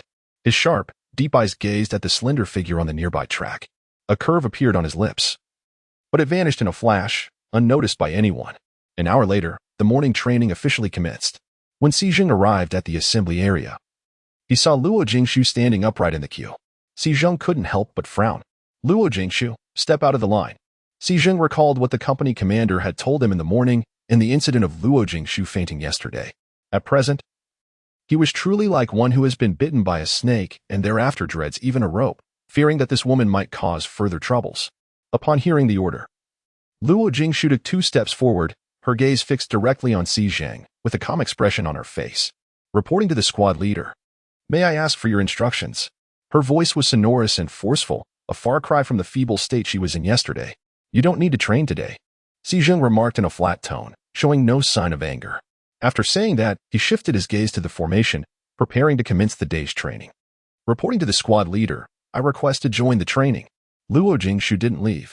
She was well, aware of her own physical condition. She had felt unwell yesterday, but after a night's rest, she had mostly recovered. Moreover, for women, the initial stage of the menstrual period might bring about some discomfort, and she was no exception. However, Xi Zheng thought Luo Jingshu was deliberately being confrontational. Immediately, he grew rather impatient. If anything went wrong with Luo Jingshu again, he would not only have to write a self-criticism but might even be summoned to the regimental headquarters. Rest when you're told to. This is an order. After speaking, Xi Zheng ignored Luo Jingshu and shouted to the formation in front of him. "All personnel, 5-kilometer cross, country." After that, a whistle sounded, and Zidong and the others initiated their day's training. Luo Jingshu stared at Xi Zheng, a flash of coldness flickering across her eyes. Evidently, this man was still bearing a grudge against her because of what had happened yesterday. Luo Jingshu also paid no more heed to Xi Zheng. Since she was ordered to rest, Xi Zheng had no say in what she did during this period. Luo Jingshu inspected the equipment on her body, then directly bypassed Xi Zheng and ran towards the distant hillside. When passing by Xi Zheng, she didn't even glance at him. Xi Zheng didn't expect Luo Jingshu to be so stubborn. Apparently, she didn't take him, the squad leader, seriously. Immediately, he chased after her, and his tone became harsher. "Luo Jingshu, are you defying the order now?" Hearing the voice, Luo Jingshu had no choice but to stop. Report to the squad leader. "Can I exercise during the break time?" Xi Zheng was momentarily at a loss for words. By the time he came to his senses, Luo Jingshu had already run far away. Looking at that stubborn figure, Xi Zheng was extremely angry for a moment, and his whole face turned dark. "Hey, what's going on? Who made you angry?" The squad leader of the 2nd class had a gloating look on his face. While asking the question, his eyes were fixed on Luo Jingshu in the distance. Apparently, he had also heard what had just happened. Compared with Xi Zheng's solemnity, the squad leader of the 2nd class seemed rather rascally. To put it bluntly, he belonged to the type of a military hooligan. "You heard it. Why ask redundantly?" Xi Zheng didn't want to waste more words with him. Anyway, since last night, the squad leaders of those female soldiers had been teasing him in various ways. Who asked him, Xi Zheng, to be the apple of the boss's eye when he was in the company? Hardly had anyone seen him make mistakes. Now that they finally got a chance, they wouldn't miss the opportunity to mock him severely. Seeing the angry and helpless expression on Si Zheng's face, the squad leader of the second class suddenly felt that his life was complete. The once well-known soldier king in their company had finally fallen from the altar. Hey, Haozi, don't go. You've always said that Luo Jingshu is a promising talent. Look at her now. Her awareness is quite high. Can't this be considered training despite being unwell? This spirit is truly worthy of emulation. Later, I'll elaborate on this in our class and let those young ladies understand the qualities and spirit that a soldier should possess. Can't you stop needling me? Lu Yan, do you think I won't make you lose face in front of those young ladies? At this moment, Si Zheng was brimming with pent-up anger and had no outlet. Wasn't Lu Yan just asking for a beating? As he thought this, Si Zheng began to roll up his sleeves. Seeing that Si Zheng was about to get serious, the monitor of Class 2 immediately stepped back and stared at him warily, saying, Hey, Haozi, can't you take a joke? This is a military area. Brawling is forbidden. Do you want to write a self-criticism? This is just a normal sparring. It's not brawling. Lu Yan, remember, next week, the new recruits' combat training will start. I'm issuing this challenge in advance. After saying that, Si Zheng turned around and ran towards the hilltop. He was really worried about Luo Jingshu running like this. Although he had witnessed Luo Jingshu's physical fitness, the fact that she fainted yesterday was undeniable. Luo Jingshu's speed today was a bit slower than usual. She also wanted to test her strength during this special period. Apparently, this level of physical fitness didn't meet her expectations, but she had to accept it. After all, since fate had given her a chance to live a new life, it would surely take away something she cherished. However, she believed that her physical fitness could be restored with more training. When running back from the hillside, Luo Jingshu bumped into Si Zheng head-on. At present, she was disinclined to interact with this person and simply brushed past him along the edge of the road. Seeing this, Si Zheng couldn't help but smile. It seemed that this woman, like ordinary women, held grudges. On this day, Luo Jingshu trained quietly by herself. At first, Si Zheng kept an eye on her, but when he saw that her complexion was normal, he finally let her be. Around 6 o'clock in the afternoon, as usual, Luo Jingshu stepped out of the dormitory before the evening class. Zitong and the others assumed that she was going for a workout. After leaving the dormitory area, Luo Jingshu walked around the place where she got off the car the previous day. Soon, she spotted a car parked under the shade of a tree. She dashed over swiftly, opened the door, and got in. All these actions took only 2 or 3 seconds.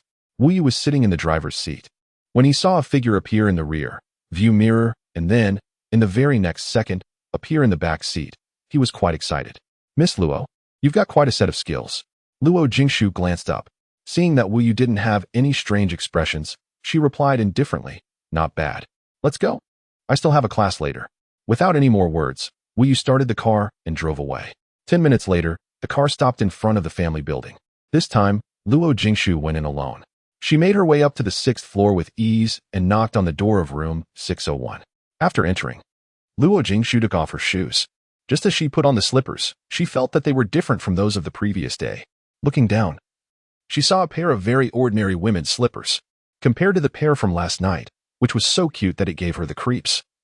These were obviously more to her liking.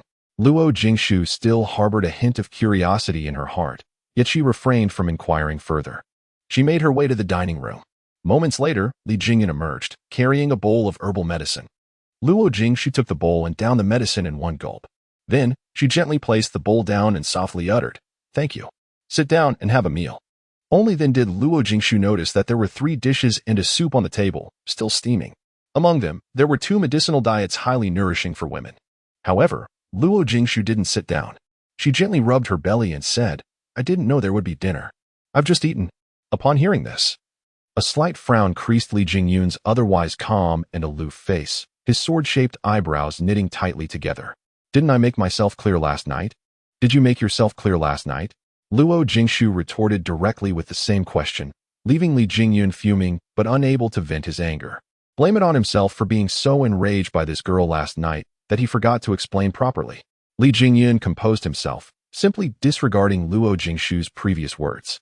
He pointed at a bowl of medicinal soup on the table and stated, Don't let the herbal medicine you drank go to waste. Drink this bowl of soup. After saying that, Li Jingyun sat down himself and began his dinner in silence. Luo Jingshu gazed at the large bowl of soup in front of her. It seemed different from the soup last night, yet she could faintly detect a medicinal aroma. She had noticed it when having dinner last night. and Li Jingyan hardly touched that bowl of soup. Evidently, this was specially prepared for her. At the thought of this, the annoyance that had clouded Luo Jingshu's mind vanished in an instant. She had been fretting about how to condition her body. Since Li Jingyun had offered this convenience, she might as well accept it gracefully. Subsequently, Luo Jingshu took a seat and gazed at the bowl of soup, although it was a rather large portion. For the sake of her own health and to avoid halting her training due to abdominal pain next month, she had no choice but to drink it.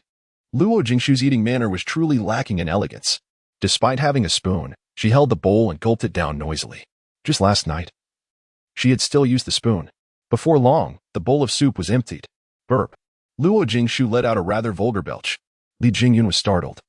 Yet upon seeing Luo Jingshu's calm countenance, he silently lowered his head. The more he interacted with Luo Jingshu, the more Li Jingyun felt that this woman kept exceeding his expectations. As a young lady from a wealthy family, even though she had lost her mother 8 years ago. Wasn't Luo Baixian a gentleman? How come this young lady showed no signs of being a refined gentlewoman? Her eating behavior made it seem as if she hadn't eaten for days. If Luo Jingshu were aware of Li Jingyun's thoughts, she would surely have the audacity to say, "It's because this young lady doesn't want to stay with you for even a single extra minute." Putting down the bowl, Luo Jingshu stood up today, without even waiting for Li Jingyun to finish his meal. "I've finished drinking. May I leave?" Without waiting for Li Jingyun's consent, Luo Jingshu had already walked out of the dining hall. 61. Do you still wish to have a closer relationship with me? Li Jingyun shook his head. He pondered carefully. What on earth was this woman's ability that made his family's old master set his heart on her as his granddaughter-in-law? It defied all common sense no matter how he thought about it. Li Jingyun put down his bowl and turned around, intending to say something to Luo Jingshu at the door. Suddenly, Luo Jingshu stopped and uttered, "Starting tomorrow, young Master Li needn't go through so much trouble. Just have the important medicinal herbs boiled well and let that Mr. Wu send them to the place where we usually meet." Li Jingyun's slightly improved mood turned gloomy again. How repulsive was he exactly that this woman was so reluctant to meet him? If Luo Jingshu knew what was on his mind, she would surely nod vigorously. Li Jingyun simply ignored Luo Jingshu's words and said, "Starting tomorrow, come over for dinner. The doctor has instructed that these Chinese herbal medicines need to be accompanied by proper dietary therapy." After saying that, Li Jingyun felt a cold stare on him. He looked up and locked eyes with Luo Jingshu. It seemed that he could even see the blazing fire in this woman's eyes. Li Jingyun's expression remained unchanged. He leaned back lazily in the chair and said indifferently, "Of course, you can choose not to come. The doctor said it will take at least half a year to condition your body effectively.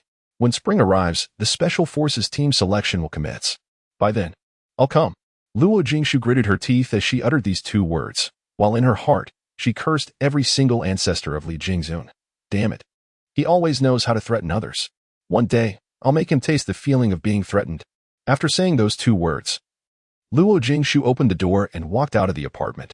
With a bang, a loud noise came from the door, as if indicating the anger of the person who had just left.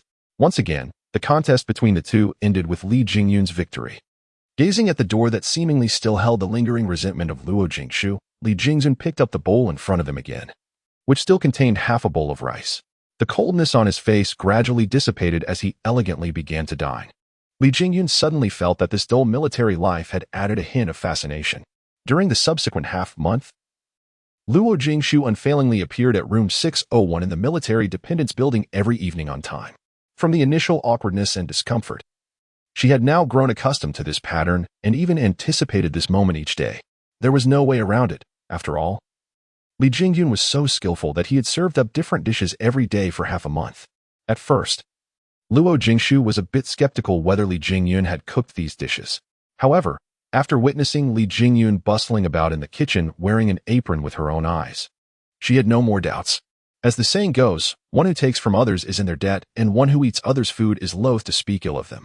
After being supplied with various medicinal cuisine every day for half a month, the relationship between Luo Jingshu and Li Jingyun had eased considerably. To be more precise, Luo Jingshu's attitude towards Li Jingyun had improved a great deal. At least, she no longer confronted him head-on. Today, Luo Jingshu showed up at the apartment as usual. As soon as she entered, the aroma of medicinal herbs wafted into her nostrils. After these half-month, Luo Jingshu now had an inexplicable fondness for this smell of traditional Chinese medicine. She changed her shoes and went straight to the dining room. The dinner was already set out, with a bowl of traditional Chinese medicine placed on the table. Luo Jingshu walked over and gulped it down in one go. Then she sat down but didn't start eating right away. It wasn't until Li Jingyun was seated that she picked up her chopsticks. Is there a physical fitness assessment for you tomorrow? In fact, over the past half-month, the two of them had scarcely exchanged words and were mostly sitting in silence. Luo Jingshu left right after finishing her meal. Occasionally, when there was conversation, it was always Li Jingzun who initiated the topic, which usually revolved around matters in the recruit camp. Luo Jingshu nodded. Suddenly, as if struck by a thought, she inquired, "Is there a physical fitness assessment in the Special Forces selection?" "Certainly. It's the first and the most crucial stage." Li Jingzun replied calmly, yet his brows knitted involuntarily. It seemed this woman still harbored the desire to join the Special Forces.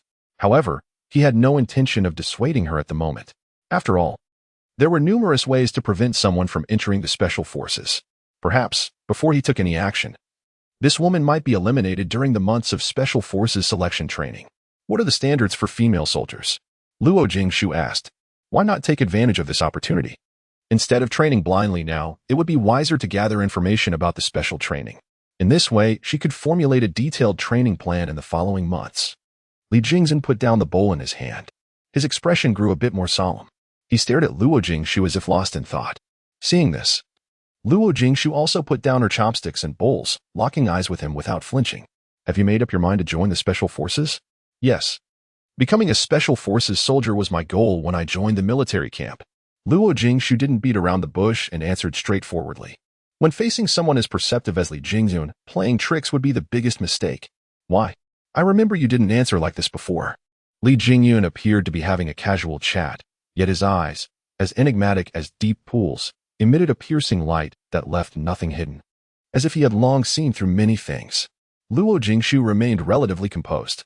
After all, the former Yu Xiao had not even feared death. How could she be intimidated by Li Jingyun's soul-stirring gaze?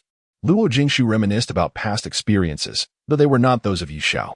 I want to visit the places where my mother used to live. This was the reason Luo Jingshu had given Li Jingyun back then for entering the military camp. And at that time, Li Jingyun had believed it. After all, as far as he knew, Luo Jingshu had been living in the pain of losing her mother for all these years, so it was quite reasonable for her to have such a thought. But how could she explain herself now? After a brief moment of thought, Luo Jingshu came up with an idea. It was fortunate that after she regained consciousness, she had investigated the situation of the Li family and met with the elder Mr. Li several times. I was afraid you wouldn't agree. After all, the women in your Li family are all engaged in business. If I had said I wanted to join the Special Forces, I'm afraid that contract wouldn't have even existed in the first place. Oh, really? If I remember correctly, our engagement was merely to fulfill my grandfather's wish. If my memory serves me right, that contract will automatically expire in 2 years, and there will be no relationship between you and me. But now, judging from what Miss Luo means, do you still want to have a closer relationship with me after 2 years? Li Jingyun didn't believe Luo Jingshu's words. At that time, she didn't need to hide anything because, for the sake of fulfilling his grandfather's wish, he would have even married this woman right away. Luo Jingshu remained composed, well aware that such flimsy evidence alone could never sway Li Jingyun. As you've said, it was to fulfill Grandpa Li's wish. Back then, Grandpa Li approached me and urged me to major in finance at university. I was just worried that if I revealed my true intentions, you'd find an excuse to have Grandpa Li call off this engagement. Wouldn't that have been a huge loss for me? After all, I had no one else to rely on but you at that time. Killing a god knows no gender. It was a flawless excuse. Luo Jingshu couldn't help but admire herself. To be able to lie without a flicker of unease in front of a man with such a commanding presence. Her psychological fortitude was truly commendable. Li Jingyun furrowed his brows slightly, scrutinizing Luo Jingshu as if she were a suspect, hoping to detect some telltale signs. Unfortunately, Luo Jingshu's demeanor was utterly normal. The very normality of her behavior only deepened Li Jingyun's suspicions, yet he lacked the evidence to prove them. At this moment, Luo Jingshu sensed that Li Jingyun had given up on pressing the matter. A faint smile graced her lips. Li Jingyun was momentarily stunned. Upon reflection, he had seen Luo Jingshu smile before, but this smile was more genuine, and for a few seconds, he found himself lingering in that moment. Li Jingyun quickly snapped out of his reverie, realizing his unusual emotions. He adjusted his thoughts promptly, and a teasing glint appeared on his face. His eyes sparkled even more brilliantly than before. I never expected Miss Luo to hold me in such high regard. Should I consider myself honored to have earned Miss Luo's approval? There was indeed a flicker of delight in Li Jingyun's heart. Regardless, in certain aspects, He was far more reliable than the two men in the Luo family. At least, he could fulfill Luo Jingshu's wishes. The smile on Li Jingyun's face fell completely into Luo Jingshu's eyes, and even his slightly excited tone was fully captured by her. Luo Jingshu looked at himself, satisfied and somewhat arrogant face, and sighed inwardly. She was just being polite. Well, didn't this man understand that she just didn't want him to keep asking? It seemed that even the shrewdest man couldn't resist praise. Look, the cold and noble young master. The cold-blooded god of death, Li Jingyun, was getting carried away. Luo Jingshu let out a perfunctory laugh. Yes, young Master Li is extremely capable. I'm truly in admiration. Then, may I ask if you could answer my previous question? After some detours, Luo Jingshu brought the topic back to the beginning. Li Jingyun detected the perfunctory smile in her tone, but didn't mind. If this woman really admired him, he would have found it strange. However, Luo Jingshu's complete disregard for him did make him feel a bit frustrated. After all, in the entire Shirshin and even the whole southern military region, he, Li Jingyun, was like a god. Who didn't admire him? Although he never cared about fame and fortune at this moment, driven by vanity, he hoped to gain Luo Jingshu's special attention. Li Jingyun put away his somewhat disappointed mood and his expression became serious again. There is no distinction between men and women in Shirshin. Only the distinction between being qualified and being eliminated. If Miss Luo wants to join Shirshin, she must first forget that she is a woman. How is that possible? Women simply can't compete with men in some aspects. Luo Jingshu was taken aback by Li Jingyun's reply. Although she was aware that she was more formidable than ordinary women and even outperformed many male recruits in the boot camp, it was only because those were green recruits. Take Jia Yuang, who trained with her every day, for example. Luo Jingshu wasn't confident that she could surpass him. And those who made it through the Special Forces selection camp were far more capable than Jia Yuang. Did the Special Forces not take gender differences into account during the selection process? Or were they deliberately doing so, merely looking for a reasonable pretext to bar female soldiers from entering the God Slayer unit? At this thought, Luo Jingshu stared at Li Jingyun skeptically and then uttered, "You never intended to let female soldiers into the God Slayer unit, did you?" Humph, Luo Jingshu, bear in mind that on the battlefield, the enemy won't spare you just because you're a woman and aim their guns at others instead. To avoid being killed, you must become the most valiant one. In the God Slayer unit, regardless of gender, there's only one criterion: kill the enemy before they kill you. Li Jingyun's tone carried a tinge of sorrow as he finished speaking. That was a scenario none of them wished to witness. He would rather that they, the Special Forces, continued to serve as professional opposing forces year after year than be thrown into those battlefields that spelled death. Becoming a soldier would make them understand the duty of defending the country. Yet only by becoming a Special Forces member could they experience firsthand what it truly meant to safeguard the homeland. It was a conviction written in blood. Li Jingyun didn't wish for the woman before him to have the same experiences as his own. He hoped that, in the Xia Kingdom, there would be fewer and fewer people sharing his plight, for it entailed pains and responsibilities that ordinary people could scarcely bear. Luo Jingshu trembled all over and stood there, stunned. For a few seconds, she could sense an ineffable sadness and helplessness. When she regained her senses and looked at Li Jingyun again, his face was only left with frigidity and solemnity. Was it just her illusion? Kill the other person before being killed. This phrase was quite familiar. It was also the principle that Yu Xiao once adhered to, and the principle for her to preserve her own life. However, now that she heard Li Jingyun utter such words, there seemed to be a great deal of helplessness within. This feeling filled her with perplexity. The former Yu Xiao was bloodthirsty. When she held a gun, when she witnessed the blood splashing everywhere, and when she smelled the strong scent of blood, she would feel her blood boiling and be extremely excited. The former Yu Xiao seemed to be especially infatuated with the pleasure that killing brought her. She relished the visual impact of shooting an enemy in the head with a single shot and, even more so, the terrified expressions of enemies when facing death. That would give her a great sense of accomplishment. Luo Jingshu thought that everyone with blood on their hands would have such feelings. At least, everyone in the squad she once led would show extraordinary excitement after eliminating the enemies. However, in Li Jingyun's case, she seemed not to see any approval. Instead, she felt the repulsion deep in Li Jingyun's heart. But if he was repulsive, then why did he join the God Slayer troop, and why did he bear the title of God of War? Luo Jingshu didn't believe that such a title was merely because he was the captain of the God Slayer troop. Luo Jingshu remained silent for a long time. Li Jingyun thought she was frightened. After all, she was just an 18-year-old girl. How could she not be terrified of death? It's still not too late to repent. Don't assume that joining the Special Forces only brings honor. More importantly, it comes with heavy responsibilities. And the responsibilities of the Special Forces are not just about winning a few military exercises, combating floods, or conducting disaster relief operations. It means safeguarding the nation's honor with one's flesh and blood. At this point, Li Jingzhen paused. Seeing that Luo Jingshu still showed no reaction, he continued. Luo Jingshu, if you're only doing this out of anger, to oppose your father, or to figure out your mother's choice back then, I advise you to give it up. Because no one in the Special Forces is allowed to have any selfish motives. It will only harm both yourself and others. I won't give up. After what you said, I'm even more eager to join the Special Forces. Mr. Li, don't underestimate women. I've already had a narrow escape from death. How could I be afraid of it? Suddenly, Luo Jingshu uttered these words, with a resolute look in her bright yet unfathomable eyes. Li Jingyun was startled. He thought that after all he had said, this woman would give up. Instead, his words spurred her on and aroused her fighting spirit.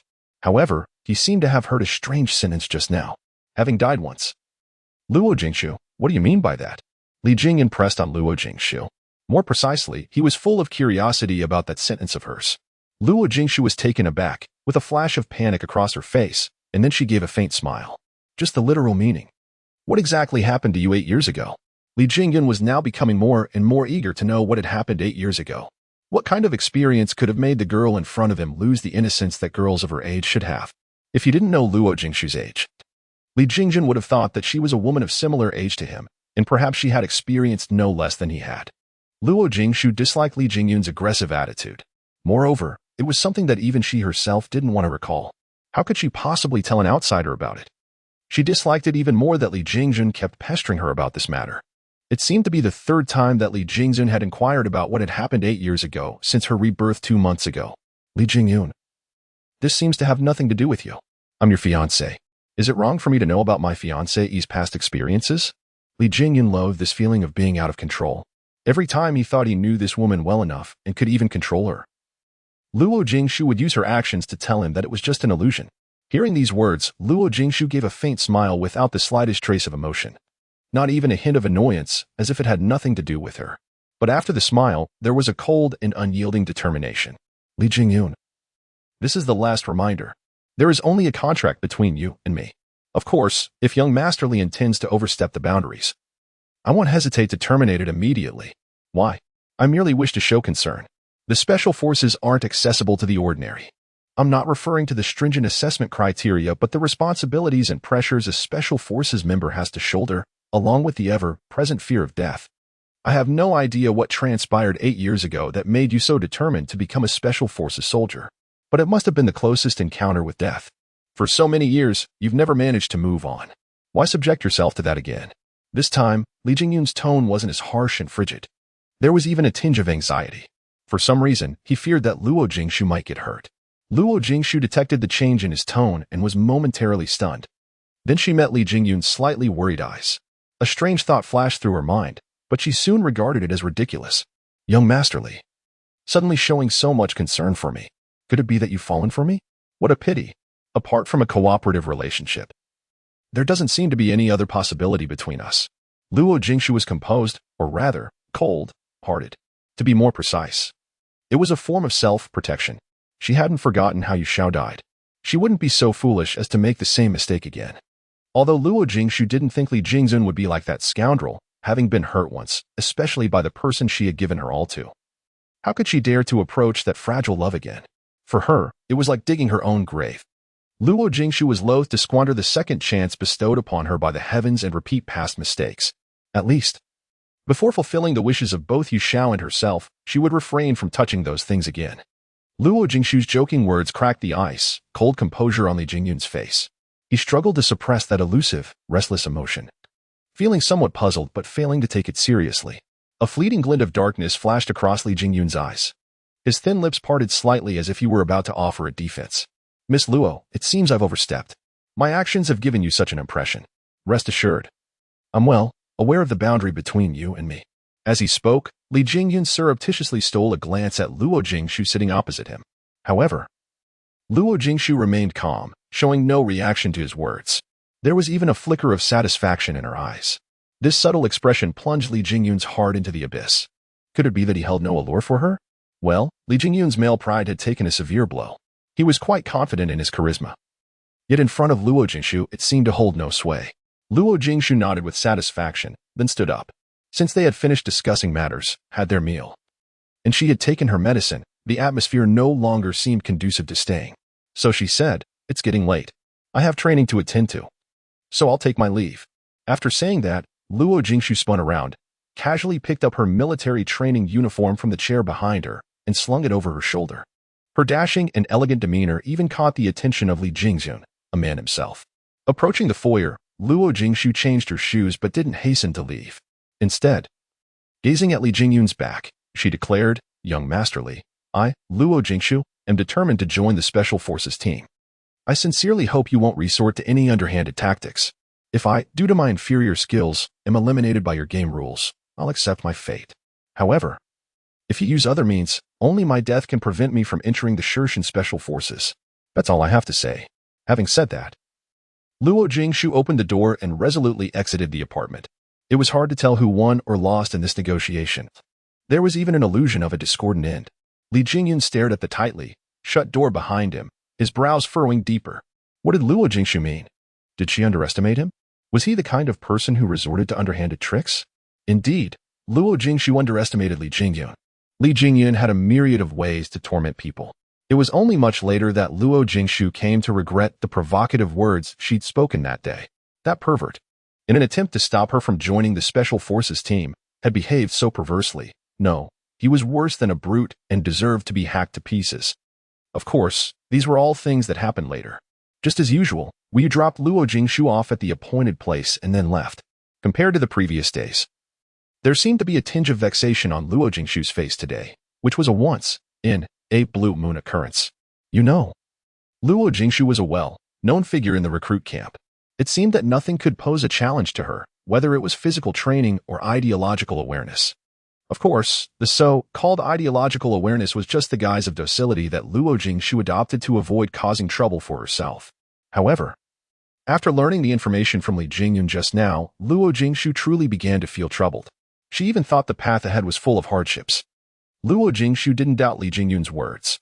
The selection of the Special Forces team made no distinction between genders, only having promotion and elimination. This was why there had never been a female Special Forces soldier in the God Slayer team for so many years. In terms of physical fitness, Luo Jingshu was confident that she was preeminent among the female soldiers. However, when compared with men, she lacked some confidence. If it were Yu Xiao in the past, such concerns wouldn't have arisen. After all, in that base, only the strong and the weak were recognized, with no regard for gender. As a woman, she could become the captain of a team, even one of the top teams in the base, which was sufficient to demonstrate her ability. But now, Luo Jingshu glanced at her slender arms and legs. Even after more than a month of training, this body was still less than half as fit as it used to be. Luo Jingshu couldn't help but sigh towards the sky. It seemed that physical fitness was her Achilles heel. Fortunately, there were still 4 or 5 months left. It seemed that she needed to readjust her training method. If she continued as before, she probably wouldn't even be able to enter the door of the God Slayer team next year. On the way back, Luo Jingshu was lost in thought. She began to formulate the subsequent training plan in her mind. It wasn't until she passed by the training ground and heard the distant roars full of male vitality that she came back to her senses. Luo Jingshu stood by the roadside, and in the distance, the men of the God Slayer team were training vigorously. Over the past half-month, the new recruits all knew that the trainees this time were the newly selected members of the God Slaying Special Forces, and their training results had just met the standards of God Slaying. Luo Jingshu stood there, watching those figures moving like phantoms. It would be a lie to say that she was not shocked. The God Slaying Special Forces consisted of ordinary special soldiers like these trainees and numerous mysterious squads. Who were the elites among special soldiers? Looking at the men on the training ground, Luo Jingshu was now extremely curious about what kind of existence those so-called elites were. She even felt a bit curious about how astonishing Li Jingyun's real strength was. However, she was also well aware that with her current strength, she was not qualified to provoke Li Jingyun. Luo Jingshu still had this self-awareness. Luo Jingshu gazed at the lively scene in the distance. Suddenly, an idea popped into her mind. Then she walked towards the training ground, stopped at a place not far from God Slaying, and began to observe every item of their training. Then she stared at the military watch on her wrist to start timing. That night, Luo Jingshu didn't add extra training for herself. She quietly observed the trainees' performance in various items. Finally, after roughly calculating their average scores, she was stunned. She also understood why Jia Yuan worked so hard every day. Luo Jingshu stayed at the training ground until 9 o'clock before returning to the dormitory. Since there would be an assessment the next day, the regular training that night was cancelled. By the time she got back, everyone had already lain in bed. After finishing her toiletries, Luo Jingshu climbed into bed as well. However, her mind remained in turmoil for a long time.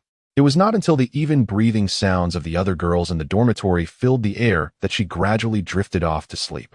Early the next morning, when Luo Jingshu got up, she was surprised to find that Zitong and the others were also awake.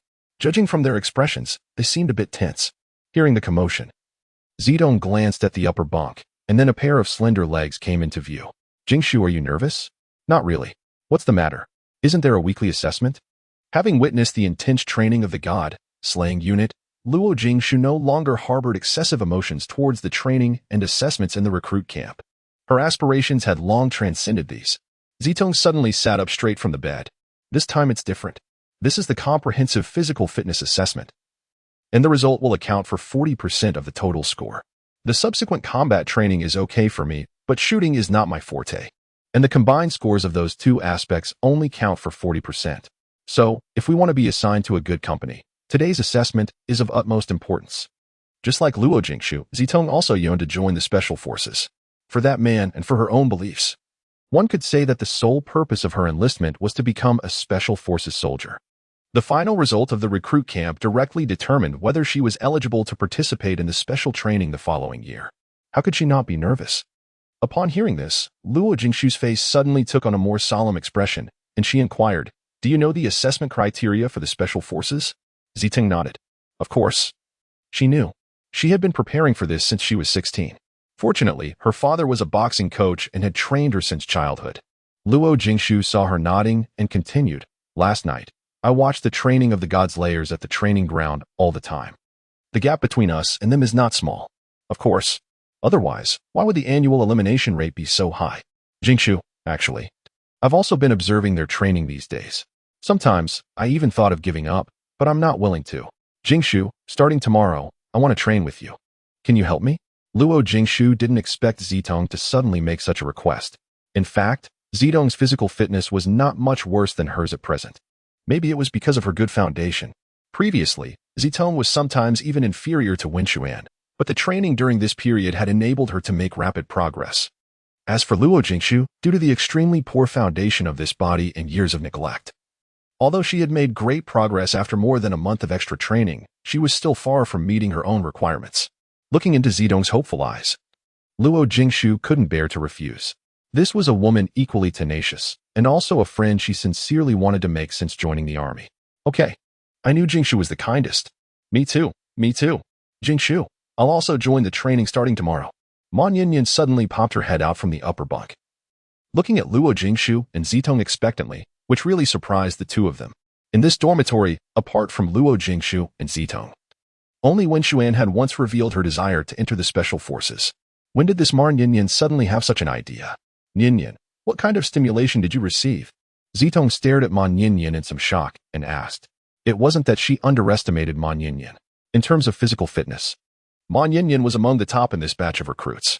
However, this young girl usually had no lofty ambitions at all.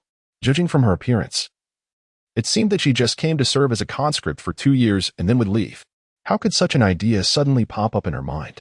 Lu Jingshu was also a bit curious, but her expression remained relatively calm. Nevertheless, her eyes also fell on Ma Yinyan. She didn't think that Ma Yinyan had the intention of joining the special forces from the very beginning. Ma Yinyan felt a bit embarrassed under the gazes of the two. She scratched her head and then looked at Lu Jingshu and said, "Well, you two were the first people I got to know when I came to the army. Originally, I thought it would be great if we could be assigned to the same company later. But seeing that your ultimate goal is to join the Shirshan Special Forces, it would be so boring for me to be in the company alone. So I thought I'd give it a try. Maybe I'll have good luck." Lu Jingshu showed no particular reaction. This was Ma Yinyan's choice. Although Ma Yinyan's reason seemed to be related to her, Lu Jingshu would never interfere in others' affairs because of this. However, Zitong beside her was a bit restless. Although she usually seemed straightforward and impulsive in terms of awareness, few people in the whole dormitory could match her. Just because of the reason Ma Yinyan mentioned, she strongly disapproved. Yinyan, don't be impulsive. The special forces are not as simple as you think. You may face life and death at any time. You can't make such a decision just because you don't want to be separated from us. Hiki, Zitong, actually. I've thought a great deal during this period. One reason is that I don't want to part with you all. The most crucial one is that I also want to see how far I can actually go. Isn't there a well-known saying that a soldier who doesn't want to be a general is not a good one? Moreover, you all said that the selection camp is extremely harsh. Whether I can persevere remains uncertain. However, I just want to give it a try. At least, I'll have something to remember when I retire from the army. Ma Yinyan usually appears innocent, lovely, and even a bit silly. But at this moment, Luo Jingshu witnessed a kind of perseverance on this innocent girl's face. It felt so familiar, yet she couldn't recall where she had seen it before. Luo Jingshu didn't say much. However, when she was leaving, she glanced at Ma Yinyan. She never expected that she had such a great influence on this girl. Once, she only wished to smoothly get through the 3-month recruit training. But now, perhaps she could genuinely get to know some people. However, as soon as this thought emerged, another one dispelled it. The past betrayal had been deeply ingrained in her heart. She wanted to learn to trust. Yet she was even more afraid of being hurt again. Eventually, Luo Jingshu left the dormitory expressionlessly. On the contrary, Zitong was a bit excited. She patted Ma Yinyan on the shoulder and encouraged her. Yinyan, come on. How can you know you can't do it if you don't try? Maybe we'll become comrades, in arms fighting side by side in the future. Saying so, Zitong looked towards the door. Luo Jingshu's figure had long disappeared. A complex look flashed across Zitong's eyes. She had long sensed that Luo Jingshu was different from them. It seemed that she was on good terms with everyone. Yet there was no one who could truly get close to her. Even Ma Yinyan, and she could only talk to Luo Jingshu a bit more than the other dormitory mates. At 6:30 in the morning, all the new recruits gathered. It had been a month and a half since they came to the recruit camp, and this was the most crucial assessment. One could say that physical fitness was the most fundamental and significant criterion for becoming a soldier. No matter how excellent one's combat skills or marksmanship were, without outstanding physical fitness, they meant nothing. Compared with the weekly assessments, today's was far more serious. The recruit company commanders, who were rarely seen on normal days, appeared on the training ground. However, they didn't say much and just seemed like onlookers. Only these company commanders themselves knew that they were here to serve as a reference for the distribution of new recruits after a month and a half. After all, apart from being recruit company commanders at present, they also represented other companies. It was one of their tasks when leading new recruits to strive for outstanding ones for their own companies. The assessment content was the same as the usual training: a 5-kilometer armed cross, country run, push-ups, sit-ups, and parallel and horizontal bar training. Each individual item was scored, and the final total would be the overall result. This time, Luo Jingshu didn't dash to the front at the beginning as she did in the previous assessments. Instead, she adopted the usual training method. She had her own plan. Especially after being stimulated by Li Jingyun last night, she was even more eager to see how much explosive power this body had. At the beginning, Luo Jingshu conserved her energy because she wanted to see if there were any recruits who had hidden their true strength in the previous assessments. After all, she was not an arrogant person. More importantly, she was well aware of her current physical condition. Luo Jingshu's hunch was right. There were indeed several recruits who usually concealed their abilities. If this event hadn't accounted for 40% of the final total score, she was certain that these people would have continued to hide their strength. In the second half of the cross-country race, Luo Jingshu began to exert herself. This time, what she aimed for was not merely to be the first among the female soldiers, but to compete with the male soldiers. For she had heeded Li Jingyun's words, there was no distinction between men and women in the God Slayer unit. Since that was the case, she couldn't classify herself as a woman at present. The first echelon of the group consisted of approximately 50-odd people, among which female soldiers accounted for 1/3. This ratio was much higher than in previous assessments. At a glance, when Xian, Ma Yinyan, Zitong, Yu Jiejia, and even Lu Wen, the quietest one in their dormitory who was almost like an invisible person, were all in it. There were also several others whom she had hardly seen before, and Luo Jingshu didn't even know their names. Among the male soldiers in the first echelon, there were also many unfamiliar faces. Gazing at these figures, a faint smile flickered across Luo Jingshu's face, and she silently committed these people to memory. After all, perhaps a few of them would become her future comrades, in arms or competitors. Luo Jingshu held nothing back in the second half of the race and went all out. At the beginning, she was in the second half of the first echelon. But after a burst of speed over about a kilometer, she had ranked among the top 10. In front of her, there was still a female soldier, and moreover, a female soldier she had never known before. Thanks to conserving her energy in the first half, she didn't feel overly exhausted during the current sprint. Apart from a slightly rapid breathing, her physical strength could still handle it well. This was also due to her continuous extra training over the past month and a half. There were still about 200 meters from the finish line. When most people began to lose steam, Luo Jingshu's speed remained undiminished. She overtook one recruit after another and now had ranked third. The two male soldiers in front of her were originally the most powerful among this batch of recruits, and Luo Jingshu didn't have the confidence to surpass them. On the training ground, the squad leaders and platoon leaders of the new recruit company all fixed their gazes on the distant hillside. Some even took out binoculars, fearing to miss any promising recruits. That's Luo Jingshu. 66. The contest between women. First update. A cold and clear female voice emerged among the group of men. Si Zheng and Chen Guo were the first to react. They turned around and inwardly groaned in dismay. They wanted to pretend not to see, but obviously, the other party didn't give them that chance. Platoon leader Chen, you've had a tough time this time. Who would have thought that in just half a month? You've trained this batch of female soldiers so well. The name Chen Guo was extremely vexed when he saw a man and a woman approaching not far away. He didn't even know whether to go up and greet them.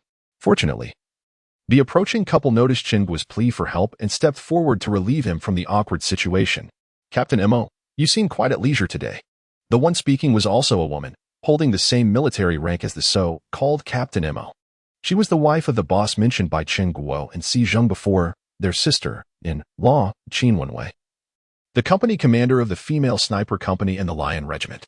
And that Captain Mo was Moya, the company commander of the female reconnaissance company. These two women were not only good friends but also secretly competing with each other. After all, the female soldier companies they led were the ace companies among the female soldiers in the Lion Regiment. As the saying goes, two tigers cannot coexist on one mountain. Although these two company commanders were on extremely good terms in private, once it came to enhancing the strength of their own companies, there was no room for friendship. Not long after the field training ended, only 2 or 3 days had passed.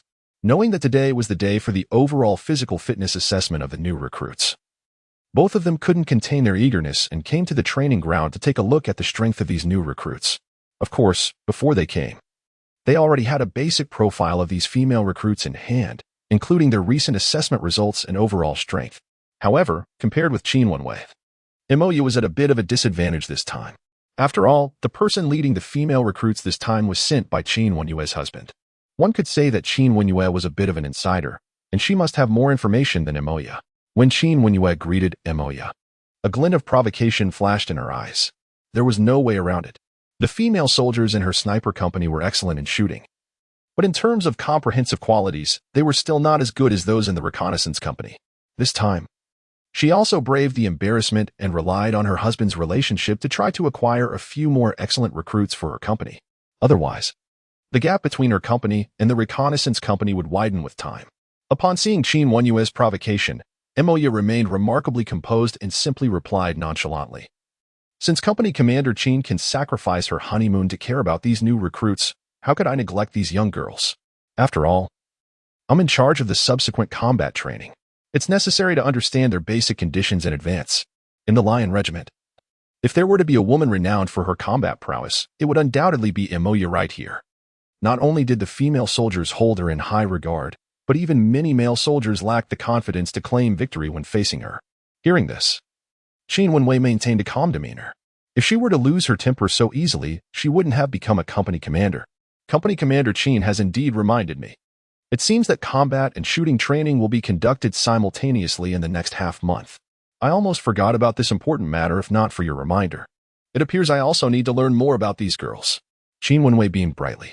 Without the neatly pressed military uniform, that smile would have appeared more charming. However, Moya found Qin Wenyue's smile especially grating. Yet, she didn't intend to continue the confrontation. Instead, her gaze fell on the man beside Qin Wenwei, Du Zian. A second, lieutenancy with 1 star, who was Qin Wenyue's husband and their direct superior. Captain Du.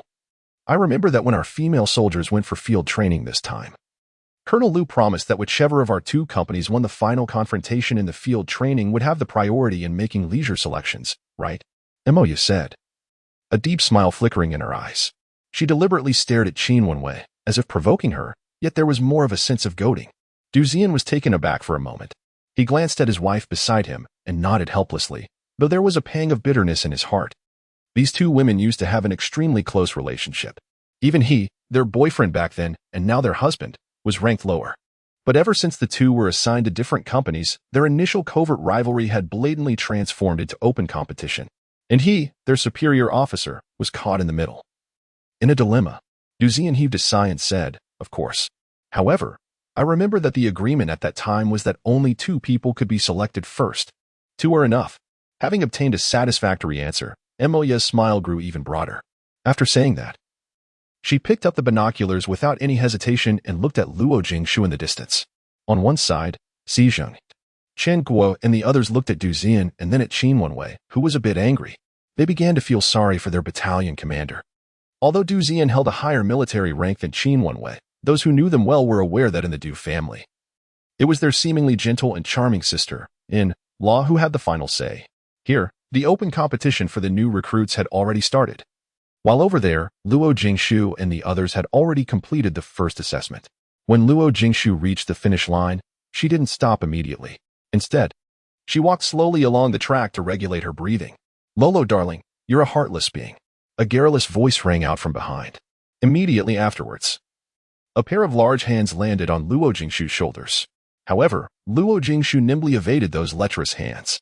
Yunjia, covered in perspiration, stood behind Luo Jingshu. Despite the profuse sweating, his breathing remained remarkably steady, which truly impressed Luo Jingshu. If her memory served her right, this rascal had trailed behind her throughout and ended the assessment in 4th place. Speak your mind and refrain from physical contact.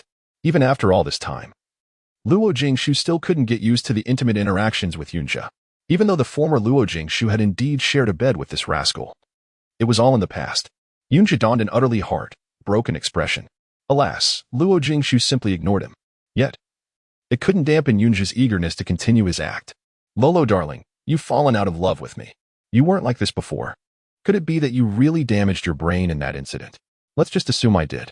Remember, I abhor physical contact." Yunjia's attempt to continue his act was mercilessly cut short by Luo Jingshu. She was well aware that Yunjia genuinely cared for her, but after all, she wasn't the former Luo Jingshu. Uncertain about her future, she was reluctant to hurt anyone who treated her sincerely, seeing that his act of feigning pity was in vain. Yunjia had no choice but to put away his would-be tearful expression. "Dear Luo, did you develop some special abilities besides getting your head banged last time? You used to get tired even after taking just a couple of steps. But after you joined the army, you're like a different person. Your performance this time is even better than in previous assessments. I almost couldn't keep up with you. Are you still human?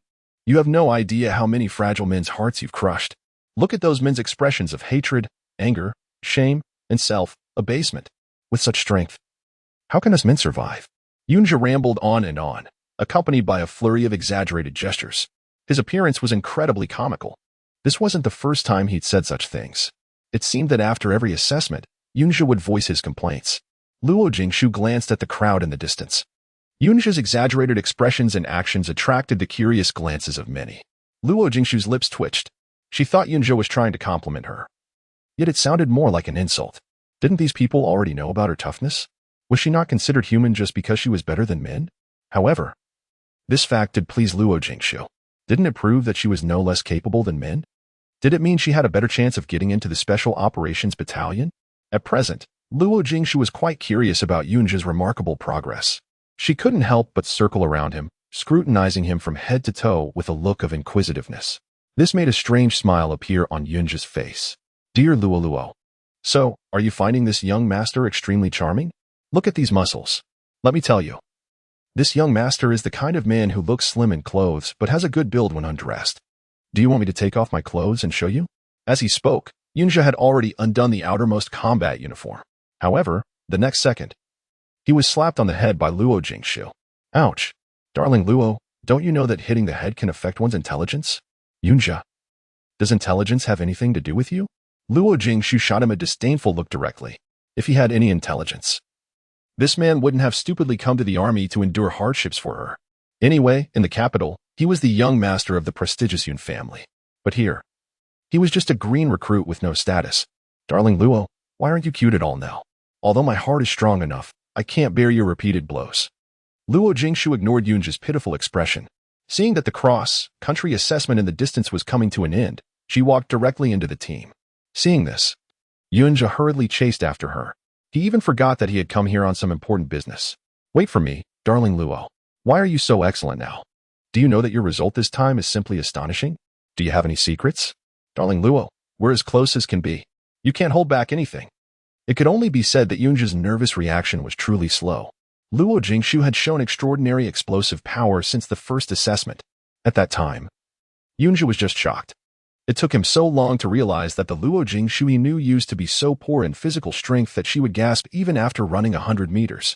In fact, Luo Jingshu in the past was not as exaggerated as Yunja described. After all, before the age of 10, she lived in the military camp. Although she didn't exercise like the soldiers every day, the wise general at that time would urge Luo Jingshu to work out daily. So her physical fitness was still quite good. It was just that in recent years, due to her own decadence, Luo Jingshu gave up exercising.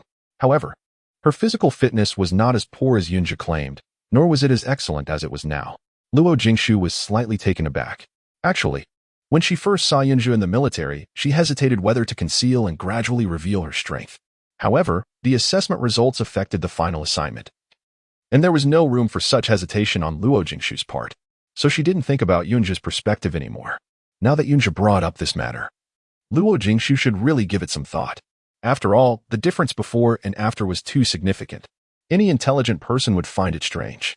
If it was said that there were changes in her personality and habits, she could attribute it to the accidental fall and hitting her head.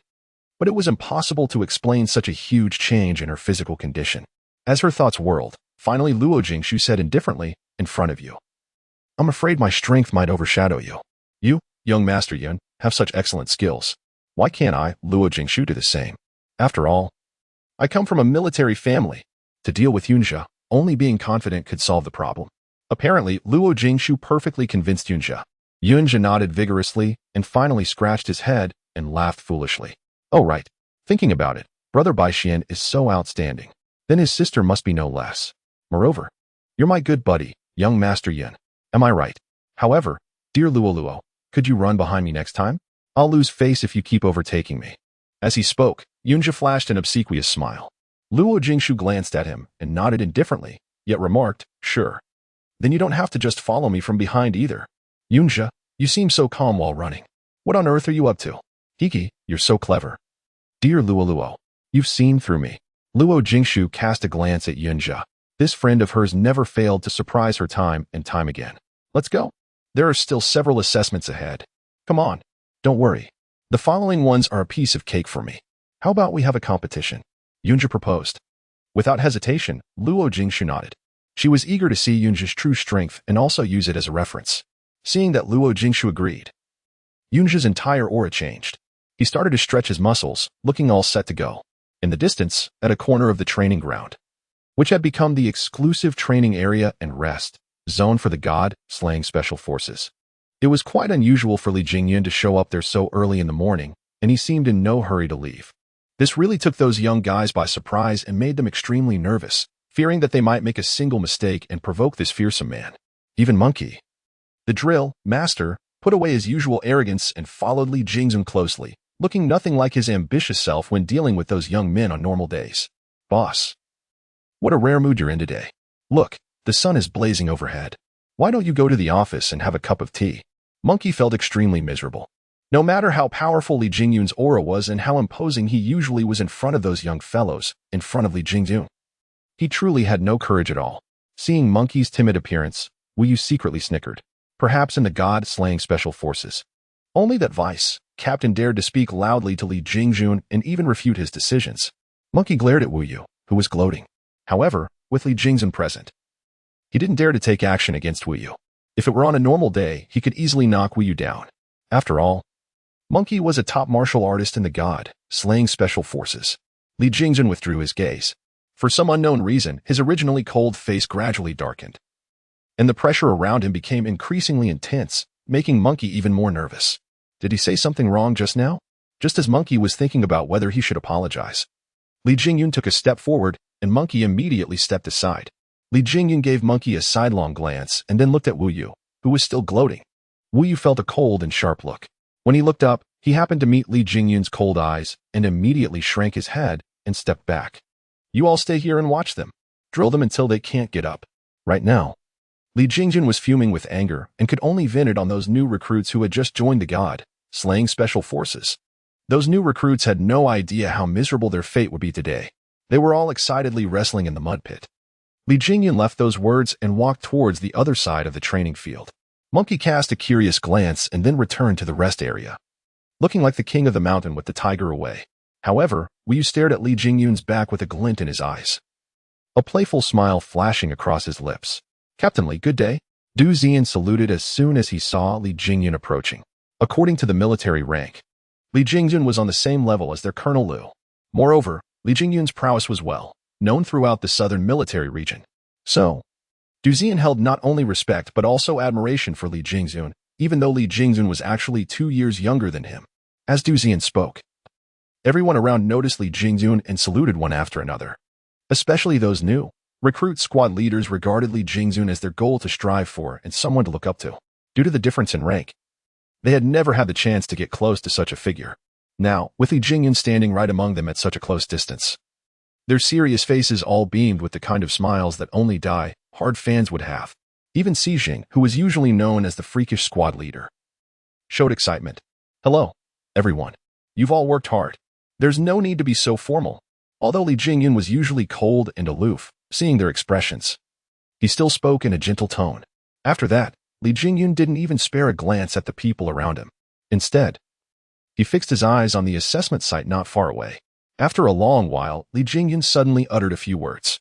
This batch of new recruits is excellent, with boundless potential, especially that one doing the parallel bar training. Once the words were spoken, everyone looked at Yunja on the horizontal bar in the distance. Du Ziyan immediately understood and nodded repeatedly. Captain Li was right. Several of these new recruits had great potential, and it was believed that they would make even greater progress after a month and a half. As Yunja's squad leader, a veteran of 4 or 5 years, although he didn't know what exactly Li Jingyun's purpose was, he was well aware that in the following days, Yunja would be the one he paid attention to. At this moment, Yunja clearly didn't know that he had been set up by Li Jingyun. During the following more than a month in the recruit camp, he finally experienced what it meant to be in dire straits. His squad leader, platoon leader, and even the company commander, under the pretext that he was the most promising recruit in this batch, filled his training schedule from dawn till dusk. As a result, he simply didn't have time to develop a relationship with Luo Jingshu. At this time, Xijing had been standing silently by the side. When Li Jingyun mentioned Yunja, he always felt that something was strange. Then he looked at Luo Jingshu standing with Zidong and the others not far away, and casually shook his head. It should be just as over, thinking. Li Jingyun noticed Xijing's strange behavior, but didn't think much of it. He said nonchalantly, Squad Leader C. Your squad is excellent. The overall level is quite high. Li Jingyun's words surprised all the squad leaders and platoon leaders in the recruit camp, even Du Ziyan. It was not for any other reason but because they wondered how Li Jingyun knew so much about the affairs of their recruit camp. Logically speaking, as the squadron leader of the God, slaying special forces, Li Jingyun was not in the Lion Regiment's establishment. How could he know which recruits were under a mere recruit squad leader? When Li Jingyun noticed the surprised looks of the crowd, he realized he had said too much.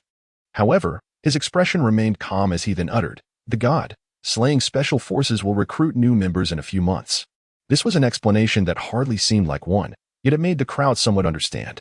Every time the God, slaying special forces recruited new members, apart from soldiers in the entire southern military region voluntarily signing up, the God, slaying special forces would also extend invitations to some outstanding soldiers.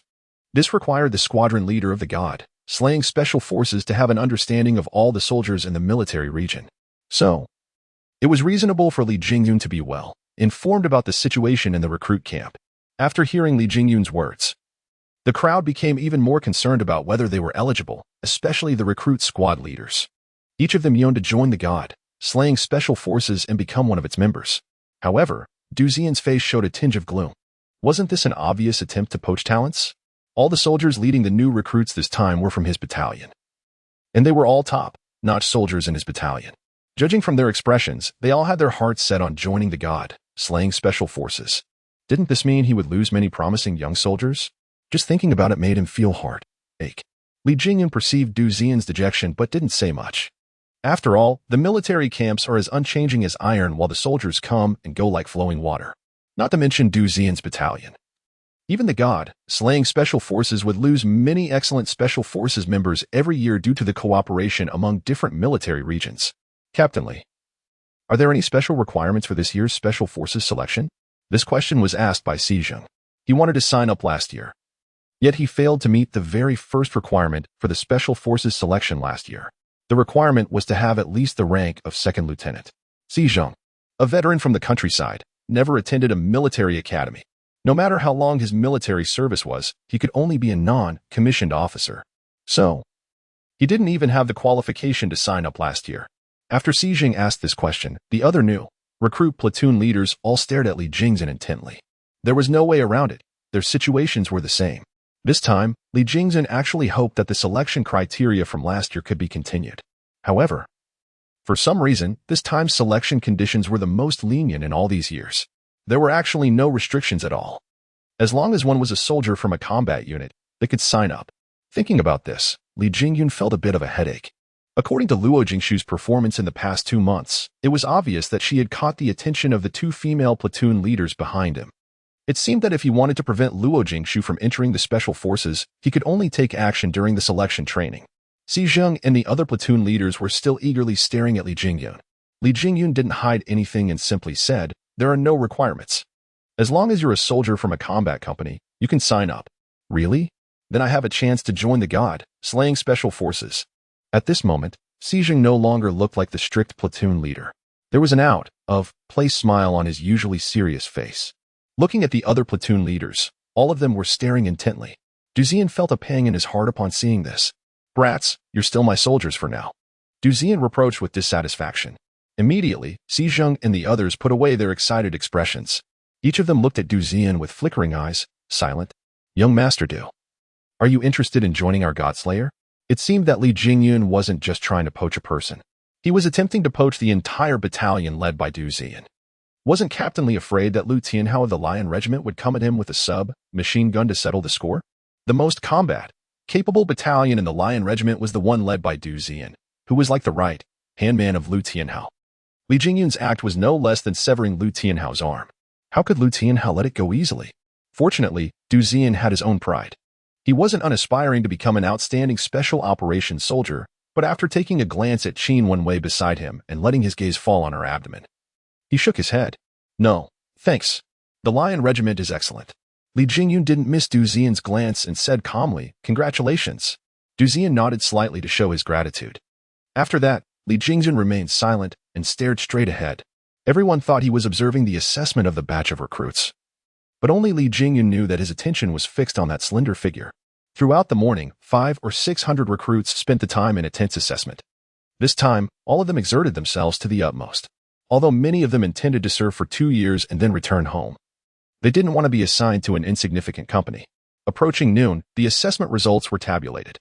The assessment instructor carried the record sheet to the place where the squad leader was located and finally handed the transcript to Du Xian. Li Jingyun was standing beside Du Xian. With just a glance, he saw Luo Jingshu's score, which ranked 3rd among all the recruits. The top 2 were both male soldiers, and one of them was Yunjia. As the top-scoring female soldier, Luo Jingshu had a gap of more than 10 points with the second, ranked 1. Moreover, her total score this time could also be considered excellent among the male soldiers. Li Jingyun couldn't help but frown deeply. On the other hand, Luo Jingshu also frowned after seeing her total score. She had been observing the training of the Shirshan group last night. According to her performance today, it was obvious that she was still not qualified. It seemed necessary for her to intensify her training in the coming more than a month. Fortunately, shooting and combat were her strong suits. As long as it didn't involve physical fitness, everything would be manageable. After Du Xian and the others finished looking at the results, they left. Several company commanders announced the results and then declared the dismissal. There would be free time in the afternoon. After having lunch, Luo Jingshu returned to the dormitory and sat at the desk, burying herself in drawing and writing on the paper. She didn't raise her head until Zidong and the others returned to the dormitory. "Zidong, do you know the assessment criteria for the Special Forces selection?" As soon as Zidong entered the dormitory, she was stopped by Luo Jingshu. Zidong was startled for a moment and then said, based on our performance today. We're still not qualified. Luo Jingshu nodded. Of course, she was well aware, yet she was in dire need of a definite answer at the moment. Only in this way could she proceed with a clear plan in the coming month. Eventually, as if struck by a sudden thought, she rose to her feet and promptly left the dormitory. Her roommates, Zitong and Ma Yinyan, were utterly perplexed by her abrupt departure. After leaving the dormitory, Luo Jingshu made her way along the path towards the office building. Whether it was sheer good luck or a blessing from the heavens. Just when she was fretting about how to find Wu Yu, from afar, she caught sight of that familiar military vehicle. This time, without any hesitation, she dashed forward and blocked the path of the vehicle. Initially, Wu Yu was driving the vehicle steadily. Never did he expect that a figure would suddenly appear out of nowhere. Fortunately, he was quick-witted and stepped on the brake in time. However, the others in the vehicle were not so lucky. Monkey was sitting in the passenger seat. Losing his balance, his forehead slammed directly into the dashboard in front. Now, he was rubbing his forehead and yelling in his seat. Which idiot is this? Has no regard for life at all. Is this how one can just charge around in a military camp? As Monkey was ranting and raving, he clearly failed to notice the intensifying cold aura emanating from the man sitting in the back seat. At this moment, Wu Yu was so nervous that words failed him. Looking at Monkey beside him, who was completely oblivious to the approaching danger, Wu Yu desperately winked at him. Unfortunately, Monkey impatiently glared back at Wu Yu and continued scolding. Wu Yu, what are you doing? If there's something wrong with your eyes, go see a doctor. I'm as an arrow straight man. Flirting with me won't work. Alas, what to do about such a lack of intelligence? It's truly a pity that there can be such a fool in the god-slaying group. Wu Yu could already envision that Monkey was likely to have an even more miserable time in the days to come than those new recruits on the training ground. Captainly, shall we go down and have a look? In the back seat, apart from Li Jingzun, there was another instructor, Old K, Kong Yu, the oldest member of the Divine Realm Special Operations Team. He had sensed the strange atmosphere in the carriage as soon as Wu Yu hit the brakes. With Monkey's angry outbursts, Old K became even more aware that this strange aura was intensifying, especially the man beside him, who, although usually cold and aloof, was now emanating a chill that could only be described as a millennium-long ice freeze. Old K glanced at Li Jingyun beside him and immediately shrank his head. His sharp intuition told him that staying out of the matter was the best way to protect himself. However, seeing Monkey ahead acting recklessly, he wavered between giving a reminder or not. In the end, Old K closed his eyes. Since Monkey wanted to court disaster, it would seem a lack of comradeship to stop him. At this moment, Wu Yu was looking at the people outside the car, feeling rather helpless. He was too lazy to deal with the oblivious Monkey beside him. His gaze was fixed on Li Jingyun. By now, Monkey finally sensed something amiss. But his lack of intelligence was indeed a major drawback. Wu Yu, you know that new recruit. Not bad. You've only been here a few days and already hooked up with a female soldier. I know this girl. I heard she's the top one among this batch of new recruits. Wu Yu, as a buddy, introduce her to me. Don't worry. I know the rule of not coveting a friend's wife. I just want to meet her comrades. Wu Yu visibly trembled. He could feel the cold and sharp gaze like a blade behind him. Even if he were given 100 guts, he wouldn't dare to have the slightest connection with the woman outside the car.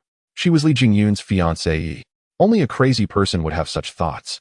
At this moment, Wu Yu had completely mourned for Monkey. He felt that he should visit his good friend's grave and offer incense on this day next year. Wu Yu didn't know what to do now. He was the only one who knew about the matter between Luo Jingshu and Li Jingyun. And Li Jingyun had repeatedly emphasized that no fourth person should know. But what should he do in this situation? Suddenly, he felt that sometimes it wasn't a good thing to know a secret alone. Wu Yu braved himself and looked at Li Jingyun. Seeing the warning look in Li Jingyun's eyes, he shrank his head and finally spoke up. Captain, A faint smile flashed across Li Jingyun's cold face, which made Wu Yu want to disappear immediately.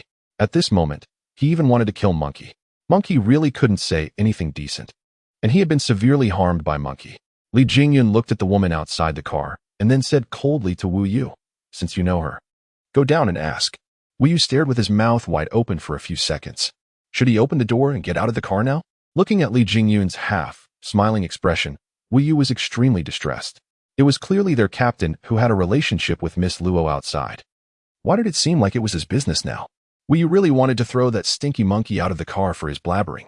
Wu Yu forced himself to glance at Li Jingyun again, seeing that the latter directly avoided his gaze. Yet he always felt that the smile on the corner of Li Jingyun's mouth sent a chill down his spine. He had an intuition that his days ahead wouldn't be any good. At this moment, Monkey, annoyingly enough, stared at Wu Yu with a playful look on his face and said, "Wu Yu, you really know that recruit. Your methods are quite good. Teach me some skills someday." Wu Yu really didn't want to deal with this annoying Monkey at the moment. He just gave Monkey a cold stare, then opened the car door reluctantly and got out. At this time, Monkey still looked at Wu Yu's figure with envious eyes, apparently not noticing the sharp and piercing gaze from behind. It was old K beside him who said with great interest, "Captain, shall we go down and have a look?" Li Jingyun was a perceptive man. With just one word from old K, he knew that old K had sensed something. However, he didn't want others to know his relationship with Luo Jingshu for the time being. That woman outside would probably meet the people of the God Layer in the future. It was better not to let too many people know. Moreover, this relationship between them would end sooner or later. It would be troublesome to explain if too many people knew. Apparently, Li Jingjun was a man who disliked troubles. But old K's expression was so eager. Although he might have guessed something, he would never have guessed that the woman outside was their captain's nominal fiancée. At most, he just thought that this woman really knew their captain. However, this fact alone is already a huge surprise. After all, their team leader is extremely cold-hearted. Many female officers in the military region have racked their brains to gain the favor of this aloof war god, yet every time they got close, they were mercilessly rebuffed. Now, the treatment the woman outside is receiving is obviously different from those of the previous women, at least when Monkey mentioned that this woman was related to Wu Yu. Old K clearly sensed the chill emanating from Li Jingzun. He always felt there was a faint tinge of jealousy in the carriage. In the god-slaying special forces, Old K is one of the few married men. Regarding such matters, he sees more clearly than those bachelors. It seems that this man who has been as cold as a block of iron for ages has finally fallen in love. Though it appears the person involved is still unaware, Old K won't be kind enough to give a reminder. Firstly, Old K can't withstand Li Jingyun's imposing aura that few can resist. Secondly, their Captain Li's pride won't allow him to have something he can't control. Hearing Old K's ambiguous question, Li Jingyun cast a warning glance at him. Even if Old K knew something, he hoped this man wouldn't blabber. "Old K, you seem a bit enthusiastic today." After saying that, Li Jingyun stared straight ahead. His gaze happened to fall on the scene outside the vehicle. With his eyes half closed, no one knew what was on his mind. Wu Yu got out of the car and briskly approached Luo Jingshu. At this moment, he really wanted to address Luo Jingshu as grand, a respectful and somewhat colloquial term for an elder female in Chinese, here used in a half-joking way. Usually, when he came to pick her up every day, he had to hide and dodge. But today, when there were people in the car, she directly stood in front. Sure enough, the mind of the captain's woman was as elusive as the captain's. Wu Yu looked at Luo Jingshu and stopped about a meter away from her. Meanwhile, he stepped aside a bit so that the people in the car could clearly see Luo Jingshu. It was this small action of Wu Yu that greatly pleased Li Jingyun. It seemed that his future life wouldn't be as miserable as that of a monkey. "Miss Luo, are you looking for the battalion commander?" Just now, Luo Jingshu had walked over too hurriedly and hadn't noticed the situation inside the car. She just wanted to ask Wu Yu some questions. Now, hearing what Wu Yu said, she finally noticed that there were several people sitting in the Jeep and couldn't help frowning. Regarding the matter of getting into the special forces, Luo Jingshu felt that she had been a bit impatient recently. She would never have made such a mistake before. Fortunately, it was Wu Yu who got out of the car. She thought that if she mentioned it to Wu Yu later, there wouldn't be any serious trouble. Thinking of this, Luo Jingshu shook her head. She didn't want to see Li Jingzun at all. Otherwise, she could meet him when going to the family building to drink traditional Chinese medicine in the evening and wouldn't have come at this time. Suddenly, Luo Jingshu tapped her own head. She was so stupid. Since she could see Li Jingzun in the evening, she could also see Wu Yu. What was wrong with her just now? She had actually done such an impulsive thing. She was incredibly foolish. Wu Yu was knocked by Luo Jingshu and stood there, looking rather bewildered. He glanced at the people in the car and then said, "You're not here to see the battalion commander." Luo Jingshu finally came to her senses, and her expression turned even colder. She nodded and said, "I'm here to see you." "To see me?" This time, Wu Yu was both overjoyed and nervous. He was overjoyed that he had become someone useful in the eyes of the battalion commander's wife, and nervous about what consequences there would be if he answered truthfully when Li Jingzun asked later. However, Luo Jingshu seemingly didn't have time for Wu Yu to ponder over these things. She nodded again and took a step forward, getting closer to Wu Yu. Wu Yu subconsciously took a step back, a flicker of panic crossing his face. He hurriedly said, "Miss Luo, please tell me what you want." Seeing Wu Yu's flustered appearance, Luo Jingshu was rather puzzled. She subconsciously touched her own face. After all, she was quite a beauty. Although she wasn't as coquettish as Yi Xiao, her face could still be ranked among the crowd. At least in this recruit camp, there was really no woman more beautiful than her. This wasn't Luo Jingshu being arrogant. She simply had the confidence. The genes of the Luo family were extremely strong, especially in Luo Jingshu's generation. She had completely inherited the outstanding genes of Luo Yu and Ming Jun. If it weren't for her previous non-mainstream dressing style, she would definitely have been a great beauty in the upper class in the capital. Now, seeing Wu Yu keeping such a great distance from her as if she were a thief, this feeling was not to Luo Jingshu's liking. Although she didn't like to be in close contact with others, she also disliked having others keep such a wide berth as if she were the plague. However, judging from Wu Yu's behavior, she reckoned that if she took one more step forward, he would retreat further. Thinking of her purpose for stopping the car, Luo Jingshu simply ignored Wu Yu's actions. It's nothing. I just want to ask about the selection criteria for the annual God Slayer event. What requirements must one meet to enter the special training camp? Miss Luo, is that all you're asking about? Wu Yu had thought it was something significant. Hearing what Luo Jingshu said, how could he not be surprised? Wouldn't it be better to ask their squadron leader about such a thing? Why go through all the trouble of stopping his car to ask him?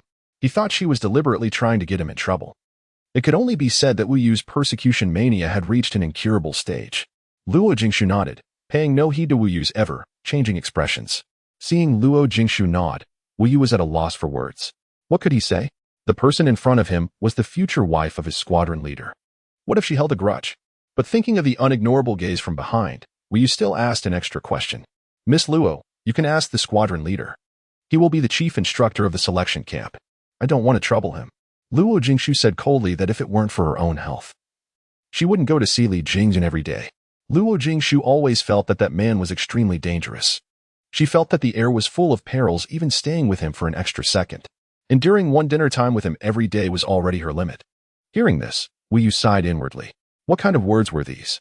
She didn't want to cause trouble, yet it seemed that their team leader quite enjoyed Miss Luo's troubles.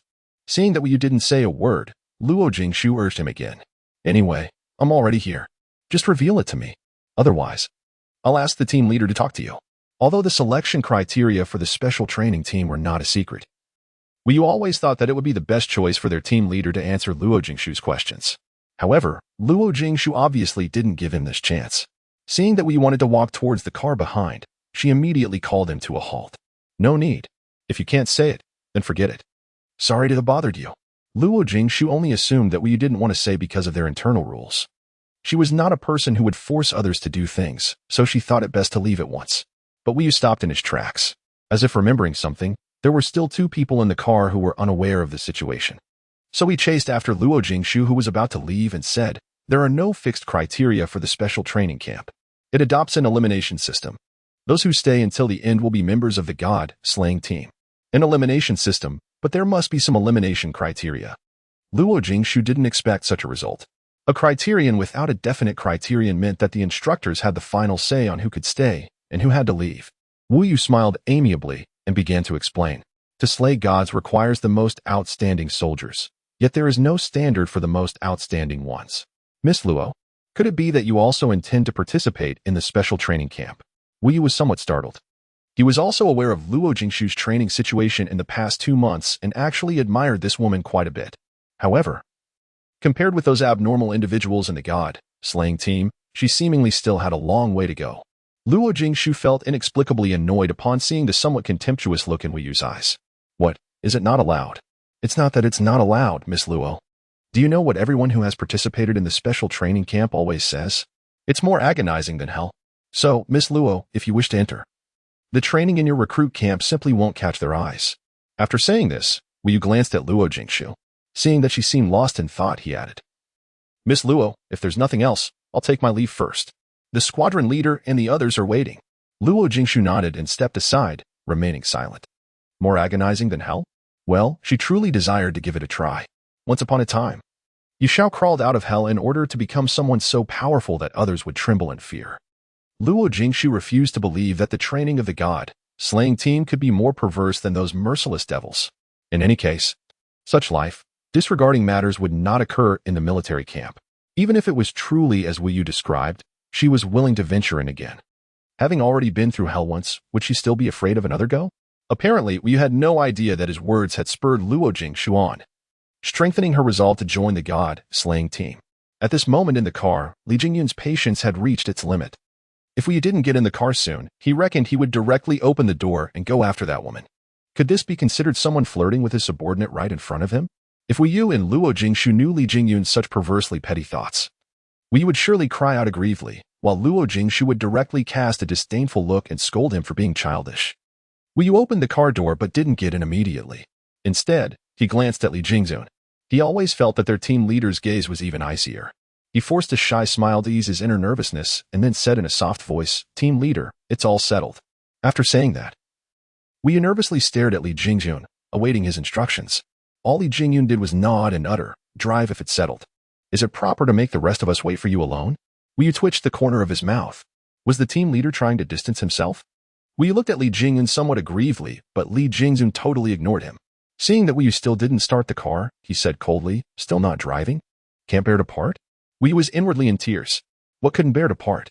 He was actually thinking for this team leader, wondering if he should get out and have a chat with his fiancée to nurture their relationship.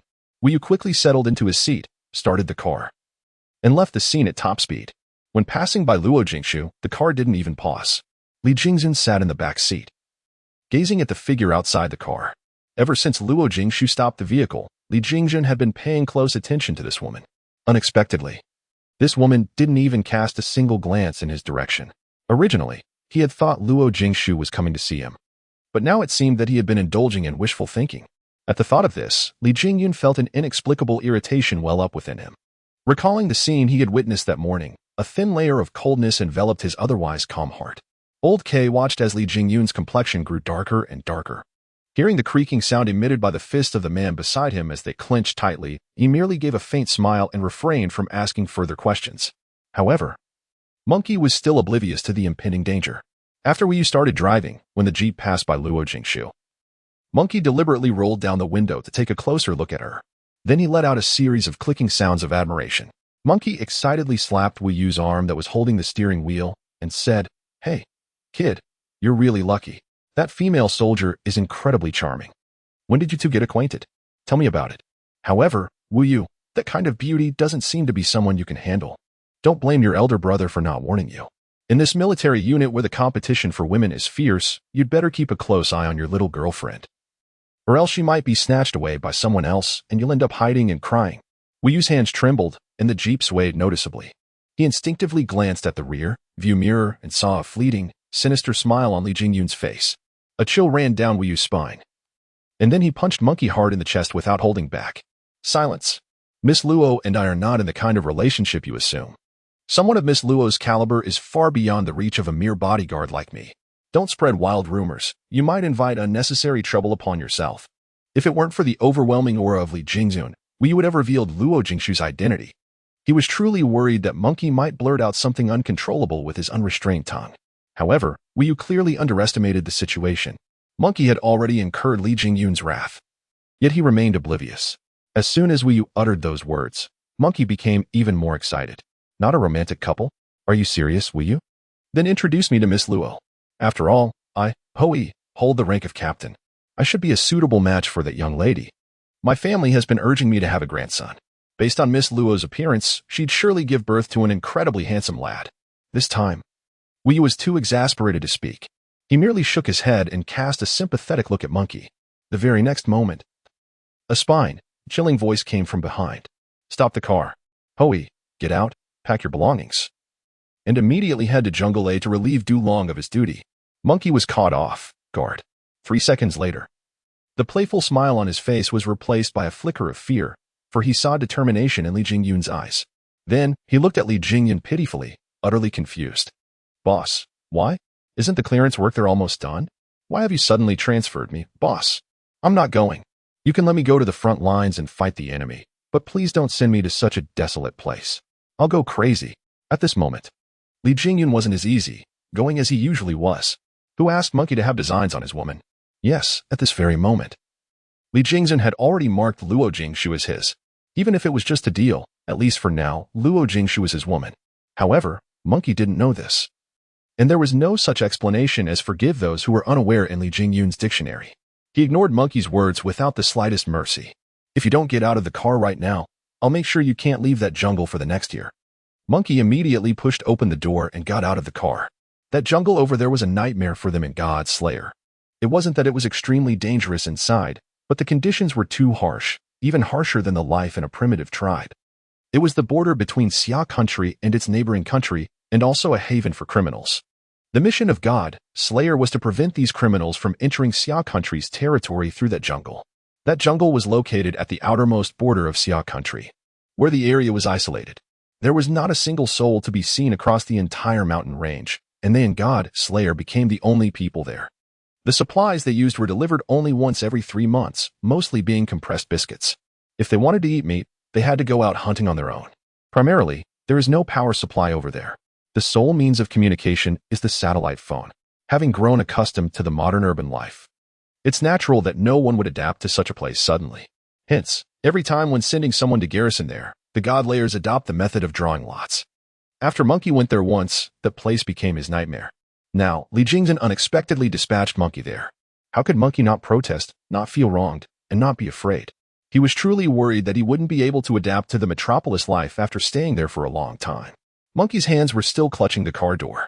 His eyes pleaded piteously at Li Jingyun, looking exactly like a young wife imploring her husband, full of grievance. Boss, why? I haven't made any mistakes. Monkey racked his brains. He couldn't figure out where he had offended their boss. Why on earth was he sent to that jungle out of the blue? Li Jingyun explained nonchalantly. You're still young but already thinking about finding a woman. Your awareness is too low. Go there and have a good reflection. Monkey was stunned for a moment and then retorted. Boss, I'm 23. I've reached the legal age. Apparently, Monkey still couldn't comprehend where he had offended Li Jingzhen. He was already 23. Many of his good friends from the past already had kids who could walk. Was it really wrong for him to think about finding a woman now? Wrong, completely wrong. He should never have set his sights on Luo Jingshu. Who is she? She is the woman of Captain Li, who is known for his haughtiness and coldness. If one dares to covet Captain Li's woman, shouldn't they be prepared to pay the price? Therefore, Li Jingyun was right in saying that Monkey lacked sufficient awareness. Hearing Monkey's words, Li Jingyun gave a cold sneer and said, Don't you know that Shirshan advocates late marriage and late child bearing? After saying that, Li Jingyun didn't want to talk to Monkey anymore. He turned to Wu Yu in front and said, What are you standing there for? Drive. Wu Yu didn't dare to delay. Seeing Li Jingyun mercilessly send Monkey to Jungle A, he didn't dare to be slack. He stepped on the accelerator, and the jeep sped away. Fortunately, Monkey was agile. Otherwise, he would have surely fallen flat on his face. As the car started, with Monkey's chatter gone, the cold aura around Li Jingyun gradually dissipated. Suddenly, the always silent Lao Ke uttered a sentence. Alas, there will be so many female soldiers' heart broken. Hey, Lao Ke, I heard that sister-in-law is coming to visit in a few days. Right after Lao Ke finished speaking, Li Jingyun's voice came menacingly from the side. Lao Ke was startled and immediately fell silent. Well, he had been separated from his wife for half a year. He didn't want any accidents to prevent him from having his wife in his arms at night. However, Old K now despises Li Jingyun deeply. This squadron leader's favorite thing is to issue blatant threats. It's so despicable that one can't help but loathe him. Unfortunately, they are powerless to resist. After all, every task Li Jingyun assigns to them is so well justified that they can find no excuse to decline. Finally, the carriage fell silent. Wu Yu sat upright in the front, driving the car with his eyes fixed straight ahead, fearing that Li Jingyun would turn his attention to him next. Fortunately, Li Jingyun was not in the mood to care about Wu Yu at the moment. Li Jingyun sat in the back row, in a position where he could see the rear view mirror. The figure behind the car was getting farther and farther away. Just thinking about the fact that this woman had stopped the car halfway but was looking for someone other than himself, Li Jingyun felt his self-esteem being bruised. After getting that answer, Luo Jingshu seemed to be in an even worse mood. With the elimination system, it meant that there was no set standard for her current efforts in the entire southern military region. How many people strive desperately to join the God Slayer Special Forces every year? Just the one she knew of numbered no less than 5. According to her current ability, she seemed unable to outperform these people, not to mention those she didn't know. Fortunately, there were still 5 months until the special training. She hoped that during this period, all aspects of her strength could be improved. Otherwise, Luo Jingshu was really afraid that she wouldn't even qualify to enter the special training camp. Luo Jingshu was slowly walking back to the dormitory along the roadside. already formulating a plan for the next 5 months in her mind, when a strange yet somewhat excited voice came from behind. "Hello, recruit. Are you friends with Wu Yu?" The monkey was mercilessly kicked out of the car by Li Jingyun. Although he was quite disgruntled, he thought that since he was powerless to change the situation, he might as well let nature take its course. However, upon seeing Luo Jingshu ahead, the monkey immediately cast Li Jingyun's warning to the wind and chased after her. Who could blame him? He hadn't seen a female for nearly a year. Hearing the sound, Luo Jingshu didn't stop. Instead, she casually asked, "Are you from the god, slaying special forces?" Although it was a question, Luo Jingshu's expression was extremely certain. It had been almost a month, and she saw those people at the training ground every day. Even a fool could tell. Luo Jingshu was quite curious. The man behind her seemed to be about the same age as Si Zheng and the others, yet he was already an instructor of the god, slaying special forces. One could well imagine that he must be highly capable. At present, she was eager to figure out the details of the god, slaying special forces. How could she let go of the chance when someone took the initiative to strike up a conversation? Hearing Luo Jingshu's words, the monkey wore a proud look on his face. As a newbie in the god, slaying special forces, he hadn't fully got over the pride of being a part of it. Every time his identity was mentioned, he still felt a bit elated. Far from the calm and composed demeanor of Li Jingyun and the others. If the old-timers of the god, slaying special forces saw the monkey showing off at this moment, they would surely cast contemptuous glances at him. They might even loathe having such a stupid guy among their magnificent ranks. It would be a disgrace, indeed. 74. According Luo Jingshu, third update, Luo Jingshu caught sight of the exuberant and self-satisfied monkey. The corners of her mouth twitched slightly. It turned out that not all members of the god, slaying special forces were as cold-faced and murderous as Li Jingyun. There had to be one or two oddballs to enliven the dull atmosphere. Otherwise, it would lack a touch of earthly flavor. Monkey nodded and patted the insignia on his combat uniform. It was a skull with 2 cross daggers beneath it, a rather distinctive yet eye-catching emblem. Such emblems were rarely seen in the military as they were symbols of death. Of course, I'm an official member of the 6th batch of the god, slaying special forces. See those young fellows over there? I'm their combat coach. However, as he mentioned this, a fleeting, unfathomable glint flashed across Monkey's face. Luo Jingshu couldn't decipher it, yet she didn't inquire. What intrigued Luo Jingshu at the moment was that this young officer was also a skilled fighter. It seemed that if Monkey took off his military uniform, he would resemble a typical street hooligan. This wasn't a misjudgment on Luo Jingshu's part. In fact, Luo Jingshu herself was once a street, tough girl. From Monkey, she saw a shadow of Yunjia. It appeared that the god, slaying special forces wasn't as mysterious and lofty as the outside world rumored. Indeed, Luo Jingshu had categorized Monkey as the type who lowered the prestige of the god, slaying special forces. After all, the god, slaying special forces was a place in the southern military region that everyone yearned for and held in high esteem. Yet, she couldn't find anything about Monkey that made her look up to him. However, when it came to combat, Luo Jingshu felt a twinge of eagerness in her hands. If one were to ask what the former Yu Xiao was good at, it definitely wasn't the current firearms. She preferred close, quarter combat with cold weapons. Watching the enemy's body being sliced with numerous wounds due to her, and seeing the bright red blood splatter everywhere, was an indescribable excitement that would make her blood boil. It could only be said that the former Yu Xiao was born for war. She was blood-thirsty and a demon feared by all in the mercenary world. A single misstep might lead to death under Yu Xiao's weapons. Now, since the person in front of her had the strength to be the combat coach for the new members of the god-slaying team, it was obvious that he was highly skilled. Luo Jingshu, who never took the initiative to challenge others, felt her belligerent instincts stirring. Her eyes gleamed as she gazed at Monkey, and a strange smile appeared on her face. Suddenly, Monkey felt a chill run down his spine. Why did the seemingly innocent young girl exude such a menacing aura? It was no better than their team leaders. Monkey took 2 steps back and asked in a subdued tone, "Hey, recruit, what are you smiling about?" Luo Jingshu realized that she had lost control. She tried her best to compose herself and took a step towards Monkey, saying eagerly, "Sir, I was wondering if I could have a spar with you." "Don't worry. It won't take up much of your time." Rarely did Luo Jingshu speak so politely. When asking for a favor, one had to humble oneself. Hearing this, Monkey was somewhat taken aback. A new recruit challenged him to a fight. Did this show respect or disrespect?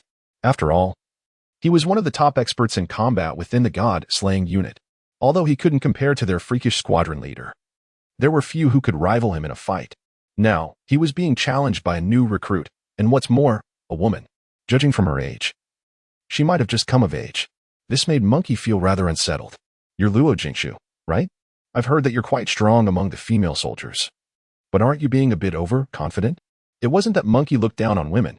Biologically, women were generally weaker than men, which was also the reason why there had never been a woman in the god-slaying unit over the years. Monkey didn't think the woman in front of him was his match. He was really afraid that he might accidentally hurt this delicate-looking woman. After all, she was a friend of Wu Yu, and he wouldn't know how to explain it to Wu Yu if something went wrong. Luo Jingshu had anticipated that Monkey might decline, but she hadn't expected such an excuse. She didn't think women were inferior to men. At least, Yishao in the past was by no means weaker than men. It was just that this current body, alas, the congenital conditions were limited. What, are you being sexist, Sergeant? Does that mean women aren't worthy of having a match with you? Luo Jingshu's tone was no longer as amiable as before. Maybe she wasn't as powerful as the man in front of her, but she shouldn't be defeated miserably. This was the confidence inherited from Yishao. After all, with so many years of combat skills in her memory, even after changing bodies, the memory still lingered. Monkey knew that Luo Jingshu had misunderstood him. He scratched his head, gave an apologetic smile, and began to explain. Recruit, you've got it all wrong. I was merely afraid of accidentally hurting you. My combat skills are no mere fancy posturing. If they were just flashy moves, I wouldn't even bother challenging you. Luo Jingshu retorted coldly to Monkey, leaving him momentarily at a loss for words. This woman was truly insolent. Immediately, Monkey tugged at his combat uniform, assuming a posture ready to accept the challenge. Just as he was about to look for a suitable spot to have a go, he saw Wu Yu, who was supposed to have walked away, running towards them. A hint of mockery suddenly flashed across Monkey's face. Just as he was about to speak, he heard Wu Yu's voice. Monkey, the captain wants you to set off right away. What are you dawdling about? The captain doesn't look happy. Finally, Wu Yu specifically emphasized Li Jingyun's current mood. Monkey shivered and looked at Luo Jingshu, extremely disappointed. Sorry, it seems I won't be able to spar with you. I hope we'll meet again in the future. Remember, my name is Hoi. They all call me Monkey. You can call me Brother Monkey. With that, Monkey trotted off in the direction of the dormitory. There was no help for it. Once the captain gave an order, there was no going back. Of course, this was only the case for now. It would be a long time later before these soldiers realized that their captain could also be a man without principles. 75. Luo Jingshu. Can't you just be a bit more behaved? First update. After sending Monkey away, Wu Yu glanced at Luo Jingshu and gave her a smile. But the expression on his face was rather peculiar. Without saying a word, he turned around and headed towards the car park not far away. Luo Jingshu touched her head, somewhat confused about the situation. Could it be that she had delayed some mission of the god-slaying operation, which made the guard of the squadron leader come to fetch her in person? In the car, Li Jingyun truly relaxed only after seeing Monkey finally disappear from his sight.